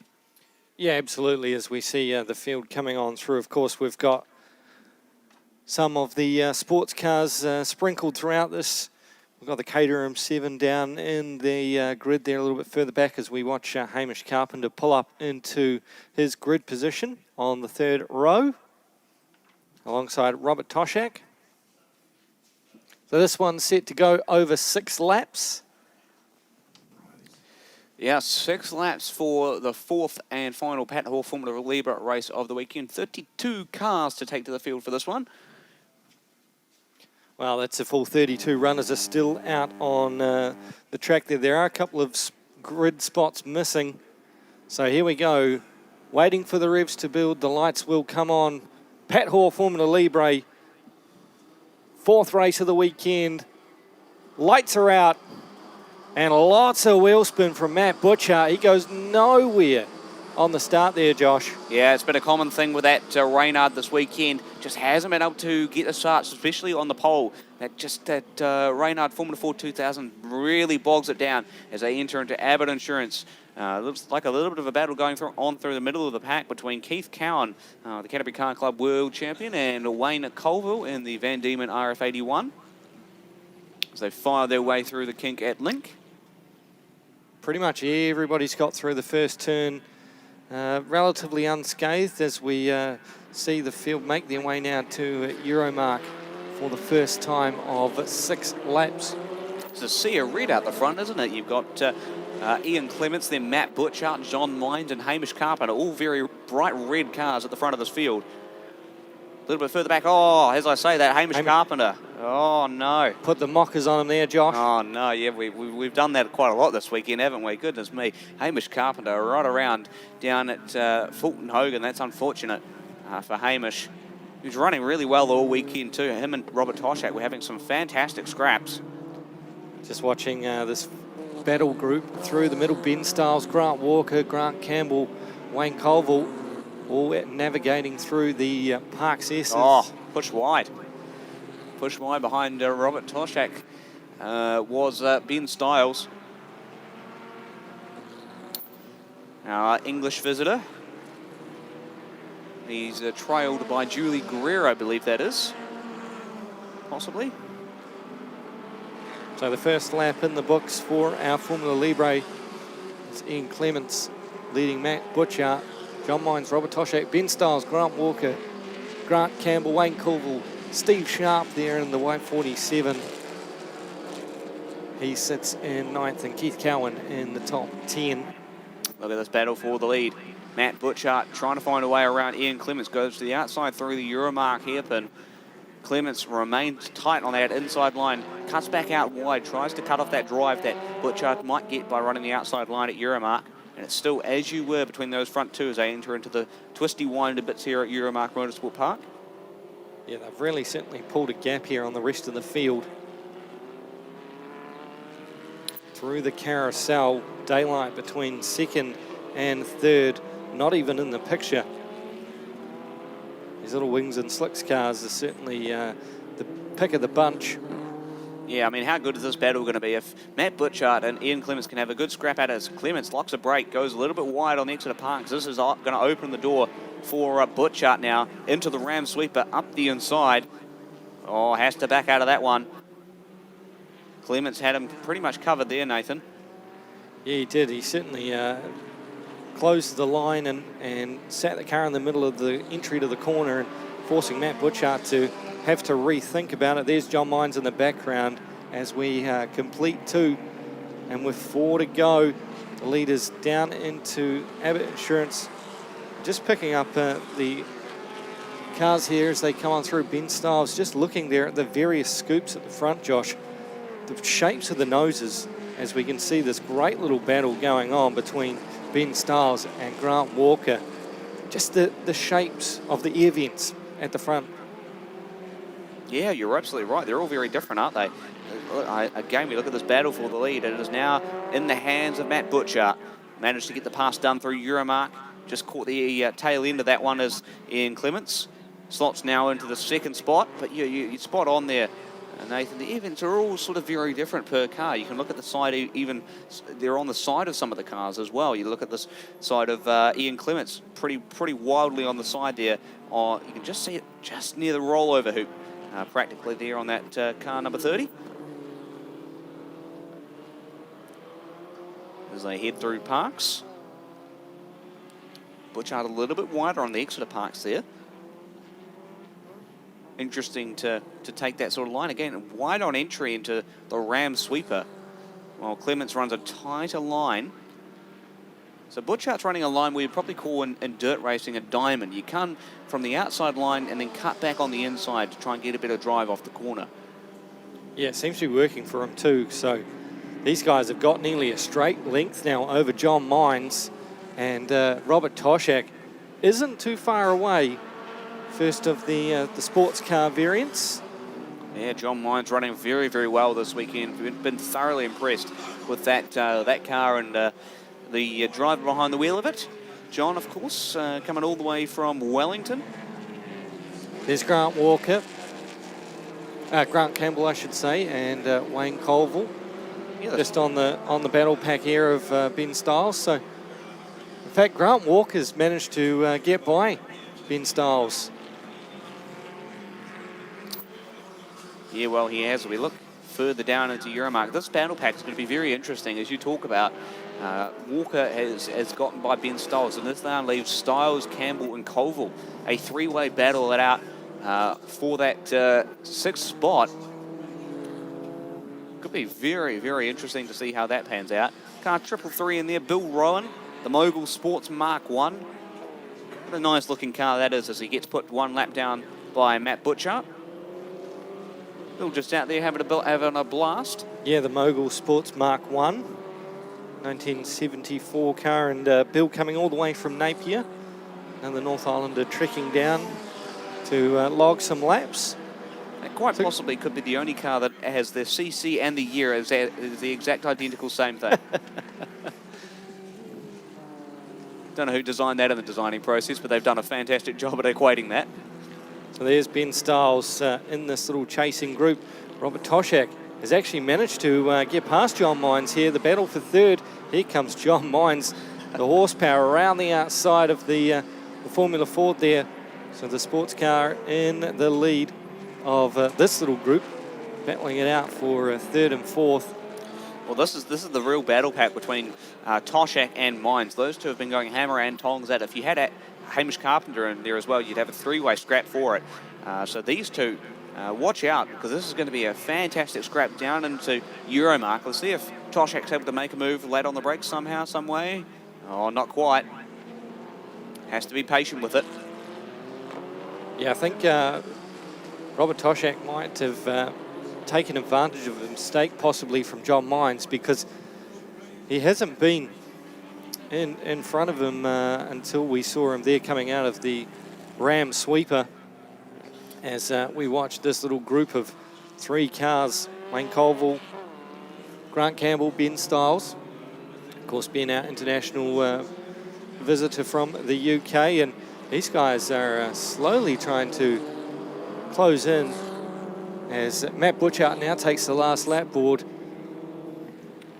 Yeah, one more time. That race went pretty quick already, Nathan. I tell you what, as we look through the field, look at this. Pretty much a line astern of about 7 cars in there, all separated probably by between 3 seconds for some of those packs, and then in those packs you're all separated by only a second or two. You can see Grant Campbell in there, car 46. Ben Stiles leads that group, and then Wayne Colville, as you talked about, behind them. Yeah, of course, Grant Campbell in the Swift FB4. One of the longest exhausts I've ever seen as he goes up the inside of Ben Stiles. Almost contact between the two of them. Lucky to escape it as Campbell locks up a little bit on the entry to Abbott Insurance. So he's managed to put a wee gap now in between as they work their way through a couple of the back markers. And we try and pick up the race leader coming down towards the Parks S's, Matt Butchart. Got a good little lead here, Josh, as they try and pick off another lap car. Yeah, he has. He hasn't really blown the field away with Ian Clements, still reasonably close to and in behind him. But certainly been a dominant day for the Reynards, that's for sure, as Butchart rounds the Ram sweeper for the final time. Pat Hoare, Formula Libre, chicken flag at the ready. Matt Butchart will take the honours. Come from behind victory. Ian Clements, not enough. Second place, just over a second the gap. As the rest of the field comes through, looking for that battle for second place, third place, I should say. Look at the gap, Josh. They've got absolute daylight between Ian Clements and John Mines as he rounds the final corner. Can Robert Toshak do anything about this? The power of the JRM just absolutely brings it across the line. Fantastic stuff from John Mines and Robert Toshak. Great stuff for them. The battle pack behind goes across the line, and Wayne Colville manages to get Ben Stiles just across that line by a tenth of a second. So Grant Walker 5th, Campbell in 6th, Wayne Colville in 7th, and Ben Stiles 8th. There's Bill Rowan across the line to finish his weekend. Cutting laps. Good little battle here, Keith Cowan. Oh, how good, Keith Cowan. Great stuff. Finish inside the top 10 ahead of David Silverton. Oh, what a scrap that was. Gary Arnold, Ron Wilkin, and Paul Dold. Fantastic. Julie Greer just at the back of that. And the last couple of drivers will come across the line here very shortly, but some great racing from the Pat Hoare Formula Libre this weekend, Nathan. We've been lucky enough to have some fantastic driving from those involved. Unfortunately, no Brabham out in this race to sort of mix it up. But just confirming the official results there, Matt Butchart brings home the win with Ian Clements in second. John Myers a good result in third. Then we go back to Robert Toshak and Grant Walker inside the top 5. Grant Campbell in 6th, Wayne Colville 7th, Ben Stiles in 8th, Steve Sharp 9th, Keith Cowan in 10th. Yeah, over the page, David Silverton, Hamish Carpenter, Gary Arnold, Ron Wilkin, Paul Dold, Julie Greer, Mark Hamilton, Kim Sheeran, Craig Wiley and Greg Mowat, our 20th runner. So that'll do it for Pat Hall Formula Libre for the weekend. Just a couple of races left to go. North versus South, the State of Origin for the muscle cars, and John Osborne Saloons will round out our field. We'll be back with our muscle cars in a moment, and down in the pit side, it looks like our mate Dave is down in the pits. Thanks very much indeed up there, you guys. You're doing a fantastic job. Getting a bit chilly down here again, but the muscle cars are about to come out and keep everybody honest and keep everybody warm, that is for sure. This is the North to South. This is the one a lot of us have been waiting for today. The North Island versus the South Island. As they say, it is a state of origin, basically. And the cars are all lined up here and ready to go at Ruapuna for the 36th running of the SKOPE Classic right here at Ruapuna Euromarque Motorsport Park. And what a weekend we have had. And these guys and girls are just going to make it a whole lot better, I guess. There's going to be an awful lot of noise here shortly as all these cars get fired up and head out to do battle for 6 laps around Ruapuna. For this weekend, it has been huge for these cars, and they have had such a good time. The North Islanders have been absolutely brilliant. The South Islanders have been brilliant. The whole muscle car situation has been absolutely incredible for the entire weekend, and we can't wait to see what's going to happen with this North-South battle. Just looking as we go down towards the back of the grid, I see that Andy Knight, his car is not down here. We do have Foggy is down the end, so he's still going. Andrew Wallace is here. Got Trevor Ross is here as well, and of course Craig Boot. So yeah, no Andy Knight at this particular stage anyway. But man, it is going to be on for young and old. They're about to fire these cars up and head out, so I'll let you go back up to the tower. Guys, this is going to be a beauty. You're doing a fantastic job. We love your comments from the pits, the interviews that you're doing. You're working hard down there. We'll keep you on the team doing that stuff. It's wonderful stuff. But, gee, I've been looking forward to this one. The muscle cars, the big V8s, and it's North versus South, State of Origin. And the rules are it's where you were born. So, for instance, Andy Knight, born in the South Island, he is going to be racing for the South Island. Angus Fogg, pretty sure he's born in the North Island, he'll be racing for the North Island. And we'll look at the rest of the field as they line up. It's Sandra Eden in the Tirana, representing Wanganui out of Wanganui. That's in the North Island, it's my hometown. I'm okay with that one. Go Sandra. Barry Morgan. And they'll also, by the looks of it too, we've got a handicap start. So we'll be sending the first 3 cars, Sandra Eden, Barry Morgan and Gary Shaw, all away. They'll be the first ones away, then a 10-second gap back to Corey Ross, Mike Small, and then it's 20 seconds back to Caton Coe and Mark Jenner, then 30 seconds, Steve Neuer and Clark Hopkins, along with Steve McLaughlin, and then we've got 40 seconds. Grant Crosby out of the Bay of Plenty. He's into 40-second intervals. Andy Knight gets the 40-second board. Lance Hughes, Paul Clark, Craig Boot at 50. Gee, that's interesting, Andy Knight at 40. He's got a different car there. He's listed as a Chevy Monza, so right. I'm guessing something's going to miss with the Camaro. Okay, with you. Righto, there we are. That explains all. And Angus Fogg at 60 seconds. Nick Ross, Angus Fogg. Nick Ross at 50 seconds. Braden Phillips' car, yeah, I thought so. Yeah, Braden Phillips in the Chevy Monza's pulled out. Okay. So Phillips has given the car out to Andy Knight to race for this one. So a little bit of changing of the hands. Braden was originally entered in the Ford Mustang Shelby 350 GT. It's beautiful blue Mustang. Unfortunately, still doesn't seem like it's quite ready for this weekend, and got the backup Monza car ready. That's a very quick car in the hands of of Phillips. We've seen him win many mainland muscle cars in that car alone. So Foggy going to be the one that starts off the back. Yeah, he's at 70 seconds. There we go. Thanks, Nathan. Actually, it appears Michael Wallace, the Monza for Andy Knight. Okay, 151. Yes. Okay, so it looks like we don't have Braden Phillips out there at all. So that will be Andy Knight if you're looking for him. Yeah, he's driving the 151 car. So handicap start, 6 laps, I believe. I think, 6 laps for the muscle cars. State of origin, north versus south, bragging rights as to which island has the best muscle car drivers in New Zealand. Central muscle cars, mainland muscle cars.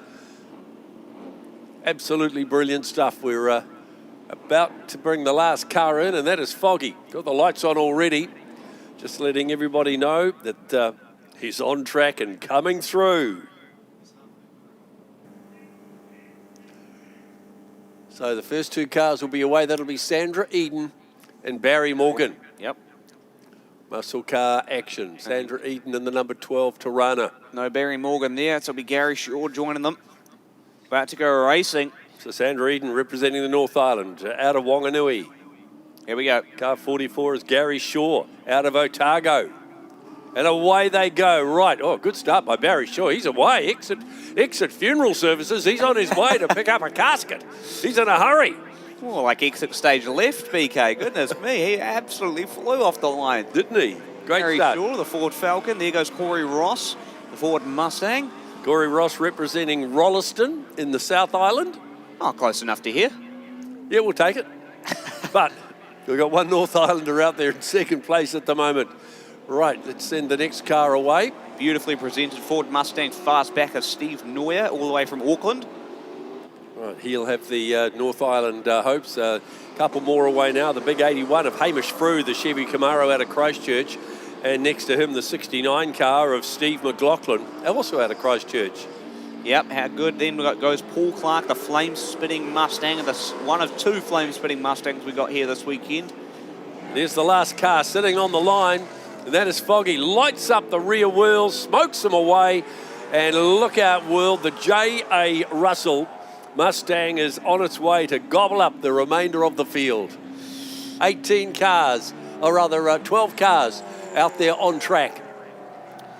Yeah, we're just watching Foggy go through Abbott Insurance now, so this is going to be real interesting here, folks. Also, Weatherman Brian, you were telling us a little bit before, possibly some light rain. Yeah, there were a couple of little spits of rain, nothing much. There was a big dark rain cloud hanging over the circuit, and I thought, boy, that's going to open up. I checked the weather radar, and no, I think it's just passing by, but a couple of light drips. So at the moment, I don't think it's too much of a concern. Well, there goes Gary Shaw just across the stripe now.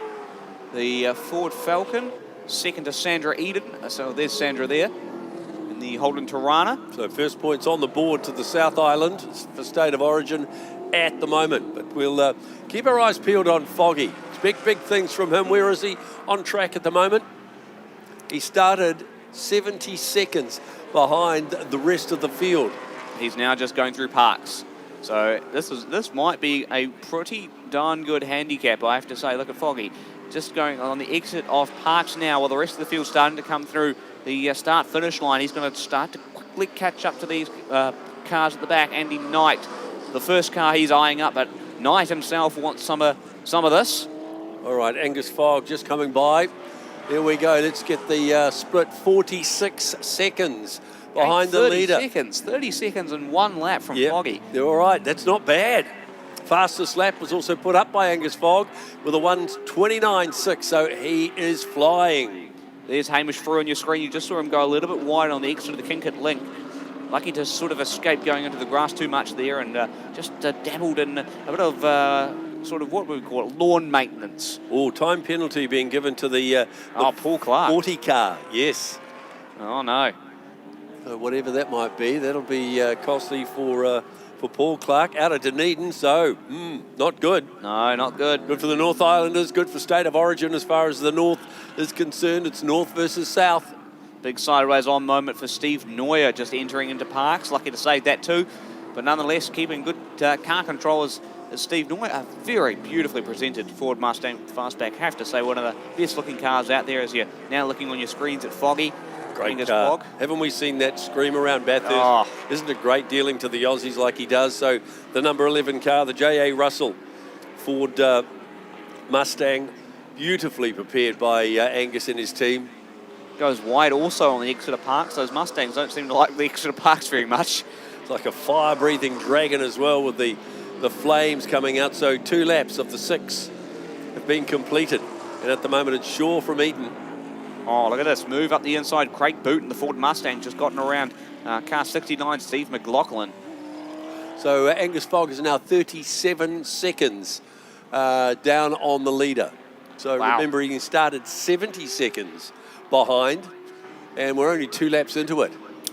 Well, just looking at that time penalty from Paul Clark, it's a 10-second time penalty for a false start. Oh, Paul, what have you done? We actually are looking at Paul Clark on the screen now. He's trying to have a go at Hamish Frew, but he's been put under pressure by Craig Boot as well. 4-way battle into the twisty, windy bits here at Euromarque Motorsport Park. Been saying that a lot this weekend because we have some great drone shots. Just looking at how twisty that section of track really is. And look how close they are too. It's the battle pack. In a way, who's doing what? They're swapping places. Coming off turn 8 and going towards the start-finish straight. And there's a great little battle going on there. Hamish Frew has been absolutely spat out there and left out to dry. Been now put past by the Dodge Challenger of Nick Ross as well. As they come across the line, right now it's still Gary Shaw, the race leader. But Foggy's about to catch that lot too. Yeah. He right really is moving up. So halfway point of the State of Origin Muscle Cars North versus South handicap race. And there's Angus Fogg right on the tailpipe of Grant Crosby, the 22 Chevy Camaro, both North Islanders, Bay of Plenty and Auckland. So Foggy would get him very, very quickly through there. There's Andy Knight all over the back of the Challenger of Nick Ross as well. So he's starting to make his way through the field. Got to try and navigate these cars pretty quickly before Foggy starts to catch up and run away with it. Well, on that lap, he took off 10 seconds, so he's now 27 seconds behind the race leader, Gary Shaw, and closing every single lap, remembering this halfway point of the race. So 27 seconds, work it out. Oh, Corey Ross slowing on the exit of Euromarque. That's not good. It's unfortunate to see the Ford Mustang, one of the nicest presented cars out there too, just starting to slow out. Hopefully he can get it back going. Looks like he has. Fantastic stuff. Here we go. Big battle going on for the race of second between Sandra Eden and Steve Noyer. Steve Noyer's managed to get his way into the second spot, but look at the gap. He's got to catch up to Gary Shaw. A massive gap, actually. It's a huge gap, 6 to 7 seconds. Last time through, Gary Shaw, it was Sandra Eden. That'll change by the looks of it this time round. Yes, it will. So there's our race leader. The 44 of Gary Shaw, the Ford Falcon, out of Dunedin. Angus Fogg started to make his way through that middle pack of the group as well. He's up the back now of Paul Clark and Steve McLaughlin at wheel-to-wheel action down the straight. That's, Andy Knight and Steve McLaughlin. Here comes Foggy now. Well, Foggy's right on the back of, is that Andy Knight? Yep, that's Knight. Right behind Andy Knight. He'll deal to him very, very quickly. Did it there, right turn on turn 1. So Foggy in front of Knight.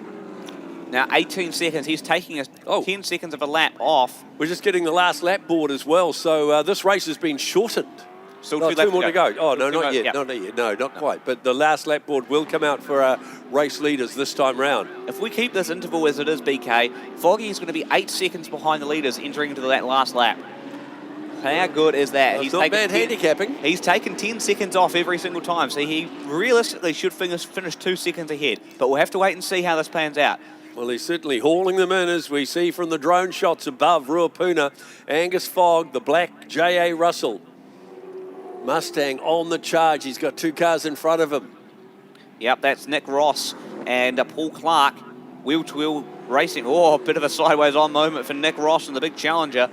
Entering into Parks, Foggy's really sort of bottlenecked up between these two. Caught up between them two. They're slowing him down. Yeah. They really are holding Angus Fogg up. He's looking for a way to get past these 2 cars. Oh, here comes Paul Clark. Oh, Nick Ross.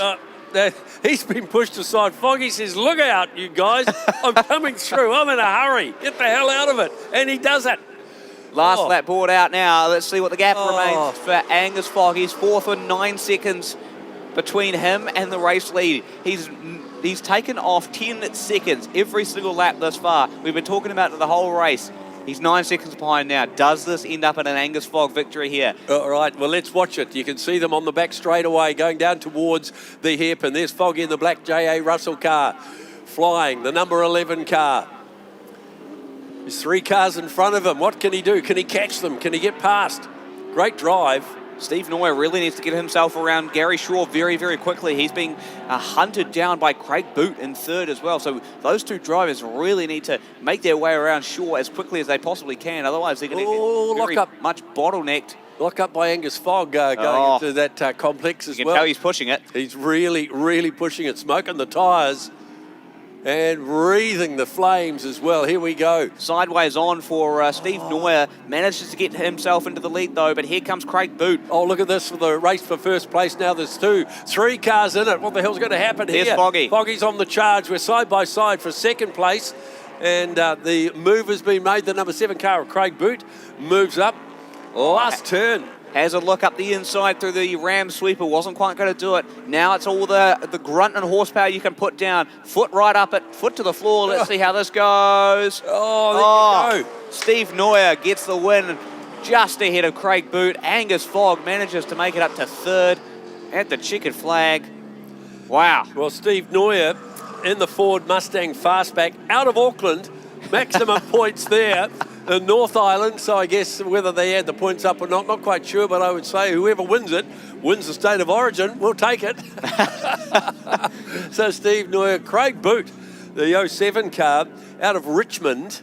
1-2 for the North Islanders, 3 for the South Richmond Islanders. is Nelson region. So, you're right. Yes, you're right. Sorry. Yeah, so there you go. So, yeah, second. So it's one all. Who's third? Angus Fogg out of Auckland. So there you go. Oh, Gary Shaw's been relegated down to 9th. Not too sure what happened there. Possibly a late time penalty. Oh, so Foggy comes home in third place overall. So it's the North Island 1 and 3. So, anywho, we'll wait for official classifications. But there we go. Overall, Steve Noyer winning from Craig Boot and Angus Fogg. Great drive by Foggy. Paul Clark in 4th place. Andy Knight home in 5th place in a replacement car. Nick Ross in the 700 East was 6th from Steve McLaughlin, 7th Grant Crosby out of the Bay of Plenty. In 8th place, Gary Shaw, 9th. And Hamish Frew in 10th place, and Foggy putting up the fastest lap of 1:27.358. Sandra Eden from Wanganui in 11th place. And Corey Ross rounding up the 12 cars in the muscle cars with 1 race remaining here for SKOPE. For the 36th SKOPE Classic, we'll hit pitside shortly. Welcome to Silvester V8 Performance, 144 Morehouse Ave, Christchurch. 0800 327 350, silvesterv8.co.nz. Your number 1 shop for American new and used parts and racing equipment.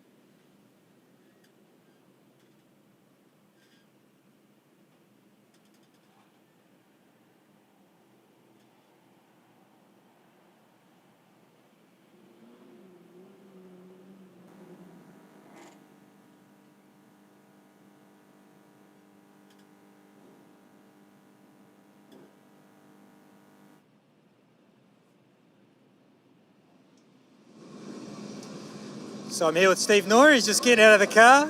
He's had a wonderful day. He's looking pretty happy under that helmet. We'll just let him get it off and get out. We don't know who's won the North-South either because it's over the 2 rounds. So if you watched us last weekend at Timaru, that was the first round of the North and South. And this is the second round of the North and South. So I'm sure they'll work it out, but we won't know right now. Well done. You've had a brilliant day. Oh, fantastic day. You can't beat that, man. Just to beat Booty on the line was just, that's all I need. He'll be buying the beers tonight. Yeah. Awesome. Well done. What's next? We're going home. Yeah, back to Manfield, I think, and then Supercars. So we're looking forward to it. Awesome. Yeah. See you there. Thank you. Thanks, mate. We'll get back here to Craig Boot. We'll let you stay in there. It's nice and warm. How's my good luck charm going? Oh, well, it's going pretty good. You almost got on the line, but... Yeah, I got tangled up coming out into that back straight there, and thought I was going to get both of them, but just congratulations to Steve. Bit of a bugger though, South Island had to come second, eh? Yeah, but it's over 2 rounds, so we don't know. Oh, we don't know, okay, all right, fair enough. But no, it was a good race, it was good, clean, tidy racing. I think I might have sneaked away a little bit early on the start, but who cares? There you go. And a great weekend. Oh, it's been a great weekend. Timo's built me a beautiful car. It's the most successful weekend we've ever had in 8 years. So may long it continue. Oh, there you might get me back again. There you go. You're the good luck chum. Thanks very much. Cheers. We'll get back. P3 doesn't seem to have appeared. So we'll just go over to Mark Wetherell, who's going to help us wrap up the weekend. And Cherie Brown's there as well. She might have some points. You got any points? No? Okay, so Michael Eden's got the points and he's in his race car, so we don't know. But anyway, just here with Mark Wetherell. Last race of the weekend. What do you reckon? Oh, it's been a cracker weekend, record crowds. It's been a great weekend. Today the weather stayed good and it was a great day of racing. Brilliant. And we've got a lot of people to thank. Firstly, Sarah, who's been directing 2 weeks in a row. Amazing job. Tristan, who's behind the camera here. They're the backbone of the operation. I just talk rubbish out the front a little bit. And to David Gow, who's been interviewing everyone all day. To all the racers that have chatted to us. Thanks to Mark and the team at Canterbury Car Club who got us down again to do this. Commentary team, brilliant job. Thank you so much. And we'll let you watch the last race. Final words from Mark. Just thanks everyone for supporting the event. Thanks to all our volunteers, and we'll see you all next year. See you in 2027. Back to you guys upstairs to finish the weekend off. Thank you very much, Adam. Yep, we're looking forward to the final race of the day. Action on track, and we've got a guest commentator. Absolute pleasure to have a man who's been working hard in pit lane, David Gow, to call this race. Man, I tell you what, it's good to sit down. I've had a fantastic day down there with Adam and the team. It's been really, really good, and we've had a lot of fun. But no, it's good to be home, as it were. Well, that's an interesting noise. What's that for? Trevor Crow and the DOE car. Gosh, that's a funny little... Welcome home, David. Yeah. Thanks, mate. Welcome home. Thanks, mate. You've been in foreign territory down there, haven't you? No, I'm all right, though. I'm a big boy now. I've got very broad shoulders. That's good. That's good. All right, well, we've been very lucky today, Linz. The weather's stayed away. We had that real stinking hot yesterday and, of course, on Friday as well. But today's been just very pleasant, although I did notice out there before there was just starting to be some very light drizzle. Indeed. So let's get this show on the road and get it over with. And, absolutely. Yeah. Let's get home and have a cold drink of water. Still good to see the... That's what Brian's looking forward to. Oh, I know, of course he is, yeah. Brian, yeah. Brian who? Oh, yeah, Brian, yeah. He's the... What is that noise? He was the award-winning commentator from about 1980. No one likes an old commentator. He's just a commentator. Just a commentator. Tony Marsh down there in that terrific, the old Vauxhall. Car number 39 pulls up on the outside. That's Harry Judd in the Porsche, the Boxer S. We've got a few Boxsters here in our next meeting. Yes, I know. A whole group of Boxsters with the Porsche Championship. It'll be great. And we've got trucks. We've got the trucks, man. The trucks just really... Yeah, that's our next meeting, folks, in the first week in March. So that's the truck meeting along with Oscar and Mini 7s and MX-5s. MX-5s. Yeah. It's a very, very big meeting again. That's on the 6th and 7th of March. Anyway, the Osborne Saloons. It's a handicap race. There we go. There's 44. Steve Scholes goes. Miles Cochran. Tony Mann and the Vauxhall. Yep. The Dix Don Alvey Vauxhall Victor. 939 Marcus Stewart, one of the Stewart clan that have been busy here today. Trevor Crow. Lynn Hatton and the Camaro. Yep. And who have we got off the back there? So we've got Baker. Car number 86, where did he come from? Oh, yeah, David Proud. So there's quite a few of them that haven't turned up out there. Daryl Breen in the John Bower Falcon. And there goes the boss, Steve Ross. He's on his way. Yep, Steve Ross on his way. and Well, we've got Neville Stowell to come. And This this thing- is Skyline. This thing is just, it is just insane, the Skyline, isn't it? Car number 22, Neville Stowell. I watched him take off before. Boy, oh boy, what a rocket ship it is. Anyway, the race leader is going to be coming around through the twisty, windy bits round through Parks for the first time. And that is going to be car number 9, which is Harry Judd. In the little Porsche. It's the Porsche Boxer, and then back to the second place is going to be the Porsche 964.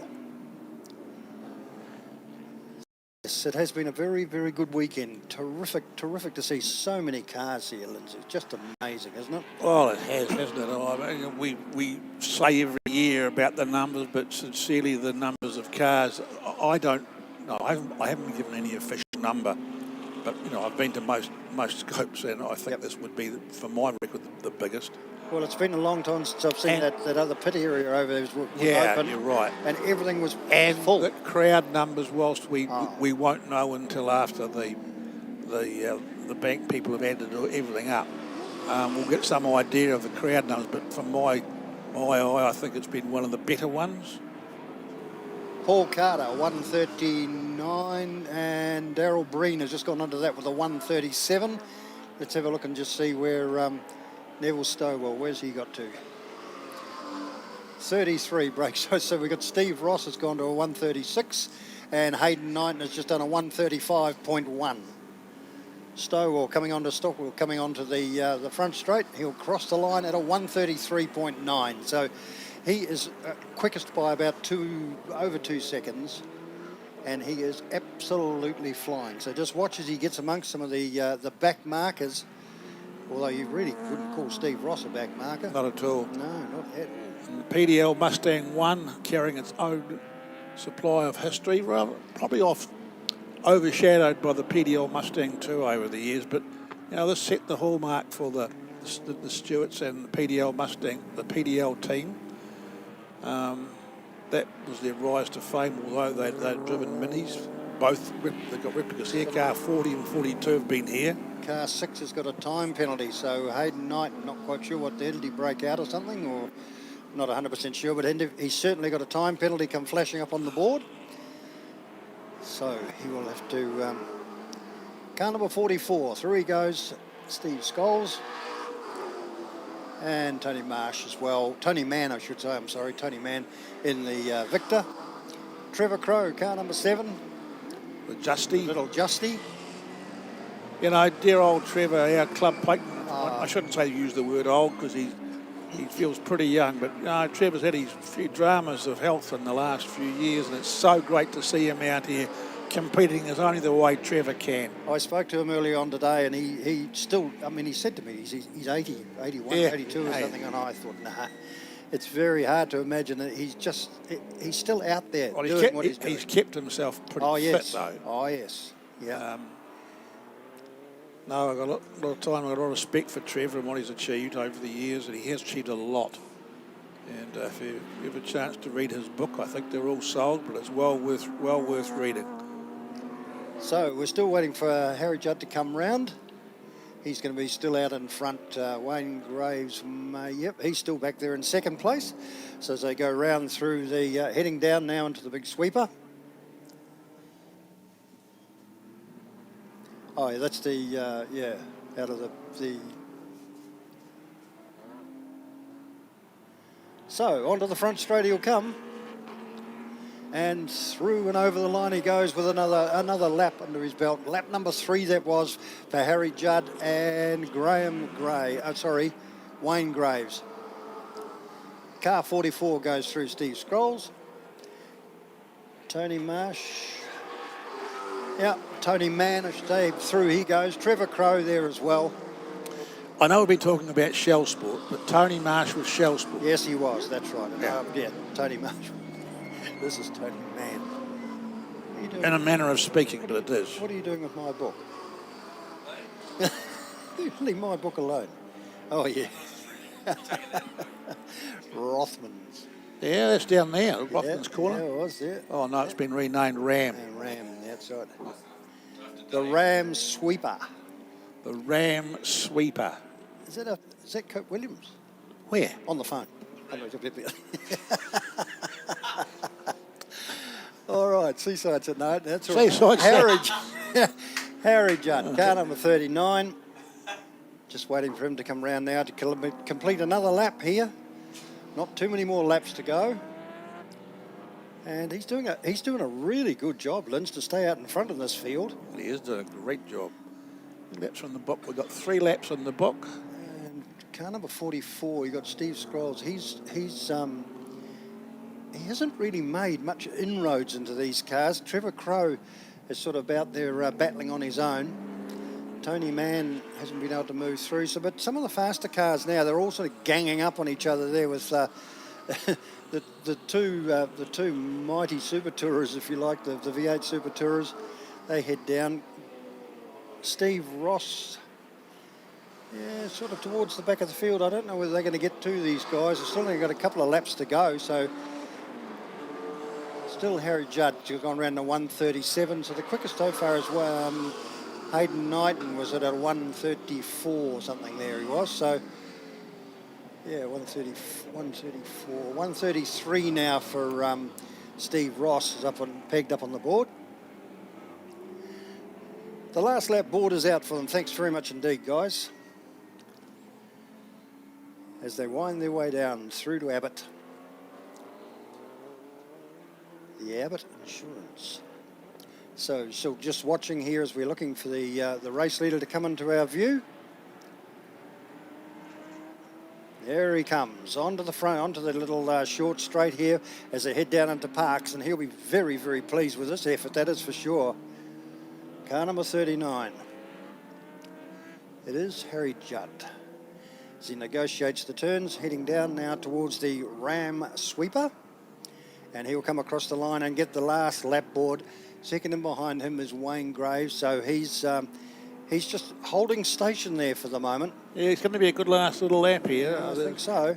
Yeah, they're going to squeeze up a bit more, but yeah, Harry Judd's got a good wee advantage here, hasn't he? Yeah, he sure has. 2 seconds. Yeah, I wonder if... So there we go. Yeah, well, we'll see. There goes Trevor Crowe. Just watch him as he heads up now into the right up the top of the front straight. And there we've got Tony Mann and the Starion. Oh, and isn't that a quick car, Linz? That's a lovely car, that Starion. Yeah, been around for a while too. Yeah, used to do a lot of the Enduros here. Our early Enduros, our Southern 200s and things. Boy, and was it good in there? Yeah, it was. The Osmail. Aussie Mail. Yeah. To me, it's John Bower written all over that. Well, it is too, actually, got John Bower written all over that. It has. So look down the, as they head down, just watching here, there they come down heading down towards the hairpin. The Euromarque hairpin. Hard on the brakes. The big supercar, got brakes the same size as mini wheels, just about. And around they go. So not too many go. The checkered flag's going to be out this time, and it looks like it's going to be for Harry Judd.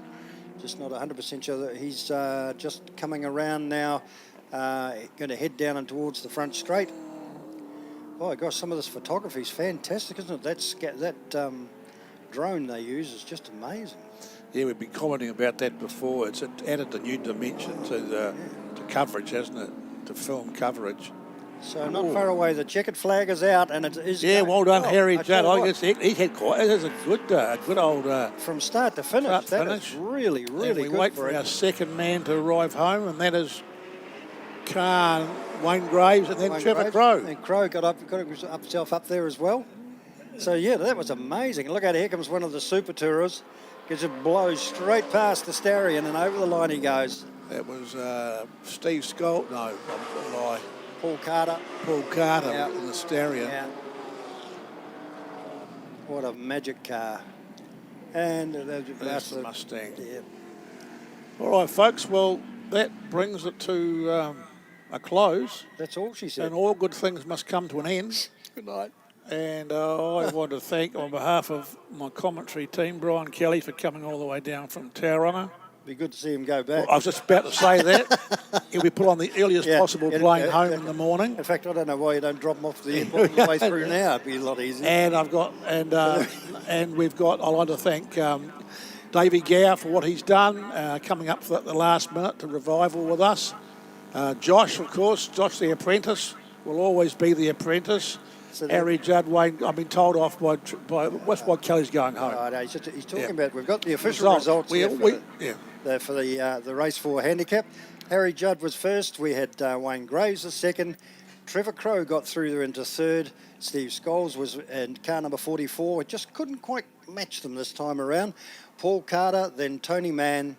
Marcus Stewart in car number 939 was finished 7th. So the Stewart boys have actually had a very good day here today. Daryl Breen, Steve Ross and Mike Baker in 10th spot. Oh, Mike Baker, he's also... And I'll carry on my thanks. I say Josh, and we've had Nathan here, Nathan Clive, my commentary team. Thanks, guys. Wonderful job. We got through all the shifts we need to get through, including the graveyard shift and the putting up with Brian Kelly shift and saying hi to Dave Gower shift down in the pits and everything. And I'd like to thank the ball boys. Yep. So, the lady who made the tea. With all that gone, and thank you, people, one and all, for attending, and thank you, Scope, for their continued sponsorship. Unbelievable. All right, that's it. We'll roll up. Don't forget, another 4 weeks, we have our truck meeting. 2 days of the trucks, Mini 7s, Oscar, MX5s, and Porsche. It's mayhem out here with those trucks, Linz, and it's great fun. Goodbye.